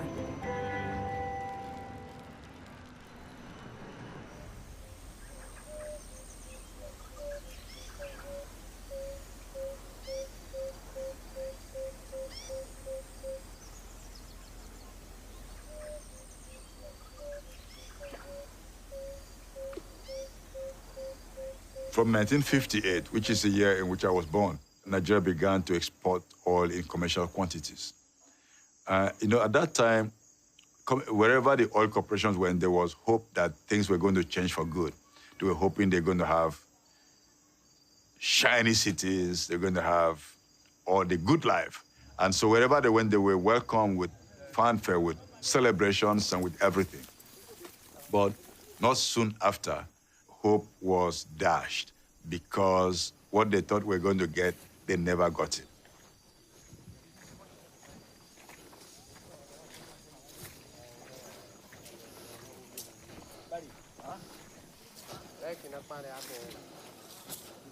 So if you come here after it rain, you really see the water. Yes. See, you can see oil. Of course, I don't know this one. So this is the outside OSP that were 44. Got oil everywhere. If you get there before that time, the whole of this place was a thick mangrove forest. There was mangrove, but thick one. But because of that speed of 2012.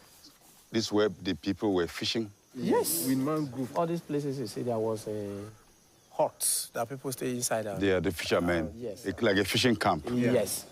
But all that gone. Well, you cannot see. You can see it by yourself now.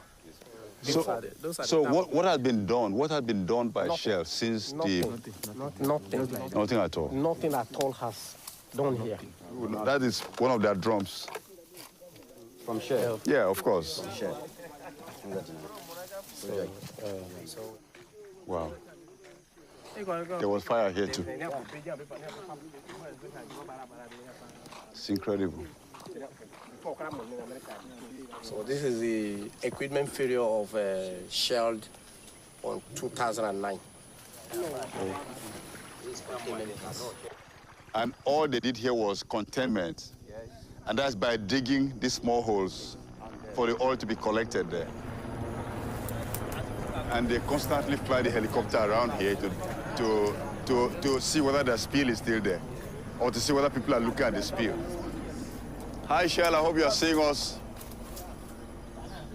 Because you can't hide your crime. There's sites like this all over the Delta, and it's really shocking to... Each time I see them regularly, but each time I see them, I never fail to be shocked by it.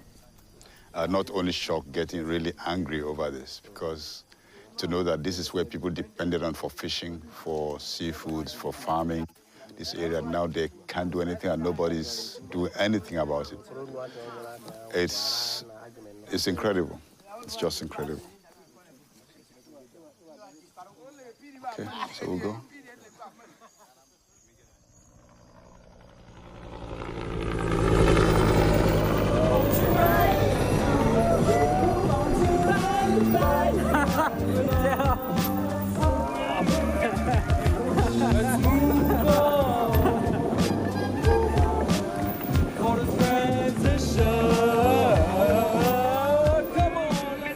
Alternativa Tour is a people's climate campaign traveling across France and 5 neighboring countries, 187 stops on 3- and 4-seater bikes.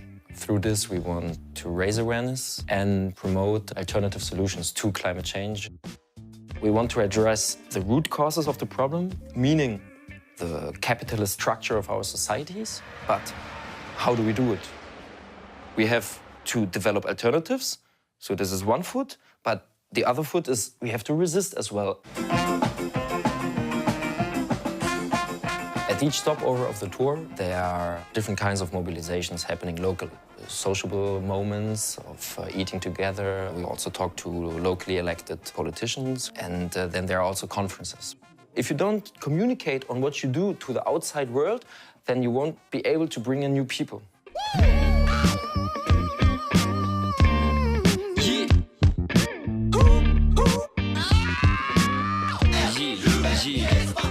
La menace des catastrophes, plein l'époque est difficile. Temps de crise, on est accro aux énergies fossiles. Écrasé par les marchandises, pas de main pousse des cris. L'espoir brisé comme en Arctique, la banquise, mirage du progrès, on a perdu de cap.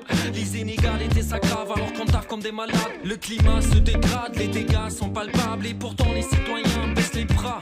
On avance, la transition arrive. On sait que c'est ça la solution à cette crise. On est nombreux à taffer dur pour les alternatives de Bayonne à Paris. On se mobilise. We're here in Paris at the big village, Alternativa Paris. The sun is shining. This was just before Strasbourg. You see us in front of the oldest, the first nuclear power plant of France. These guys, they're really nice. Unilever tried to close down the factory, so they took it, occupied it for 1,336 days. They won. Yeah, it's car-free day. Huh. Car-free day in Paris. Imagine Paris like this every day. You know? It's normal, no cars. I think it's solar sound system. Yeah, let's just have a look. Yeah. C'est bien ça. Merci DJ. C'est eux, le soleil.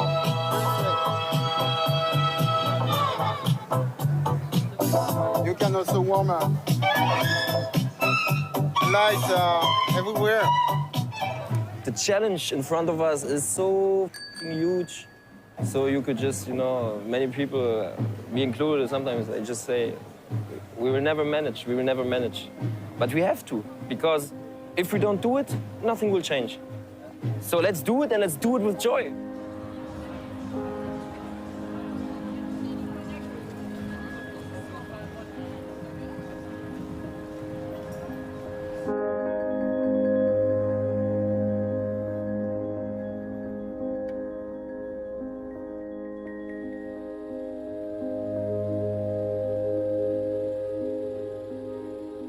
Bolivian society is a society that has politics in its veins. My father is a muralist painter. He always thought that the role of an artist is not to paint and just decorate. The role of an artist is to make the walls speak.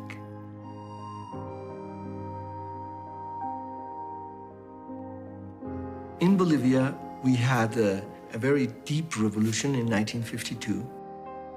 The ability of artists is they can see the future beyond what we normally see. So they began to paint murals in 1950, so that was 2 years before the revolution. But they began to paint about the revolution that was coming, and it came.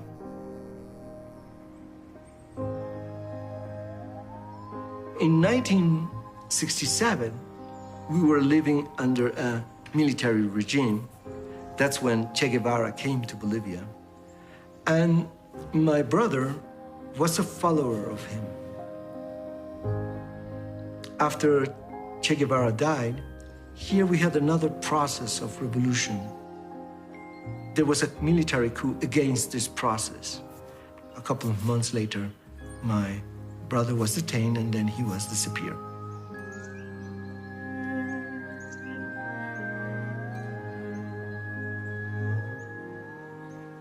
So my mother spent all her time searching for him, going to all the prisons, following all the clues that anybody would give her.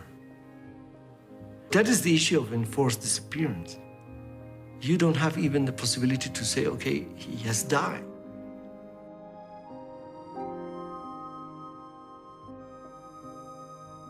Almost everything that I do is thinking on my brother. If my brother had not disappeared, probably I would be a mathematician. And I was going to study that. I tried to do it. And then I realized I can't. So I studied sociology and became a social activist.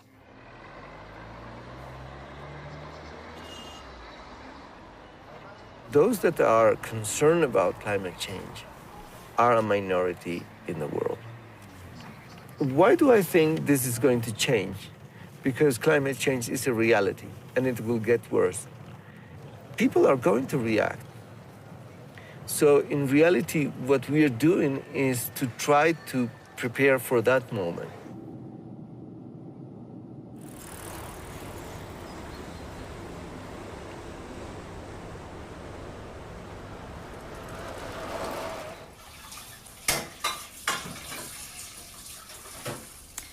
I became active when I was 7. I think the first drawing I did is this huge tree with a list of recommendations. And it was like, stop cars from polluting, stop trucks in the cities, stop using deodorants with HFCs in it. What did your parents think you were getting into this?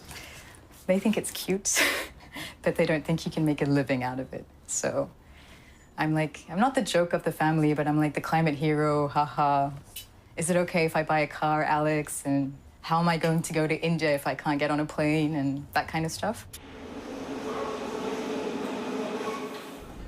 Within the coalition, my job is not only to report on the negotiations, but to somehow coordinate with the international networks. I try to help with the fundraising and just general overall strategy. Thank you for inviting me to share a little bit about our experience with the People's Climate March in the United States that happened on September 21st. Et merci pour cette opportunité qui m'est donnée de parler des expériences qu'on a pu tirer lors de l'organisation de la marche.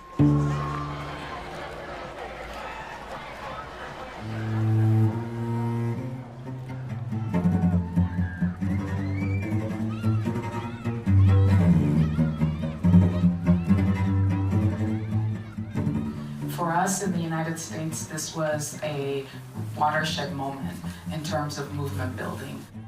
It brought forces not part of the environmental injustice movement. So it brought domestic workers, farm workers, people impacted by Superstorm Sandy. It brought labor. Ultimately, it began to be clear that it wasn't just the environmentalists that needed to save the planet, that it was actually all of us needed to have that responsibility. Donc la construction de la marche de la mobilisation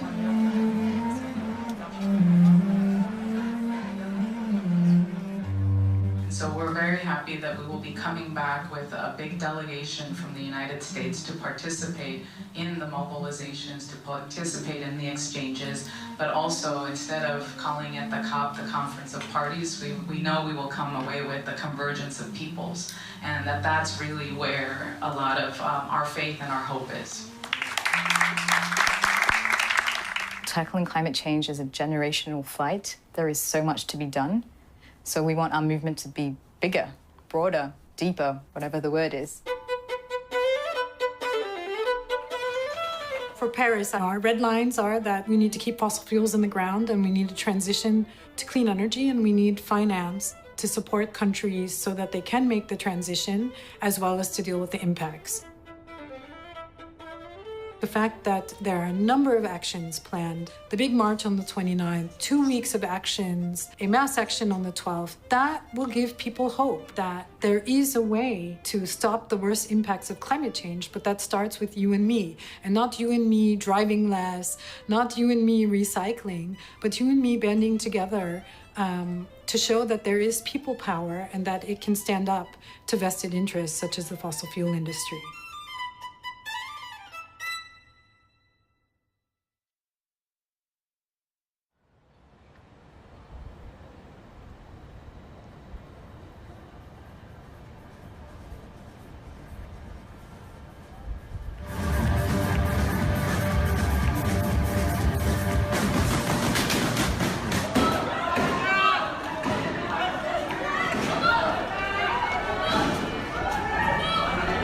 Au moment où je m'exprime, des attaques terroristes d'une ampleur sans précédent sont en cours dans l'agglomération parisienne. My entire core was suddenly very vulnerable, which I'd never felt before. Not just me, but all the people around me. Not just the people who died, but just the fact that these terrorist attacks happened right where I live, a street away from where I live, in the coffee shops and the restaurants and the concert halls where we go all the time. First thing we did was immediately contact the Climate Coalition partners to see if they were okay. One of my friends, his sister was in the attacks. She's coming out of the hospital now. So it's pretty tough times. Like, it took us a week, I think, to start recovering from what happened on that day. When it came clear that the government would decide to prohibit most of the street mobilizations, we had to ask ourselves, yeah, so how do we react to that? A few days after the terrorist attacks, the government decided to implement the state of emergency, to cancel everything that we were planning for, and that sort of re-energized us to say, like, this is not okay. We understand that there is a state of emergency, but it doesn't mean that you have to suppress all voices. The state of emergency essentially said that there will be no public gatherings that are political in nature. And how that was defined is more than 2 people is a political gathering. Initially, for November 29, the movements were planning a huge People's Climate March, expecting hundreds of thousands of people. And now, as it has been cancelled, what Alternativa did, together with other organizations and movements and unions in France, is calling for a human chain along the route of the initial march. It is an action of civil disobedience. The government isn't allowing it, but we will still do it because it's necessary.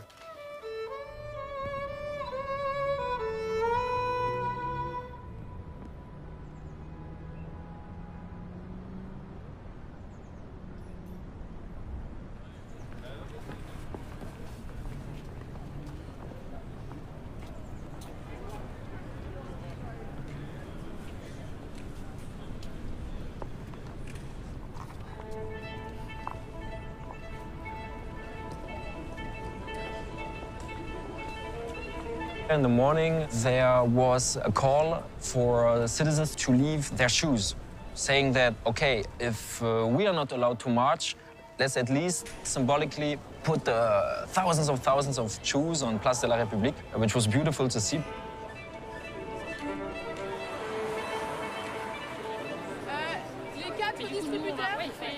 In defiance to the ban, we did a human chain action, holding hands, holding our banners, holding our signs. Tell me what you want, what you really want.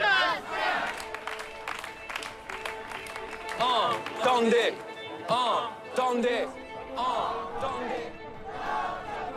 We're at the crime scene, right? At one of the shops where the attacks happened. You see the flowers over there. And so these 2 points, the entry of the streets, both sides have to have people wearing for a climate of peace.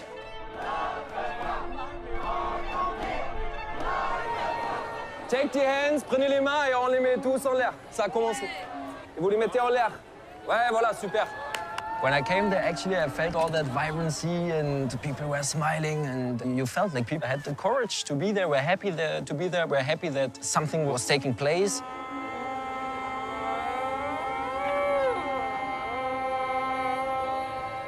Towards the end of that rally, there was another mobilization at Place de la République, which was not connected to the human chain mobilization. Confrontations with the police broke out.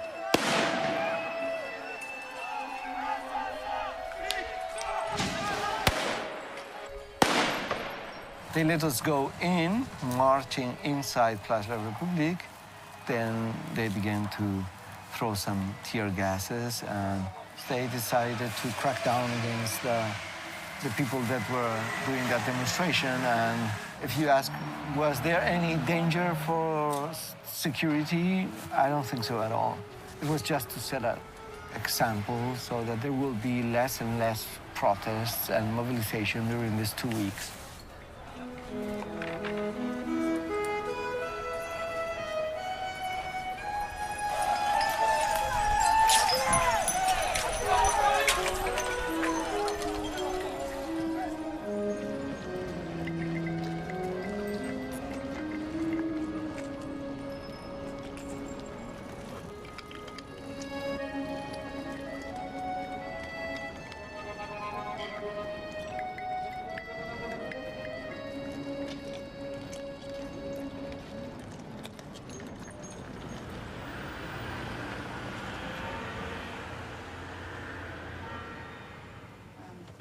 These are all the socks I think match.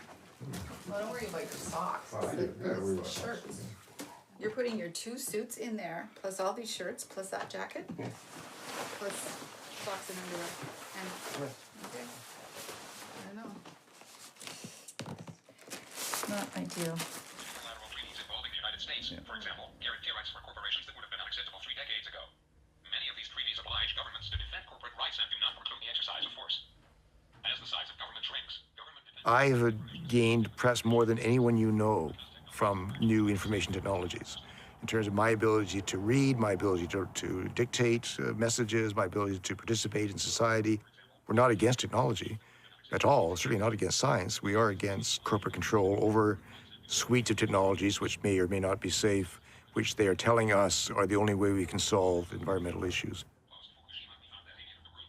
There's really one very big false solution that we can really just adjust the planet to address climate change.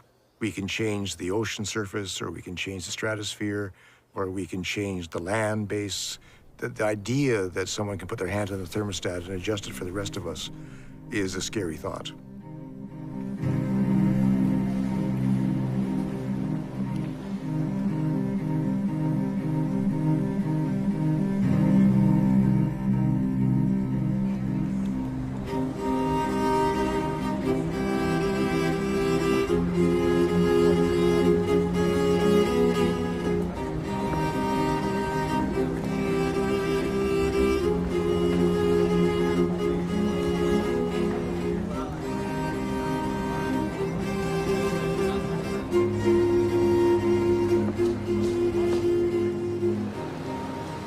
Ladies and gentlemen, it gives me great pleasure to declare open the 21st session of the Conference of the Parties to the United Nations Framework Convention on Climate Change.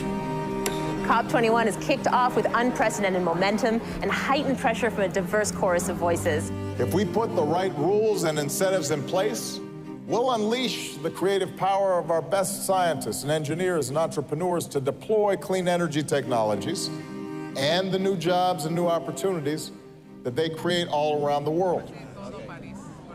The main message that I think I took away from President Obama's speech was that there was a way to deal with the climate crisis through the economy. And we're seeing very clearly that this is an opening to continuing the role of corporations. In fact, there's a huge pavilion that is being hosted by Chevron, Total, Exxon, BP, you name it, you go down the list, and the brochure of all of their events is called Open for Business. as civil society. We have badges to be inside, but being inside means we get to stand in hallways. It doesn't mean we get to participate in the actual negotiations.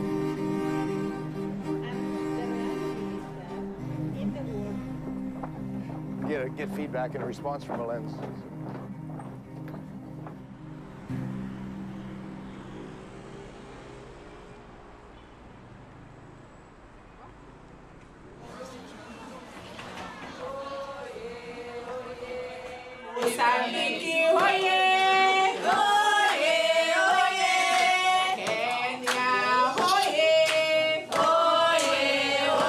And so we want to actually give you like the Cliff Note editions of what has been happening inside the COP. The first and foremost struggle is to get the inclusion of the words, the rights of indigenous peoples inside the text and human rights inside the text of this agreement, right? Yeah. So there's a preamble at the very beginning. What's in the preamble is the dream, that's the vision. That part is not legally binding. That's just whatever, right? We can say, oh, it's a suggestion. The operative paragraph, what's below that in the articles, that's the legally binding wording. And so when the United States government thus far has said, oh, we support the rights of indigenous peoples, so far what we see in the COP is that they want to keep that wording in the preamble.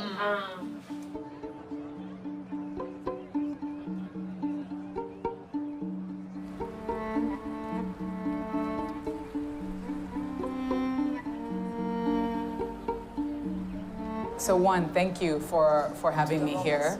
Really honored and really proud to be here with our delegation from the United States.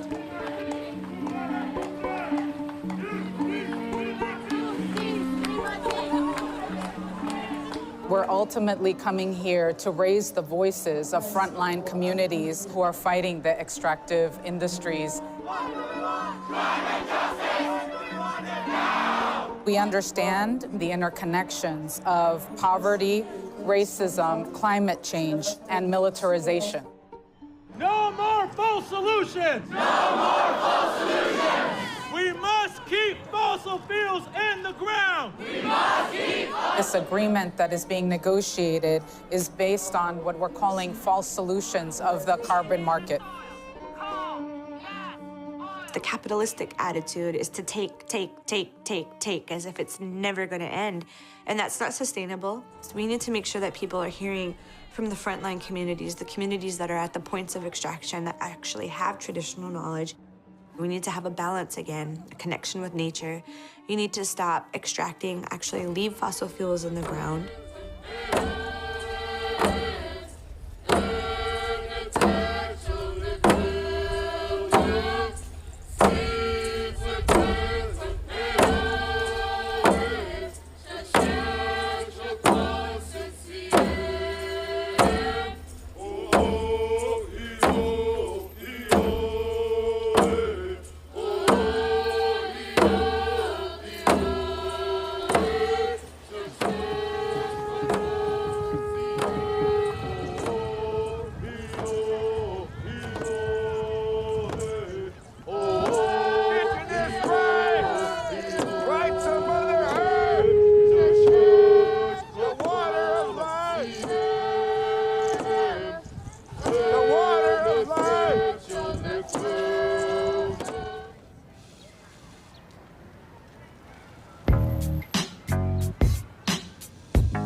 So all around here and down there, we have the Global Village of Alternatives, meaning many organizations and grassroots activists that came from all over the planet to show what can be done right now to fight climate change and implement solutions that can reduce greenhouse gas emissions and build a world that is more just, more sustainable. Picoutala, les paradis fiscaux, picoutala, picoutala, la dette qui nous opprime, picoutala, picoutala, les gaz, les schistes, picoutala, picoutala, leurs fausses solutions, on n'en veut pas, picoutala. So you have different thematic areas. You have energy and climate, you have mobility, transport, you have the commons, solidarity, migration, you have zero waste, you have agriculture, food, health, and so forth.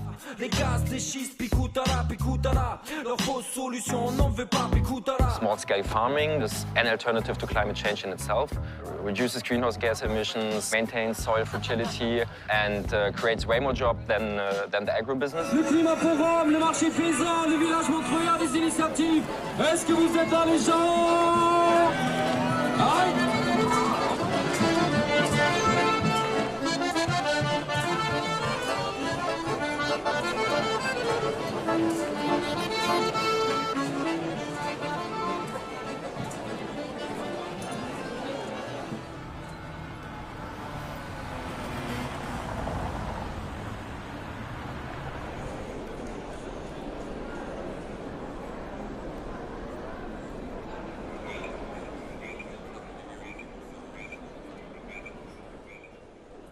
My earned name, as we call it at home, is Eagle Woman, which in Hirata is Ma'a Ishuya.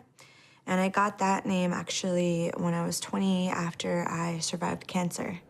At home, there's a lot of people that have cancer, and for me growing up on the reservation in North Dakota, I just thought that was normal until I went to college.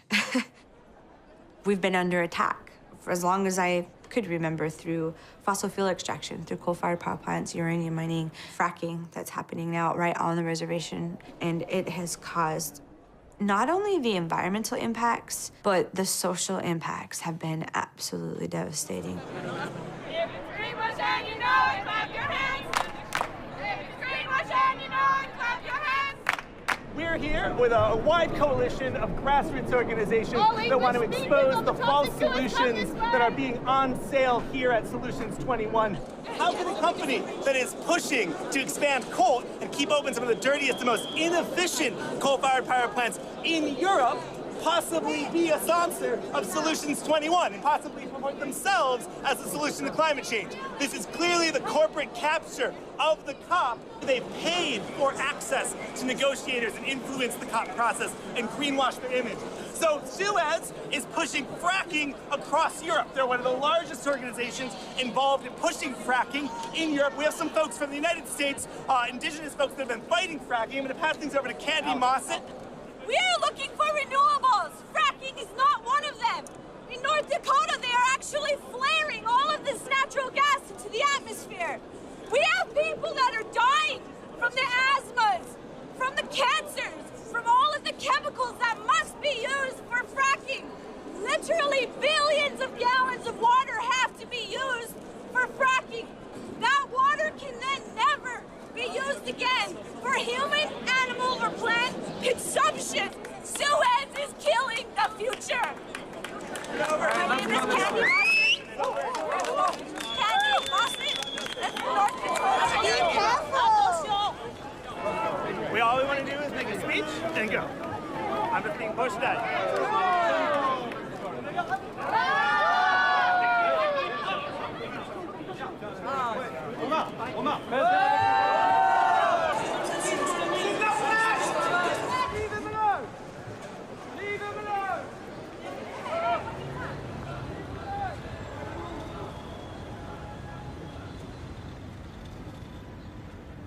J'invite à présent les facilitateurs pour le thème de l'ambition. A significant number of developed and developing country parties, including the most vulnerable, indicated their willingness to explore language referring to the 1.5 degrees Celsius limit. For example, recognizing that it is essential to the most vulnerable countries, or using language that could serve to operationalize this limit. Others reaffirmed the temperature limit agreed to. Views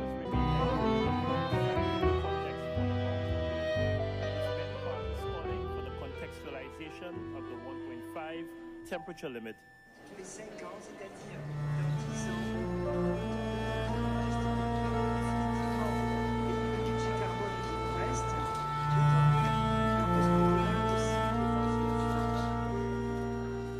This 1.5 degree stuff is such a nice lie.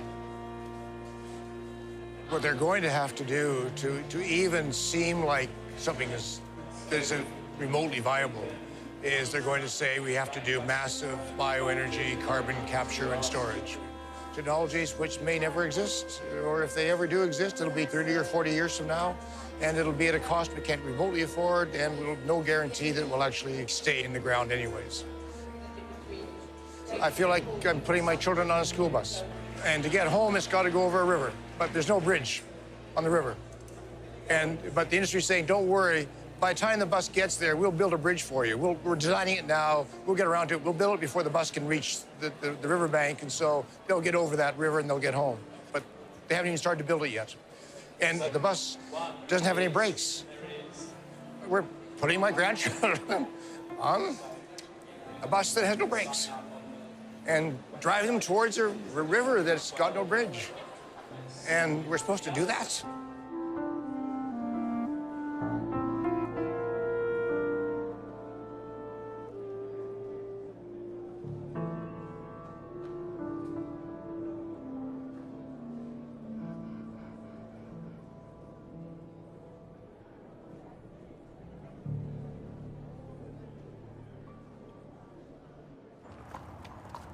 Bien, chers amis, bienvenue à notre séance du Comité de Paris. In terms of Article 5, loss and damage, there is no clear landing ground yet, as liability and compensation are red lines for parties. In particular, the way in which support for adaptation is reflected. Thank you so much. So therefore, Mr. President, on loss and damage, we cannot at this point give a clear guidance for the Paris outcome. Thank you. If you consider the fact that people are already suffering impacts of global warming, people are already dying, people are already losing their homes, losing their territories because of sea level rise, because of floods, because of droughts. They need financial support to help with mitigation actions and to also help them to adapt as far as they can. But you don't find the funds coming easily. And already, even the Intergovernmental Panel on Climate Change have already said that the world is on track for more than 3 degrees Celsius temperature increase. For Africa, that would mean an average of 4.5 degrees Celsius temperature increase. I don't know how many people can survive a 4 degrees temperature change. Yet, the rich countries spend about $2 trillion every year in military adventures, destroying nations, destroying communities, destroying capacity of people to survive and tackle global warming.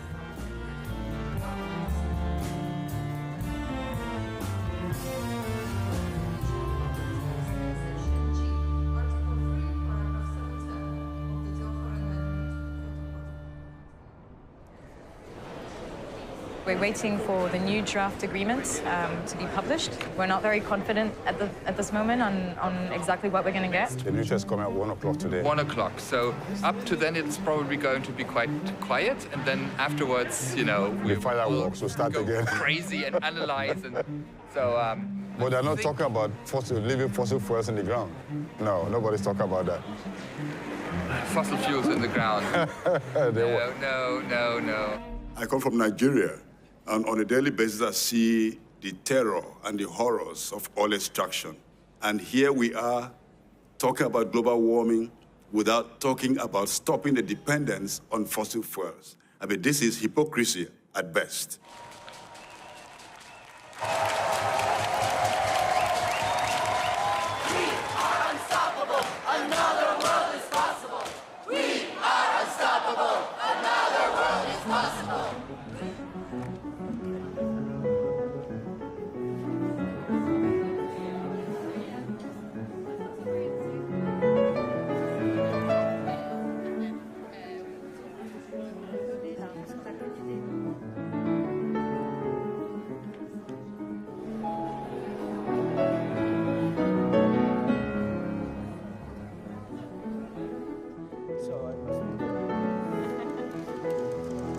Look, this oh my is God, moving. what is that? What is that?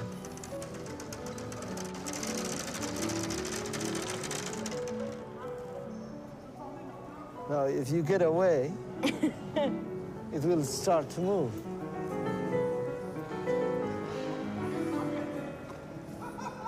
No, see?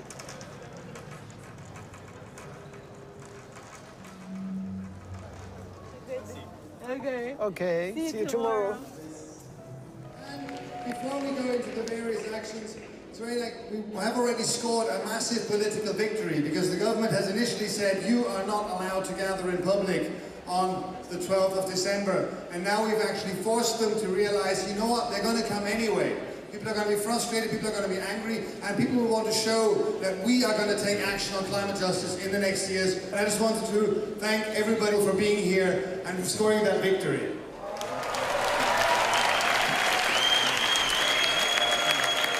Saturday, 12th of December, it's our moment.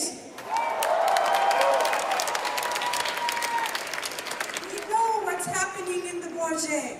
They will not solve the climate crisis. It's up to all of us to keep fossil fuels in the ground and stop climate crimes now.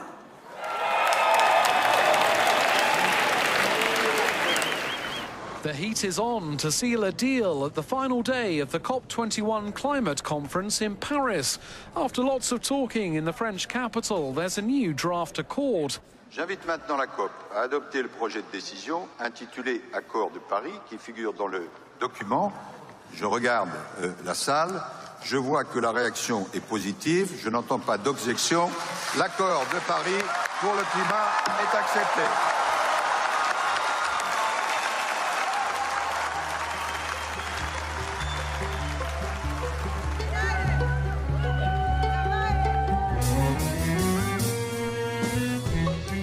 Today is a big day where mass movements will have the last word at the COP. The last word cannot be for politicians, so we're all on the streets. On this side, we have the Arc de Triomphe, which is the grave of the unknown soldier. And for us, that represents all of the victims who have lost their lives to climate change. And that's why we'll lay down our tulips in respect of those that have died.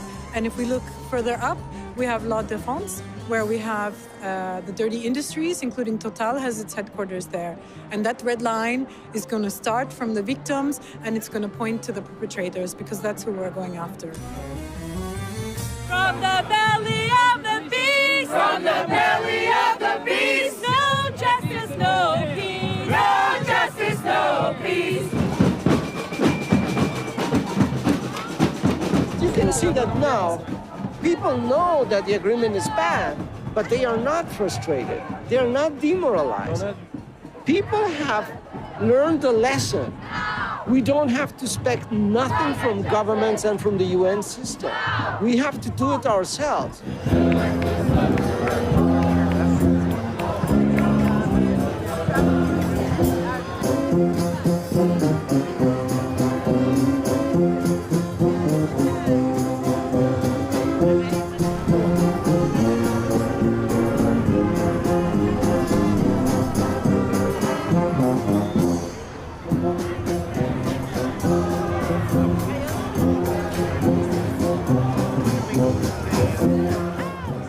The fact that there was an agreement in and of itself is important to recognize. But I think that what's in the content of the agreement is what's very disappointing.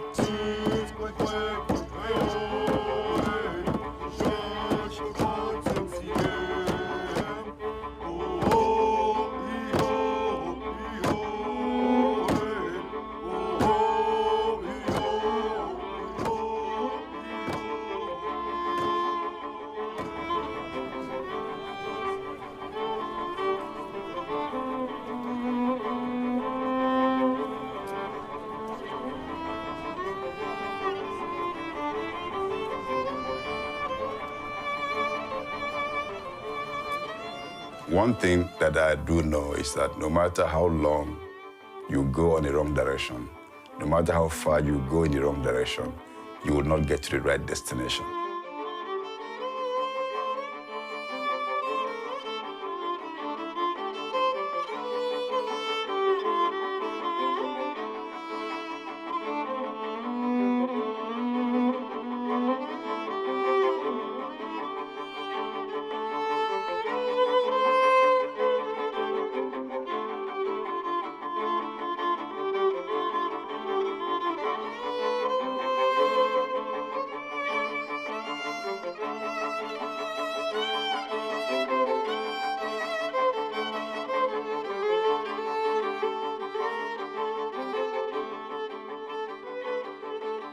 You add the numbers of what countries have committed to, it's taking us all the way to 3 degrees. And there is nothing that will change that in the agreement before 2025. And that's way too late. I mean, all the UN reports say the next 10 years are fundamentally critical if we want to keep the 2-degree door open. They're not even talking about the 1.5 door. We had like over 20 years of negotiations, and they don't manage to do something that is up to what is at stake here.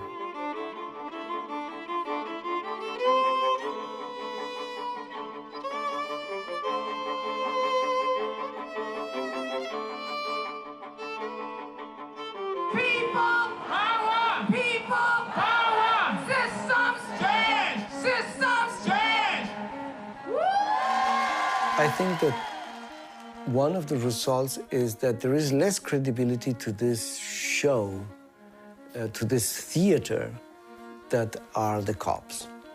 And I think that's very positive. And I think that it's very positive that movements have said, okay, let's take this challenge in our hands. I was inside, and I know it could have been much, much worse, as it can always be. In the context of what the UN can do, I think we went as far as the politics today would allow us to go. This is the time where some of the movement needs to stay inside because the devil will be in the details, and there will be that battle of interpretation that we need to win. But then a whole piece of the movement needs to start focusing more on the outside. Now it's up to us to say, okay, you have these aspirational goals, we're going to hold you to it. And that means that, in fact, if we want to stay to 1.5 degrees, then it's more than 80% of fossil fuels need to stay under the ground. The climate challenge is a big one, and it's actually more than a climate challenge. It's a whole systems challenge. We have a political and economic system that's run by fossil fuels. Secondly, that's controlled by the 1%. And this is actually why dealing with climate change, in my opinion, is not an environmental issue. It's actually an economic issue. It's inherently human to love. When love is broken, things go wrong. And love is broken on the planet. We need to restore love. It's up to us to really show that vision that is based on hope, it's based on solutions, it's based on really living a different type of life. The goodwill of the people in the streets today, the 40,000 of us that were on one street, the 25,000 people that were on the streets in my city, Ottawa, they do know that the fate of the world is in the balance. They know that something's got to be done, and they're not going to go away. The more initiatives we have at different level, individual level, community level, in cities, the more we're going to be able to succeed. And we have to do it. It has to come from the biggest force that exists, that is humanity.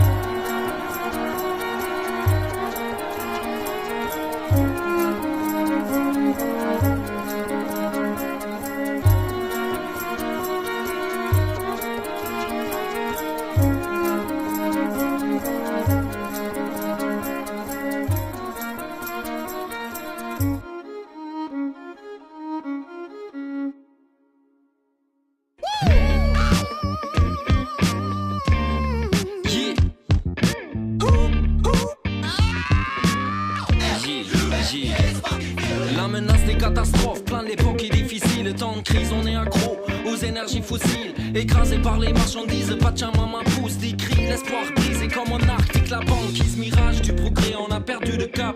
Les inégalités s'aggravent alors qu'on taffe comme des malades. Le climat se dégrade, les dégâts sont palpables. Et pourtant les citoyens baissent les bras. La course au profit égale carnage, ravage. Les pauvres paient la facture et les riches se gavent. On rase le paysage pour un centre commercial. T'as beau chanter la croissance, elle est insoutenable. Gaz de schiste, agrocarburant et nucléaire. Garder ces fausses solutions, il faut tourner la page. Et face aux multinationales qui veulent nous prendre pour otage, je crie power to the people, construisant d'en bas. On avance, la transition arrive. On sait que c'est ça la solution à cette crise. On est nombreux à taffer dur pour les alternatives. De Bayonne à Paris, on se mobilise. On avance, la transition arrive. On sait que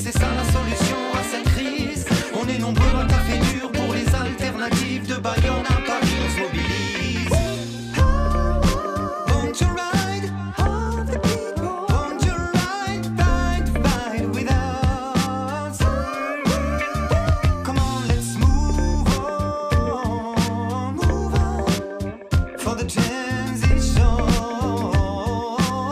Come on, let's move on. Parce qu'on a la force et le courage et le cœur au bon endroit. On n'a pas peur de se mouiller, il est l'heure de passer aux actes. Attaquer les problèmes à la racine, changement radical. Assez de blabla, ça change quand il y a des résultats. On veut pas rester à l'écart, on veut rassembler l'âge. Viens mettre à part le cœur à l'ouvrage pour un mouvement global avec un ancrage local. Climat, justice, élevons nos voix décisives. Notre impact prépare la montée en charge pour la COP 21. Et bien au-delà, éviter que des milliers de personnes se noient. Pensez à nos mômes et nous en serons tous. Avec un tour de l'Europe sur des vélos multiplaces, on galvanise sur presque 200 étapes. Alternativa, militer dans la joie, allons changer le système et pas le climat. On avance, la transition arrive. On sait que c'est ça la solution à cette crise. On est nombreux à taffer dur pour les alternatives. De Bayonne à Paris, on se mobilise. Move, let's move on. Come on and ride. Move on. Come on and ride with us.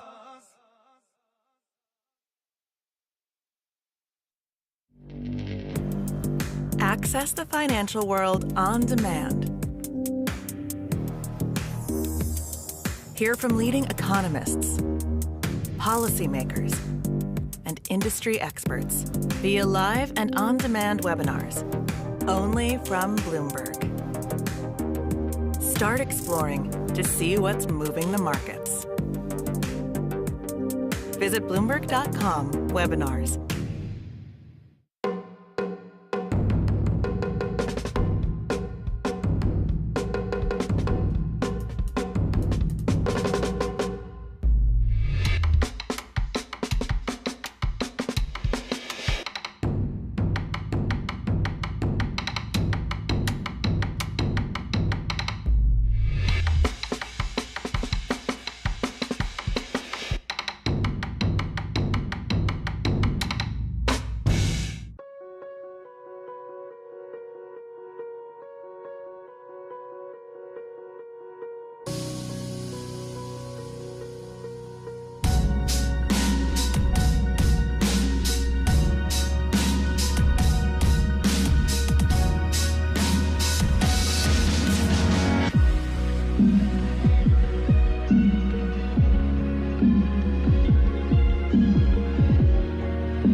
This is Miguel.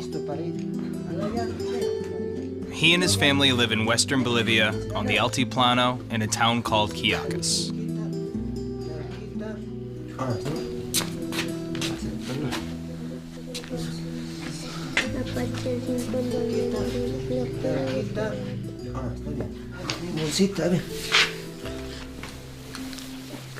His day starts before sunrise.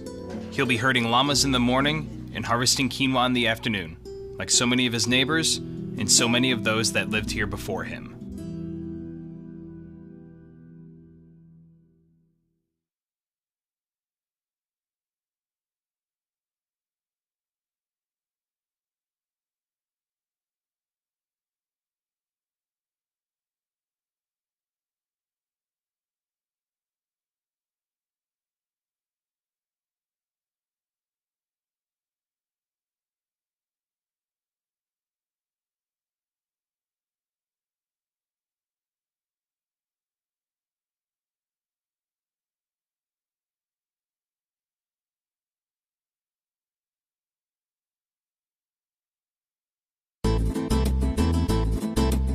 It starts with Francisco Pizarro in the early 1520s.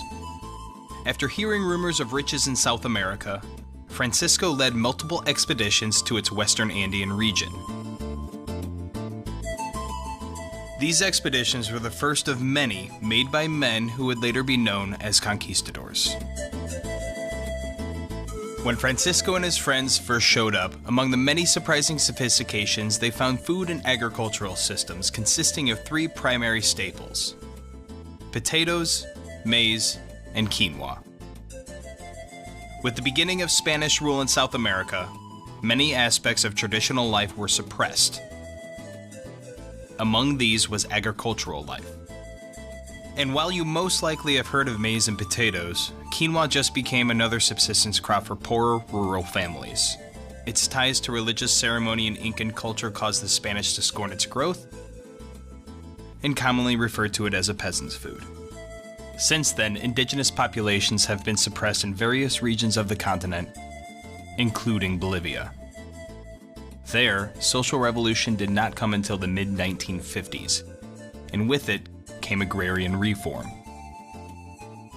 The long and short of it, the land was given back to the farmers. Half a century later, quinoa is ever more present in North American supermarkets and restaurants, as its global popularity and consumption has risen over the past decade, along with its price. There is a general belief that this increased popularity is a double-edged sword. While the farmers are profiting more than ever, their traditional crop is priced out of their range of affordability. And with the increased price and popularity comes a reputation and belief that quinoa can be a solution on a much bigger scale. Frente a la crisis alimentaria mundial, los pueblos andinos tenemos varias propuestas. Una de ellas es la quinoa. El Año Internacional de la Quinoa es un reconocimiento al conocimiento y las prácticas tradicionales de los pueblos indígenas de los Andes. Because of quinoa's ability to grow in harsh environments and its inherent nutritional benefits, 2013 was deemed the International Year of Quinoa by the United Nations. Events were held, and talks were had. Y creo que es muy importante que Bolivia pueda realmente aprovechar este momento, este Año Internacional de la Quinoa. Far away from the UN headquarters in New York are the farmers delivering this much talked about grain. Una pregunta más interesante. ¿Ustedes han escuchado hablar del Año Internacional de la Quinoa? ¿Y qué piensas del Año Internacional de la Quinoa? ¿Para qué puede servir? Yo creo que es un show. Un show más con tintes políticos, ¿no? Una parte interesante del Año Internacional de la Quinoa es que dicen la quinoa puede ser la solución para calmar el hambre en el mundo, ¿no? ¿Qué opinarías de eso, que dicen que la quinoa puede resolver el hambre en el mundo y incentivar la producción de quinoa en todo lado? Una quinoa como del altiplano sur, yo creo que no lo va a haber. Así que lo siembran en el oriente, en el occidente, en otras partes del país, ¿no? Pues más que todo por tema suelo, ¿no? Es un lugar muy especial que es el intersalar. Entonces justamente estamos en el medio del salar de Coipasa y el salar de Tunupe, o lo llaman Uyuni, ¿no? Entonces, salvar la hambre del mundo yo no creo. No creo, no.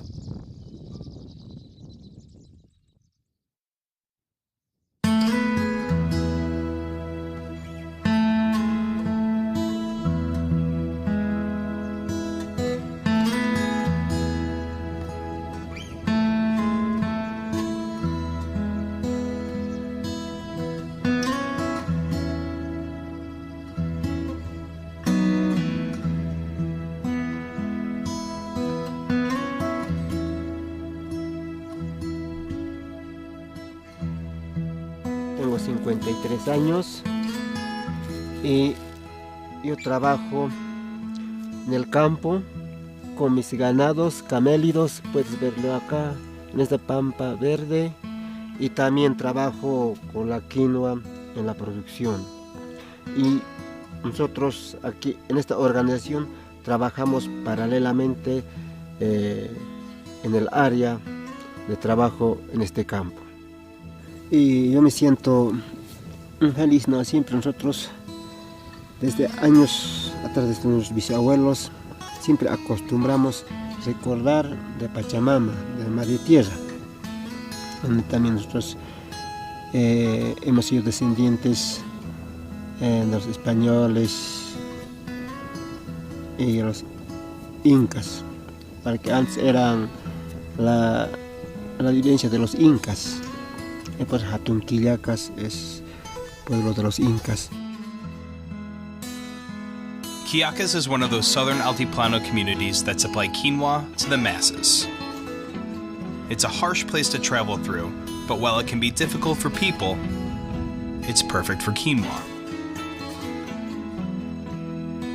Quinoa takes its vitality from the sun, and in this particular area, the sun's radiation gets a large boost from the reflection of light coming off the nearby salt flats.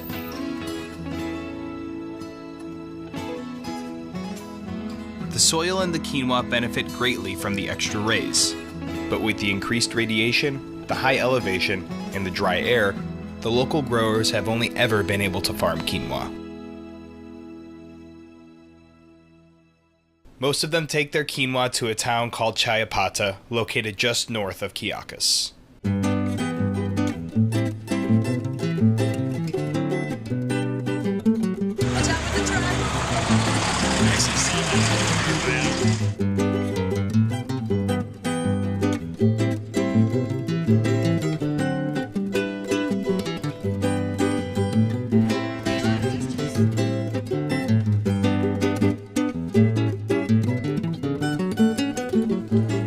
So this is Chayapata Market. Ever since we started researching quinoa, was that Chayapata Market was the place to be for local quinoa markets and everything. This is where all the farmers come in Bolivia to sell their quinoa and to learn about growing it and selling it as well. What is a typical, how much is a typical amount that someone might buy? Quiero saber cuánto, cómo lo venden. ¿Venden por el quintal o por kilo? Por quintal. Yeah, they sell this whole bag. ¿Cuánto cuesta? ¿Quintal? ¿Cuánto cuesta el quintal ahorita? 780. 780 bolivianos. Okay, cool. Depende a la quinoa, es 800. It depends on the type of quinoa, though. It could be 800 or more. Okay, what type of quinoa is this? ¿Qué tipo? Todo clase de quinoa. ¿Y esta cuál es? Son ¿no? Unis. She has pretty much a little bit of everything, Okay. but this quinoa comes from Uyuni. From Uni, so that would be the Royale, I guess. Bags are sold by the quintal, or 100 kilograms.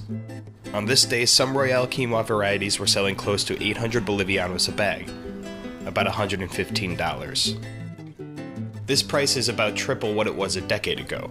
However, this price is determined by the growers, and their main clients are located to the north, next to the capital city of La Paz.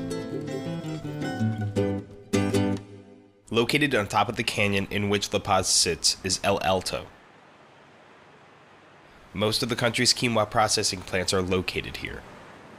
These plants not only provide an updated way to process quinoa and operate as buyers in markets like Chayapata, but they also provide work for those looking for it locally. We started out this factory, I think it's going to be 2.5 years, and we're still finishing it up. We wanted to do a factory where every member is respected as a human being, and their true value as a human being is valued. Introducing this type of industrialization to processing quinoa is an unfamiliar innovation. So much so that some machinery in the plants were designed to process rice or wheat.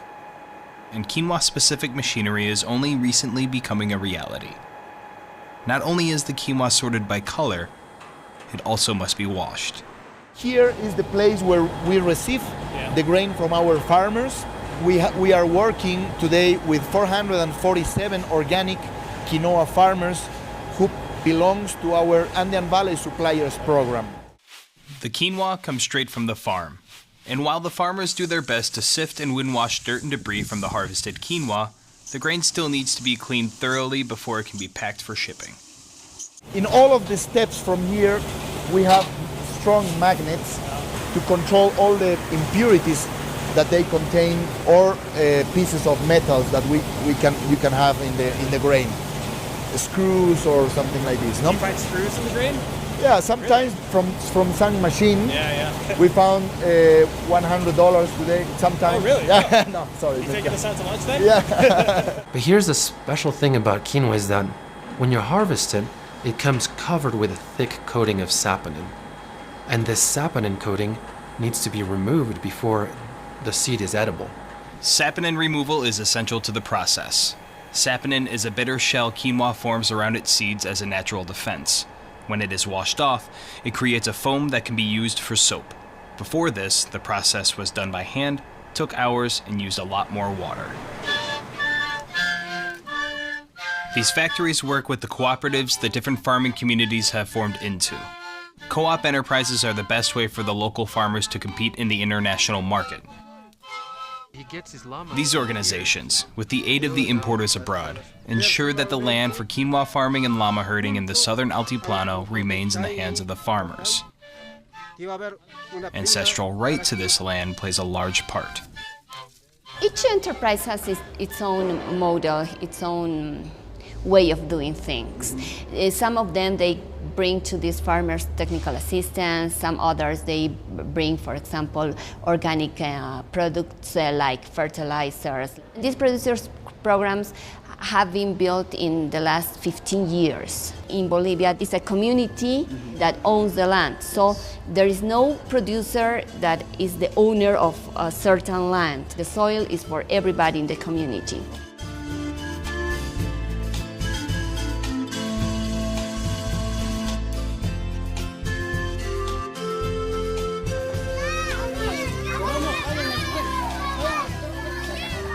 Esta es la cajita y lo que es muy importante. El apodo en sí es pueblo, pero este último calzón quitado porque me gustó decir las cosas por su nombre. Bueno, es un apodo complementario.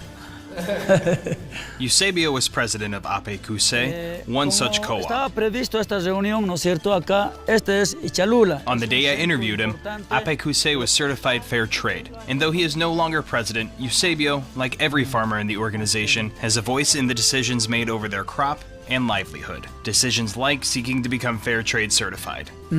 Yo creo que un plus es tan bienvenido, ¿no? Que beneficia además en la parte social, educación, salud, todo.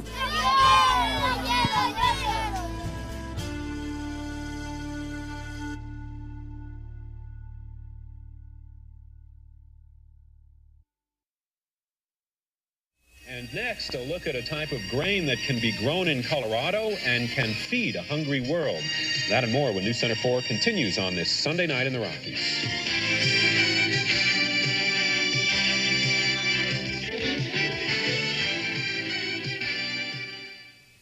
The stuff has a funny name, quinoa.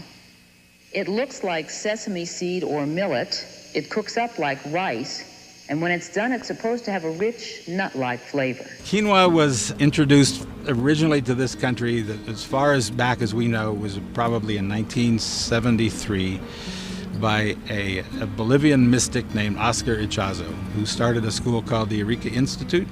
And he brought some of the grain up to New York and to Boston, where Steve Gorriat and I were actually members of the Eureka Institute. And we saw the quinoa. We were interested in its quality for nutrition.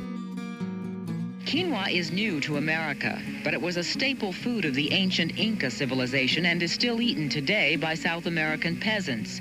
That it found its way from the Andes to a Boulder warehouse is a credit to years of work by entrepreneurs Stephen Gorriat and Don McKinley, who argue that quinoa is not just another trendy health fad. That with 20% protein and lots of calcium and iron, quinoa is something special.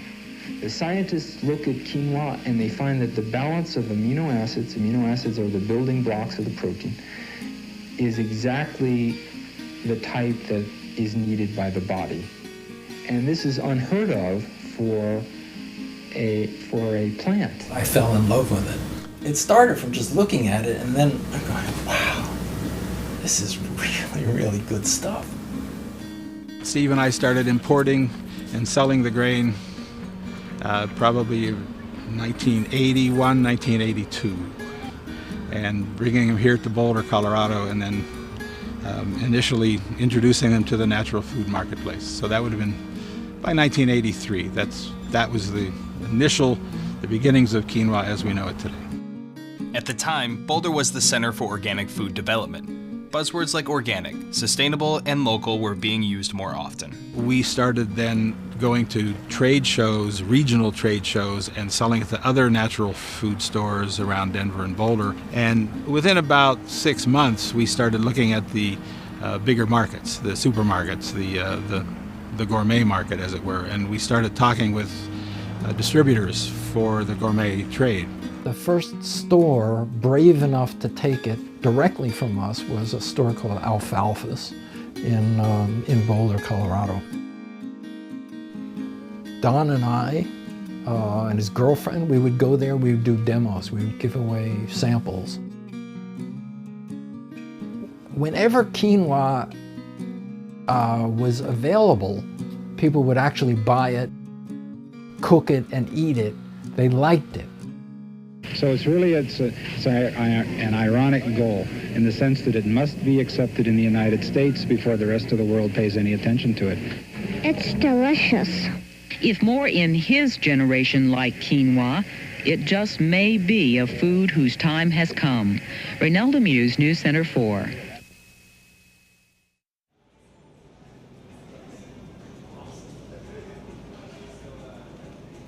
Technically, quinoa is not a grain. It's the seed of the goosefoot plant, which is closely related to garden beets and Swiss chard. It contains all essential amino acids in a proper balance, which makes it a complete protein. And it contains twice as much protein as brown rice. One can see why quinoa is marketed as a superfood. Today, quinoa is the it food, popular among the health conscious and foodies of the world. And though its popularity has boomed in recent years, it's still catching on. Quinoa. Ancient grains of the Aztecs, I guess, right? Well, I know it's a really, really healthy, and I think it's a grain, not a seed. I know it's a better grain for you. It's one of the ones that I choose. I eat a primarily plant-based diet, so quinoa is kind of a protein staple for me. That it's not actually a grain, but it's probably the fruit of the plant, from what I hear. It is a seed. Yes. Oh, I'm liking it better already. And I've heard some negative aspects as well about how people are saying, they're mistreating the quinoa farmers and that, since we're importing all of this, they don't actually have enough food to be feeding themselves. And I'm not sure the truth to that, but I've heard some rumors. Well, our growth has been slow and steady, and actually, in the length of time I've been involved with quinoa, we've always grown. And that's been due to the goodness of the grain and word of mouth. Quinoa's growth came from quinoa's goodness. And while articles are being written addressing the damaging aspects of quinoa's growth, it seems that some essential points are missing.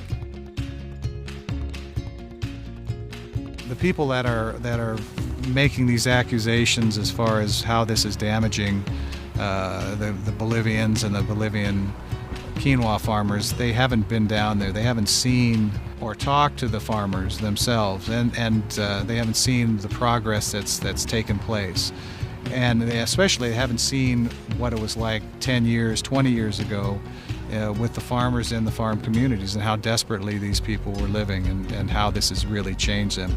I've yet to find one quinoa farmer or even a Bolivian that to me that has complained about what this has done to the quinoa farmers. The fact is that quinoa was never very widely consumed in Bolivia, as it's always been considered food for peasant farmers.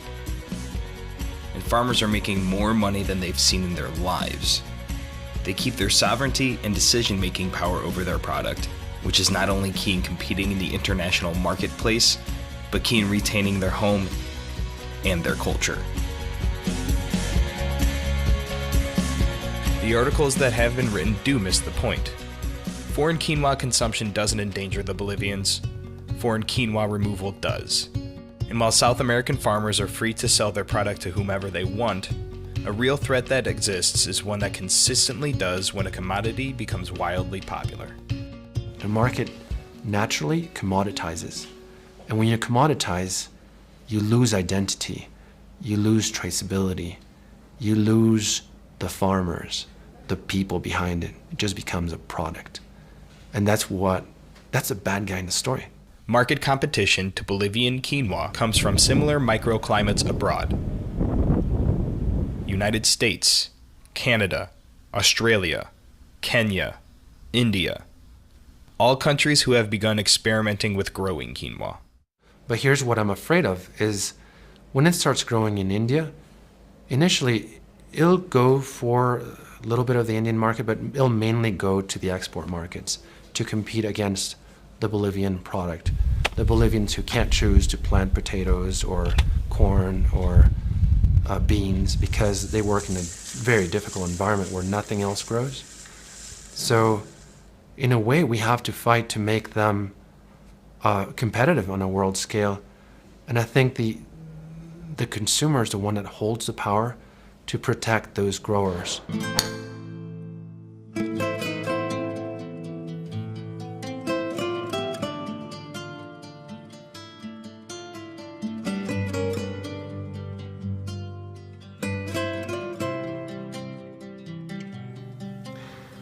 Bueno, yo me siento feliz porque he tenido un sueño que Dios Padre también eso nos da ese lugar para dormir, para levantarse y para trabajar y para vivir.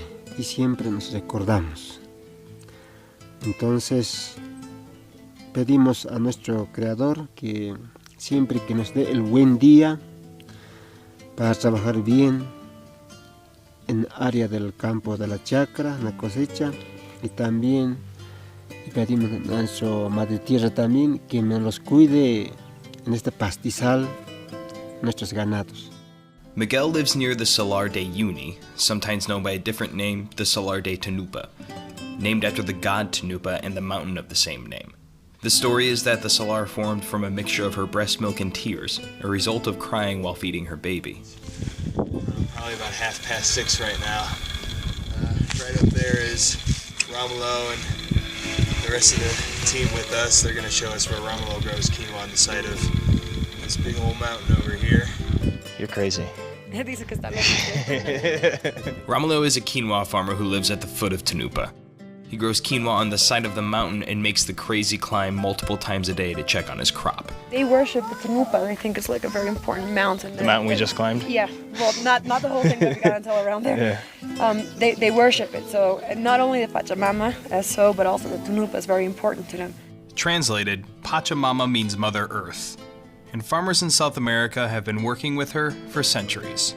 It's a custom they have since a very long time ago, but it's very important to them because they live of this, right? They really don't work with anything else than quinoa. To them, quinoa is like the biggest production they have.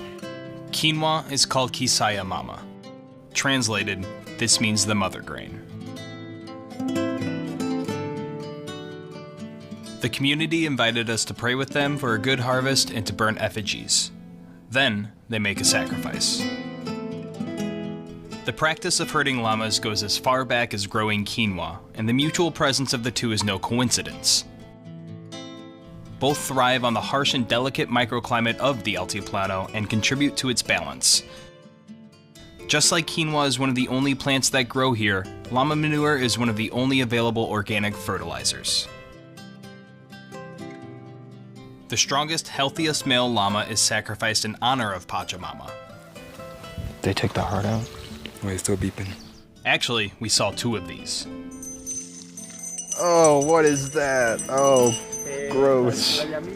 The llama's throat is slit and its blood is scattered to feed the land. Promptly butchered by the younger men, the llama is cooked and served, with the best cuts of meat and portions given to the elders and guests. Some communities examine the organs, some communities bury the bones, but all is done in the name of Mother Earth and in the hopes of a good harvest.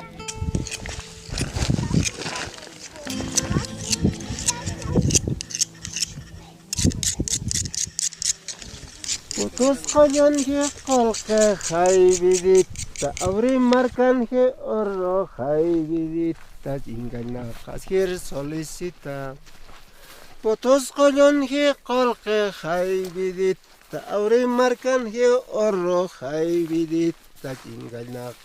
solicita Española way porente solisa orojeres colquejeres a paz ingana casier solicitam. Española way porente solisa orojeres colquejeres a paz ingana casier solicitam. Pamara chata hay solisa, yo callo a vasacha jatei solisa, chingana, casier solicita. Pamara chata hay solisa, yo callo a vasacha jatei solisa, chingana, casier solicita. Ancona cuenton haitas mai solisa, yo callo vasacha hatay solisa, ingana casier solicita. Así se canta en el campo. Esta canción es dedicado cuando los españoles nos han invadido al imperio incaico. Nuestro oro, nuestra plata se lo llevaron los españoles. Por eso el Inca dijo: el oro que entre al corazón de los cerros y la plata que entre a los huesos de los cerros, ahora que les cueste el sudor de la frente. Así dijo el rey Inca cuando le estaban sacrificándole al Inca. Por eso, hoy en el día, encontrar el oro es difícil. Hay que trabajar mucho, hay que transpirar el sudor. The systematic removal of a cultural and societal staple takes with it cultural and societal identity and value. South America is marred with a history of foreign plundering that leaves the continent's veins open and gushing. The gold and silver of the Incas is what the quinoa is for their descendant farmers. However, the farmers today have what the Incas lost back then: their land. A breaking point is coming when quinoa production abroad catches up with Bolivia's and competes in the marketplace. But when that happens, the farmers have history and culture, quality and climate on their side. Esta es mi familia. Nosotros así en grupo trabajamos en la familia. Nosotros como papás tenemos una visión de poder trabajar hasta que la edad que nos acompañe para poder rendir con el trabajo. Y también nosotros antes no era un sostenible la quinoa, ahora es un trabajo autosostenible. Ahora hace dinero la quinoa, antes era para consumo. Por ende es para mis nietas, para mis hijos, para mis nietos. El trabajo que estamos emprendiendo ahora rústicamente, pero con el tiempo, entonces para nuestros hijos también ya a sacar profesionales, ellos también ya vean el movimiento, el trabajo módico, ellos cómo van a emprender hacia el futuro.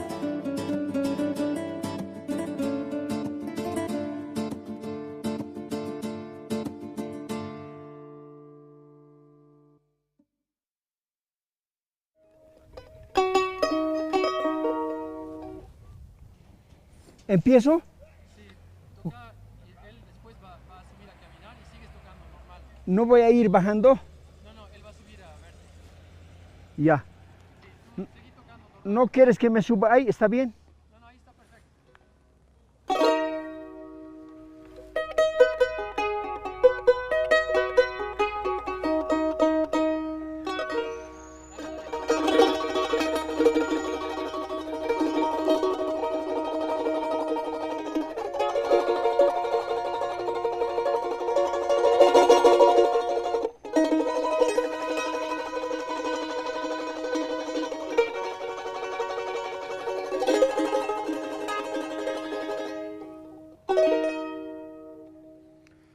Api pancarita, hani arman sistati, amtazi kitaya. Api pancarita,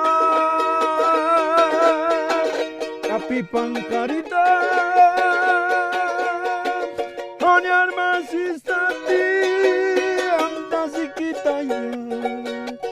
Api pancarita, Hursi Charango,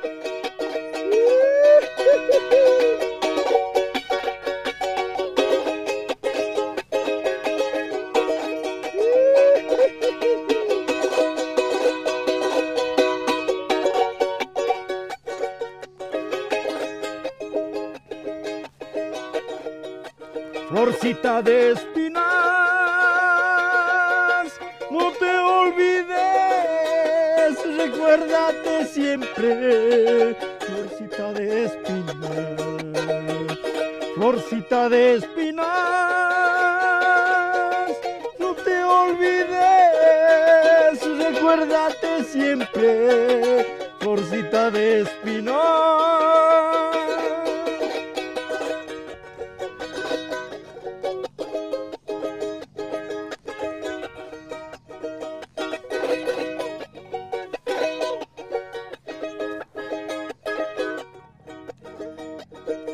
Ayer nomás te fuiste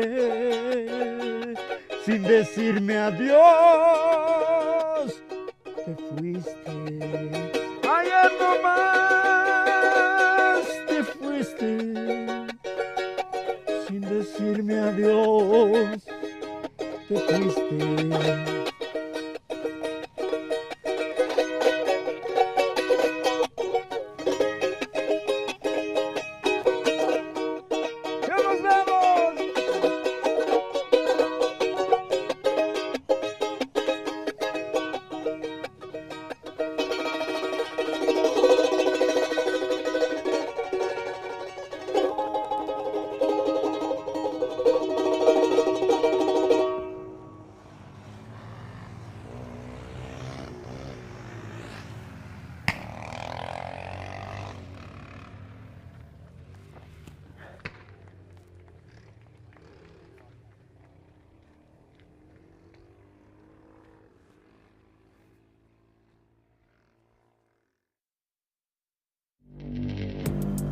Access the financial world on demand. Hear from leading economists, policymakers, and industry experts via live and on-demand webinars, only from Bloomberg. Start exploring to see what's moving the markets. Visit Bloomberg.com/webinars.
Scientists predict the small nation of Kiribati will be one of the world's first countries to disappear as a result of climate change. Well, our village is covered with water. There is no dry ground here. And so there is a great disaster here. Our future is actually it's written. It's written on the wall that the sea level will rise and it will affect our islands. And so the international community cannot ignore that.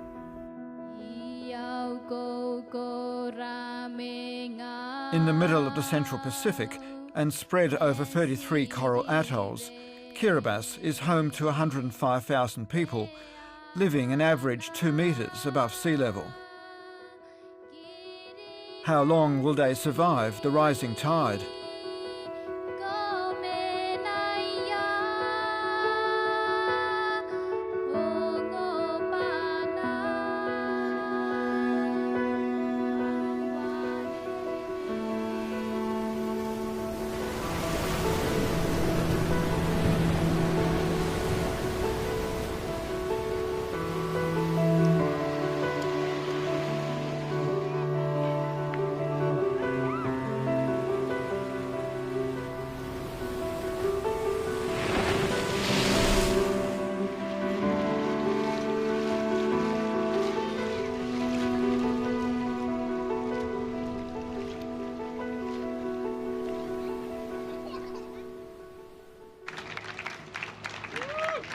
So I want to introduce our next speaker, Maria Timon. I first found out about Kiribati through Maria Simon. Maria has been living in Sydney for 2 years, but Kiribati is where her family lives and the place she calls home. Where she works to raise awareness of how climate change is affecting and will continue to affect all low-lying islands. Please make her very welcome.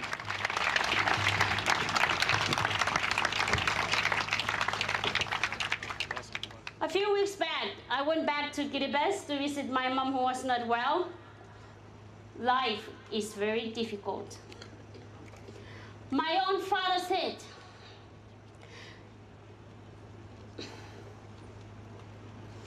Maria, I know that I'm getting old. And I will not be here when this happened. But my heart goes to the young generation and my grandchildren. How long would they survive? Where would they be in the future?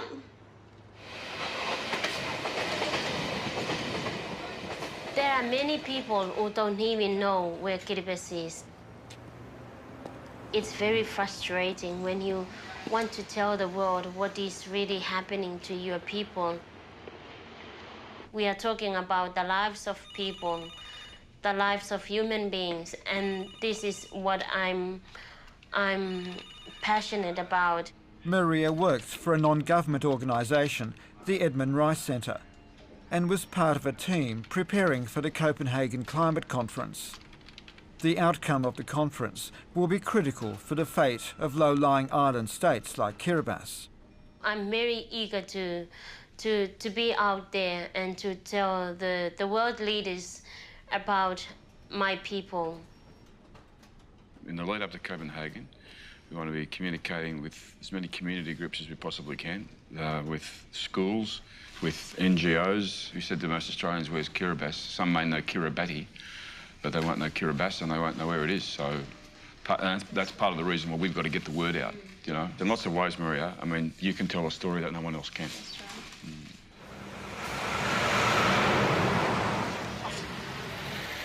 Lots of people, they are experiencing the impacts of climate change, but they don't know what causes it.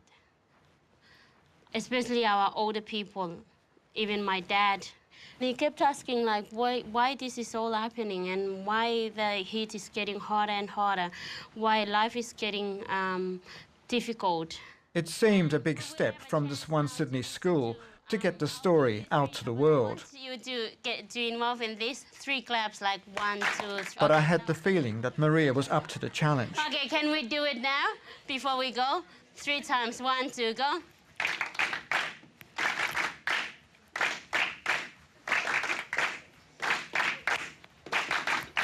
Thank you.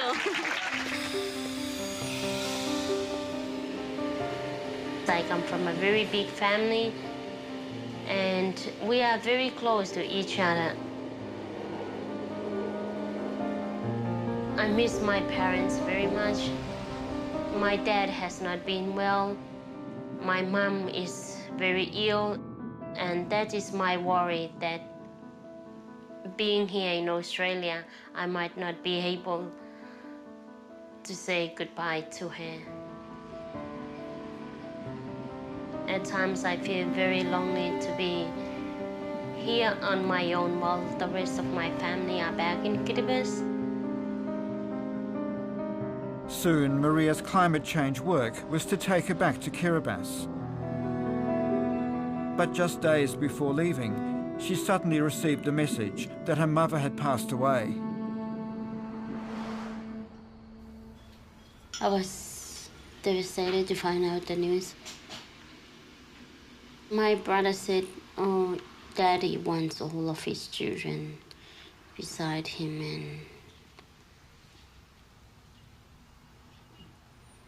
and he wants you to come back right now. My family is my priority. Yeah, my heart is always there."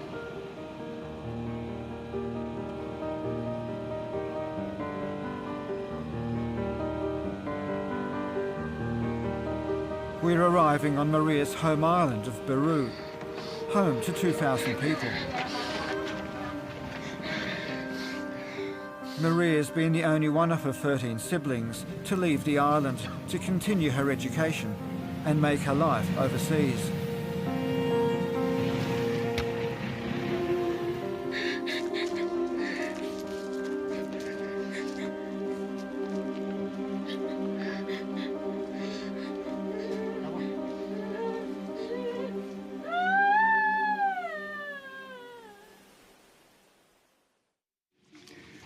Tidak ada balik pun merurun mereka ya kau wale, lagi bersilau ikan arun, ciro kau iruni ini kuburi, ya kaman nanti ya, enak rokok mana kaki dia, jadi aja pun jadi kerja nak, aku wale ngai resta urau ibu kini bayi, sila bini nak kau mai, saya guna ni bini nak kau mai. Nanti terperan.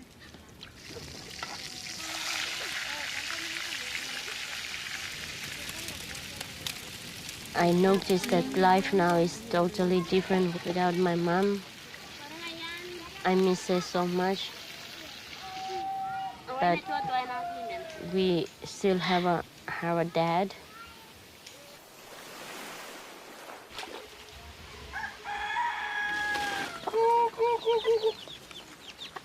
My dad is a very tough father. He just worked as a fisherman and he really worked hard for all of his kids. Unfortunately, one of his foot had been amputated. My dad really encouraged all of us to go to school and complete our studies. I guess I was the only one listening to my dad.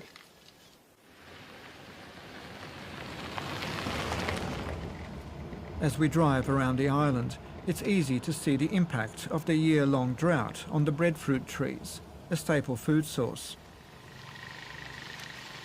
And then Maria takes us to one of the many villages where people have had to move because of the rising tide.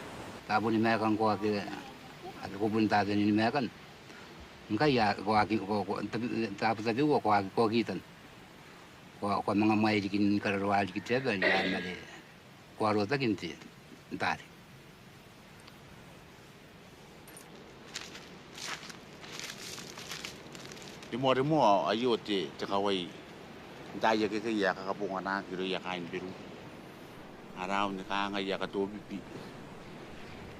ka nga yo rau ni roi chep nó non daya cái ke ta kawai ya ruột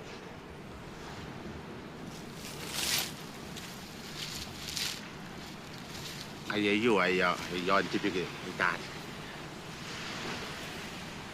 jadi kamu anurin kan tenan baru kayak ka ya apa di depan kayak kanak ada cikuau apa ya karika cikana no kawa giro orang ira kain gini pas sekian si bunda saya bari na nuabara saya ya nangin lakan aku dia bus ya dia tata king awan yang kan ni ada kawa ibu kena bakau mi imatangin caw nap kain caw nap apa ni ngaira ikat sepuraun iya ini kira-kira di mana-mana. Nah, kita Eropaya, ayah kerja mana-mana. Ipun kau tahu kukurin nano ipukin nasiwan naria. Ni nana makuri ada sendi ni ayah tahu baca kamera yang tamaru. Ipukia kain kiri pesa kain caw nap. Apa ni? For Maria, it was very important to explain the concept of climate change to the younger generation. They'll be the ones affected for years to come.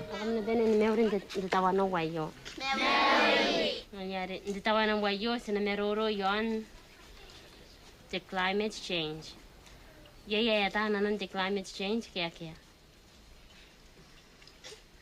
Right. Kamatana te arepipitakin te pong mekanuana. Kura-kuran tay, anaurubai tay, me anaurubai tari, kamataan. Atira anaurubai andaya ta anaurubai tari. Te wana me enang sirawa anaurubai tari, kamataya. Tay me. Ngaya. Tino. Atira anaurubai tino. Yo kinakoyat. Ngaya yo kinakoyat. Enang ka kinakuha kikiripes. Tikin kora-koran di kira kentari. O te pai ari naman kinakuya pon. Tiran. Awanak kora-koran tay. Ya karikatiran payaki mem payaira.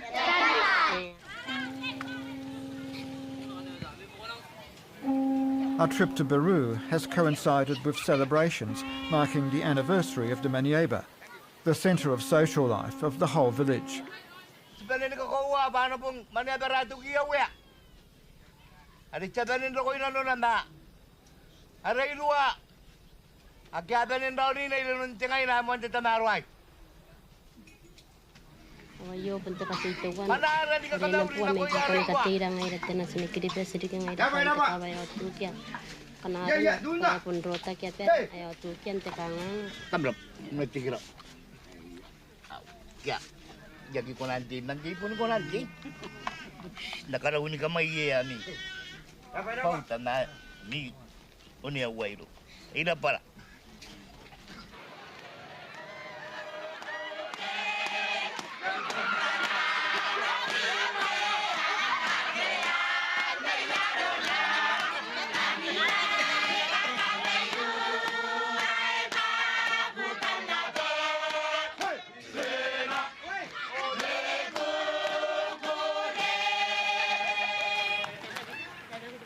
We travel to the main island of Tarawa and call on Linda Wan.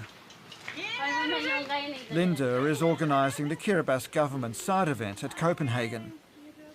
The conference is now less than 5 weeks away.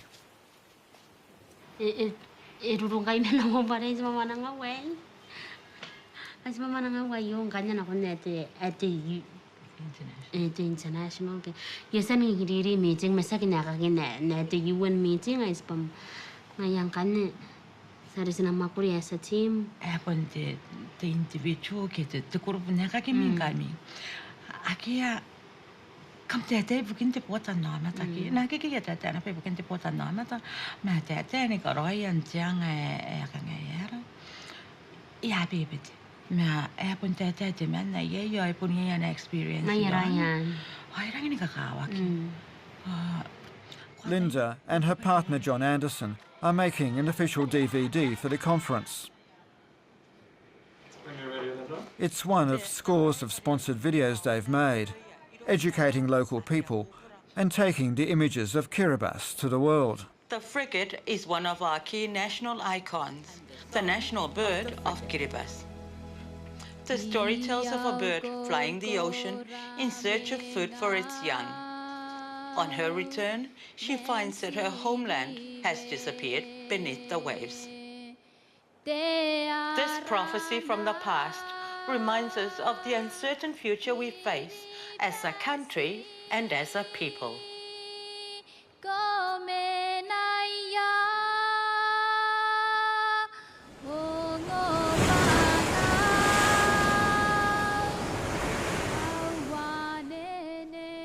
The worst high tide we ever had was 3 years ago.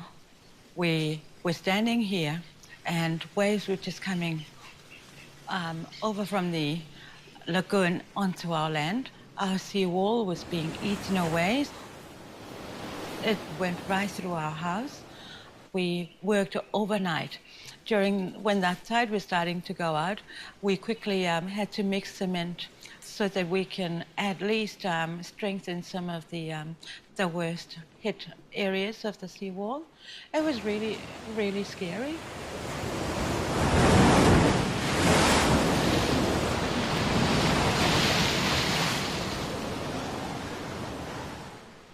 Some parts of the island never properly recovered from the storm. Seawalls protecting many communities were destroyed. Though they were repaired, they ended up being wrecked again and again by the combined impacts of tide and storm.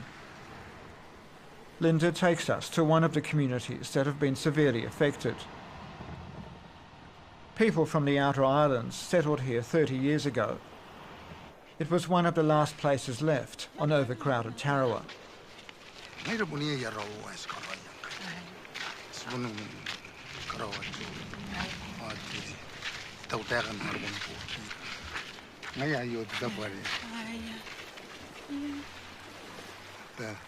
The seawall smashed up, and that's when the water started coming in.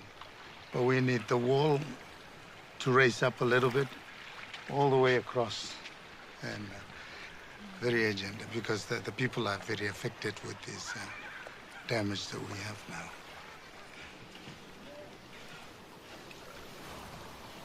We once have a well by one of the houses back there, and the well was covered with water.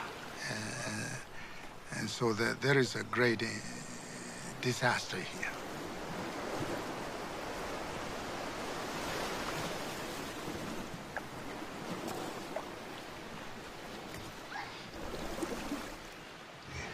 See, it's very quick now. It's coming up here.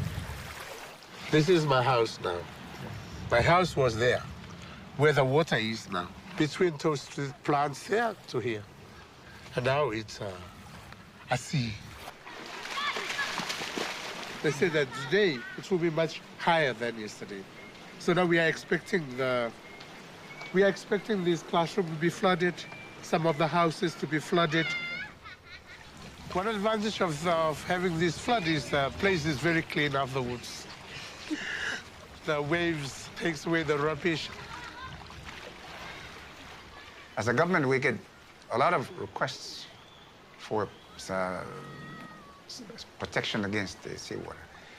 We try as best as we can, but we don't have the resources to deal with this. You just got a feel for these people because they are being affected, and to feel that there is nothing we can do about it, it's extremely frustrating. Our future is actually it's written. It's written on the wall that the sea level will rise and it will affect our islands. And so the international community cannot ignore that.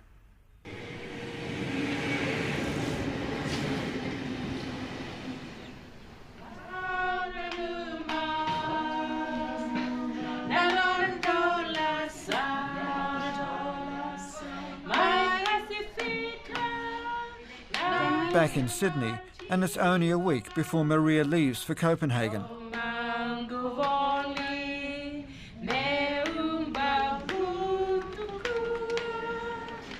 I'm alright, just panic a little bit, but I'm alright. Yeah. What's your biggest worry? I don't know.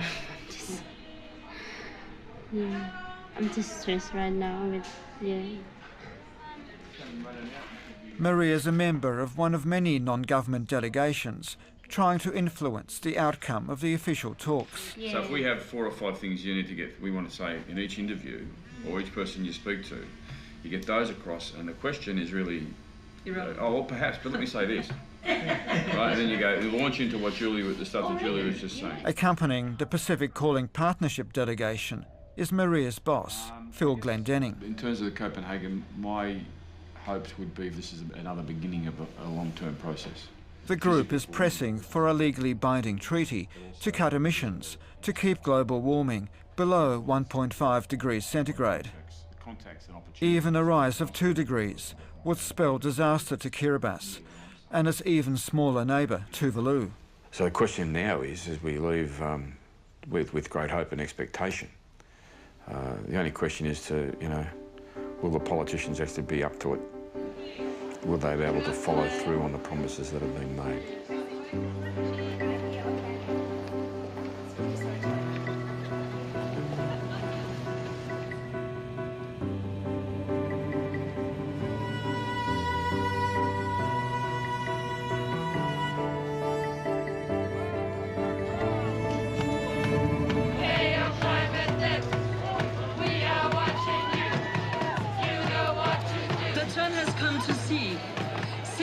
Copenhagen, but also C for constructiveness, C for cooperation, and hopefully, in the end, C for commitment and consensus.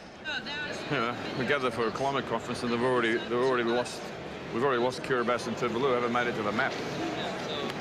Kiribati should be just up there on the equator. It's not there. Tuvalu. We hope this isn't a globe as it would look in 70 years' time and just a mistake. This is our chance. If we miss this one, it could take years before we get a new and better one. Let's get it done, and let it get done now. The tiny Kiribati government budget means that John and Linda have had to stay 2 hours out of town. On top of that, to cut costs, dances for the official presentation have had to be cancelled. At the last minute, Linda has asked Maria to help out.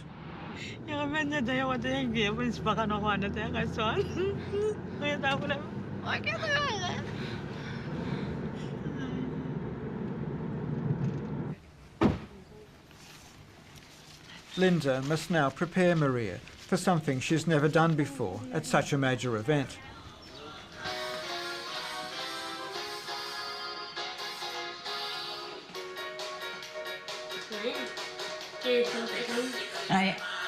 Are erok kukangai ko nanga still ko nanga pun na ikan na konaki koro ai kai ya na konaki are kai still na ki angi na ki ko nanya ko pun kare pen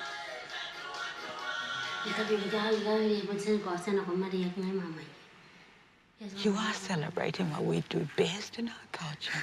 And just imagine you're doing it for your country. And isn't that quite something? I don't have that same feeling. I said, don't worry. You'll feel it when you get it all. But I think she's good. I think she's doing it because she's needed. It's not easy to actually decline. Welcome,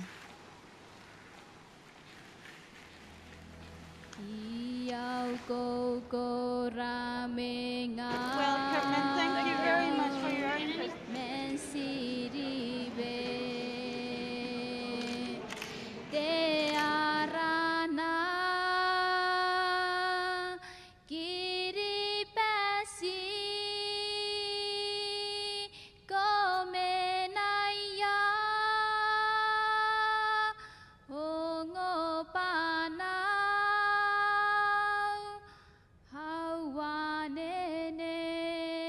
The outcomes of the Copenhagen conference will directly affect the future of my country and our people.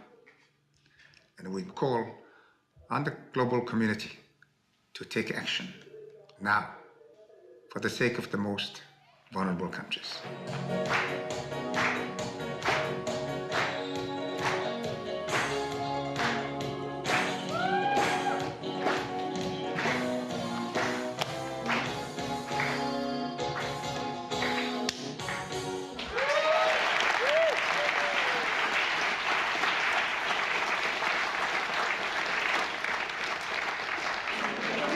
Our end goal is to maintain the well below 1.5 degrees Celsius. So any targets that will contribute to that is what we're asking for. Anything beyond that will mean a 2 degrees Celsius increase, and that's catastrophic for us. Tuvalu has asked for the floor. I don't want to cause embarrassment to you or the government, but I want to have this issue considered properly. I clearly want to have the leaders put before them an option for considering a legally binding agreement for them to sign on at this meeting. I make this as a strong and impassioned plea.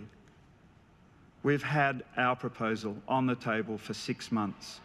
6 months. It's not the last 2 days of this meeting. Tuvalu, supported by Kiribati and 41 other low-lying island states, has proposed a framework for a new legally binding treaty. Not only developed, but developing countries would be forced to make deep emission cuts to keep global temperatures from rising above 1.5 degrees. The island states, as the sentinel of the world, we are the first to go. Keep the islands on the map! Keep the islands on the map! Keep the islands on the map! The problem is that fast industrialising nations like India and China are strongly at odds with what Tuvalu is proposing. The island states are coming under enormous pressure to withdraw their bid. This morning, according to the negotiator, Canberra apparently called up somebody in Funafuti, the powers that be, and said, please tell your boys in Copenhagen to ease off, back down, and not push for a legally binding document. Why? Can you imagine? They have actually gone from Canberra. Canberra has actually called up probably the Prime Minister's office or Foreign Affairs and said, can you talk to Ian not to do this? Some of those Pacific Island delegations are shocked to think that Australia has taken that position. But when it comes to the Pacific, that's our backyard. And, you know, to be heavying people at this stage, no, sorry. 132 nations have supported the position of Tuvalu here. 132 nations. And what they're calling for is a plea for them to survive. A 2-metre rise in sea level. If they're out of business, they're gone.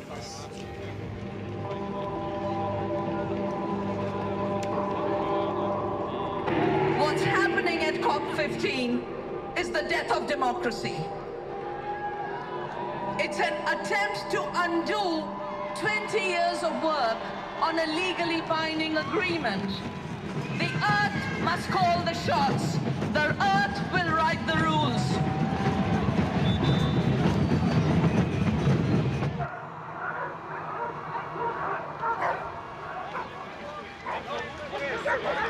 Justice, climate, justice.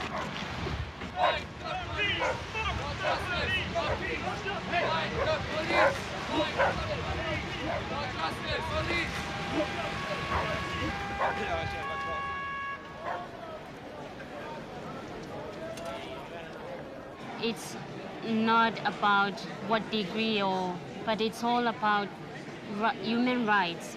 It's all about justice. And it's all about giving us a place on this earth. The question is, what will become of us, our children and our children's children? Because 50% of our population is under 15 years old. We love our country and we just want the civil society and world leaders to see us as human beings and give us a fair deal. How do you save the world? Sorry? How do you save the world? I think we've done enough. I think we've done enough for today. Yeah, this is how the world's going to solve its problems. I think we're in trouble.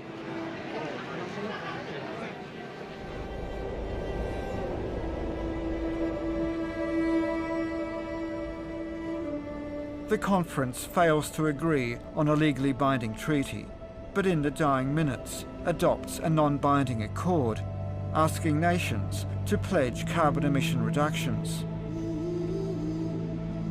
Meanwhile, Kiribati and other least developed nations have been promised a $30 billion fund to help them adapt to the impact of climate change.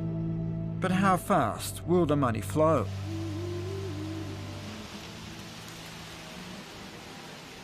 It doesn't matter whether we show them the effects and impact on video, or say it through our songs, or say it through our slides and presentations.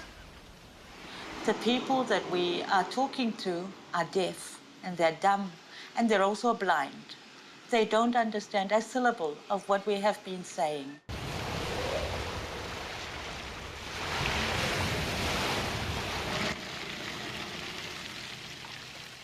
I return to a very different Tarawa. A severe storm, combined with the feared westerly wind, has caused a lot of damage. And in a week, the annual spring king tide is due.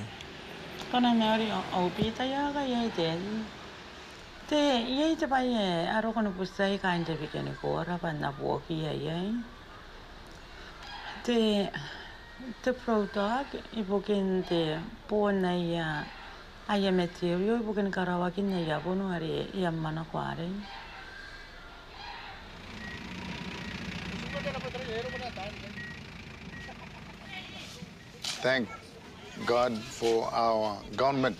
Our government is helping us providing the cement. Yeah, this is our boys. Our boys, this is what they did, mixing cement, and then put it in sacks, and then go put it on the seawall.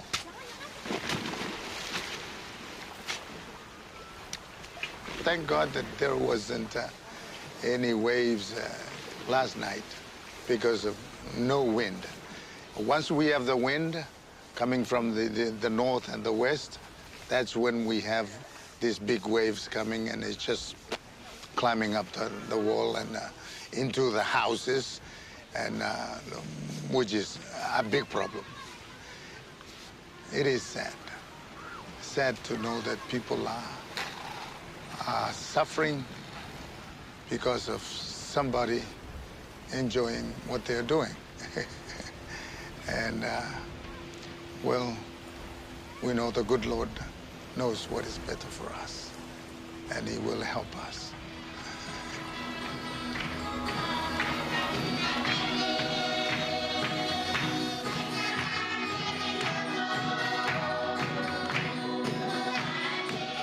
We're going to have another very high tide this afternoon.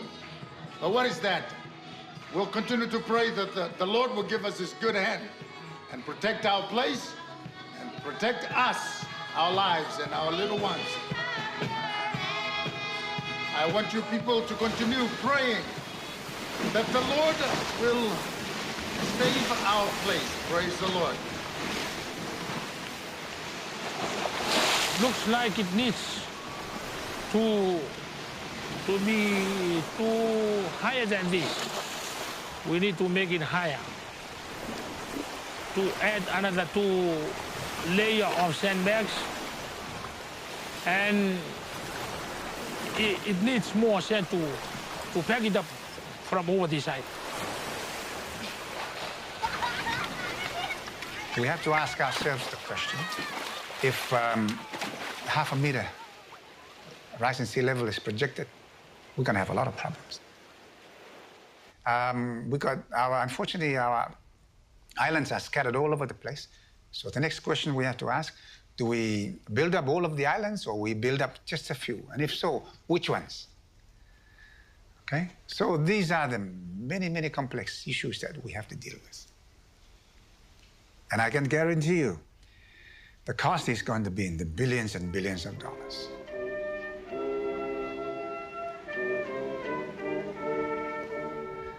Well, ideally, what we want to see happen is that we would still be here. And we would have a nation of Kiribati with a culture, a people to carry on being part of this global community.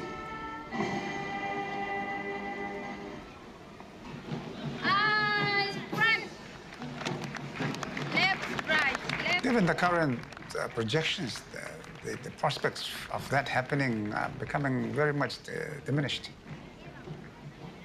As much as we would like to deny the reality, I think as responsible leaders, we have to accept the reality. There may come a day when we have to look at the option of relocation.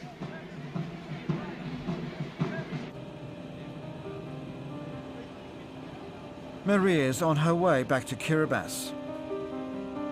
She's accompanying a delegation of community leaders, led by Indigenous elder Pat Dodson. It's all part of Phil's strategy to get the story of Kiribati out to a wider community. Folks, they say that every landing you walk away from is a safe one. Welcome to Devote.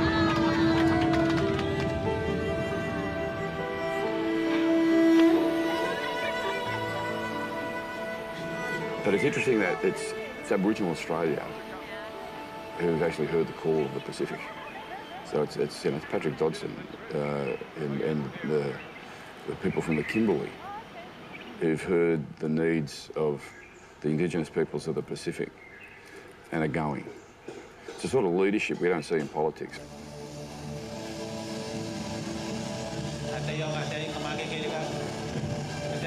While there is life in us, while there is breath in us, we will put it all to try and remain on our country. A very warm welcome once again.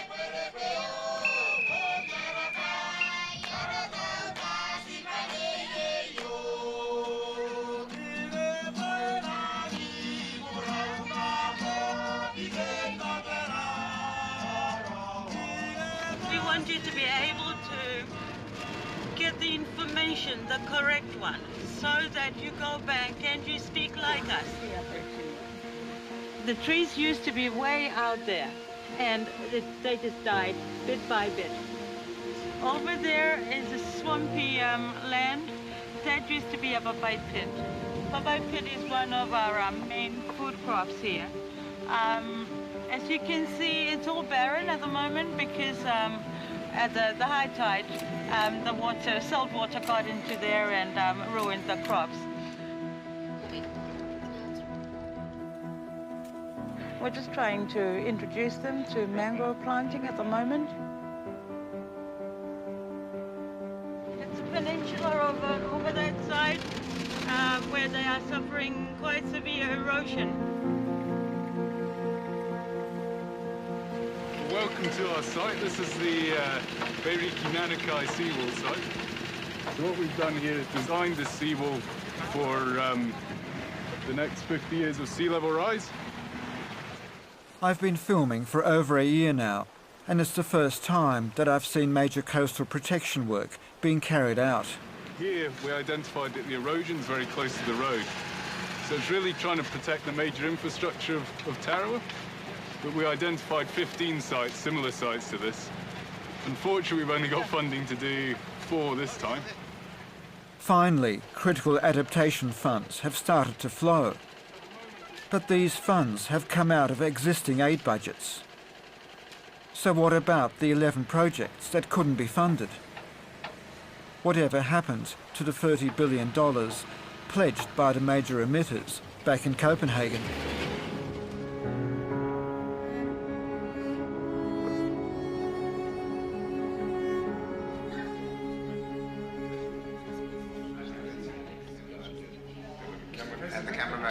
Good to see you again. Okay. Well, let me welcome you. I heard you'd come last week. We've really just come to express our solidarity with you in your fight. We admired the leadership from afar in Copenhagen. We were disappointed and felt with you very much when the other nation state took a different view, and in particular our own country.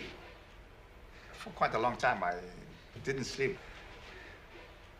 Because I didn't know what to say to the people, because I had nothing to say. I mean, with the onslaught of this threat. And I said, you know, what kind of a leader could have nothing to say on this issue to the people? But I thought it through for a long, long time, and eventually I went back to cabinet, and so we mapped out a scenario that we have to deal with this issue on a time-relevant basis. And so, in the long term, we have to prepare our people for the eventual possibility of relocation. But relocation does not begin then, it begins now, relocating our people, but with dignity. So how do we do that? Upskill them, train them, and prepare them for that. We have to assume the West. While the delegation returns to Australia, Maria sets out for Beru. She's just found out that her father's been taken ill.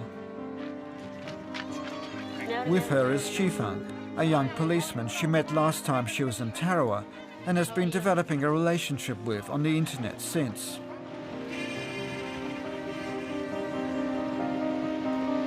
Following tradition, Maria needs to introduce Shifang to her father.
Dòng mà không là người cậu vậy? Từ đâu ra kì? Ra cái mà được. Có tăng riêng là khi nào? Anh ấy suy qua kia có bao giờ đây phải? Yêu tay em ngay mà cho cái anh thì cái rồi được. Thì làm gì vậy? Thì đến say là si phong. Si phong. Cái vậy. Cái vậy là muốn mua mẹ mua cái này mẹ. Muốn mua đang mua nào nó được.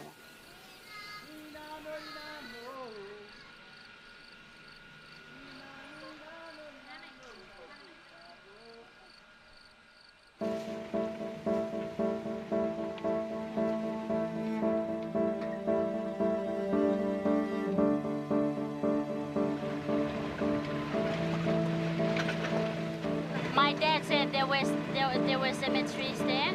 There was a cemetery there. Oh, but they were gone by the sea.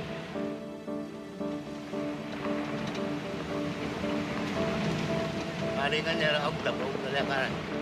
Sedih yang kita kena berjaya bus. Ada kayo mo guys.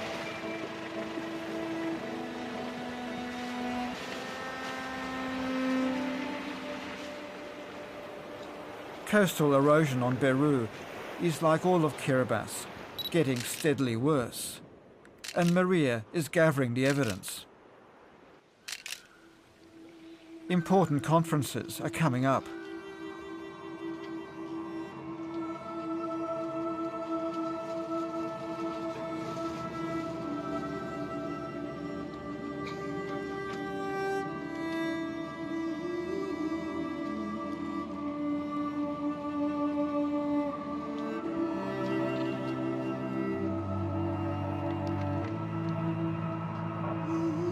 I actually had the opportunity to go back to my home island where I was born, which is called Beru, and I was really surprised to see a lot of changes. There used to be a place that my dad used to take a family to that very point where we would have a family picnic and enjoy the day.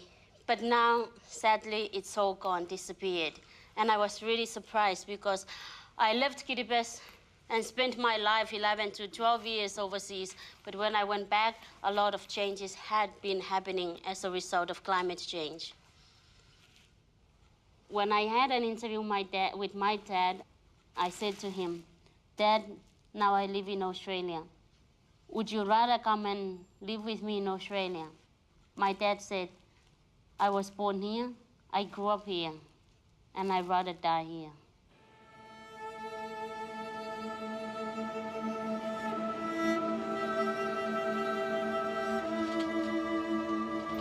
We are among the most vulnerable of the vulnerable. In Kiribati, the entire nation faces real danger. It's not just about relocation or migrating people to a safer place. Climate change is about human rights and justice. Yes. Well done. Fantastic. Proud of you. Thank you. Fantastic. Thank you. Again, another triumph. Sifang. Kumusta na yun?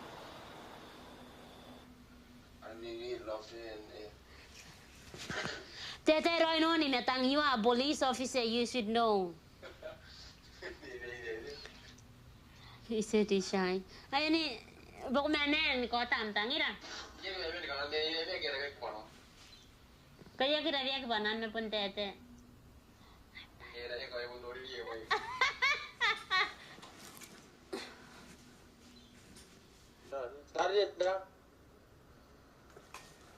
Pokok ketwanginya kok karo birim mah. Kaya nga mama. Ari sila no. Metwang po ko na ira. Dami na pa yung katulog sila sila. Okay, ataw asabo okay.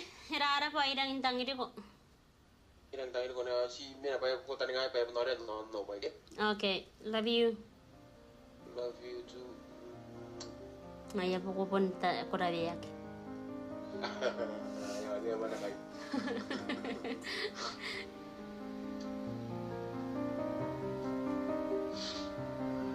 We would love to get married in Kiribati because all of our families and friends are there. After the wedding, we hope that Shifang will eventually come and live with me in Australia and start our family. At the same time, I have to support my family back at home.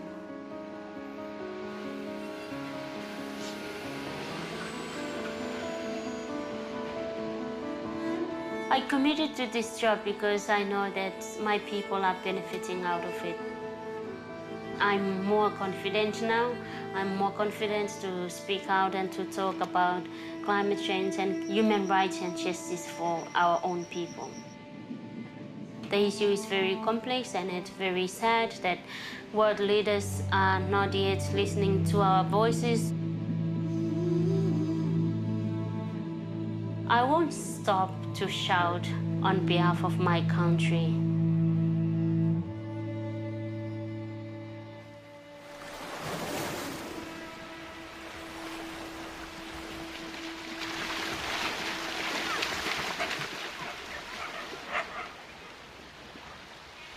La cosa era ancora, no?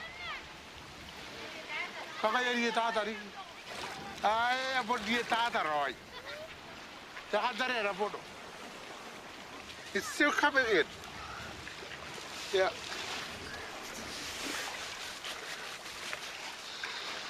Tapi kata kakak yo ada foto baru punya apa? Ha, dah. Dah kayak yang gua kita bela kami. Tapi ya,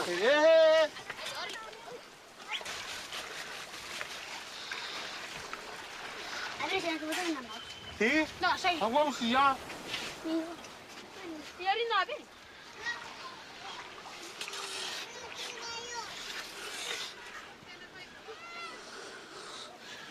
Is it a losing battle? No. I talk about with quite a lot of families, and their indication is that they want to move out. And that's for the sake of their children, you know. And but the question is now, where would they go? That's all. All they can go is to the next island, which is the next island in the Pacific. In Kiribati, will have the same problem.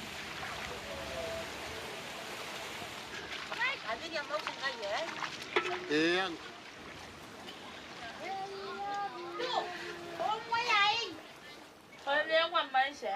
Veo. Oye, kanga runa yek so? Lagi siringa. Jadi sini aku ada yang nak. Ada yang kamu tahu di mana kan?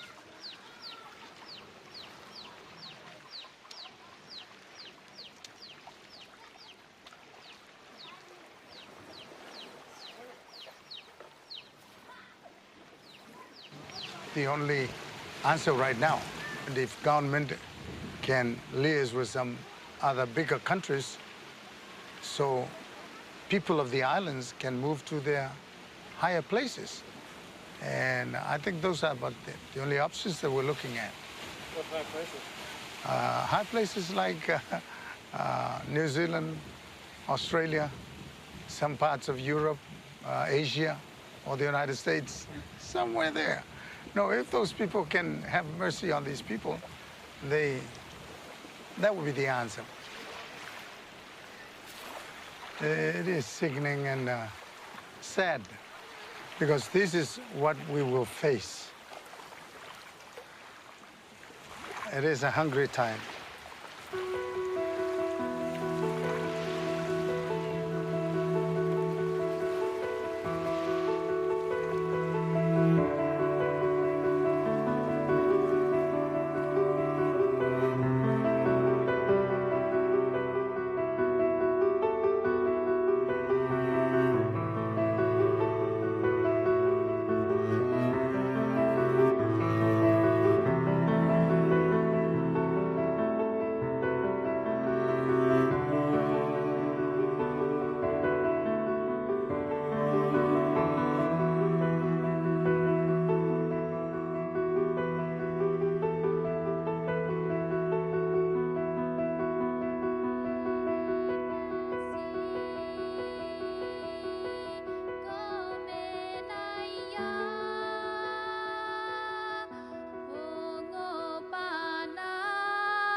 Access the financial world on demand. Hear from leading economists, policymakers, and industry experts via live and on-demand webinars, only from Bloomberg. Start exploring to see what's moving the markets. Visit Bloomberg.com/webinars.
This is my dream, this is my passion, this is something that I believe in. If you're always afraid that things are going to go wrong, your business isn't going to succeed. Who would have thought SOTS would make us millionaires? I'm a third-scale entrepreneur and CEO of Spurgo. I'm the inventor of the locker boards. I'm 14 years old. I'm the CEO of Sally Candy. I'm the co-founder here at Rumble Boxing. CEO of Play Versus. This is my hustle. My hustle. My hustle. My hustle. My hustle. My hustle. My hustle. Today on My Hustle, we're going to see some extraordinary entrepreneurs who have turned their passions into profit. Follow along as we learn about their business, determination, and road to success in the sport industry. We're kicking off today's episode in California, where teenager Carson Kropfel has reinvented the skateboard. I just wanted these to fit in lockers, and it's a board, so locker board. And then I got on Shark Tank. Hi, Sharks. The whole experience was crazy. 3 sharks battled to invest in my company. I chose Richard Branson. He's invested, he's mentored me. What up? I'm Carson Kropfel. I'm 13 years old. I live in San Clemente, California. I'm the inventor of the locker board.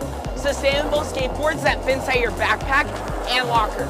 As on Shark Tank, and Richard Branson is my biz partner.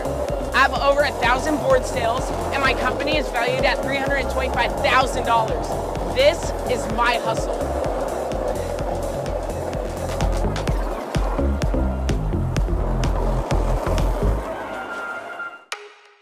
We're in my backyard shop, and we're about to make a locker board. So I just cut down my board. Now we're gonna sand down the edges to make them super smooth. I was 11 when I made my first locker board. Now I'm gonna drill the holes. I keep some of the original holes. I just have to drill new ones in the top. And for anyone thinking about making their own locker board, I was awarded a design patent. okay, so right now I am sanding down the graphic on the bottom of my locker board. Now we're gonna put the trucks and wheels on. My favorite is the Travel Cruiser. Super sick. This is the cherry on top. It's easier to do tricks on a locker board than a normal skateboard. It's so small that it flips way faster.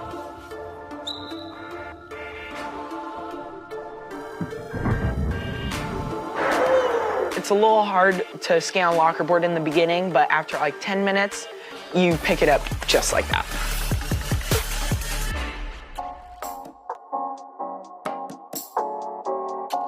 So we're at Short Cliffs Middle School, and this is where I started locker board. I initially made it for myself, then everyone got interested, and my parents told me that I had to clean and do chores to pay for my surf contest and surf lessons. But I hate to clean, so I asked them if I could try selling locker boards instead. I started bringing skateboard decks to school, putting like 5 in my backpack and taking them out during lunch and selling them for 20 bucks a piece. So here at Short Cliffs, we always talk about educating and inspiring. Inspiring to do something new, to break out, go outside the box and invent something, solve a problem. So Carson's got that fire, he's got that inspiration. We got a ton of kids that have locker boards. My son's here, 7th grade, he got one for Christmas, he rides it every day. My mom helps me out with the day-to-day business. To be honest with you, I couldn't really have done this without her. I am the Chief Mom Officer of Locker Board. I help manage the paperwork and his schedule. His clientele are kids 10 to 15, 16 years old, and parents, grandparents that buy these boards a lot. They love the Locker Board story and what Carson's about. So Carson wanted a skateboard to fit in his locker and his backpack. So he came to me one day and asked me if we could cut one of his skateboards down. So we built a shop and we started making prototype. Vans was donating all of their used skateboard decks to Carson, and he was cutting them down. His goal was to make 200 skateboards himself. He exceeded that goal. Carson handmade 400 boards and was burning out by the time he was on Shark Tank. So we were so grateful that Richard invested and we were able to hire PS Sticks to take over the manufacturing of the boards for Carson. Before I started Locker Board, I had Street Tubes, which is the family-friendly version of tarp surfing. It makes you feel like you're surfing the streets. We have a utility patent for Street Tubes, and we're hoping to launch it during the Olympics of 2020 because that's the first time surfing and skating is gonna be in the Olympics, and I think it would just fit right in. My hustle, take 2. I've been surfing with my friends since I was like 5 years old. Carson has always loved the water from the time he was a baby. He loves his friends and his community, and he wants to give back. He donates $1 per board sold to Ocean Unite for ocean conservation. Me and my friends started the Save Santa movement to help get 3.6 million pounds of nuclear waste stored in safer canisters and moved to a safe facility. Carson loves public speaking, surfing, skating. He's an ocean activist and, of course, an entrepreneur. He's become inspirational to all these kids. Skateboarding taught me the lesson of never giving up. My favorite part about Locker Board is meeting all these awesome people. Also, it feels good when you make money after working so hard for something. I have sales from my website, from Amazon, and then also from some retailers like Jack's Surf Shop. This was actually my first retailer that I was in. They've been just so helpful. I feel like selling at Jack's is super important because it gets out to that skate and surf group. So yeah, how are board sales? These sell a lot around August and September because, you know, school's just starting. And then usually around Christmas, people come and buy it too. What you should do is just plug all you can. You definitely have to get yourself out there, let more people know about what you're doing. He's gone through some tough times. He was bullied at school. He's received nasty emails from friends. He's been slammed on social media, and he's just learned how to develop really thick skin and get past that. He's willing to put himself out there regardless and go for it. I just try to surround myself with positive people and keep out the negative people. This is my office. This is where I do all my locker board, schoolwork stuff. It's my sombrero. It's pretty sick. I'll usually work like 3 or 4 hours maybe on homework and work. Carson's contacted from people all over the world. He has a lot of people that want to collaborate with him, sponsor him, and speaking opportunities. Hello, Noah. Hey, Carson, how's it going? Good, how are you? Doing good. We're talking with Noah Murphy-Reinhardt, and he's the lead of sustainable innovation at Nike. Noah helps me out with keeping my business sustainable. My locker boards are made out of recycled skateboard decks. This idea of upcycling things, this idea of giving things a second, a third, a fourth life, it's one of the most effective ways that we can get after sustainability, and it also gives your product a really unique look. This great double win of getting really good benefit and creating a cool product. Thanks so much for chatting, Noah. Talk with you soon. Sounds good, man. Awesome. Later. My biggest piece of advice to give to someone that wants to start a business at my age is believe in yourself, because if you don't believe in yourself, no one else will. When we come back, a college student is reinventing basketball and bringing it to the beach.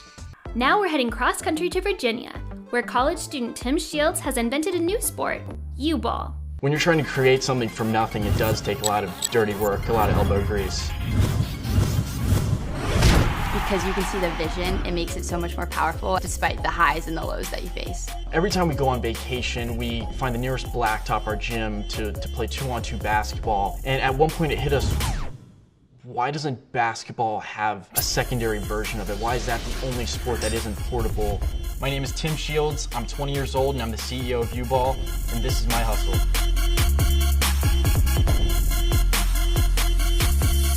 So U-Ball is really, it's two things. So it's both a new sport and it's a new product. So it's a new version of basketball that you can play on a beach or at a field. It has its own set of rules. It's basketball without dribbling. So you get 2 steps before you have to pass it or shoot it. There's no out of bounds. You can go behind the hoop like hockey or lacrosse. Standard play is typically 3-on-3, but you can do what you want there. The product is, it's a basketball hoop set that you can pack up, throw on your back, and take wherever you want. To assemble, secure the ground screw into the ground by turning it. Attach the rim to the pole and backboard with 2 knobs. Join the poles together with 2 pins at your desired height. Secure it into the ground the way you would a beach umbrella. You can assemble it into the ground at any beach or field in a few minutes.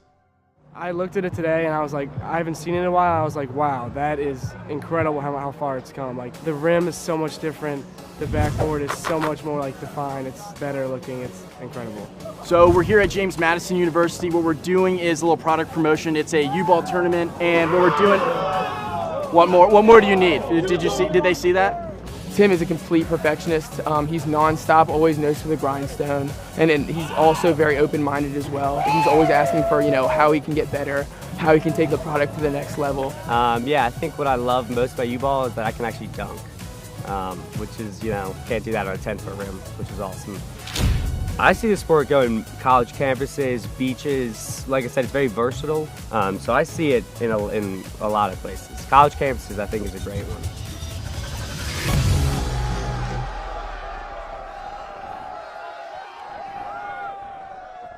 We had this clear vision of what we thought it could be, like all these things that could, make it great. As we've, gotten closer to the final product, we've definitely refined that vision, but the main dream has kind of stayed the same. I think for me, that's been the coolest thing, to see it develop and see how much momentum we've gotten, because people also see like the potential it has. Over time, caught the attention of Bob Menery, Saquon Barkley, Sterling Shepard. Oh my goodness! Can you believe it? 2-0 now. Wow. I flew out there to play U-Ball with them. Really cool to see just how much organic interest there was in the product before it was even on the market yet. And so I really started realizing if I can get this thing on the market where you can buy it on Amazon like you would any other product, I mean, who knows what can really happen with it. What we have here is really the progression of U-Ball. And so what this was just literally a slab of wood for a backboard, and I lugged this on my shoulder just through crowds of people, and it was just, yeah, it was a disaster. But soon we realized, yes, a plexiglass look where you had U-Ball in the middle was definitely the right look for us. And then from there is just how do we pack stuff up on it. And so now what you have is this. So it all packs up on the back like this. Once it's up, it is really stable. It's not gonna be falling down. We set it up and people really liked it, and that was the first data point that really made us think we had something here. And so that's basically the progression of the U-Ball product in a nutshell. Suddenly we set it up, people were like, oh wait, that's actually kind of cool. Like, as ugly as this prototype is and there's that much interest, like there's something here. We scheduled like meetings with our engineers, Inventus from North Carolina, and they have helped us a lot, like create things. Slowly, the more we upgraded the prototype, the more we started having some success in entrepreneurship competitions. We won a competition at UVA, it's called the Pike Fellowship. It's a $50,000 entrepreneurship competition, and that was the big acceleration so far. We were able to use that money to finish the prototype development, to get a final prototype. We started using a lot of money for the marketing of the product. It was just really cool to see just how much interest there was early on. I'm in college still, so I'm like trying to graduate. So Timmy's definitely doing almost all of it.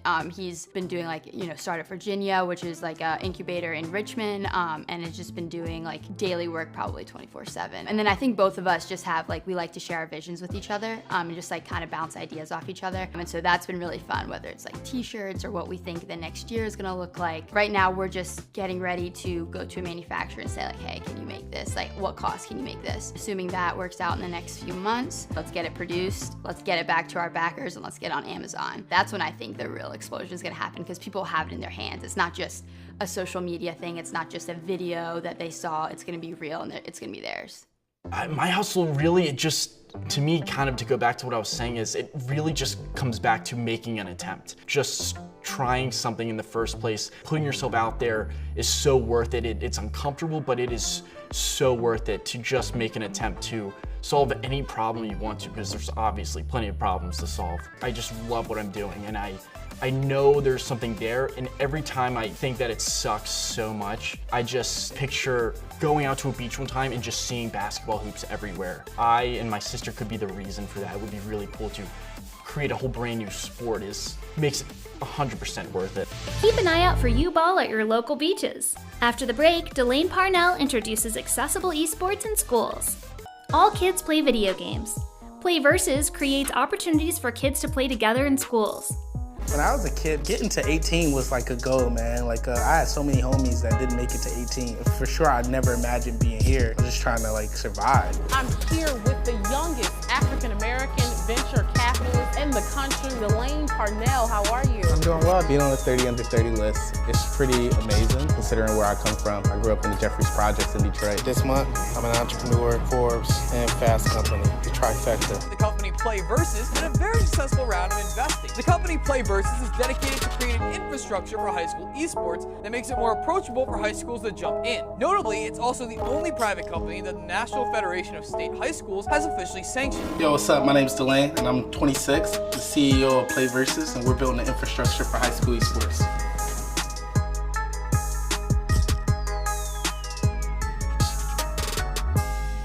At Play Versus, we're building the infrastructure and official platform for high school esports. We go out and we partner with game publishers like Riot Games and Psyonix and Hi-Rez, and governing bodies like the NFHS, which governs all high school sports, to build and operate sanctioned leagues for esports. So kids in high schools are able to play a game like League of Legends for a state championship as their peers would basketball and football.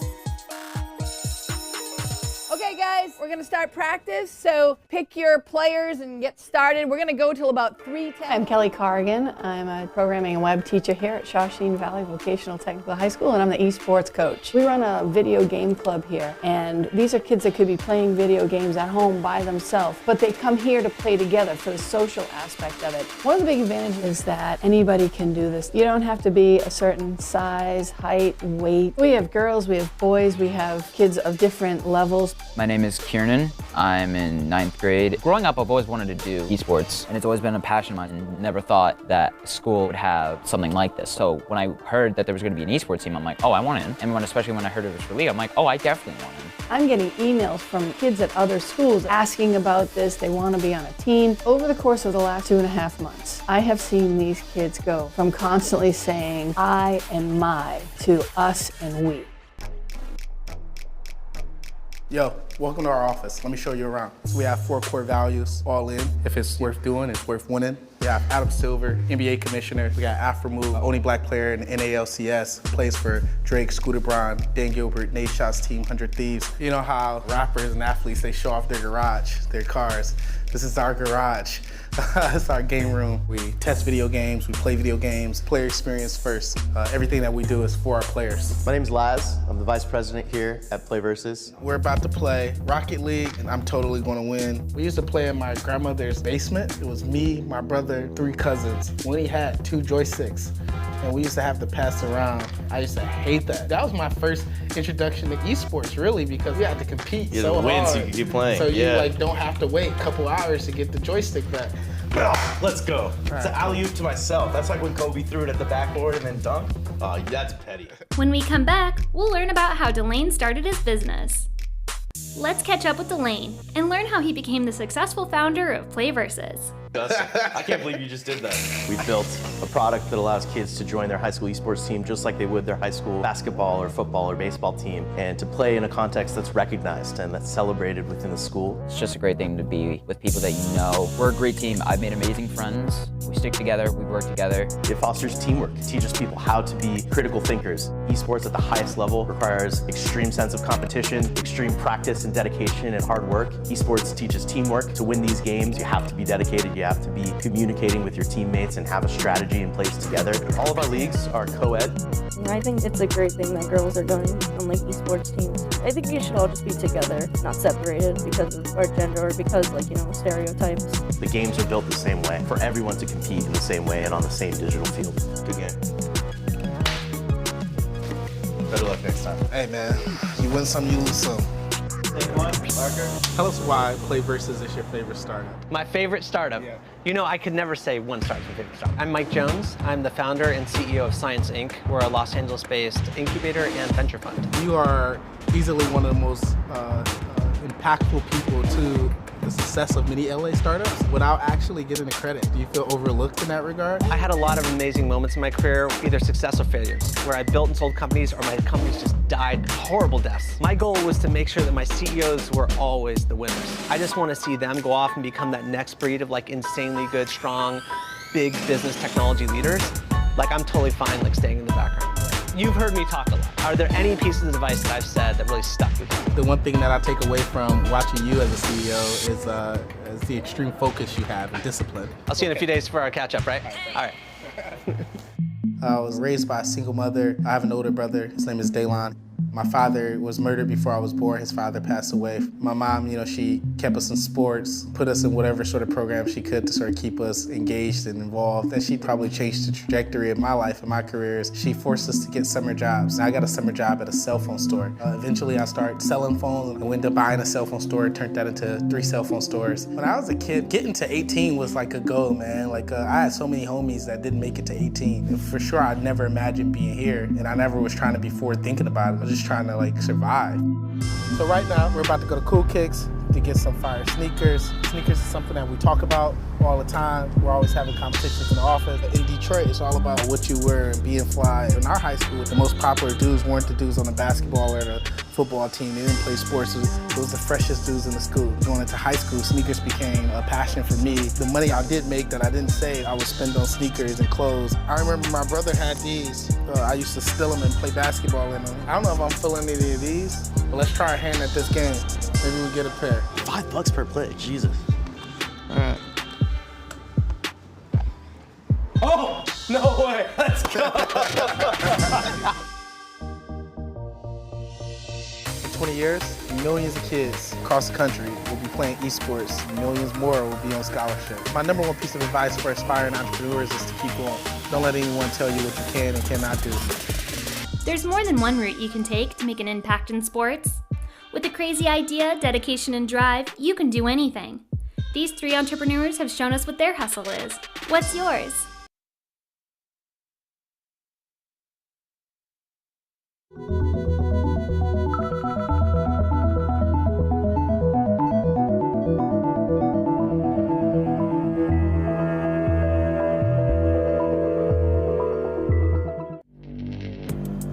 Access the financial world on demand. Hear from leading economists, policymakers, and industry experts via live and on-demand webinars, only from Bloomberg. Start exploring to see what's moving the markets. Visit Bloomberg.com/webinars. Our generation's biggest problem. Climate change is happening. And the world's most innovative solutions. Transport, industry, buildings, electricity, all of those things. Everything you need to know about our changing environment, the politics of global warming. We can and we will deal with climate change. In the fight against climate change, Bloomberg Green has you covered.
This is my dream, this is my passion, this is something that I believe in.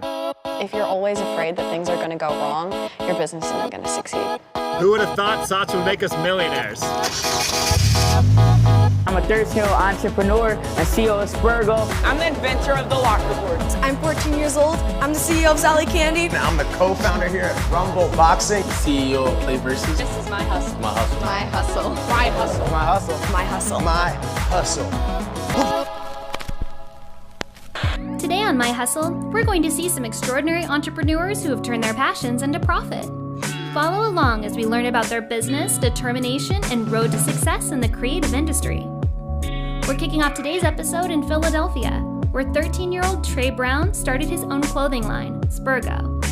But I gotta start this deal for productivity. Let's go. I'm powerful. I'm strong. I'm courageous. I'm a billionaire. And I won't stop. Let's go. A 13-year-old boy from Delaware County is proving age is no limit when it comes to making dreams come true. Spurgo is gonna be that household name, that brand that you rock whenever you want to be powerful, whenever you're ready to have a great day. The young entrepreneur created a brand that is now being featured on a billboard in Times Square. Do you think billions of dollars one day?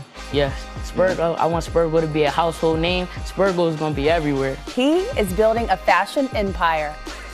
What's going on, everybody? My name is Trey Brown, and I'm a 13-year-old entrepreneur and CEO of Spurgo, and this is my hustle.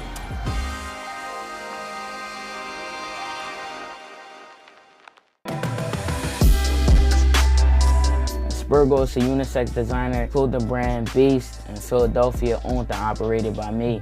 I'm shipping out packages on a daily, nationally and internationally. Spurgo's, it's a movement. Right here, this is the Leo sweatsuit. This is our ultimate bestseller. A lot of different celebrities were seen wearing this sweatsuit. The Baby, Little Dirk, a few basketball players were seen wearing Spurgo. My little brother right here, hanging out at Made in America. Some of my proudest moments was definitely being able to retire my mom. It was his goal for me to be home, to be able to help him and be more present, you know, with him and his siblings. We manage every order, you know, with this clipboard. It's about, I would say about 20 pages now, just 4 different orders, making sure all orders get shipped. Right now, I'm packing up a few orders. This is going to Missouri, Louisiana, Philadelphia, PA, the hometown, Delaware, Atlanta, Georgia, Virginia, Texas, Maryland, New York, New Georgia.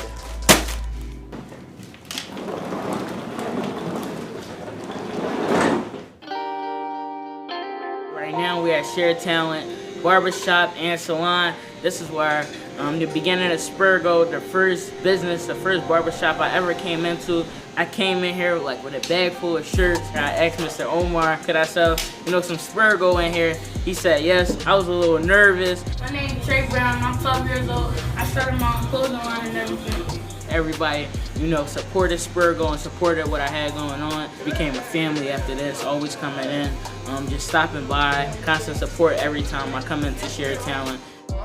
Welcome back, man. Thanks for coming back to the hood. We see you doing big things in the world. Yeah, started off here. Yeah, you remember. Yeah. Coming from Philadelphia, there is a lot of violence and there is a lot of crime. But my thing is, I want to show the youth that it's a different way. Many people in our community is hopeless, and it's kind of like you kind of take what you get, but he's choosing not to take what statistics say and what is assumed his future should be. Ooh, I got a shipment coming in today. A lot of times that's what a lot of the kids grew up in. They grew up in seeing negative things, but I'm showing kids that it's another way, that you don't have to go that way. You could be positive, you could be powerful, you could own your own business, you could get on jets, you could travel. It's bigger than, it's bigger than the streets of Philadelphia, and I'm showing them that as long as you work hard, you're determined, you're passionate about what you want to do, you could achieve anything.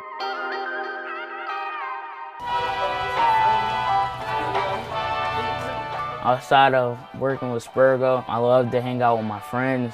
I'm still a normal kid, but I got a business. I think that the Spurgo product is very representative to the city and the kids, the people. He's a young black entrepreneur doing his thing. It's like nobody really else in the city of Philadelphia really doing what he's doing right now. It's been great watching him do his thing and build this empire that he's building. He has been inspiring me to push harder and do what I want to do in life.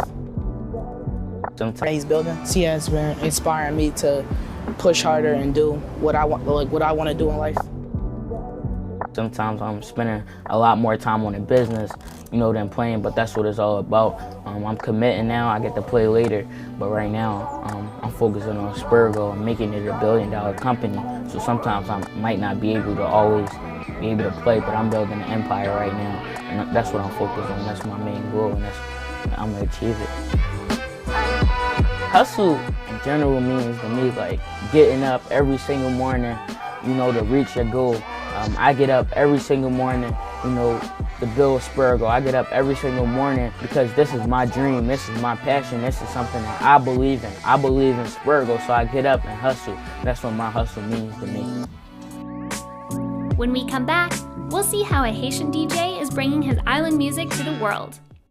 Michael Brune's love for music has allowed him to work with musicians like Calvin Harris, Steve Aoki, and J Balvin, and to share his Haitian culture through music. I would have never imagined that so much came from this. We recently collaborated with Michael Brown. And then I was so happy to see you guys collaborated with this song that's going to be used for World Cup.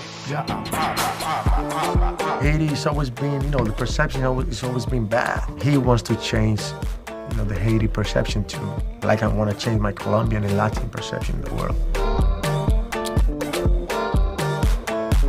to get to connect with people and to see the effects that music or an experience like a show, because I know that I'm doing this not just for myself or for my family, but I'm like literally trying to lift up my entire country. This is Michael Brunn. I'm a music producer and DJ from Port-au-Prince, Haiti, and this is my hustle.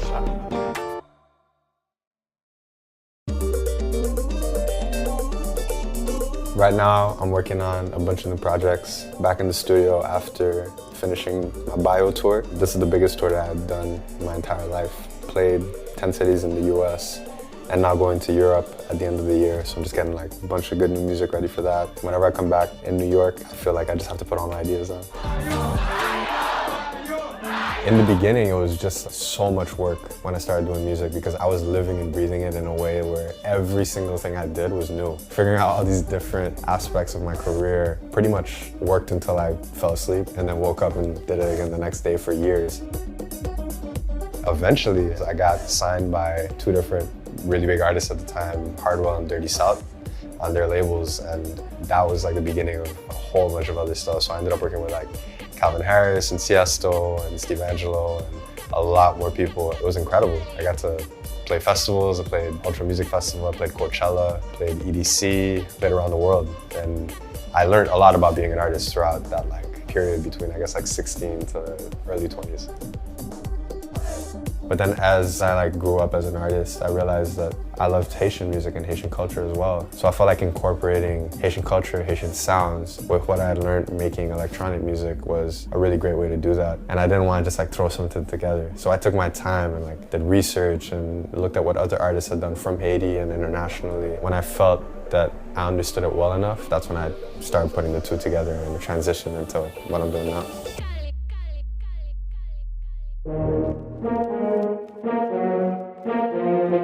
I'm here in New Orleans, gonna be playing tonight at a very special show called Tipati.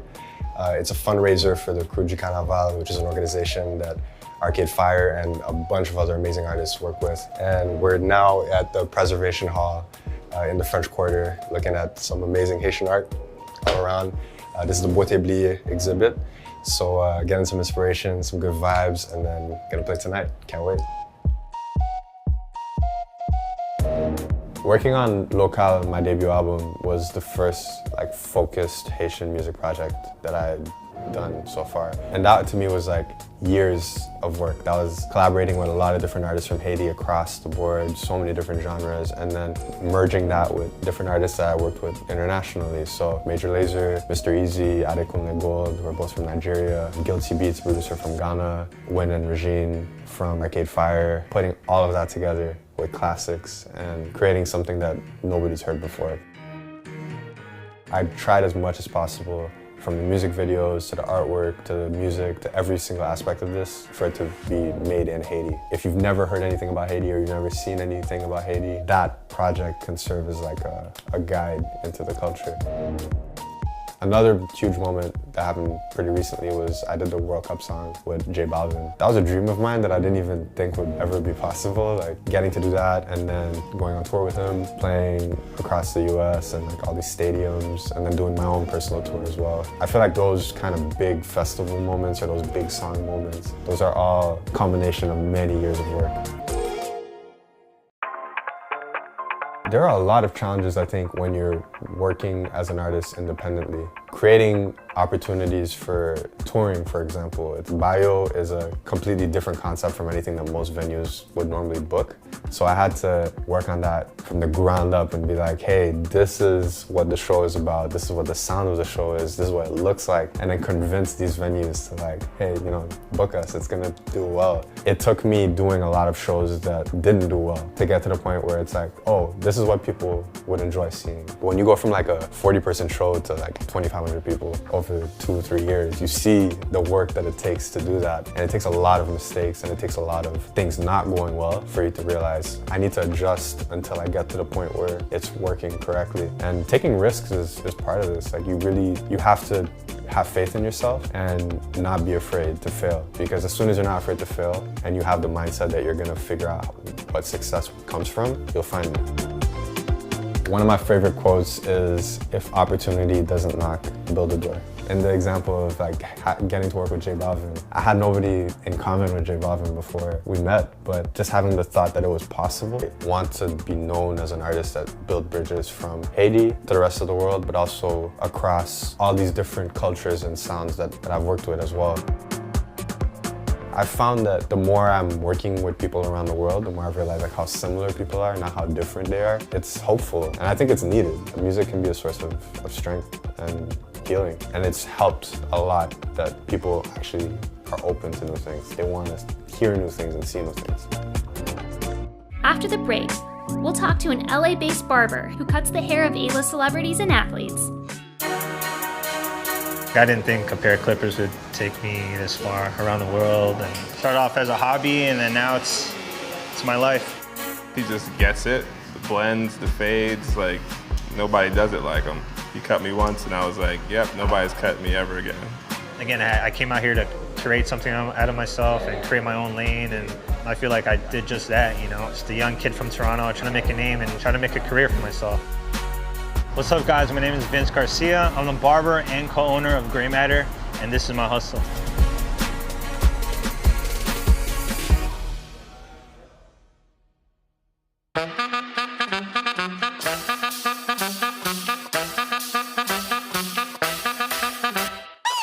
What's going on, guys? It's your boy Vince the Barber. I'm one of the co-owners here at Gray Matter. I'm gonna give you guys a little tour. Check it out. We do everything as basic as a simple cut, men's haircut. We do beard trims, beard shaves. What I tell a lot of people is, you know, we don't sell haircuts, we sell the experience. So let me guys show you one of our experiences that we do is a hot towel. We have this tub in the back, and it's pretty much soaked in essential oils that we actually have our own scent for. It soothes the skin, opens up the pores, and just makes you feel nice and fresh. All right, let me take it to my chair. So this here is my station. This is where all the magic happens. You know, I've been able to cut some of my A-list clients here. Some NBA athletes such as Kyle Kuzma, Damian Lillard, CJ McCollum, some actors as far as Ludacris, musicians, Fat Joe, Fabulous, and many more. The reason why I picked LA was because a part of me wanted to get into, you know, cutting on set, cutting actors, celebrities, and LA is the perfect place for that. So the shop is pretty much a group of people that come together, voice their own opinions, and there's certain topics that just get thrown out there, you know. And my role there is just pretty much one of the main barbers that takes care of people on the set. So we've had some big names on the show already. Like Nas was on the show, we had Pharrell on the show, Mary J. Blige. Like, it's just a lot of dope people that like I looked up to growing up, and being able to be in the same space as them and like hearing what they say about certain things, it's pretty cool and inspiring. Like seeing my work on TV, and it's cool. You know, like I didn't expect to be able to do all this as a barber. It's a cool feeling. For me, you know, coming from Toronto, I used to draw a lot, so I actually started off doing lineups and designs on all my friends. I didn't know how to fade, but my childhood barber at the time, he used to cut me every week, so when I realized that I wanted to become a barber, every time I would get cut, I would tell him to teach me the basics. From there, it just kind of took off. Started off as a hobby, and then now it's my life. When I told a lot of my friends and family that I was gonna move to LA, drop everything and start from the bottom, they're all like, you can't do it. You know, it's like, you gotta just use that as fuel to keep going. So coming out here, I had to step out of my comfort zone and pretty much sell myself, sell my work. A term I use a lot is like closed mouths don't get fed. So if I'm not out there expressing what I do and selling my craft, then who's gonna wanna trust me cutting their hair?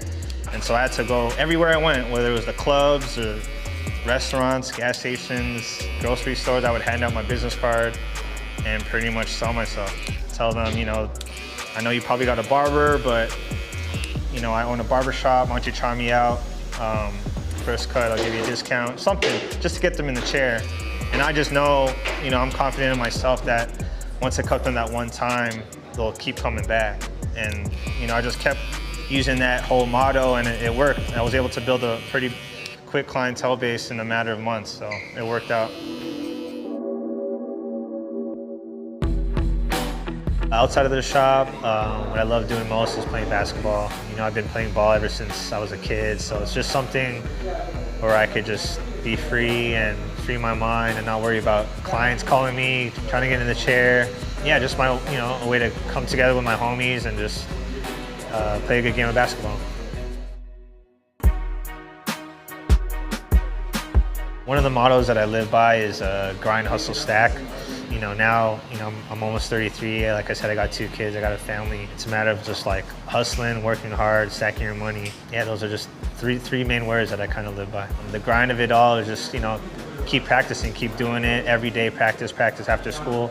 And I feel like barbering, that's what we're known for, hustling, cutting hair, and the grind is our lifestyle. When we come back, Sophia Chang shows us how her graphic design work has led her to opportunities with Nike, the NBA, and other major organizations. Here in LA, Sophia Chang has turned her interest in illustration and design into an opportunity. I think, whenever you get asked that question, what do you want to be when you grow up? I've always wanted to be an artist. I didn't know how or what, but I knew that that was something that I wanted to do.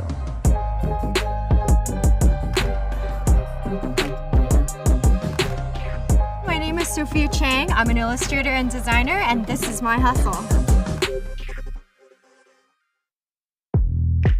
Welcome to my workspace here in LA. A lot of fun illustration stuff. Beginning of this year, Adidas was getting ready for the Copa Cup and they had done this special shoe with them. And so I had a chance to work on this really large mural that lived on the window display for their Fifth Avenue store, which is amazing, especially coming from New York, just to have my work on Fifth Avenue. It's kind of a huge honor.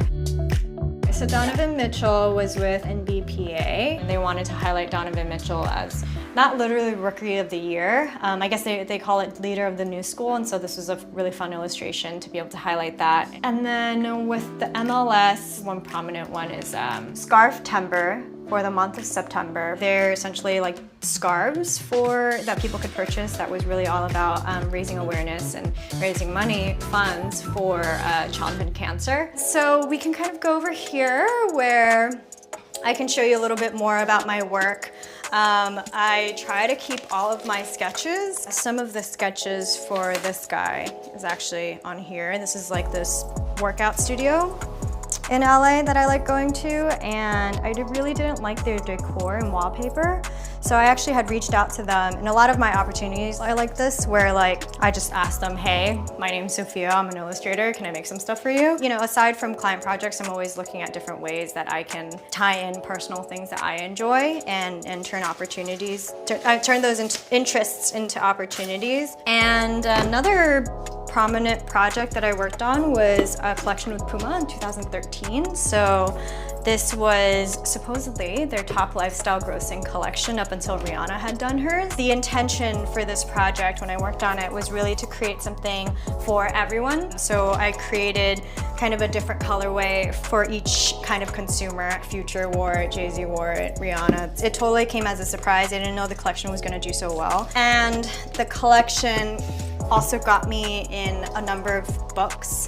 So there's a sneakers book, and they kind of cover everything street culture related and sneaker culture, and so here I am.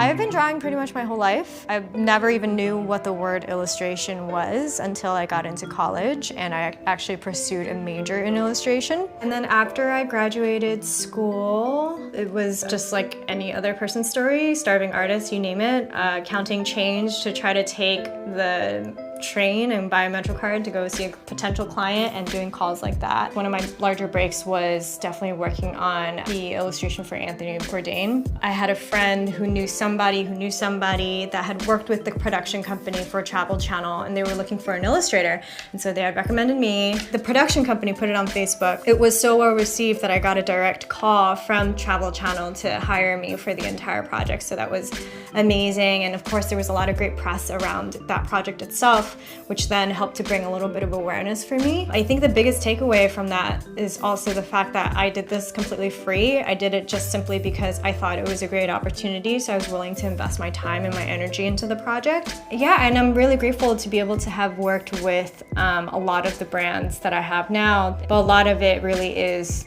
a lot of work. And I know for sure that 10 years ago, I definitely couldn't have dreamt to have been able to work with all these great clients.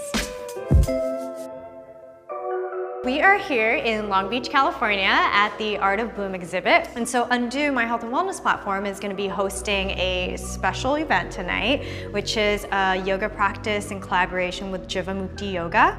Undo Ordinary is a health and wellness platform that I started with my business partner. It really came from just our natural interest in the sciences and health and wellness and learning about all these things, and having come from more of a streetwear kind of culture, we realized that a lot of this messaging doesn't exist for us. And Undo has been this platform for us to be able to share that information. And it's led to a lot of great opportunities to work with different brands. We're hosting a yoga event at a art exhibition called Art.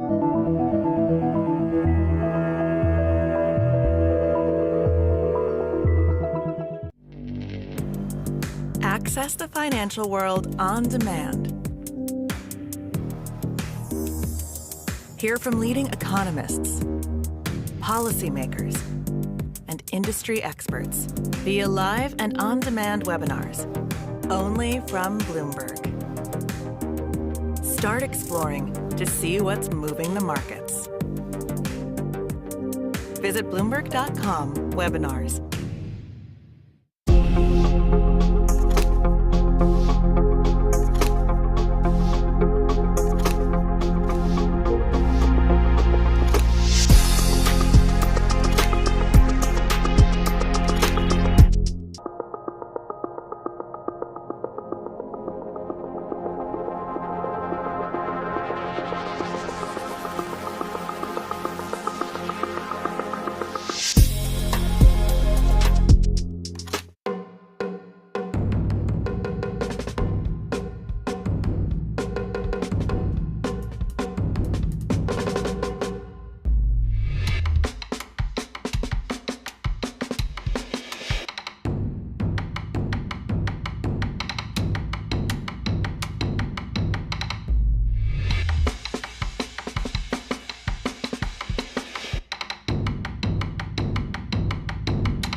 Generation's biggest problem. Climate change is happening. And the world's most innovative solutions. Transport, industry, buildings, electricity, all of those things. Everything you need to know about our changing environment, the politics of global warming. We can and we will deal with climate change. In the fight against climate change, Bloomberg Green has you covered.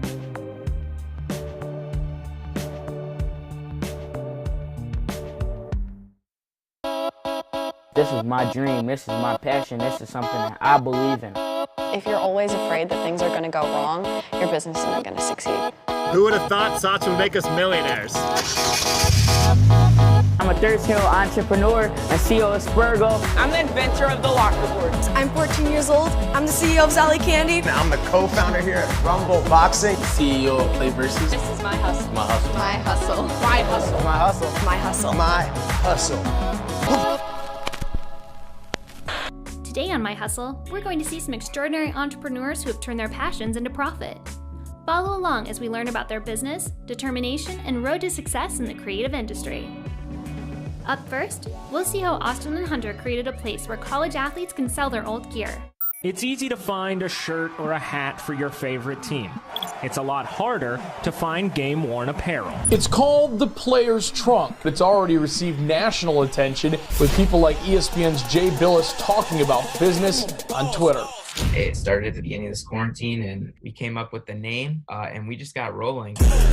Pretty big names have already inquired on how to sell their items on the website. Dwayne Wade, Darren Ravel, and Chris Brickley, those are guys that I know I grew up idolizing. For them to shout out a company that I'm a part of was something really special for me. What's up, guys? My name's Austin. I'm 20 years old. I'm Hunter. I'm 22 years old. And we are two of the co-founders of the Player's Trunk. And this is our hustle.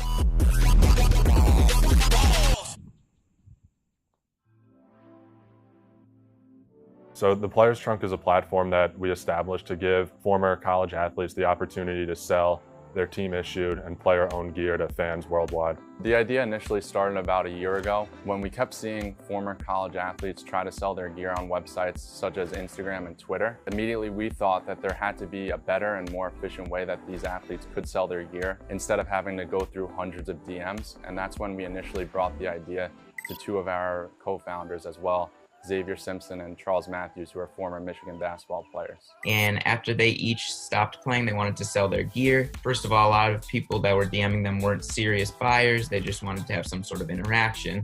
And second of all, we weren't reaching the audience that we could have reached. And in return, you'll get better pricing, you'll get more serious buyers. And once Charles sold his gear, I'm like, all right, this needs to happen. That's when we started and created the website and the whole mission of the company. Three of our co-founders are managers at Michigan. So we grew up around basketball. It's sort of been our passion throughout our lives. When we're walking around campus, people are constantly coming up to us, hey, where'd you get that backpack? And they always want it. You can't find any of the items that we're selling in a campus bookstore, for example, or any of these player exclusive gear because they're only given to the players and the coaching staff. So we sell anything from game-worn items, whether it's jerseys, shoes, practice gear, memorabilia, and higher-end collector items. Charles Matthews has a Final Four chair up that's literally one of a kind. Can't find it anywhere else. In terms of bestsellers, team-issued sneakers, especially basketball sneakers, even just everyday sneakers, have been really popular. So right now we're in our warehouse, aka our garage. This is the majority of our inventory here. I can give you a quick walkthrough, but we have it organized and categorized by individual player and then by school. So Kansas, Notre Dame, Baylor, we got Rutgers, Arizona was a big one from Chase Jeter. Even as a Syracuse guy, probably my favorite item that we have, super exclusive item. Alabama's coming soon, but we expect a big drop and big hype for that one. Just game-worn shoes as well. So these are from Khalil Iverson. He played at Wisconsin for 4 years, was a key part in their success in the Big Ten. So this has been an item that fans love to see, is the game-worn products that their favorite players are wearing. We also have these signed foam boards by Elijah Hughes, who was the leading scorer in the ACC this past season. A unique piece that you can hang on your wall, you can put it in your home office, and you can't find that anywhere else. The practice jerseys right now, those are at least my favorite. You can only get them if you're on the team. So fans really like that. You can either wear it to a tailgate, wear it to your pickup game, or just keep it for a collectible. From a fan point of view, I think that's the coolest item, and it's definitely been super popular, especially for the prices that we offer them at. Right now we have basketball, football, and baseball, but we are constantly looking to expand into other sports. It's just sort of been where our background has been in pretty much basketball, which is why we do have the majority of athletes being former collegiate basketball players. Wow, we saw how they launched their idea. After the break, we look at how they manage their business on the day-to-day. Having a great idea is just one step. Let's see how Austin and Hunter learned to run and grow their business. This is where I spend the bulk of my time, day in and day out. This is our fulfillment and shipping center. Usually could take me 4 or 5 hours to fulfill the orders that we get. Pretty much the way it works is the athlete will send us the gear, we photograph it, we list it, handle all customer questions. The main thing is that we take the headache out of it. At the end of the day, they want to work on their craft, their sport, so that's where we come in and sort of take the hassle out of it for them. Right now, a typical day is reaching out to the other athletes, continuing conversations to get more gear. And I get half the packages coming to my place in Ann Arbor, and I package all the items from the night before. Living room, the couch is filled up, the tables and chairs are all filled up. It's a lot of gear here, but we do it the right way, and no matter how big a hassle it is, we're gonna get it out. I think the biggest challenge for me has just been like the graphics. So I'm a sport management student, and here I am learning on the fly, watching YouTube tutorials, how to do Photoshop and everything else. So I'm sort of learning on the fly as well. So right now what I'm working on is just uploading a sneak peek of one of the upcoming trunk drops that we have on our Twitter, our Facebook, our Instagram. The more that we can do in terms of promotion to build the hype around the drop, especially with the fans that these schools have their favorite players dropping a trunk, and they can own some of their player exclusive, team gear, limited edition. Happy to, make them aware of that. Hey guys, it's Evertone here. I've decided to partner with Players Trunk, and they'll be dropping my gear for Michigan State exclusively on Tuesday. Jerseys, shirts, shorts, the whole 9, shoes. Make sure you go follow Players Trunk so you can see when everything is dropping and get that going. It's been awesome. They worked, they earned this gear. Their response has been great. I mean, they love waking up to Venmo, Cash App. Their stuff has been selling super quick. They're super grateful for it. We had these made up early on. These are some of the social media referrals from various influencers, athletes. This one was Jay Billis, Chris Brickley, famous NBA celebrity trainer. The Dwayne Wade one was a huge one for us. Having these, serve as a little bit of motivation so people can enjoy the gear that they want to have. Marketing the business so far, a lot of it does come from the athletes themselves. A lot of them have even said, I'm a year or two out of school already, and I've sat on, my gear in my parents' closet, in my closet, waiting for a platform like this to come around, the exposure that they rightfully deserve, and they're able to monetize off their name.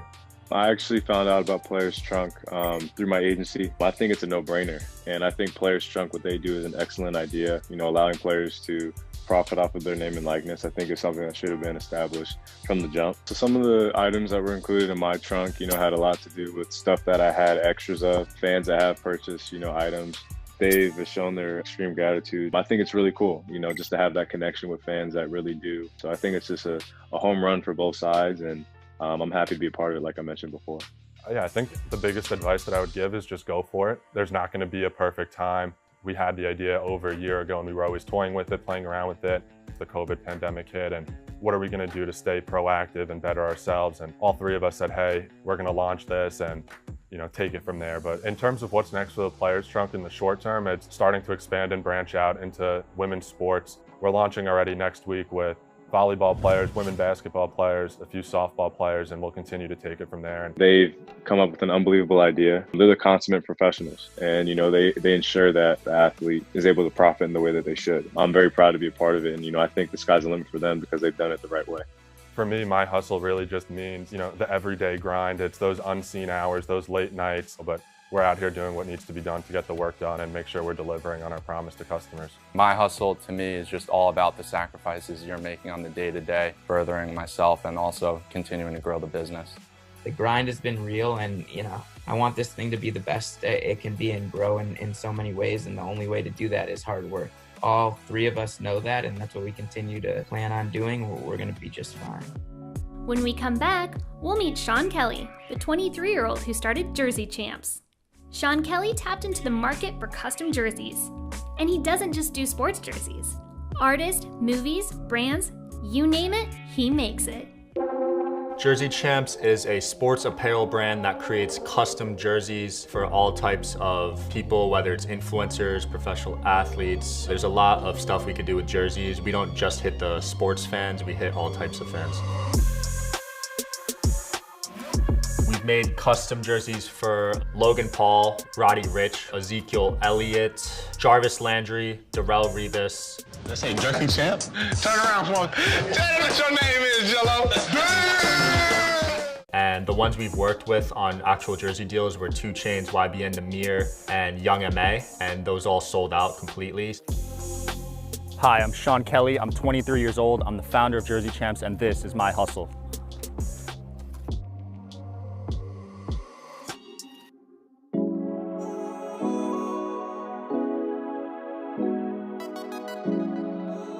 I started Jersey Champs in May of 2016 when I was a freshman at Rutgers University.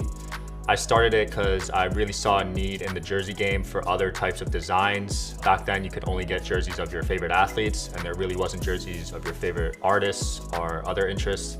So I really wanted to hit that market and just saw a need and went for it. Here we have the Flint Tropics jersey. Klay Thompson wore this jersey before one of his games. It's the Jackie Moon Flint Tropics jersey. Here we have the First We Feast jersey. We did a collab with Sean Evans, a popular podcast on YouTube where people eat hot wings and get interviewed. This was one of my favorite collabs. Here we have a rapper collab, the rapper Russ, who's a pretty big rapper. We did a jersey for his album Zoo. We do a lot of jerseys for charity. This was the charity jersey we did for Kobe Bryant. We were able to raise a little over $50,000 in 2 days with this jersey. So here we have an example of an embroidery baseball jersey. This is Kakamba's. I got a custom one with my name and number on it. An example of a football jersey. This is Ray Finkel. It's from a movie and it's embroidered. And I am wearing one of our hockey jerseys. It's a custom Mighty Ducks one with the Mighty Ducks on the front and my name and number on the back. Our best sellers are definitely the basketball jerseys. and the jerseys we collab on with rappers and also the charity ones. So you can see more of our jerseys on our website at jerseychamps.com.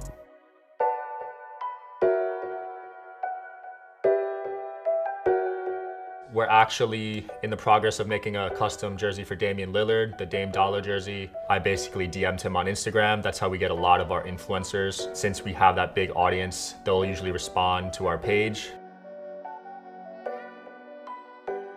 The design process for me basically comes down to Sean sending me an athlete looking for jersey, and we'll do a little research, ask them what they're looking for within it. Then Sean kind of opens the floor to me and just kind of lets me create based on what I've seen online and researched about the athlete or the celebrity, his merch line and whatnot, and pull some stuff too. For Damian, he was really looking for incorporating not only his basketball side, but also his love for rap and music. So I was able to do a little bit of research, look into his merch line and whatnot, and pull some stuff to really put this one together. Two of my favorite designs for Jersey Champs are actually the two of my most recent. I have one right here for Steve Aoki. Super simple, super clean, but it incorporates two of his merch logos, which is, his silhouette of his face and then the face on the back. Another one of my favorite designs is actually for Tyler Hero. For anyone that knows Tyler Hero, he loves his fashion and is always wearing something that is loud. So that is what I went with for this one. I went with a Miami Vice tie-dye background, mixed in with a little bit of a Tron texture, and also when we zoom in here, we have this nice floral design that's gradiented into the top. Along with the Miami Vice look for the front and on the back. And then my favorite little tie into it is I have the Kentucky checkers on the side to give a nod to his college. So this one, again, very different from Steve Aoki, but they're both great in their own way. We also have a lot of new designs coming up, so you guys are gonna have to check back to see those. So the hustle was real when I was first starting out in my dorm room at Rutgers, because I didn't have any money and I didn't really have any knowledge of what I was getting into. So I had to learn everything on the fly. Like the first year I was working, 10 to 15 hours, some days 18 hours a day. So we've been able to grow mainly through social media. A lot of our customers come from Instagram or Facebook. We're starting to get into TikTok now as well. And just by leveraging influencers we've worked with, we're able to get, bigger and bigger people. So when we were starting out, we were just starting out with micro and nano influencers. And now we're able to work with the likes of rappers, A-list celebrities and stuff. And people really trust brands that have credibility. So last year we did $1.2 million. This year, hopefully we can hit $1.5 million. Unfortunately, the coronavirus has impacted our sales in the apparel space. A lot of companies got hit. We're hoping to bounce back, and I think we can make that happen. So motivation for me is just growing the company, and I just pay myself $50,000 a year so I could get by, but I really put the company first, and that's always gonna be the way I see it. So just the long-term vision of where I want it to be is what motivates me. I just know that there's two types of people. There's like the talkers and the doers.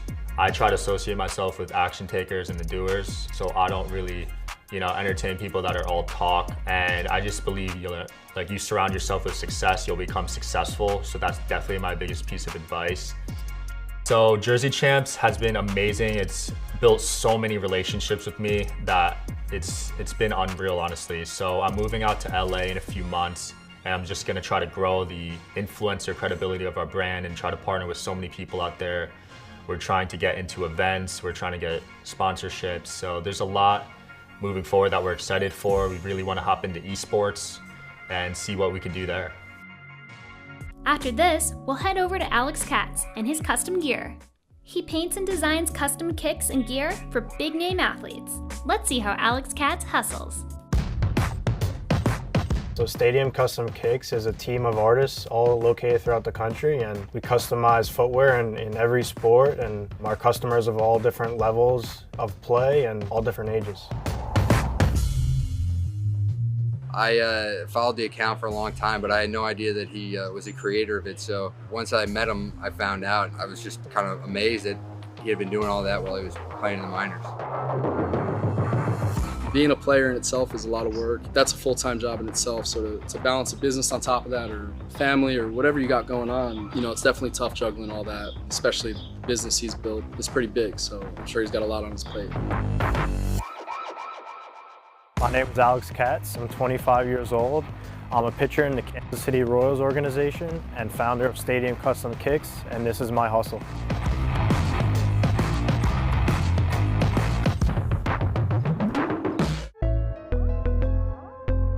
Welcome to my home. So right now we're in the basement, and this is where the painting magic happens when I'm home in the off season. Over here we got some jerseys. These are a few of the jerseys that I pitched in the World Baseball Classic with Team Israel with. And that's really how I got into the sneaker customizing business. I wanted some cool looking cleats for myself. And you know, what started just as a pair for myself turned into a hobby, and then eventually into a business. So there's a studio right here.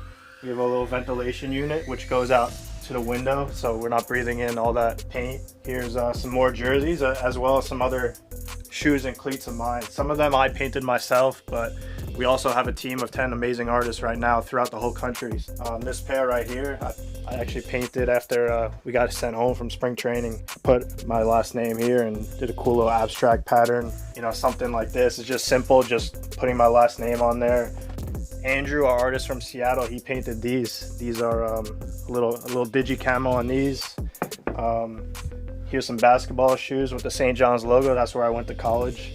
So as you can see here, you know, it's mostly baseball cleats, but we don't just do baseball cleats. We have worked with a few hundred Major League Baseball players just in a couple of years. You know, some of those names include Aaron Judge, Robinson Cano, Felix Hernandez, so some pretty big names there. But we also work with NFL players and pretty much any athlete from any sport, any level, any age. So we don't limit